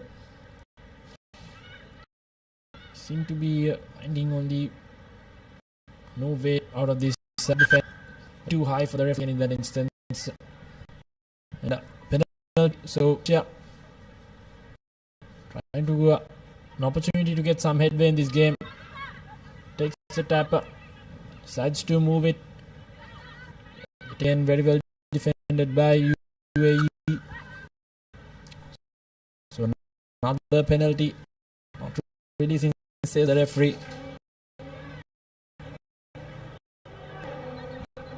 Both teams still not being able to win one game in their group, so UAE will be happy with this performance, as it will be both teams' last game. Day one, Indonesia fighting Valia still not being able to go over a kick to gain some meters and to reduce the pressure of their receiving team. UAE has knocked the ball on, so Indonesia will have the opportunity to score. Having on the outside, UAE doing well for the defense. The cover defense doing well, and this a wonderful over by the previous try scorer from UAE, doing well with the counter attack. Picks up the ball once again in the attack. 5 meters from their own try line and going to run it. He does know it all the way to bring it. Madison Mellish makes a way under the wonderful finish with a somersault there to score what could be the last try of this game. Incredible performance for UAE, and they will be happy to end the day with this win. Madison Mellish definitely enjoyed scoring that try in that instance as well. Good defense yet again by UAE. So will be the game for the UAE. Dominated performance defensively and offensively. Dominated seedings from the get-go. Sliced on the opportunities and thus goal leads points nil. And once again, yeah, from that second half, straight away, Amanda, who went over for the fight in the second half, had some good line breaks. See, there's able again. There's a defensive effort which got them position, and somersault finished there for Madison. And next we'll have Japan in there. They are riding a big wave of good momentum, winning the first 2 games today. Japan, the table toppers. As we saw as the opener was was in India versus the UAE, and India with a brilliant performance winning that game. And here is the lineup for Japan and India. 13 players from both teams. And as you see, sunset here in Colombo has just set. Both teams make their way into the ground here.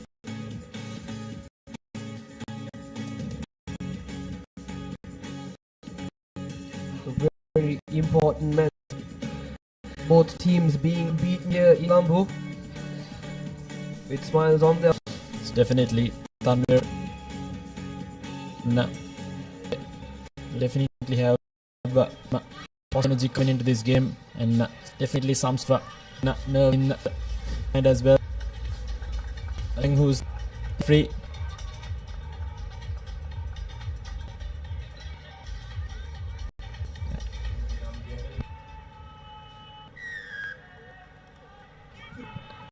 And the Kings of good defense coming straight away and trying to hit that good level pass straight away to good defense yet again by break some number outside overspec inside the 11 pass and it'll be the loses he's in there in that instance, so in my opinion Japan go over for a try. Brit stuff continuity attacking the fringes, some good linear attack, the defense scrambling finding the answer, no time to settle whatsoever. Japan straight away off the mark, first blood the post, and conversion is not successful, so the scoreline will remain 5-0. Definitely, Dylan. I think it was the numbers have the run from the Chinese player that had gained distance, but unfortunately was brought a bit down too soon. As the Japan supporter will to support him. Yes, the ball hasn't been bought 10 meters. They should steadily and bounce it outside the 10 to play game on. But says kick at the center of the ground for India, so India will start this time with the tap right at the middle. Taken clearly the number 9, looking for to her number 12, back to her number 1, full offload inside the gap. Does she have the pace? Unfortunately is brought down by the defender of the Japanese, and it had been turned over as well, so penalty advantage now for the team. Coming in 2 times and offloading it to her inside player. Best of passes somewhere, but nevertheless Japan now with some prime position, space on the outside, cuts back inside. That's the number 2 straight away, breaks past the defense. Good counter attacking by Japan as they will go over for another try. It's Honoka who will go for the second try for Japan. Good feet, good stay, good footwork in that sense. Have to admire their counter attacking ability as well. Managed to adapt and makes no mistake whatsoever. The conversion time on, so it'll be 1-0. And they're now in the back foot. Take a look at that, just easy does it. Good deceleration. Need to step right off and just start to go under the post so easily. Definitely, Jen, wonderful performance from Honoka Tsutsumi, and wonderful kickoff as well. Makes it was a contestable kick, but no Japanese player seemed like they want to collect it, but does well though in defense. Referee says roll away.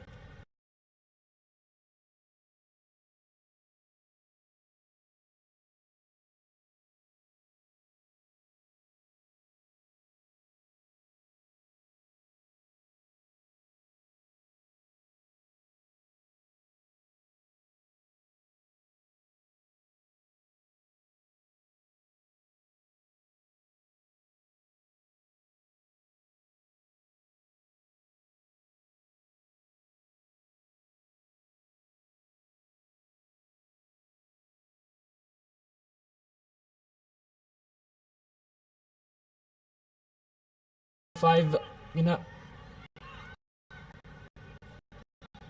Cutting back inside, trying to build some faces are the Indians.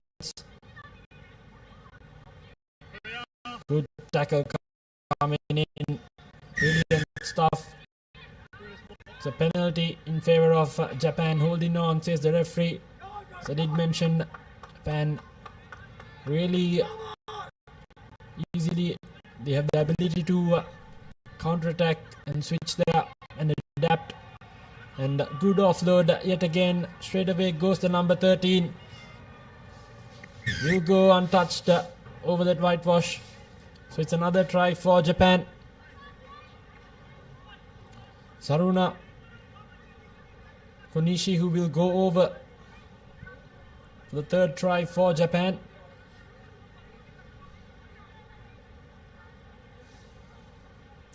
She will attempt the conversion as well. Makes no mistake, so it will be 19 points to nil. Just less than 90 seconds left on our clock. So we take a look at that replay. And switching roles ever so easily. Staying strong in that tackle, offloading it, having the presence of mind, and good finish by the try scorer. So good overall performance, and yet again a good contest. Unfortunately loses it forward, so advantage with the team in there. They boot the ball forward, and nothing kick. But nevertheless, now Japan with an opportunity right inside their opponent's 10-meter. Stepping her way through is the number 4. Fence off 2 defenders, gives their offload away. So yet another try coming in for the number 3 of Japan. That's Chaiki, who will go over for the other try. So 4 tries coming in this first half for Japan, making their counter-attacking abilities up for show here. Brilliant adaptation yet again by Japan. Very easy to switch the roles and find the gaps in the Indian defense, and conversion is successful as well. So it's 26 points to nil. So you can see that good offload, good continuity, playing a good brand of rugby. The women's team of Japan. Definitely, Janan, and the referee has stopped the time for a little bit. Looking for a ball to play. But as you said, Janan, Japan with a brilliant performance of rugby here in Colombo. It's mostly their defense that is outstanding, that manages them to regain the ball, and a wonderful kick-off. Once again, a contestable kick. India not collecting it cleanly, and they have knocked it forward. But will that be half-time confirmation? Yes, it will be half-time. Japan with a thumping lead of 26 points to India still not being able to score. Just Japan not giving in the other room whatsoever. I think India might have had possession for just over a minute or two in that first half. So it's 26 points to nil as the first half is concluded.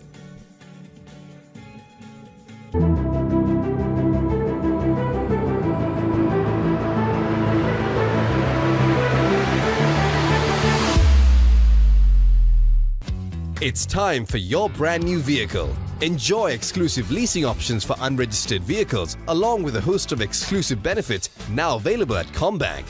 Contact 0112 353 353.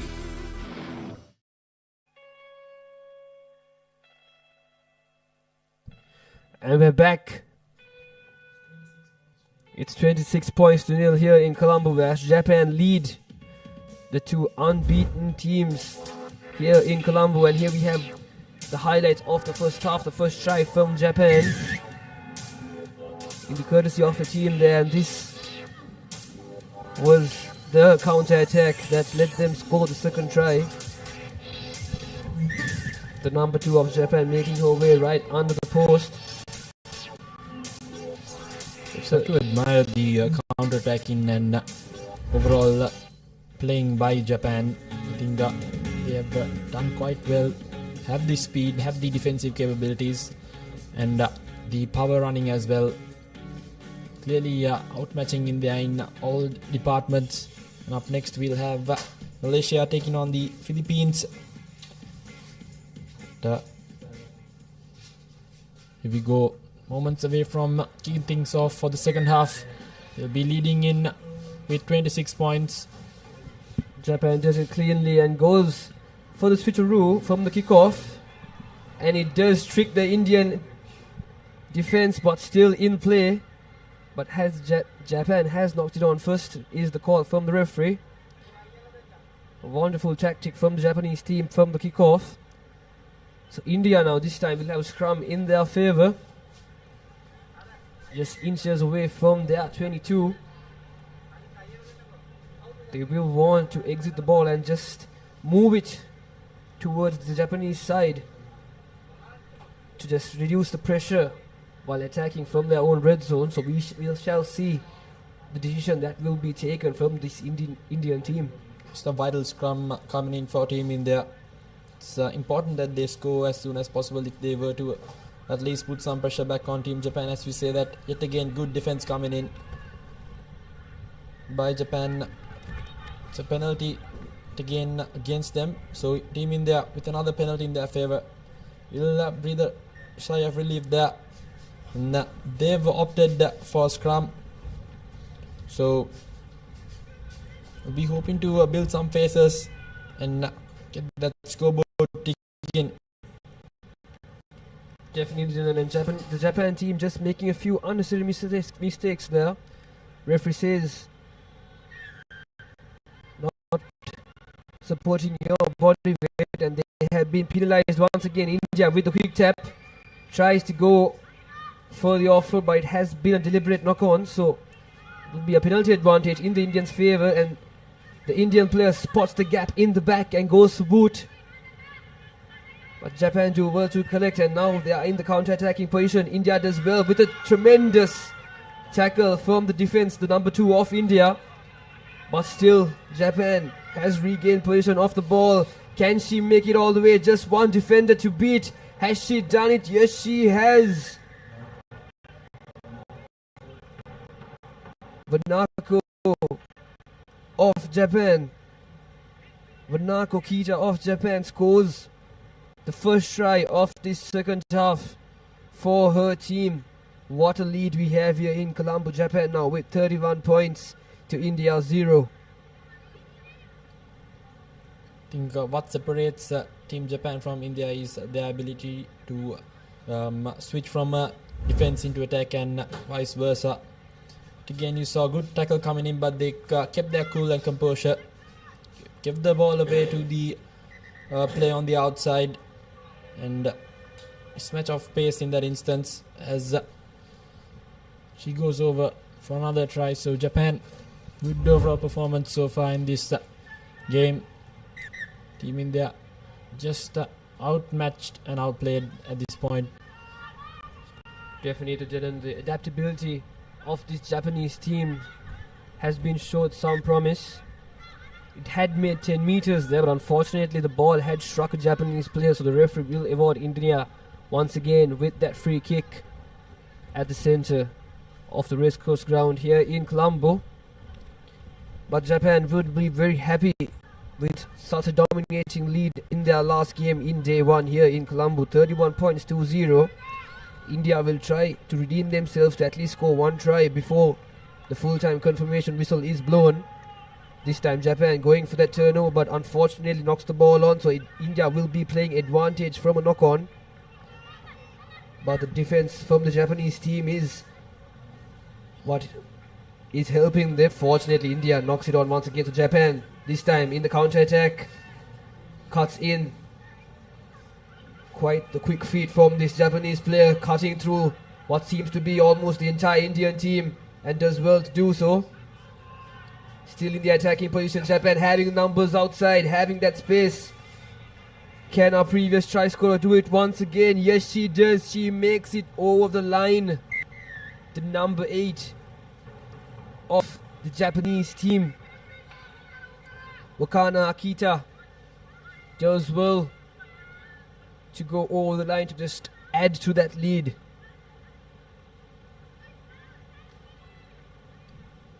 $36.20 here in Colombo. Goes that conversion but misses it.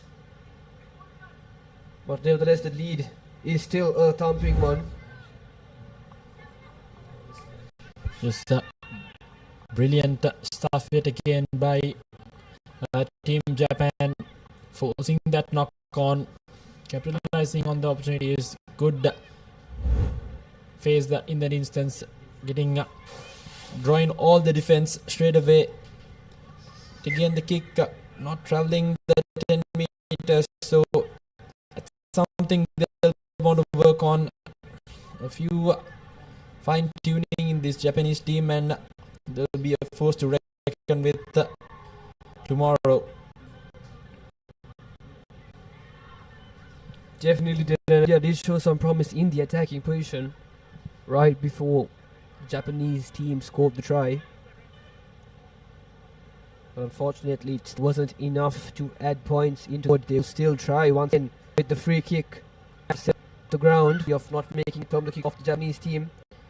India in the attack, looking a bit shaky. The line speed defense from the Japanese team, just too much for this Indian team. But still ball in loose play. India picks it up. Japan team doing well, trying to counter and regain possession of the ball. The number of India spots the gap, tags through it. They should work to the corners. And something that India has lacked in this game so far is moving the ball from side to side, which should be compulsory in my opinion in a sevens tournament. But Japan once again taken the quick tap from the penalty, and the number 7 scores right under the post. What a lead from this Japanese team. India coming into this game unbeaten in the group stages. Miyotani scores, and this time the conversion clears it cleanly. So Japan will lead this game 43 points to nil. And as we see, that is where the quick tap was taken. A 20-meter sprint for the try scorer of the Japanese team. Yet again, making no mistake whatsoever. Good presence of mind to take the quick tap, and definitely made the opponents pay. As yet again this time around, very well gathered there. Good presence of mind by the Japanese player. This time just loses the ball forward. So that's full time. Japan winning this game quite comprehensively. Outplayed India in all departments of the sport. 43 points to nil. Good overall performance. Good counter-attacking, defensive and offensive efforts. Definitely, Janan, this Japanese team will be very happy with this win. They're unbeaten in this group as well. In day one, India, of course, insects in their group, but still will not be very happy with this loss. But they have the opportunity to redeem themselves tomorrow. That is full-time confirmation here in the Racecourse grounds in Colombo. Japan beat the Indian women's team with 43 points nil. And as you see the highlights, India doing well in defense, but unfortunately the counter-attack from the Japanese team just was too much for them. As we can see, the first try of the second half.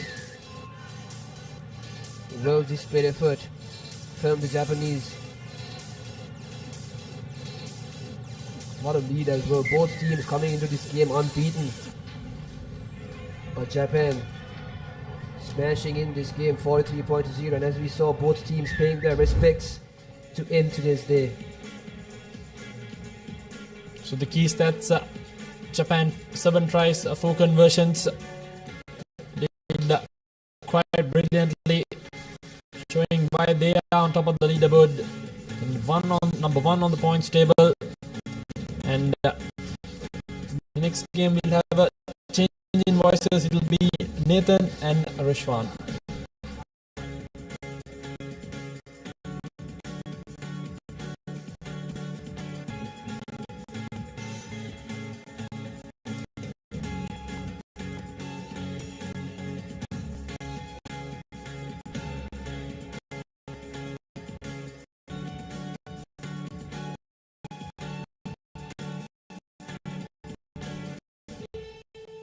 So up. Just waiting players to take the field.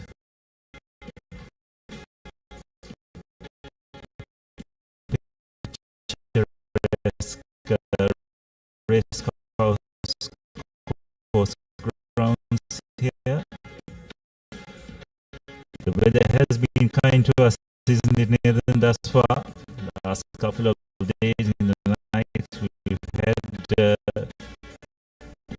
some strong thunder showers, but today, so far, things are looking good as both teams take their place in the field. Yes, certainly, Abdullah, we've been blessed with the good weather today, like you said. Past few days in Colombo, it's been some strong showers come around this time of the day. But thankfully, barring a few slight drizzles here and there, the weather gods have been kind to us. Malaysia, like you said, probably the favorite coming into this game. They lost out narrowly in both of their games, just a couple of scores in both of them, so they'll be really disheartened and they'll be hopeful of finally getting off the board in this tournament. And the rugby that they've been playing certainly shows that they'll be deserving of a victory, but they do have the Philippines. But straight away a deep kick has been spilled on there, and it's the Philippines that will have some right the edge of the 20 to start things out. Yes, an unforced error for Malaysia, not the way we want to start the game. So Philippines with an opportunity.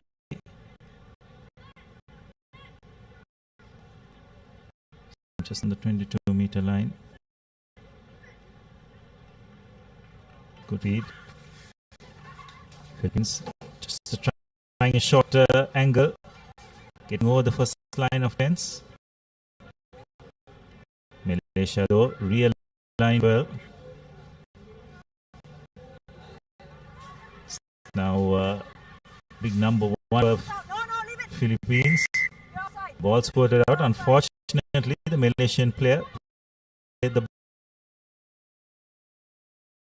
offside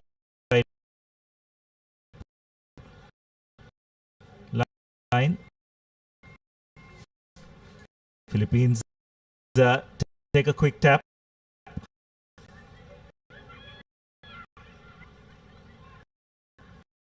Retain possession.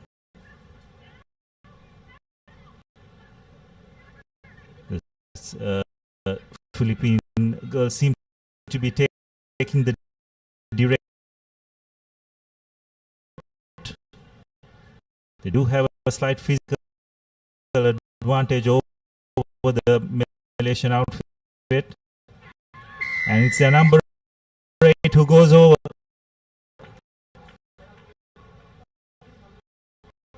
Attacking along the fringes, not very common in sevens rugby, but effective on nonetheless. And Philippines draw for blood. Yes, it was the Philippines asking all the questions early doors, wasn't it? And that's a deserved try for them. Straight after that kickoff was spilled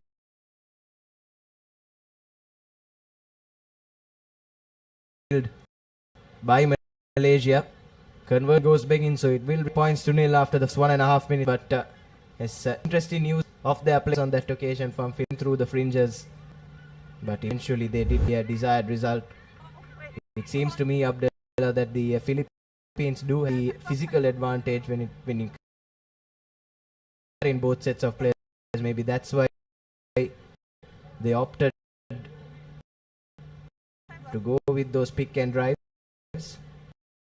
And there you have it, number 8. The defender the wrong way, win over for the first try in this game.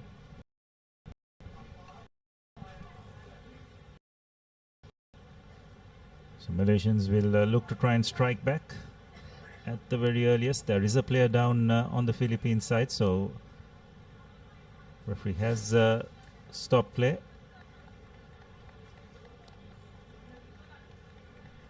Both these teams will probably find themselves in the plate segment, isn't it, Nathan, if I'm not mistaken? Yes, all to play for on day 2 as well, even for the sides that probably didn't get the results that they hoped for on the opening day. Keep in mind, we're still on day 1 of this second leg of the Asia Rugby Emirates 7 series for 2025, making a comeback to Colombo after 8 long years here at the racecourse. And now player back up on her feet, and referee says we can resume. This time again, good work to collect that kickoff from the Philippines.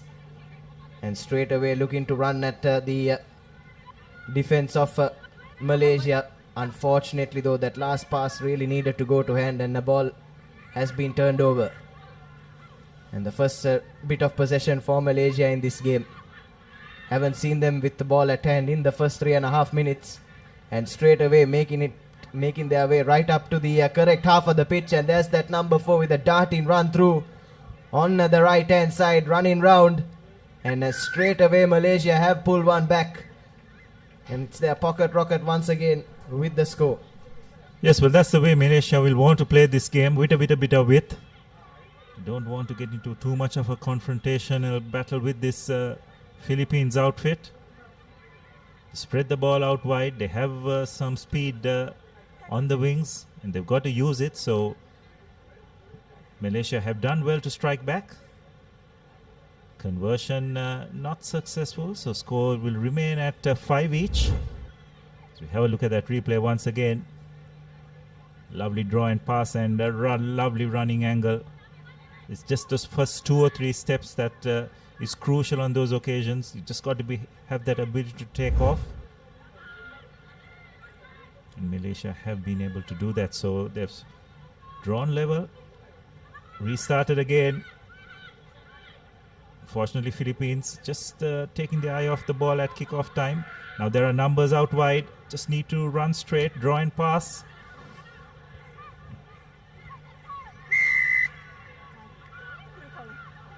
Call a tackle, dangerous tackle. So Malaysia get a penalty. Yes, looked like it right from the get-go, didn't it, Abdullah? But again, the Philippine defense caught lacking on that occasion. Allowed the Malaysian player to come right up and collect that kickoff, and from that bit of possession they ended up winning another penalty, and it looks like they'll take the scrum to restart things. Yes, well, out of this game of so keep your conceded, as in the case of. So it's another scrum for Malaysia. Referee having a bit of trouble to getting this scrum set of forwards aligned.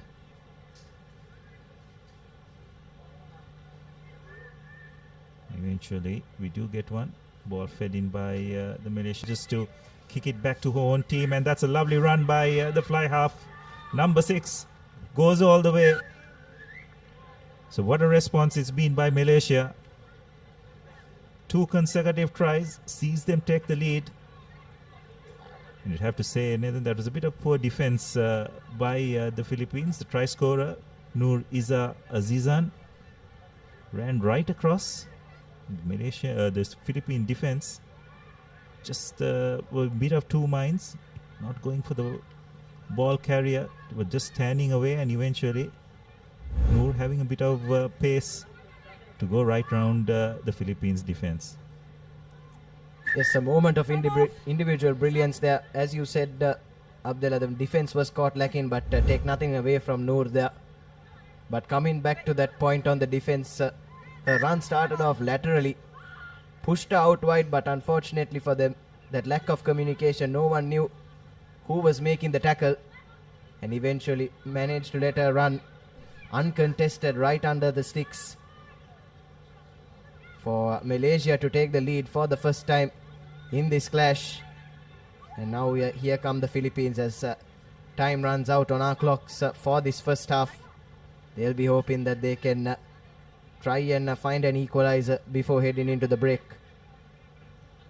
Getting up towards halfway, winning the penalty as well. Both these sides so far, Abdullah, have been pretty good with ball in hand, but it's in defense where I feel that they've faltered in this first 7 minutes. Yes, well, Malaysia managing to win an important penalty just on the stroke of half time. Decided to take the short tap. Need to stay done well. And this is their speedster. Will she be able to go around the defense? Eventually, Philippines just coming across. Malaysia, though, have done well to retain possession. Will they be able to put the finishing touches? A kick ahead.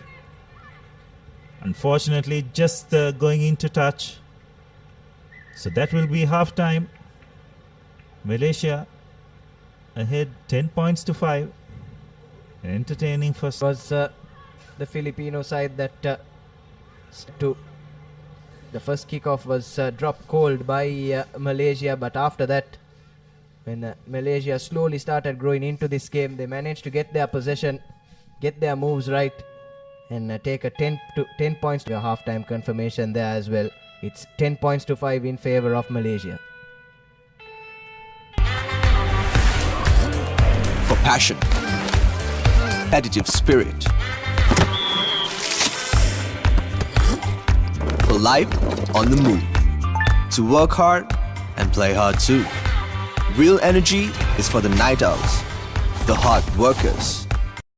Kazakhstan, that too promises to be a closely contested clash here at the racecourse. But it's Malaysia now to kick things off in the second half. It's a collector in this time. Again, speaking about tackles in Malaysia. It means position heading out wide. This is good defensive tactic by Malaysia, not giving in space for Philippines to move.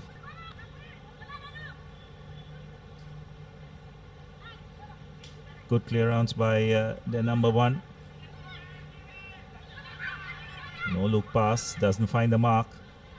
Malaysia rush up, but again Philippines showing good strength. Retain possession.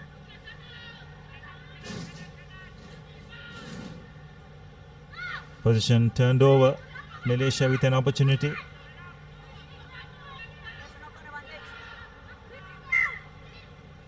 No advantage, so we'll come back for the knock on.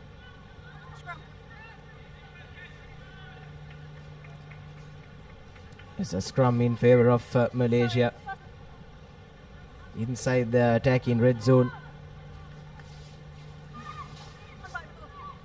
And in a game that's been run as close as this, Abdullah, who scores in that who scores first in that second half rather, is of utmost importance in deciding who carries the momentum and the advantage throughout the rest of the game.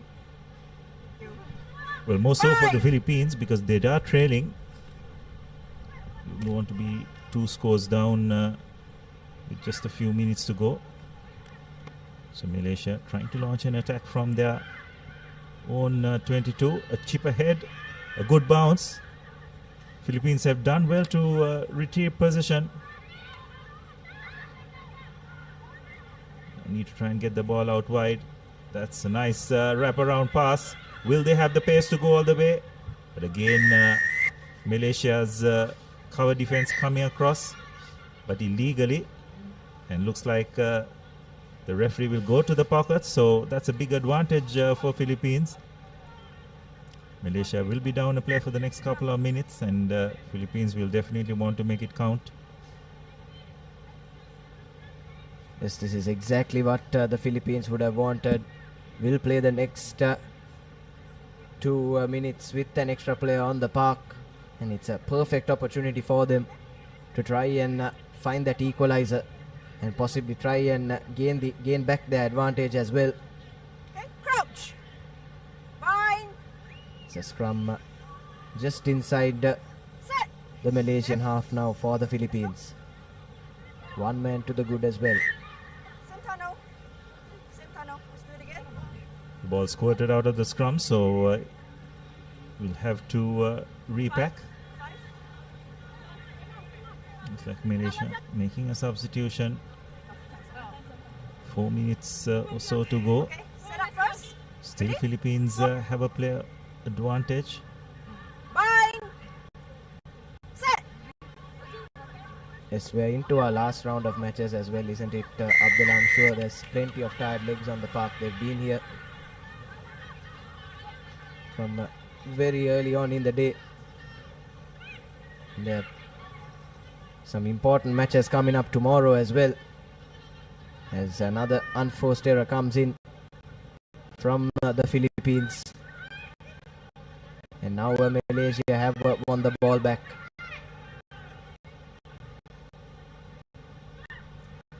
Looking to run from inside their own half now.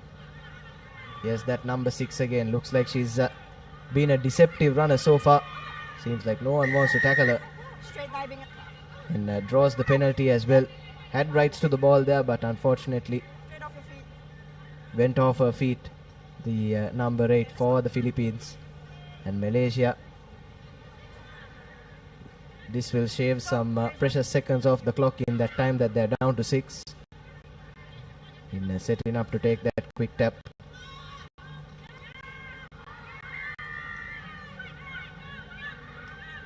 This time though, the Jacqueline work is good from the Philippines, and they won the ball back. And here's the ball popped up for the number 1.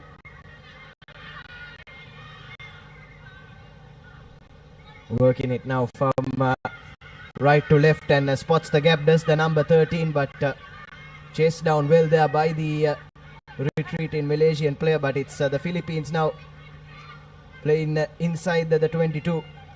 Needs support to arrive. Takes a bit too long for her liking, but here's the Philippines now looking to level things.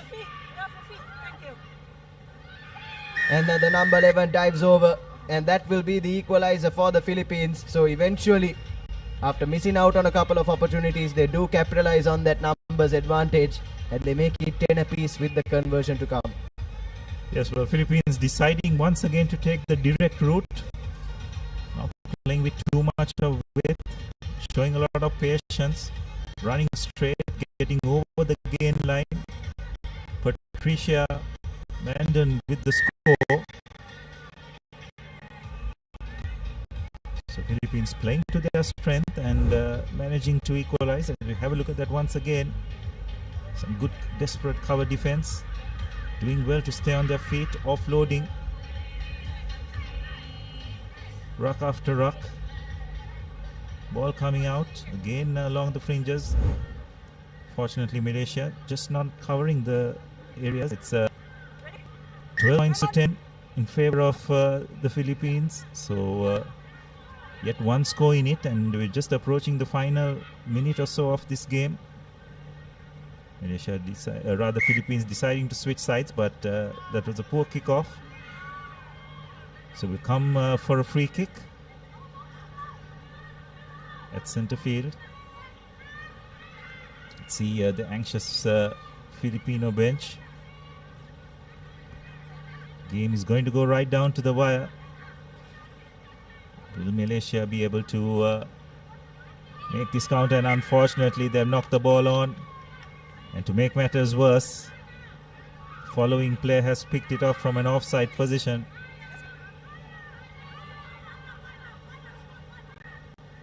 And Philippines have opted for a scrum.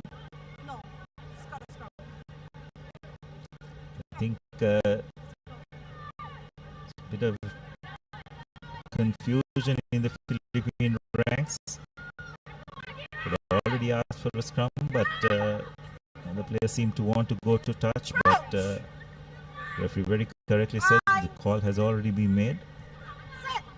Yes, but the scrum is the right option, isn't it, Abdullah? Especially this late into the game. Can And in a game that's as close as this, head-shaped pressure seconds off the clock and puts it into touch. Thus the Filipino player, and referee blows full time. So the Philippines have managed to nick this one right at the death, win it by just a solitary conversion, 12 points to 10 inches. And they get on the board the first time in this tournament, but it's been a hard-fought game and probably one of the close-up games that we've seen so far today. Commiserations though to Malaysia. They played well, ran all three of their opponents mighty close, but unfortunately came up just a bit short in all three of them. Your full-time confirmation then, 12 to 10 in favor of the Philippines. So these are the highlights. This was the game-winning score by Philippines. Kept on attacking along the fringes, and eventually the Malaysian defense wilted. These are your key stats. 2 tries each. It was just that final conversion that made the difference. And as a result, the Philippines knot up their first victory of the tournament.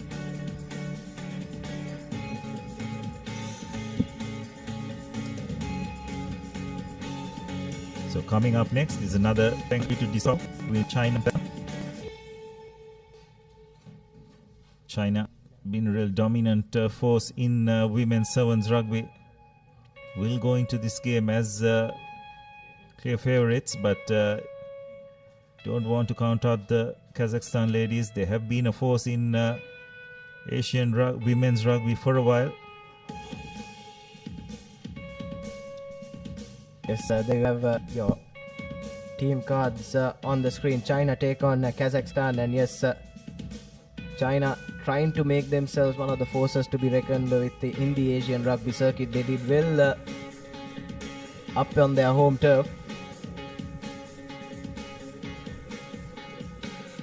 The ladies and the gents both finishing amongst the top 4 sides, but I'm sure both sets of players will be hoping to try and go one better here, potentially try and make the finals or even go all the way and win it for the Chinese. But I'm sure this Kazakhstan outfit will have something to say about that. Certainly a very physical outfit.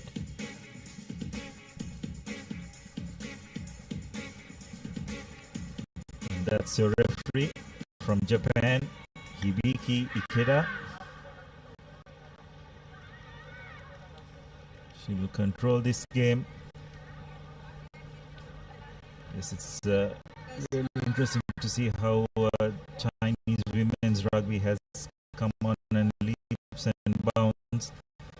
They have been a fairly regular member of the world circuit as well.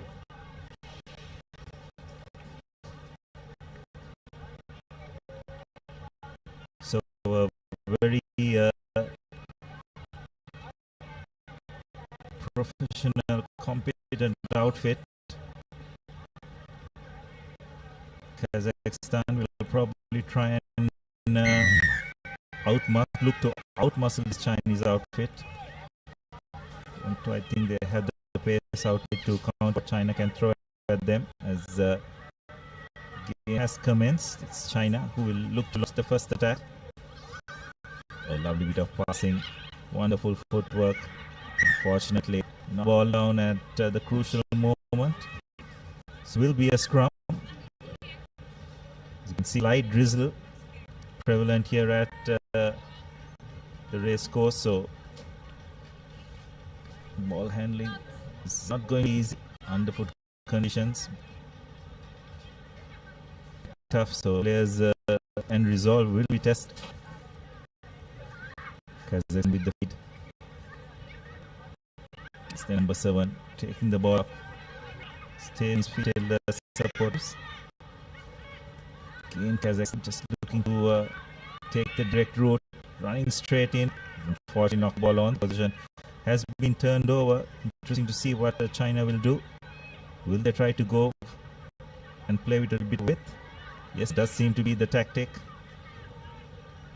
But Kazakhstan's defense is holding strong.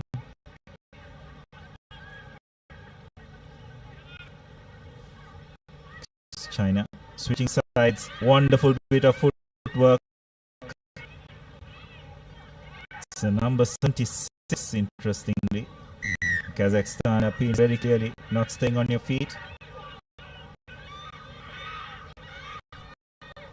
Interesting numbers on these Chinese girls' jerseys, isn't it? 55, 31, 66.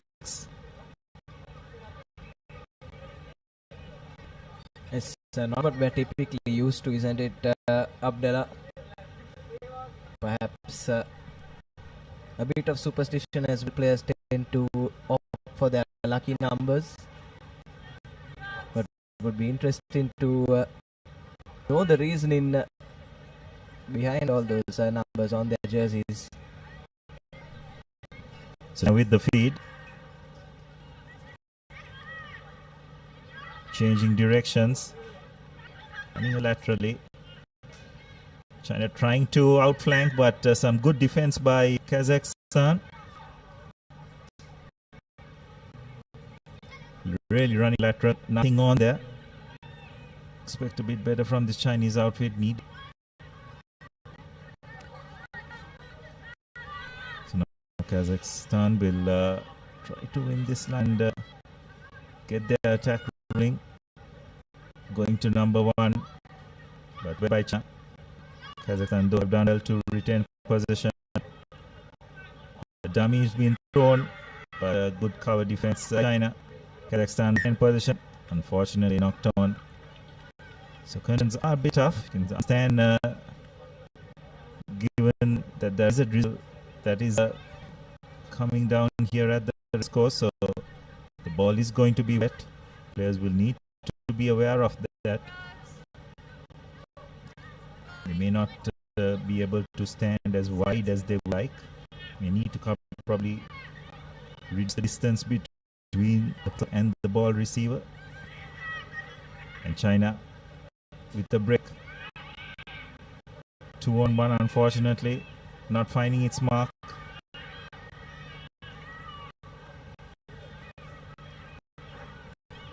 I managed to retain possession. Slow ball though.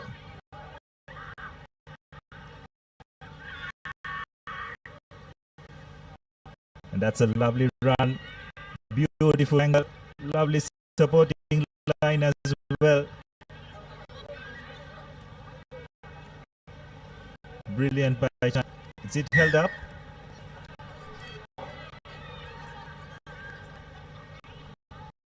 Yes, it looks like it is. So good defensive play from Kazakhstan, but I thought that those were some lovely supporting lines run by the Chinese. But it's a China scrum coming their way. So all hope is lost for the Chinese. They have a scrum on the 5-meter mark. Gets it out now. Looking to use some with China, but Kazakhstan line rushing on in defense. And some big hits coming in from them as well. China will be made to go again. They've been pushed wide, but this time looks like she'll have enough on her. No. Opts for that right pass last minute. That's an opportunity that has been squandered by China as Kazakhstan come up position once again. Brilliant defensive work by Kazakhstan. Seemed that China by all means was going to go over for their first try, but some desperate defense forcing China to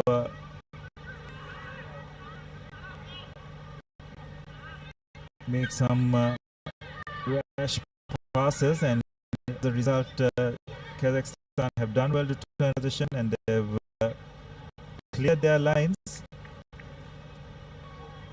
So this is a really plucky effort by Kazakhstan lasses. Nil all yet. No easy meet against this very Chinese outfit. Approaching final few seconds of this first. Yes, we mentioned briefly before kickoff as well, did we that this Kazakhstan outfit will bring the physicality, and that's exactly what they've done, and the conditions you feel would have failed them a bit as the wet and underfoot conditions all went to favor the more physical sides. This time ball has been knocked on and it will be another scrum in favor of China. Just 30 seconds left on the clock. Nil all. We have seen a scoreless game so far in 7 on day 1. Or even calls half for that, Nathan. So it very well could be the case as we are looking at the final play of this first half. China feed.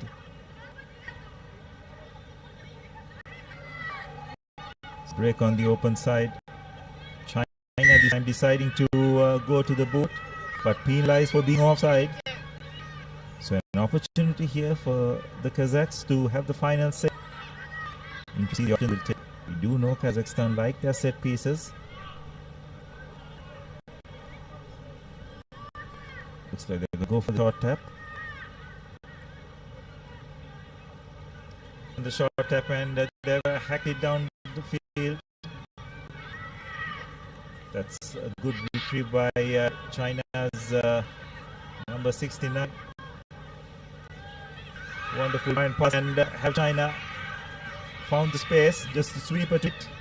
A wonderful bit of footwork by number 76. Inside out.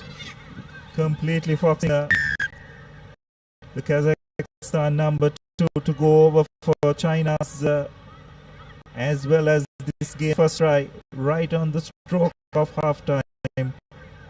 China have got their first try. And I don't think that kick into space was best option from Kazakhstan. These chances have the open space that they can run into, and Zihan Liu gets her third score of the day in what has been a tight game so far, and all important first score in this one. Version goes begging, but it's China with their noses in front. 5 point nothing 11s.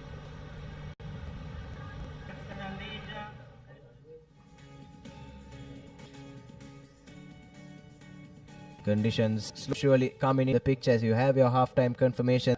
Let's solid risk first. Why real energy? For passion.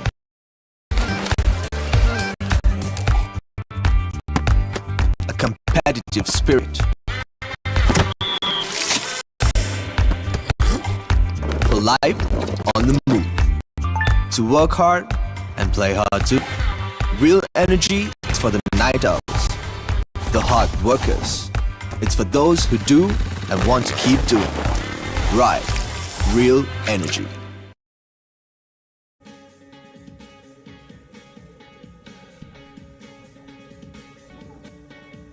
Welcome back to the racecourse in this women Group E clash between China and Kazakhstan.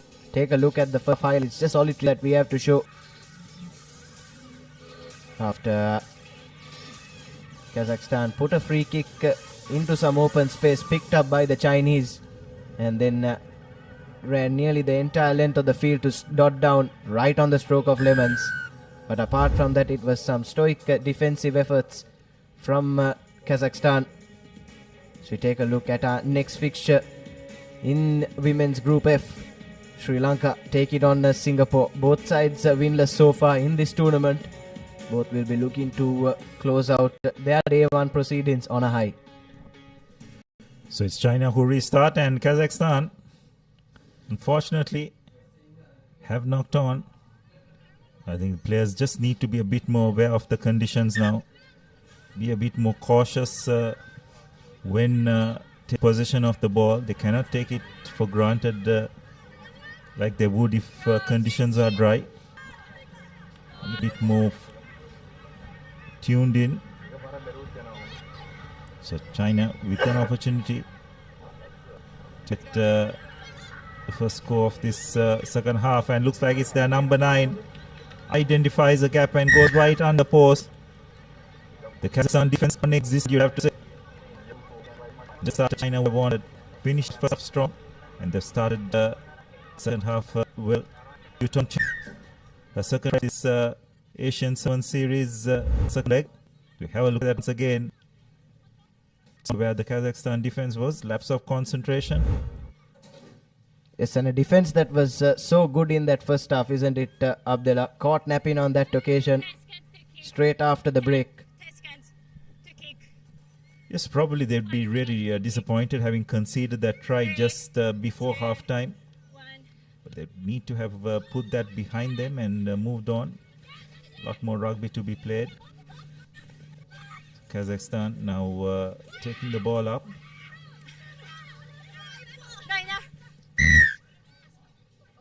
Going off the feet is the call, so penalty in favor of Kazakhstan. Quick tap taken. Lovely dummy by the scrum half.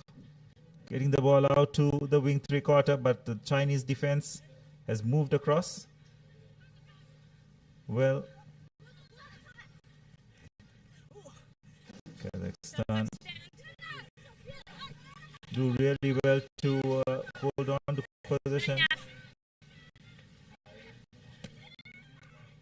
Again, Kazakhstan deciding to take the direct route. It's probably where they feel comfortable, not having much pace out wide.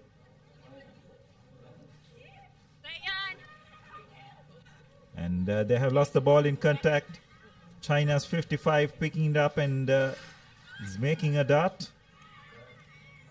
And now China will try and spread the ball out wide, but unfortunately, number 69 knocking the ball on.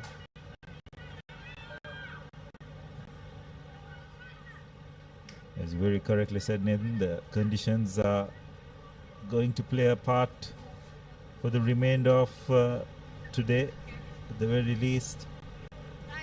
Although the rain has stopped, the slight drizzle has made its impact. The underground conditions are slightly wet, and that's going to have an impact on the rugby ball. Kazakhstan with the feed, but China penalized. So again, Kazakhstan running that direct line, but so far China have done well to maintain their shape. Going on the short side.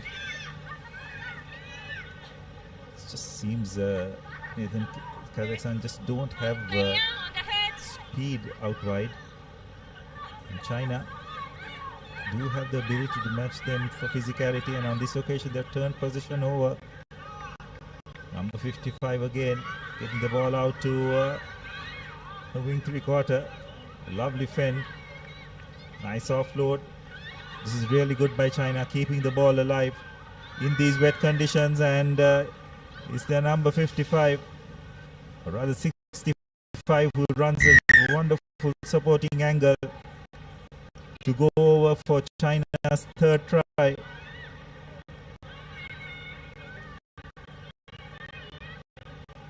Wonderful patience and composure shown by China. Zhenji Wang with the try. Just shows that against good quality teams, you can take the direct route only up to a certain extent. Eventually you need a bit of speed out wide to put the finishing touches. So certainly, Abdullah, and it shows that against a good attacks like this Chinese one, you can only hold the door shut for so before they come and hurt you like this. Some lovely offloading there from the Chinese. And was the number 65 ran the supporting angle, not by the Kazakhs. And what's down for the third try, and you have to say that all but seals this game. Yes, unfortunately, you have to say so. Thought Kazakhstan's defensive effort was really good in that first half. But unfortunately, when it comes to attack, again, they just simply having the only option of taking the direct route. That's a bit dangerous. lucky if they do not get a yellow card. It's just a penalty only. Kazakhstan have taken the quick tap. That's number 9. But then number 2 plays scrum off. Just trying to keep the ball alive.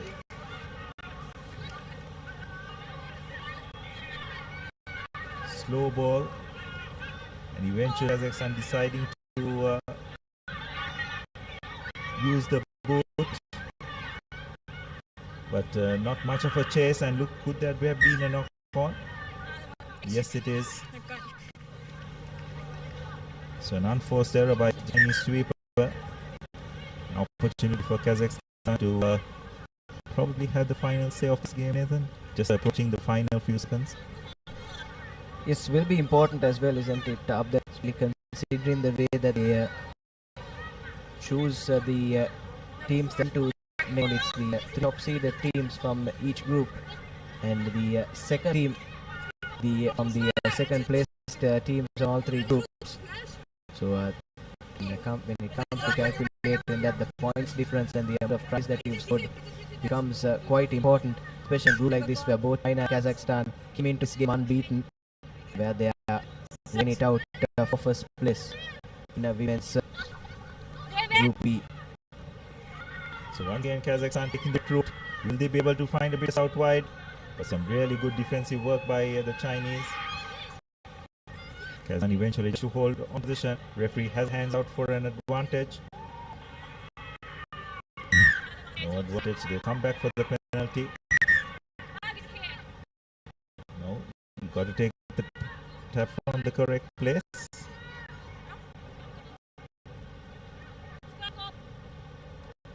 And Kazakhstan have opted for a scrum.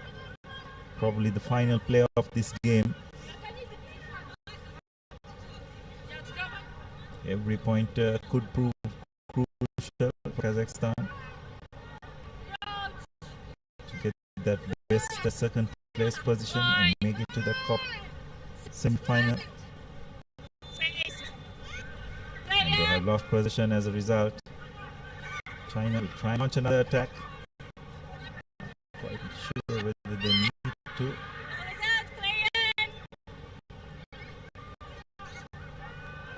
This is very good by China. Swing the ball out. Will their speeds be able to put the finishing touches? It's one of the replacements. I don't think Kazakhstan will be able to come across. Yes, it's number 52 who will go over for China's 4. Kazakhstan will be absolutely gutted. Had an opportunity, but Zen 22 showing grace to outflank the Kazakhstan defense and get China's 4th try. Yes, excellent from China. Conversion goes big in, but they would mind that one bit. Referee blows for full time, going end to end. After managing to outhook Kazakhstan from that last scrum, ran the entire length of the field and dotted down for their 4th try, but Kazakhstan will be gutted, as you correctly said, Abdullah. There you have your full-time confirmation. It's 22 unanswered points in favor of China as they top this group and make their way into the semi-final spot in the women's category. Taking a look at those second half fights. 3 tries for China. That was right off the bat their scrum half. No one marking the blind Kazakhstan. And then some lovely offloading. Good continuity of play from China. In the Kazakh defense. Once again, the icing on the cake from inside the own 22. The replacement wing 3. Number 52. Running from inside own 5-meter mark, actually. Go over for China and book their place in the semi-finals. If you have a look at your stats, it's 4 tries and 1 conversion for China, and nothing to show in an attacking sense for Kazakhstan, as they will have a couple of other results try and book their place in the semi-final. And as we move into our next set of games, we'll have a change of voice up in the com box.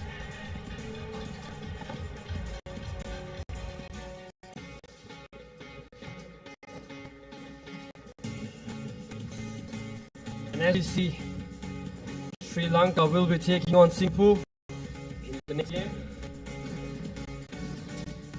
And team cards of both teams. It will be the final games of both these teams here in Colombo. Sri Lanka, 2 of their games previously. This will be the last game for redemption. Playing at their home turf as well, they will be disappointed not winning a single game so far, so they will come for these games. But Singapore showing promise in today's day segment in the Pool C. Both teams lined up in the tunnel, and here we go as both teams make their way toward the center field with a change of the color of their jersey as well, taking on a strong Singaporean team as well.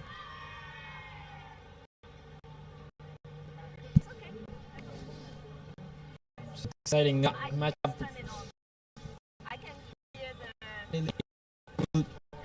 Will be referee Sunny Lee who will be officiating this game.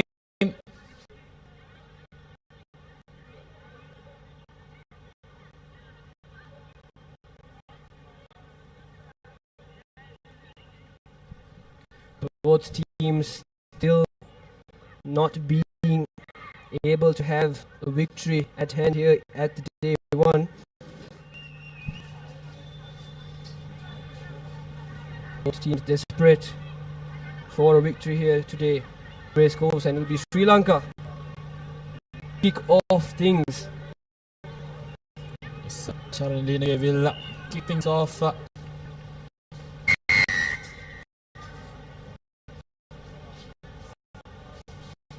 Here we go.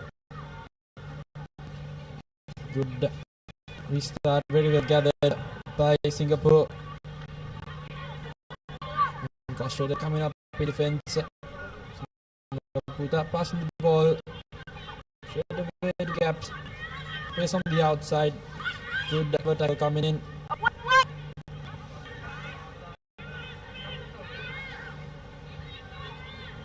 Some speed again on the outside. Ball back inside is Singapore. Trying to find some space. Good tackle. So far good defensive shape by Sri Lanka. Overlap in the corner. Stuck back inside. Good defense yet again. Keeping the Singaporean attack at bay. As now the number 12 of Singapore spots a gap in the middle. Breaks past first line of defense. Charlie Lini can catch her as Singapore will draw first blood in this encounter.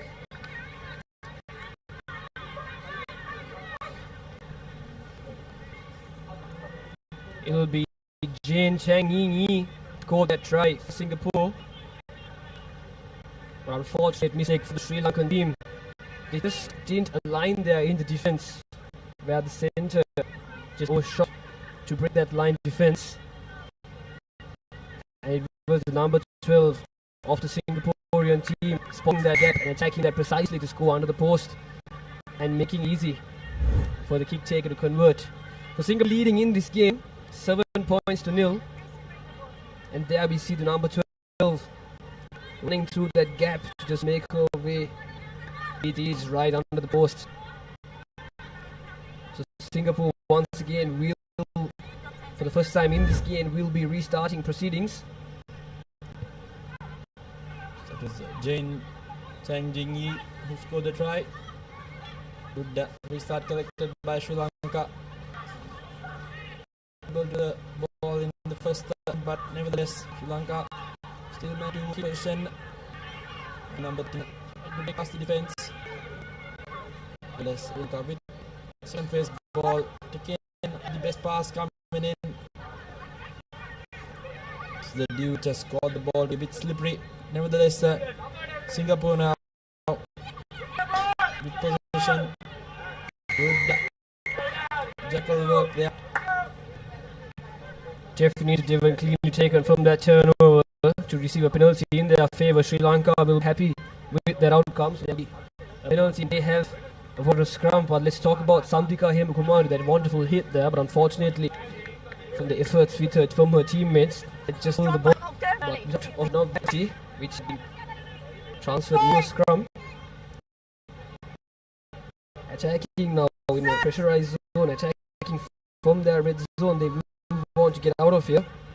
See what they do. Someone gives it to her to the center. Somehow once again with the dominate, take two defense down with her. The scrum half not deciding which side to go from, but goes up to the blind side, and there we see a tremendous run from the corner. Can she make it all the way? The number 2 of Sri Lanka, Sanjeevani Vijay, no one to beat, and there she goes, right over the try line, adding the first points in this game for the home team. It's a brilliant counter-attacking in that instance, pouncing on that loose ball, made a very good attempt, good pace, good finish by Sri Lanka. Jeevani in that instance going over the first Sri Lanka. So important conversion coming up as well. Charan gives the attempt unsuccessful in that instance.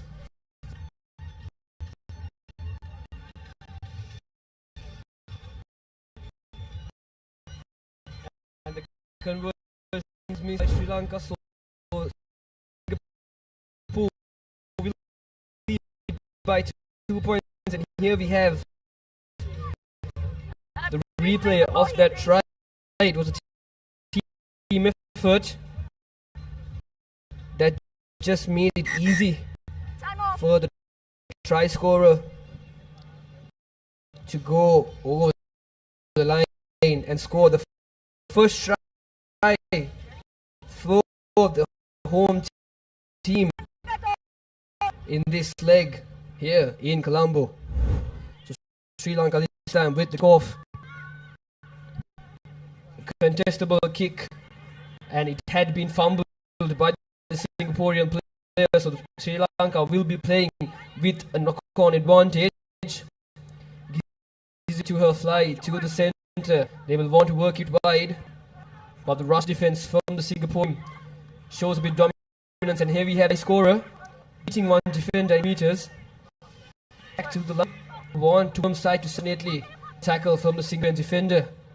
Makes a Sri Lankan player fumble the ball, playing advantage with a knock-on in favour for them. Sending it to the corner to the numbers with 2 to beat. She tries to keep the ball in play. Singapore in that in the work it to the continued by the build up so far. Definitely try to get some points as she loses it forward. So Sri Lanka has gotten the ball back. It's important that they just get done by the penny against Singapore. Sri Lanka now penalty. They've managed this first half quite well, even though they're down by 2 points. Now they've opted for the scrum as well. This will be the second penalty Sri Lanka has gotten in their favour, and the first one as well they had opted for scrum as well as the second one. And again, the score margin here is just 2 points, and just 30 seconds remaining in the first half. Both teams still not being able to win a game in the here Colombo, but nevertheless Sri Lanka in possession of the ball. Number 7 Lianage puts the ball in for the scrum, and as we see the attack line of Sri Lanka is managed close by, as with the rain conditions, it's a wet ball, so they did well to and number 8 of Sri Lanka runs through the corner, but is finally taken down by the Singaporean defence. And this time sitting up wide.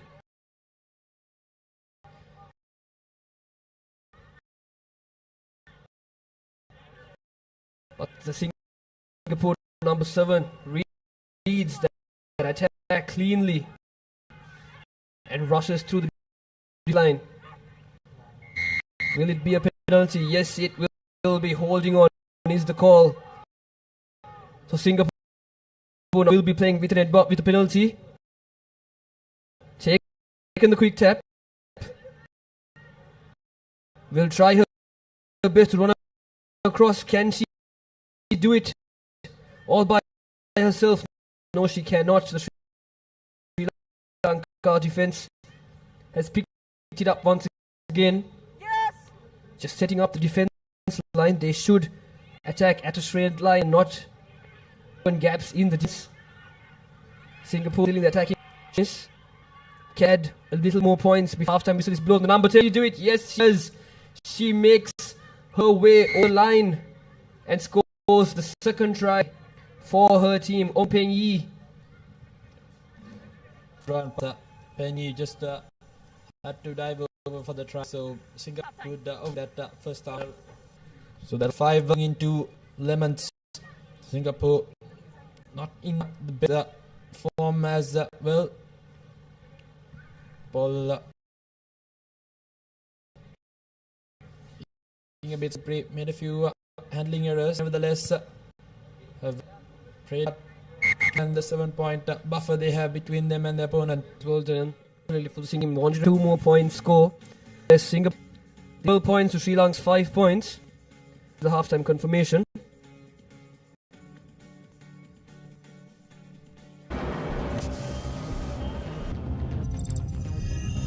මෙන්න මෙයා අදත් තියෙන්නේ stuck වෙලා මේක නම් ලෝකේ record එකක්. Down payment ඉෂුව එකක් තියෙන්නේ. අපි පොඩි සපෝට් එකක් දෙමු. ඉලෙක්ට්‍රික් වෙහිකල් එකක් ගන්නද හිතන්නේ? බ්‍රෑන්ඩ් එක මොකක් වුණත් වාහනේ වටිනාකමින් 60% දක්වා. ලීසින් නම් කොම්බෑග් ලීසින් තමයි. ඔබේ EV සිහිනය සැබෑ කරගන්න 1316 අංකයට කතා කරන්න. Send her back. So it's Singapore leading this encounter against Sri Lanka. As we take a look at the highlights from that first half. There's the 12 of Singapore going over. Some good pace in her ranks. Again, so Sri Lanka going over. Beautiful. Continue to play. Attempt that try. Something they should work on as well.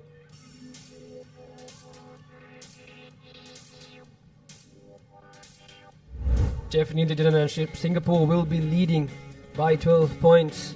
And upcoming will be the women's pool F. The fixture Hong Kong China will be taking on Thailand in the next game. And it will be the final game for both those teams as well here in Colombo of day 1. And here we have the first try score of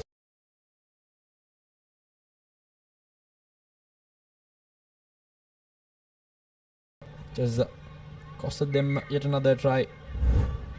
Kudos to Singapore for keeping and having a good presence of mind. As you can see, identified she had ample of space there on the far right corner. Just ran laterally straight over the whitewash. So Singapore now with a commendable lead of 12 points. Definitely, and in the 7th game it's mostly about adapting the quickness of change of rugby from the attack to the defensive position. And this time Sri Lanka, the number 30, not collecting the ball cleanly from the kickoff. So the referee will bring it back to the knock-on. So it will be a scrum down in the favour of the Singaporean team.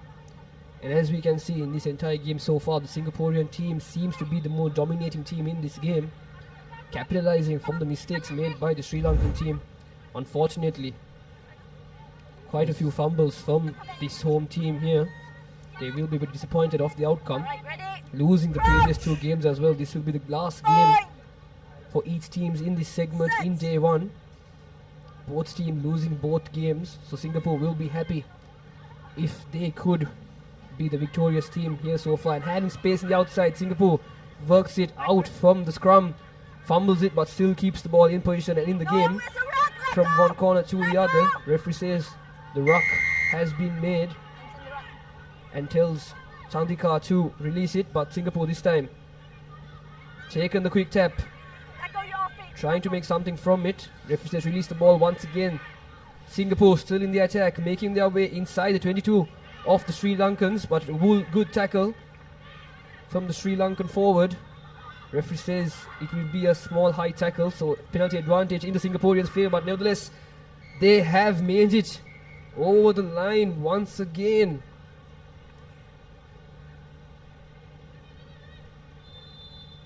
Referee will have a word with the TMO as well from that high tackle, just to check for sure if it really was one.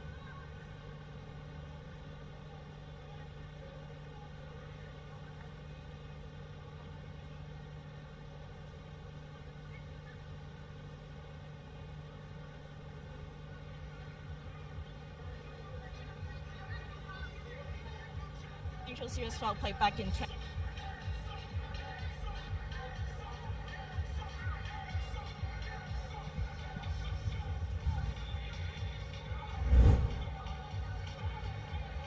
Let's see what they're looking for exactly. Straight away above the shoulders, so definitely meets that yellow card threshold in my opinion. Tanvir, see what the TMO decides. Definitely, as we can see, the Singaporean player does not even crouch.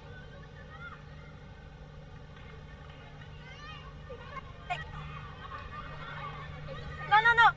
It's a try, and that one is not a yellow card, so we play with the restart. Yeah.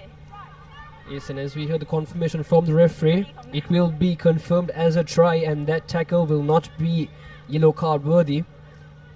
But she was playing penalty advantage, so she was penalised, but it will not be a yellow card. But nevertheless, Singapore now leading in this game, 22 points, and Sri Lanka still just scoring one try for the day and for this game as well. So the conversion attempt not successful, but nevertheless 22 points to 5. Just little under 3 minutes left on the clock as well. Let's have a look at the replay again. That was the tackle. That was just checked by the referee. And Singapore once again with the kickoff, this time kicking to the opposite direction. Chandika this time running through the Singaporean defence, and tremendous effort from her, beating 3 defenders. She has support from the outside, but can she make it all the way? Yes, she does. Her teammate just telling her to make it her way over the post to make it easy to add those 2 points as well. But nevertheless, Sri Lanka now 10 points to 22. So Sandika Hemakumar will go over the second try for Sri Lanka. Good acceleration and finish there by her. Did brilliantly this time around with the collection of the kickoff as well. But again, conversion not successful, so scoreline will remain 22 points to 10. As you can see from her, straight away gathered the ball from the kickoff, fence off, good power run and good fend off, good put the afterburners on and went over for the try. Brilliant stuff by her in that instance. Definitely, and the way she broke through the defense line from the Singaporean team, tremendous run from her. And we have the kickoff from the Sri Lankans, and they have fumbled it, unfortunately, the Singaporean team. So it will be a knock-on in favour of the Sri Lankans. As we can see, time is short in their favour, so they will want to move proceedings as fast as they can. Singapore leading by 12 points. Less than a minute remaining. And as we can see, Singapore making a few substitutions in their forwards. The number 2 and the number 3 will be making their way out, and the end of the day one segment here in Colombo. It's time not in the favour of Sri Lanka if they were to chase this game down. But they've played better rugby in this game comparatively to how the games have proceeded in the past. But nevertheless, Singapore good. They played well. They've outplayed Sri Lanka in every department so far. Just a matter of finishing this game and seeing it through. Sri Lanka now with the final opportunity, the dying moments of this game. Moves the ball straight away to the left corner. Tries to be the defender, but good tackle brings her down. A wonderful set piece move by the Sri Lankans. The referee will have told the player to release the ball, but unfortunately she does not, so Sri Lankans will be penalised. Singapore once again in the attack. Just a few seconds more remaining in this game. Can they go one more time to score more points into the board? Sri Lanka will be penalised once again. Not supporting the body weight is the call. Diving in the ruck. So Singapore again a quick tap in the midway of this ground, but fumbles the ball a couple of times, not being able to complete their passes. But still the game has already been won by the Singaporeans. Still wanting to add more points onto the board before the final whistle is blown. Running from the corner on the Singaporean team. Sending it wide to the next corner now, but still manages to run by herself. The big Singaporean player does well to do so. A high tackle this time. So the third consecutive penalty from the Sri Lankans. Offside advantage. Singapore still in it in the attacking position, but a well contested ruck by the Sri Lankans, but referee says the player had come from the side. And has she knocked the ball on from the tap? Yes, she has. So that will be the full-time whistle. The Singapore team winning their first game here at the day one segment. And unfortunately for the home team, it's 3-4-3. Not being able to at least concede one victory. They will be not happy with this outcome, but the Singaporean team, hats off to them, winning this game and the first game in the day one segment as well. Yes, Singapore did quite brilliantly in that match. Good game management overall. 22 points to 10 is the final score confirmation. Played brilliantly in the end. Sri Lanka showed a glimpse of hope, but nevertheless, time was not in their favour. With too many mistakes from their end has costed them this game. As you can see, let's have a quick look at the highlights from that second half. Singapore identifying the spaces in the corners, maneuvering the ball very well, keeping the game alive. As you can see yet again, good continuity of play has won this game for them. Some individual brilliance for Sri Lanka as well. Up next, we'll have Hong Kong, China versus Thailand. It'll be definitely a contest to watch out for.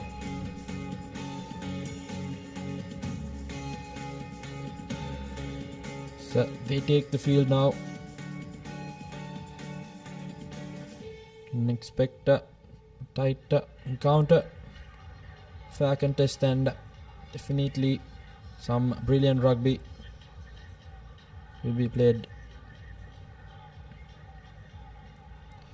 So it will be Tetsuya who will be the match official for today in this game.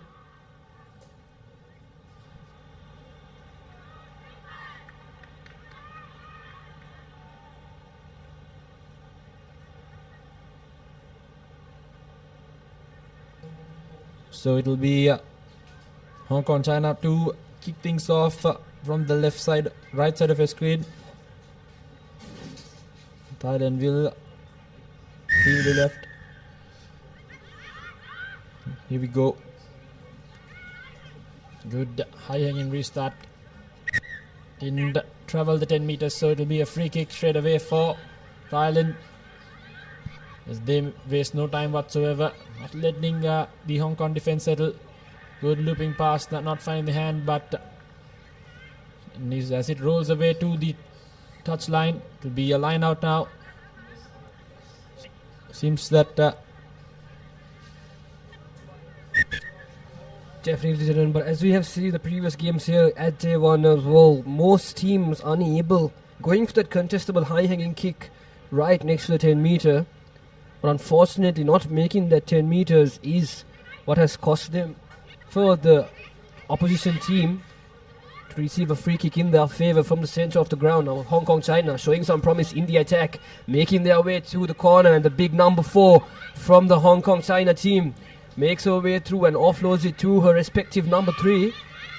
Does well in the count, in the rucking as well. Sends it to the centre of the ground, the number 11 from Hong Kong China. Goes for that pass. It seemed like a deliberate knock-on, but referee says otherwise. Still in the attack, Hong Kong China showing promise. Going from the corner. Offloads it back in. Playing from corner to corner. Hong Kong China dominating in the attacking position. Spotting that gap in the middle. Can she run through it? Unfortunately, she has knocked it on. Tremendous defense from the Thailand team. Playing advantage from the knock-on. A high tackle this time from the Hong Kong China team. So the Thailand team has to decide what to do from here. Will it be a quick tap in their favour? Or will they call for a scrum or kick to touch? Seems like there's a few injury concerns, but good defensive efforts by Thailand. I thought Hong Kong China did quite brilliantly to build so many faces and find the gaps in the far corners, but nevertheless some good desperate defense coming in by Thailand has kept this game alive for them. So time spin turn back on. They'll be opting for a scrum down as Thailand will now feed in for the first crime of the game. Bye. Thailand showing promise in the first few stages of this game. Hong Kong China will be the favourites in this game as well, but Thailand doing their utmost best to reciprocate it. This time Thailand picked it up from the ruck, gains a few meters and passes the ball out, and having space on the outside, shouldn't have cut it on in. Having an extra number on the outside as well, the big number 4 of Hong Kong China going for that turnover, and she does well to do so. Gaining a penalty on for her team. Still now Hong Kong China in the attack. Just one defender to beat, a wonderful offload in support play for Hong Kong China. The number 4 to the number 5. Spotting that gap right next to the fringe of the ruck. The number 2 picks it up. But can Thailand turn the ball over? No, they cannot. No body weight is supported. So Hong Kong China, can they make their way over the line? No, they cannot. Well held up work from the Thailand team. So referee will want to check on it if there was grounding from the TMO. This brilliant defensive work by Thailand. Hong Kong China came so close yet couldn't finish it off.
Sorry?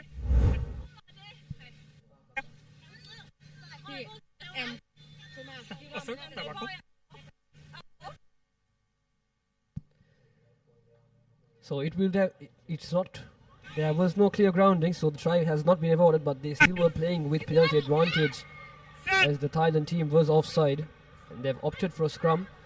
Scrum off, taking it cleanly to her number 4 once again, beating one defender, and a tremendous offload to her teammate, but a well tackle, dominating, thundering tackle from the number 6 of the Thailand team. Yodha just well to make the Hong Kong China team player drop the ball, and it is rainy conditions here in Colombo, and as you can see from your screen, the weather gods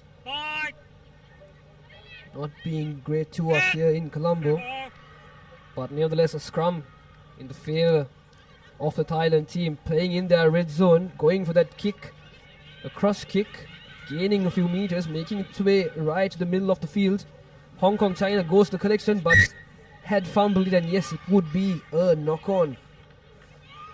The Thailand team will be very happy with that. They will have a scrum in their favor at the center of the ground. Thailand trying to kick themselves out of jail there. Did brilliantly, and for their favor, the sweeper for Hong Kong China knocks the ball forward. So you did mention Tanvir having a bit of slippery conditions here, as we've had a bit of rain, but nevertheless the number 8 of Thailand has slipped through the defense, gives a beautiful offload, and it will be the first try coming in for Thailand. It's the number 1 who will go over the first try. They've been patient. Thailand held their nerve, had the composure to capitalize on the mistakes by Hong Kong China. As soon as they found the gap, slipped through the defense and straight away got the points on the board.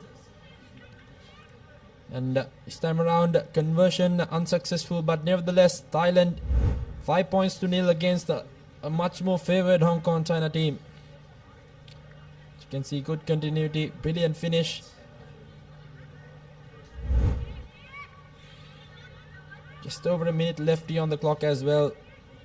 Thailand stayed patiently, waited for the opportunity to pounce on. As soon as Hong Kong China made a mistake, they capitalized on it. Good deep kick coming in, very well gathered in that instance by a player, but nevertheless, just less than a minute left here on the clock as well. They'll be hoping to even things out here. Yet again, a bundle into touch, so good defense coming in by Thailand. You can see the grit and passion there by the defender for Thailand. Seem to be pumped up, as he should be. 5 points up on the board. Will be a line out.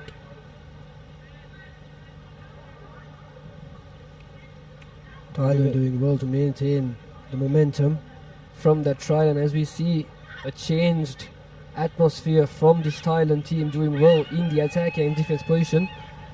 Hong Kong China trying their best, and a well made tackle to push the player out to touch. And will that be half time? Yes, it will. Thailand leading this game by 5 points to nil. That will be the first half score here in Colombo, and as well it will be the last game for both these teams for the day here at the Racecourse ground. And this is halftime confirmation. Hong Kong China still 0, trying their best, and Thailand leading by 5 points.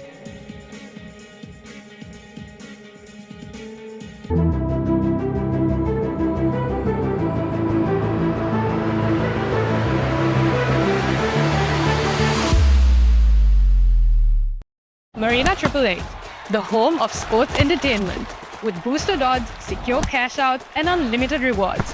Marina 888, where winners are born. ඒ තමයි කොට්මනේ factory කිරි butter cheese yoghurt ice cream එහෙම හදන විදිය. අපේ රටේ කිරිවලින් හදන පෝෂණය පිරි අපේම කොත්මලේ අපේ රටේ පෝෂණය.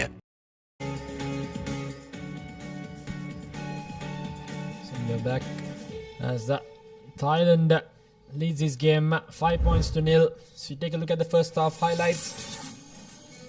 You can see Not much to show than that brilliant try there by the center and win recorder for Thailand. Good combination. And next we'll have South Korea taking on Philippines in the men's pool A fixture. So an important second half coming up next. Thailand slender lead of 5 points in these underfoot conditions here at Colombo. Deep kick coming in there by Thailand. Lets the ball bounce. Takes it all the way inside the 5 meter to the big number 4 who slips past the first defender. Fence off. The final defender and will be the straight sprint. You can see taking big strides. That number 4. Brilliant run there. Good power shown in that instance. Will be Julia who will go over for that try. Brilliant individual performance.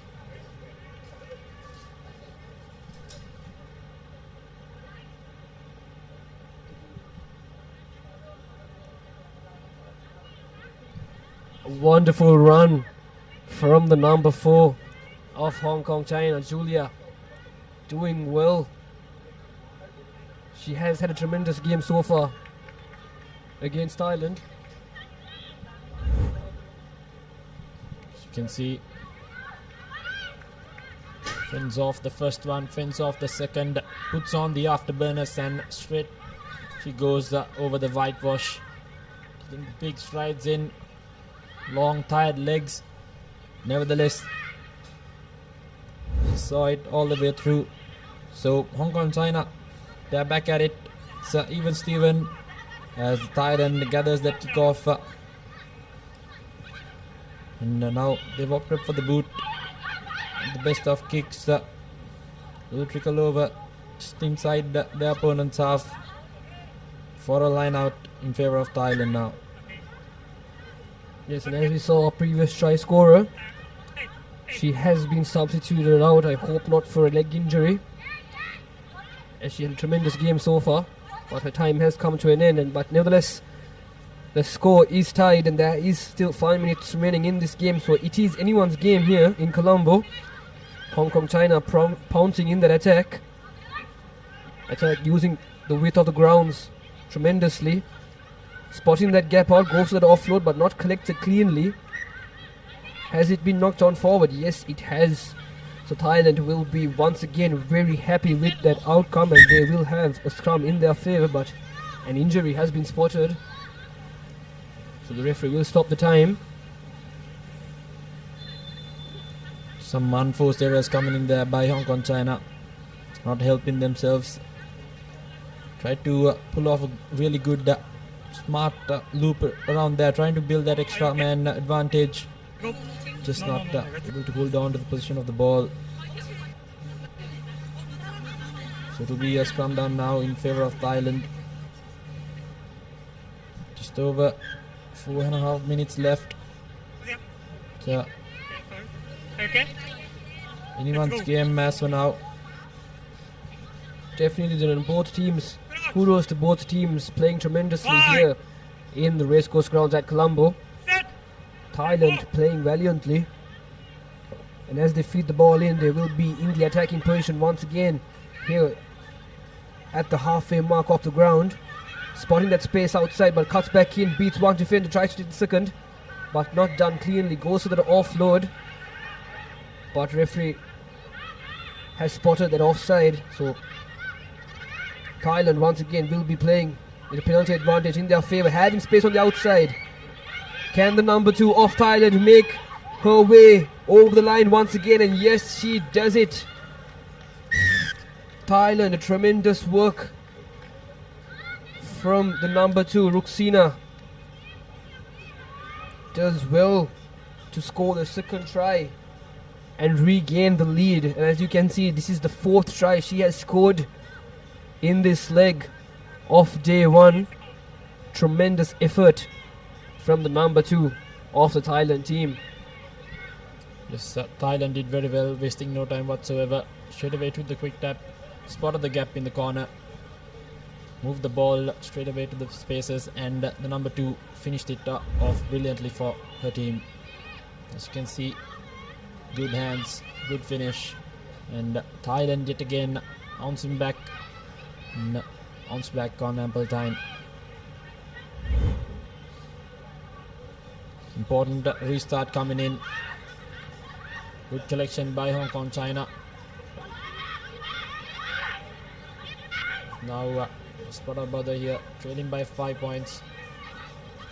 Formed very deeply in their own half, trying to keep the ball alive. Good defense coming in yet again by Thailand. Good counter-attacking has pushed the ball back, forcing Hong Kong China for the boot. As the ball has finally been regathered by the Thailand sweeper.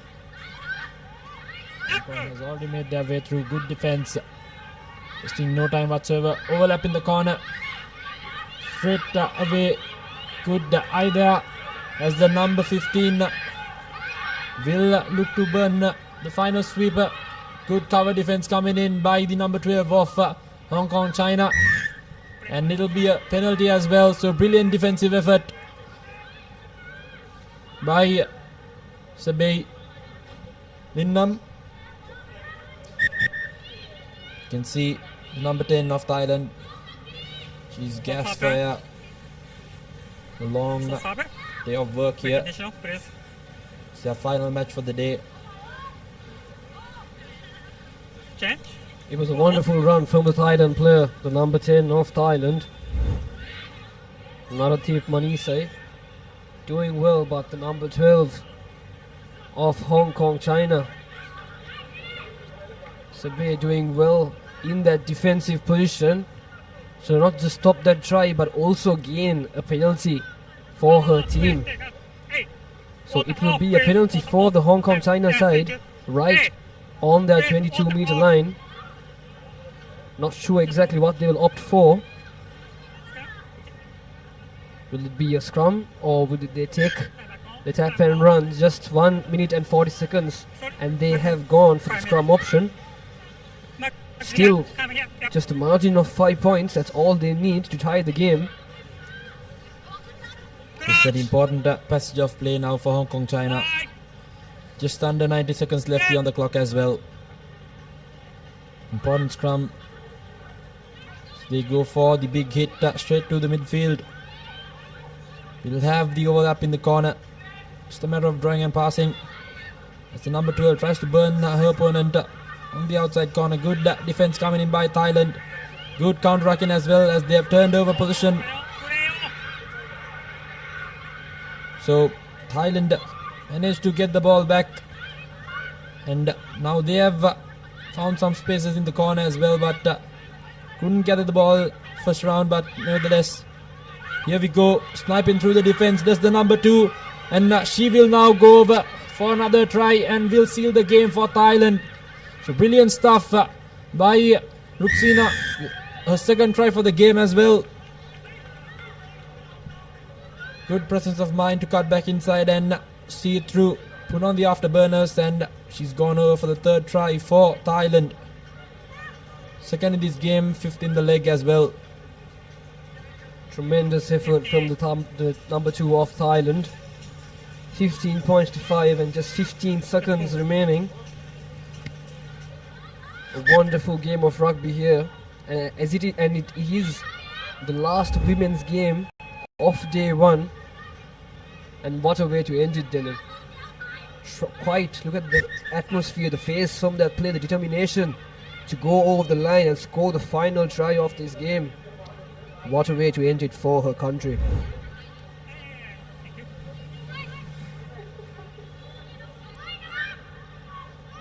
So, the grit on her face showed it all. How desperate she was for finishing it through for her country. 17 points to 5. Thailand has played really well for those 17 points as a team. They've not showed any sign of selfishness. Have won this game together as a team, and Hong Kong China now trying to find some consolation points. Takes it quickly. Another wayward pass the best of options, but nevertheless still has the position. Now trying to maneuver the ball through the spaces. Good tackle coming in that instance by the number 5 of Thailand. These dying moments of the game. Again, good offload. Stayed on her feet, beats the first tackler, but makes no mistake in that instance. It's another penalty against Thailand. Taken quickly. Space on the outside, but not gathering the ball in the first try. So Thailand has now yet again turned over position. Brilliant stuff yet again by them. Now counter-attacking. Have the numbers advantage, but she will. Brilliant offload coming in, but couldn't just find the hand.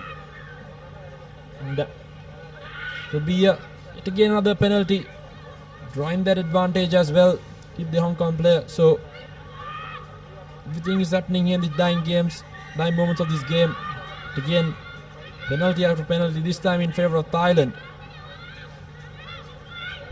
Quite the conditions of rugby here, Janine. The time has been brought to an end as well, but both teams fighting valiantly. Hong Kong, China just trying to score, but that will be the full-time whistle. Thailand just taking that tap and kicking the ball outside the ground to end this game. So Thailand will win the final women's encounter here in Colombo for day 1. And this will be the full-time confirmation. Thailand winning the game with 17 points to Hong Kong, China's single try with 5 points. As we see both teams bought in, this is the highlights of the previous game.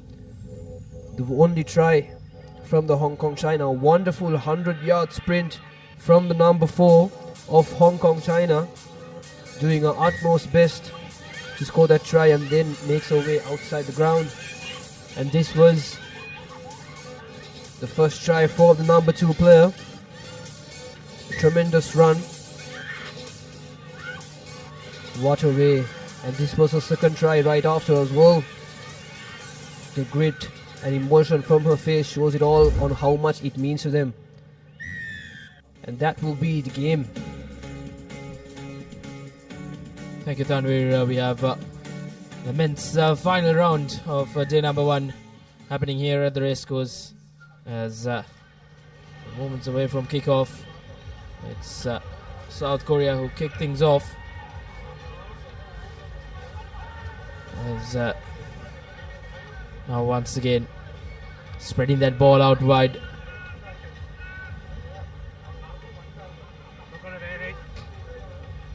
South Korea really look to try and upset the Philippines, who did beat Malaysia quite comprehensively earlier in the evening. Now Korea keen to put that ball into board. Good option with space, but decently done by Philippines. With an option to get out of jail inside their own half in the red zone. The Philippines, not the best of passes, and that will be an interesting call from the referee, and he will go up to the TMO. South Korea really up the ante here.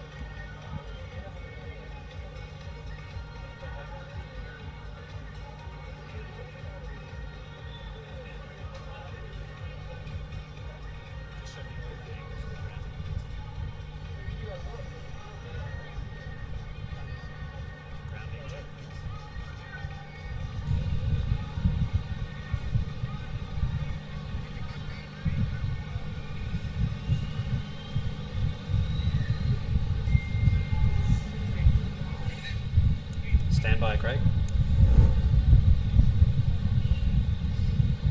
Here's a replay of that. It's TMO referral. Ledesma dropping that ball back.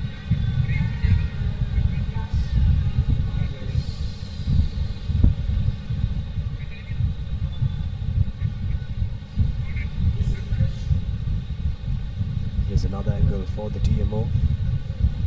Running onto that ball there was Chun Wook Kim.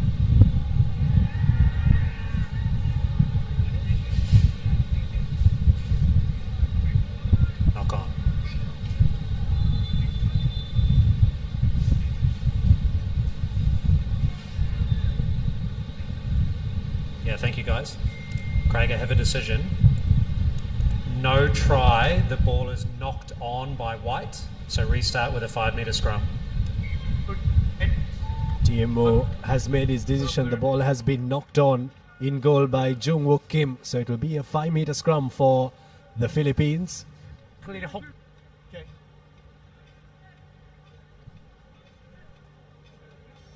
Come back on, please. Crouch. Fine. Set. Stay. Here's the Philippines. Need to exit well, but oh, what a piece of defense there. Coming in from Bing Hyun Moon, scoring the try for South Korea. Denied previously, Kim was Korea, denied, outside, but Moon scores the try for South Korea. Did probably against the run of play. South Korea were in the Philippines red zone, and an elated outfit who draws first blood. That will be a very important score. Not the best of feelings, I think. Possibly conditions coming into play there a bit. We've had some showers, some brief showers, but it's been quite consistent. It hasn't stopped, and probably will get heavier as the night goes on. And now yet another fumble, this time from South Korea. Knock on and a man in front there. So Imosi Labati takes the quick tap. Here's the Philippines now. Good little offload coming in there from the Philippines, and now Backwards, always backwards. Knock back is the call from the referee, and the Philippines running away with it. South Korean defense holding up here. And this is going to be the try.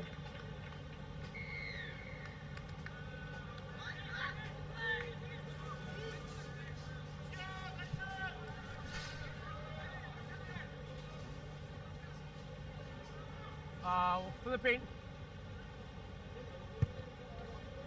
Yep, he wants it, that's fine. 5-all here. South Korea score a try there.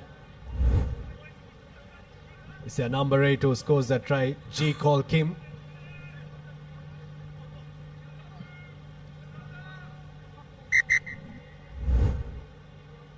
You've got 20 seconds. Just wait. Wait for my whistle.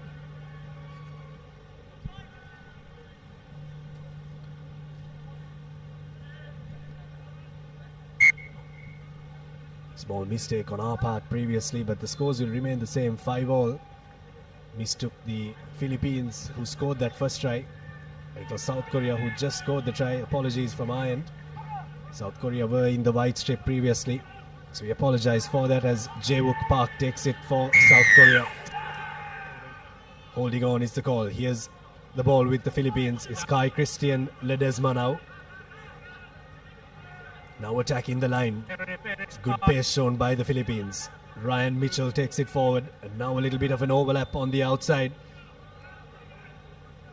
Here's an offload coming in to the hands of Edlin, and that's going to be another score. Kai Christian Ledesma for the Philippines, scoring a try. The Philippines have not struck once, but have struck twice. With 2 minutes to go till half-time, the Philippines are well and truly in this game. Kai Christian Ledesma scores his first try in this leg.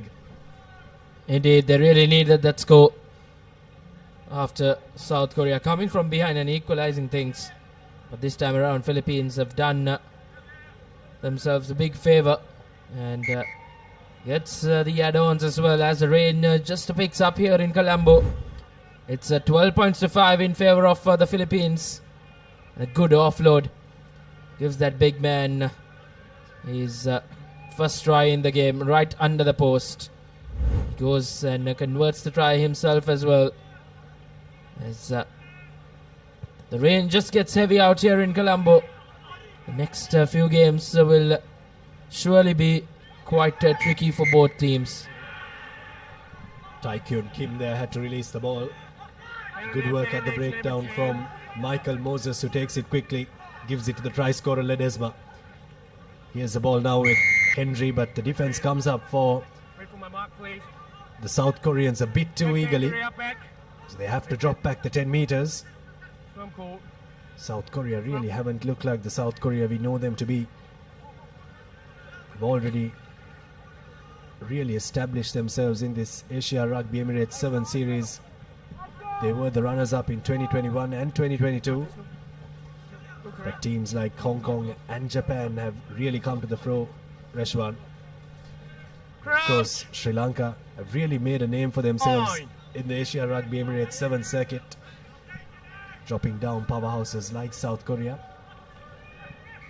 Indeed, Sri Lanka did play quite well in that China leg as well. And as we speak, it's Philippines who go over Kautai for yet another try for them, as they are really putting this South Korean outfit into a big test.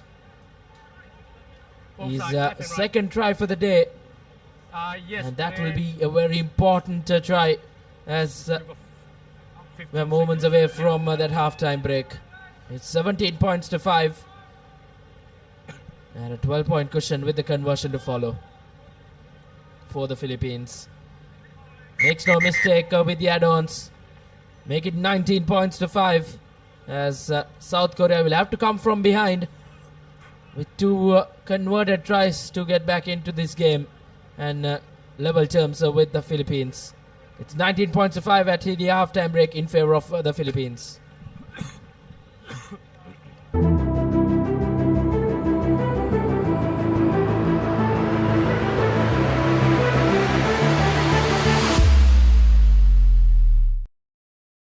Marina 888, the home of sports entertainment, with boosted odds, secure cash out, and unlimited rewards. Marina 888, where winners are born. For passion, a competitive spirit. It's for those who do and want to keep doing. Ride. Real energy. The Philippines had a really good first half. South Korea were only able to get the one solitary try. This was the try that came in from the number 10 from Philippines. Henry, we got his name wrong on the live. We apologize for that, but South Korea came back with a score through G. Kwal Kim. But then after that, it was all the Philippines. They were very slick with ball in hand. This is a very important game for the Philippines as well. They need to bridge a points difference gap if they are to get into the cup segment and play in the top 4. Important game for them. We'll want to try and get as many points as possible, but the next game coming your way is a Pool A fixture. Hong Kong, China taking on Malaysia, and that should be an interesting one.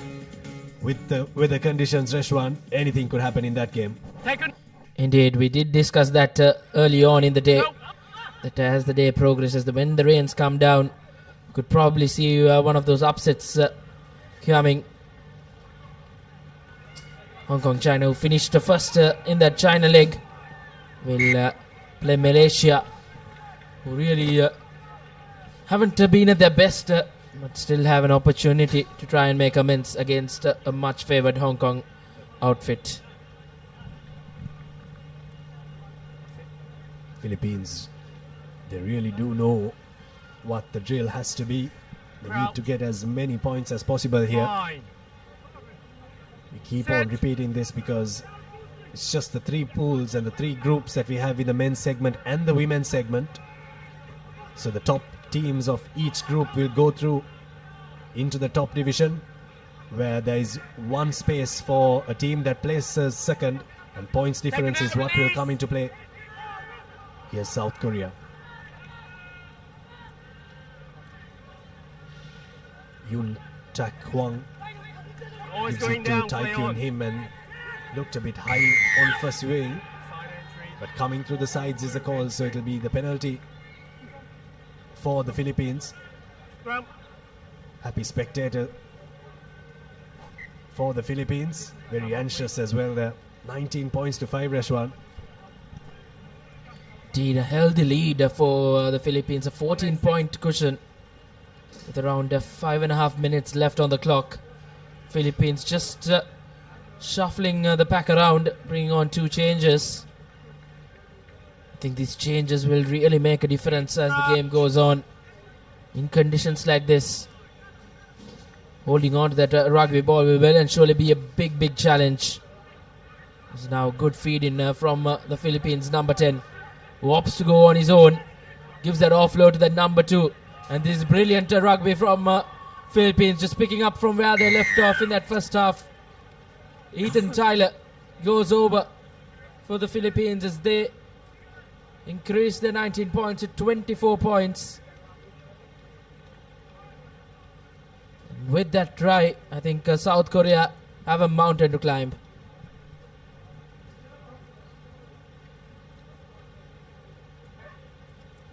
Important conversion in the context of this second leg. Doesn't go through, so it will remain 24 points to 5.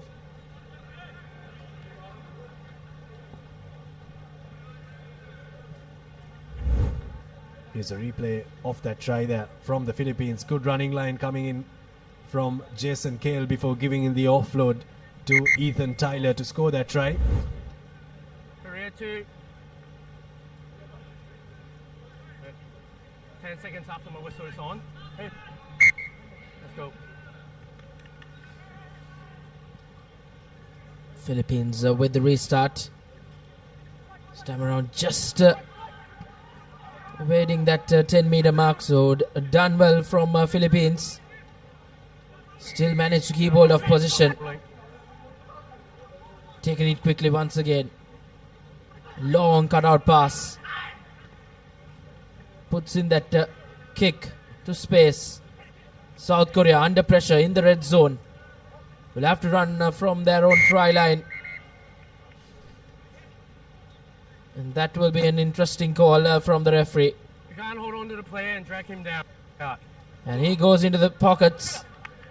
And Philippines, this might be a huge moment in this campaign. As Jason will spend 2 minutes in the sin bin. And is this an opportunity for South Korea to try and hit back? Opts to find touch, and this time around gains some meters. Philippines will have to defend well and try not to concede. Philippine on my right. Time is off. All right. 1. Close to 2.5 minutes remaining on our clock. No. All right, ready. Philippines have won one game and lost one game. They did go down to Hong Kong, China, 33 points to 12 early on in the day. They did beat Malaysia quite convincingly, 26 points to 14. So as Abid mentioned, that second spot, this best second place, will find themselves in that cup segment semi-finals. So this passage of play will be quite important for the Philippines if they are to be front runners, to be the best second. Can South Korea just spoil the party for the Philippines? With a man up, still haven't managed to get into the opposition half.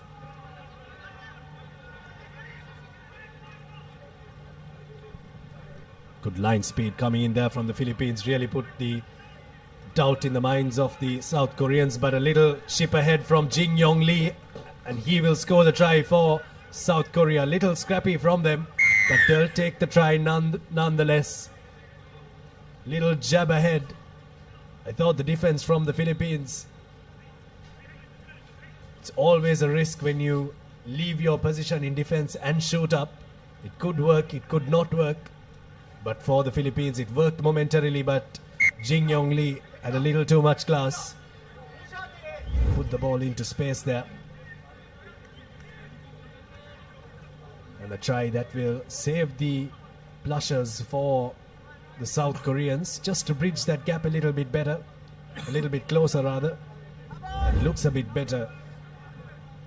24 points to 12. 1 minute remaining on our clock. Indeed, game well and surely out of reach for South Korea. Will suffer that third defeat in the campaign.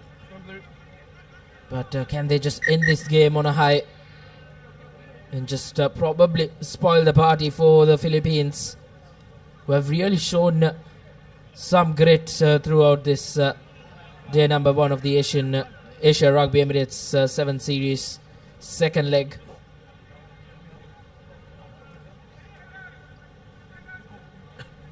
Changes for South Korea. Jae-wook Park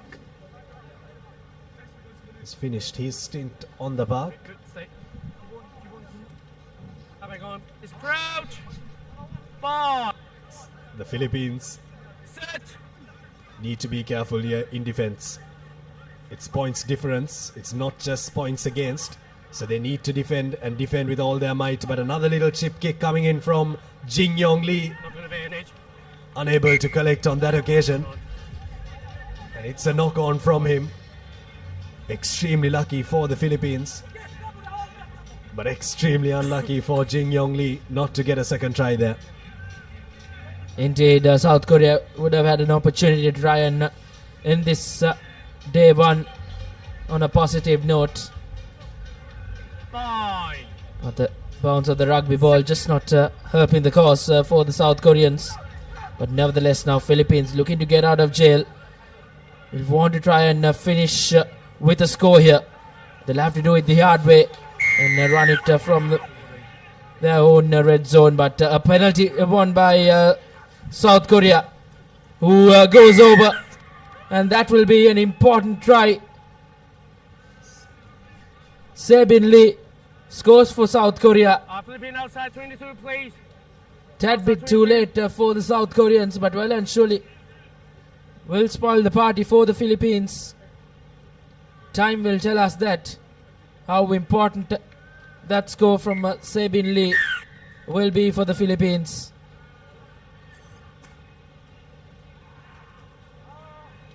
Game done and dusted. A valiant effort from South Korea goes in vain, but showed plenty of heart in the latter part. Just the 5 points between the two sides. 24 points to 19 victory for Philippines. As you see the full-time score confirmation, the Philippines are walking away with the win.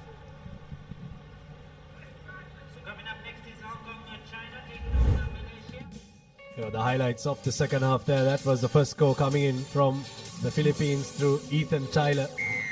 Good offload from Jason Kale, but then this try from Jin Yong Park really came to the party.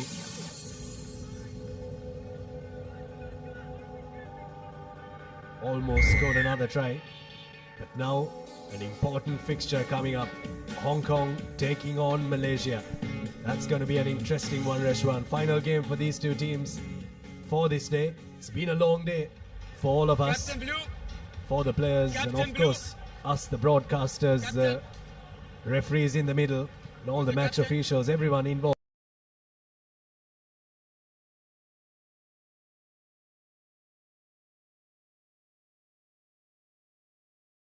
More games to go today, and then going down to the business end tomorrow. Extremely privileged to bring you the pictures. Here's Hong Kong China through Matthew Richard. Alessandro Nardoni has been a strong ball carrier for them right throughout the day. Keeps the ball alive for Hong Kong China, and what a pass. Very well floated. Johnny Esono has a man to beat. What a tackle coming in there as well from Ammar. Has been a good defender, but hasn't defended that well enough. The Malaysians have given a try to James Christie.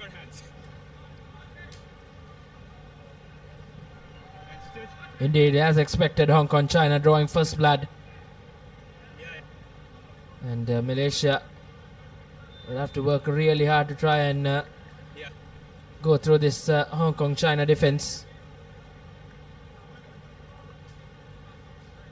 10 seconds. With the conversion to follow. Conversion doesn't go through, so score will remain at 5 points to nil. Malaysia Would be quite a battle for them to try and beat this Hong Kong China defense, but with the conditions just not so friendly. It was James Christie who went over for Hong Kong China as they draw first blood.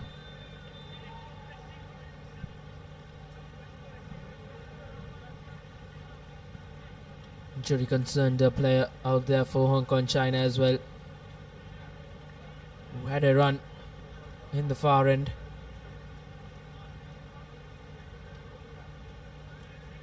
The rain has got more heavier out here in Colombo, and he looks quite disappointed, and not the way to end his campaign on day one. Esono will be quite disappointed, but now Hong Kong China once again. Richard gives it out to Christie. He's been gang tackled by two Malaysian defenders, but now once again taken it quickly. Hong Kong, it's another cutout pass, a long cutout pass, and that will be bread and butter stuff for Max, who goes over for yet another try for Hong Kong China as they increase their points to 10 points. As expected, Hong Kong China running away with it quite early on. Captain getting a try there for Hong Kong China. The number 4 jumper there.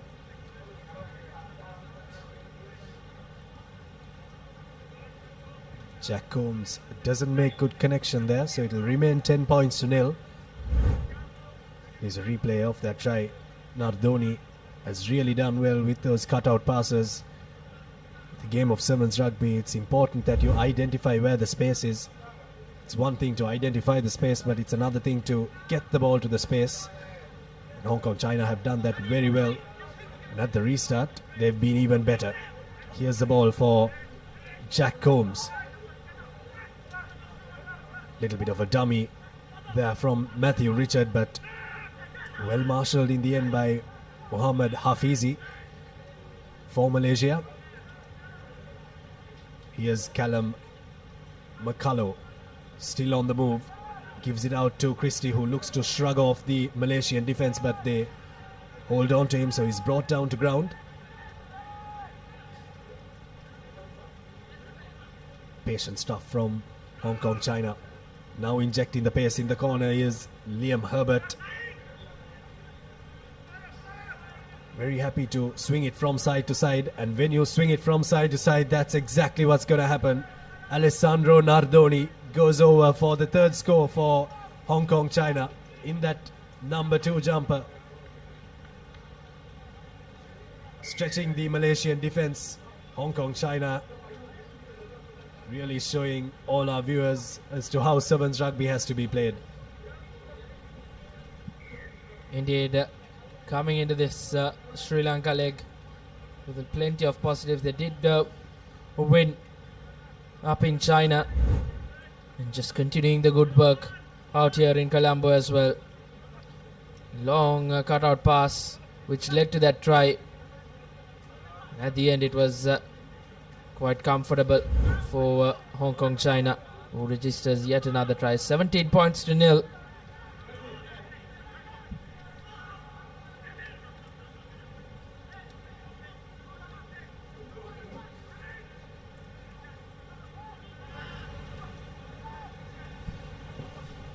Brenby for Malaysia.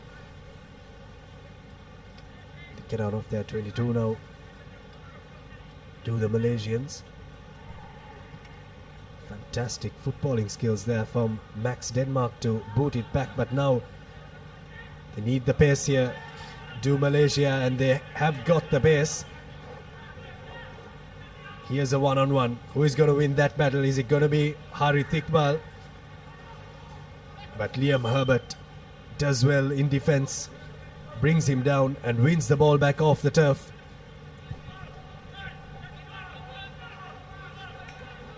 Now running across the field of play. Fatigue setting in for Hong Kong China. And watch him inject pace into this game. Good defense once again coming in from Malaysia. Nardoni takes the ball to ground. Now Liam Herbert, after that defensive performance, with ball in hand now in attack, looking to spin Ammar from side to side, and gives the ball to Matthew Richard, who will stroll over to score the try. Well, for that score, Eshwan, you really have to take your hat off to that man in the number 13 jersey, Liam Herbert, for Hong Kong China, in defense and in attack. He's really showed his class here. Another try for Hong Kong China. Indeed, Hong Kong China just too good for Malaysia. 22 points up as the kick was not successful. Just bread and butter stuff for this Hong Kong outfit. They have really had quite a day out here in Colombo, just picking up from where they left off in China and continuing the good work. Nevertheless, looks like that kick has gone through. It's 24 points to nil. Good restart kick, and this will be probably yet another score for Hong Kong China. Indeed, it will be. Liam Herbert running away with the game. Hong Kong 29 points to nothing, as Malaysia looking quite off colour. Liam Herbert's fourth try in this leg, and he's been one of the standout performers for Hong Kong China. And he's really been calling the shots there, and that conversion is successful. So it's 31 points to nil. Hong Kong China have really put on a show here in their last fixture. Their third game of the day, they comprehensively blew away Indonesia 73 points to nil, and then a 69 points to nil victory. And now at half time, it is 31 points to nil against Malaysia.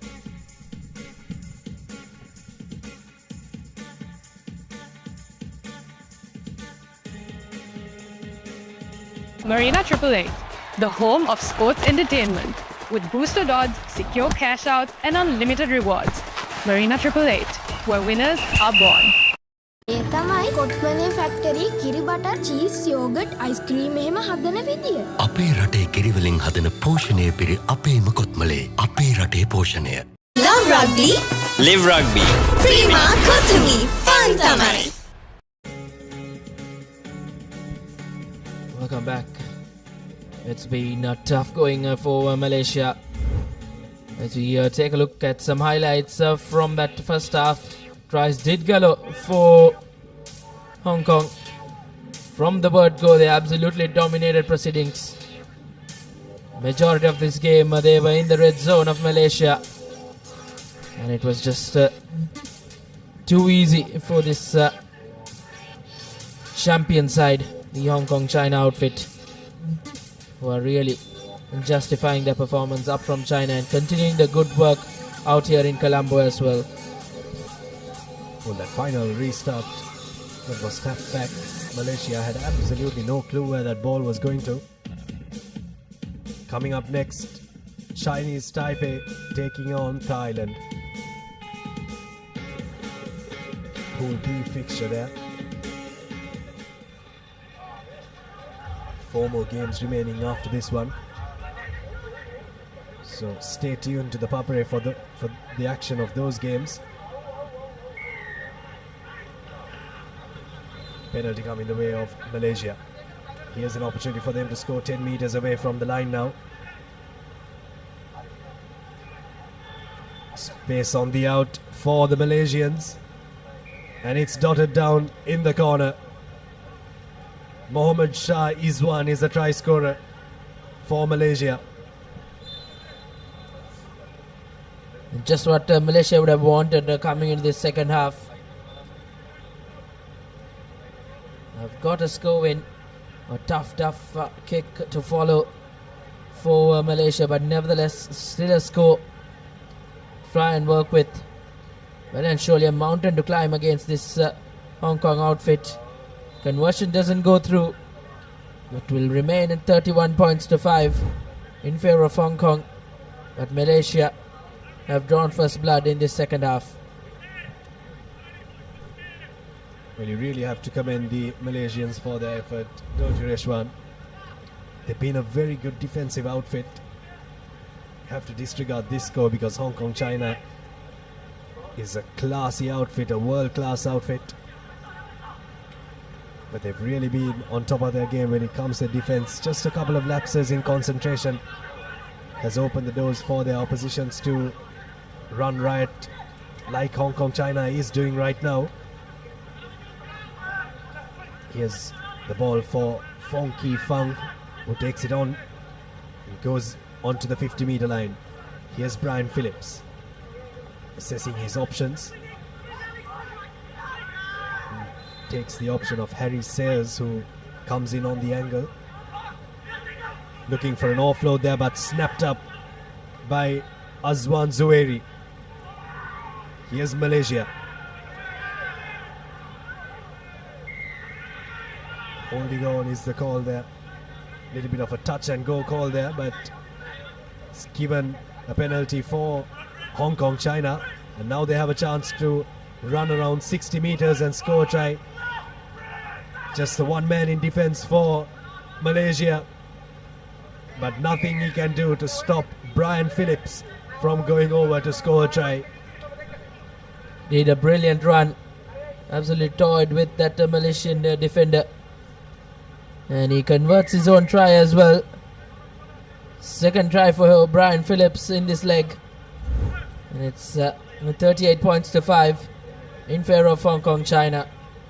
Brilliant work from the champions, and they have really justified that champion tagline with a convincing performance in the day one of the Asia Rugby Emirates 7 Series 2025, the Sri Lankan leg out here in Colombo. Once again Malaysia looking to put that ball into some space. It's a foot race between Malaysia and Hong Kong, and another boot in it, and that will be Malaysia. Izwan who wins that race, and he touches down for Malaysia's second try. 38 points to 10 reads the scoreline, and Malaysia showing plenty of heart and really wanted to try and get more scores in.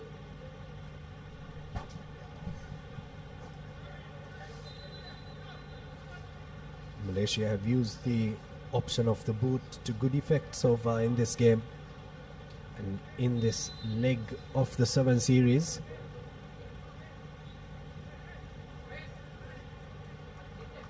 Conversion is not successful, so it will remain 38 points to 10.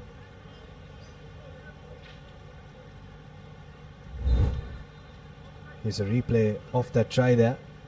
That was a first kick forward from Mohammad Shah Izwan, and then had to outpace Callum McCullough from Hong Kong. Here's Malaysia with the restart. Well, this time a restart that is very contestable. They haven't taken their foot off the gas here, Reshwan. They want to stay in this contest. Amar Siamim there for Malaysia. They're still in this game, aren't they? They might be losing it on the score sheet, but their hearts are still in this game. Indeed, showing a good character, this Malaysian outfit. They would want to try and end this game on a high and take plenty of positives for tomorrow, even though they might be out of contention for that cup segment. But still, once again, it was Hong Kong China now doing some sweeping work.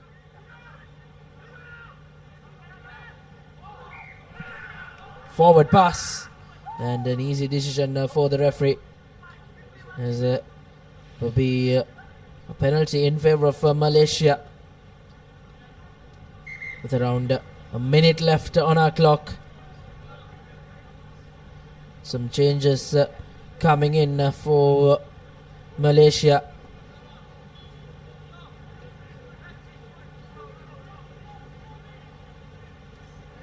38 points to 10 reads the scoreline. But Malaysia well and surely shown plenty of heart coming into this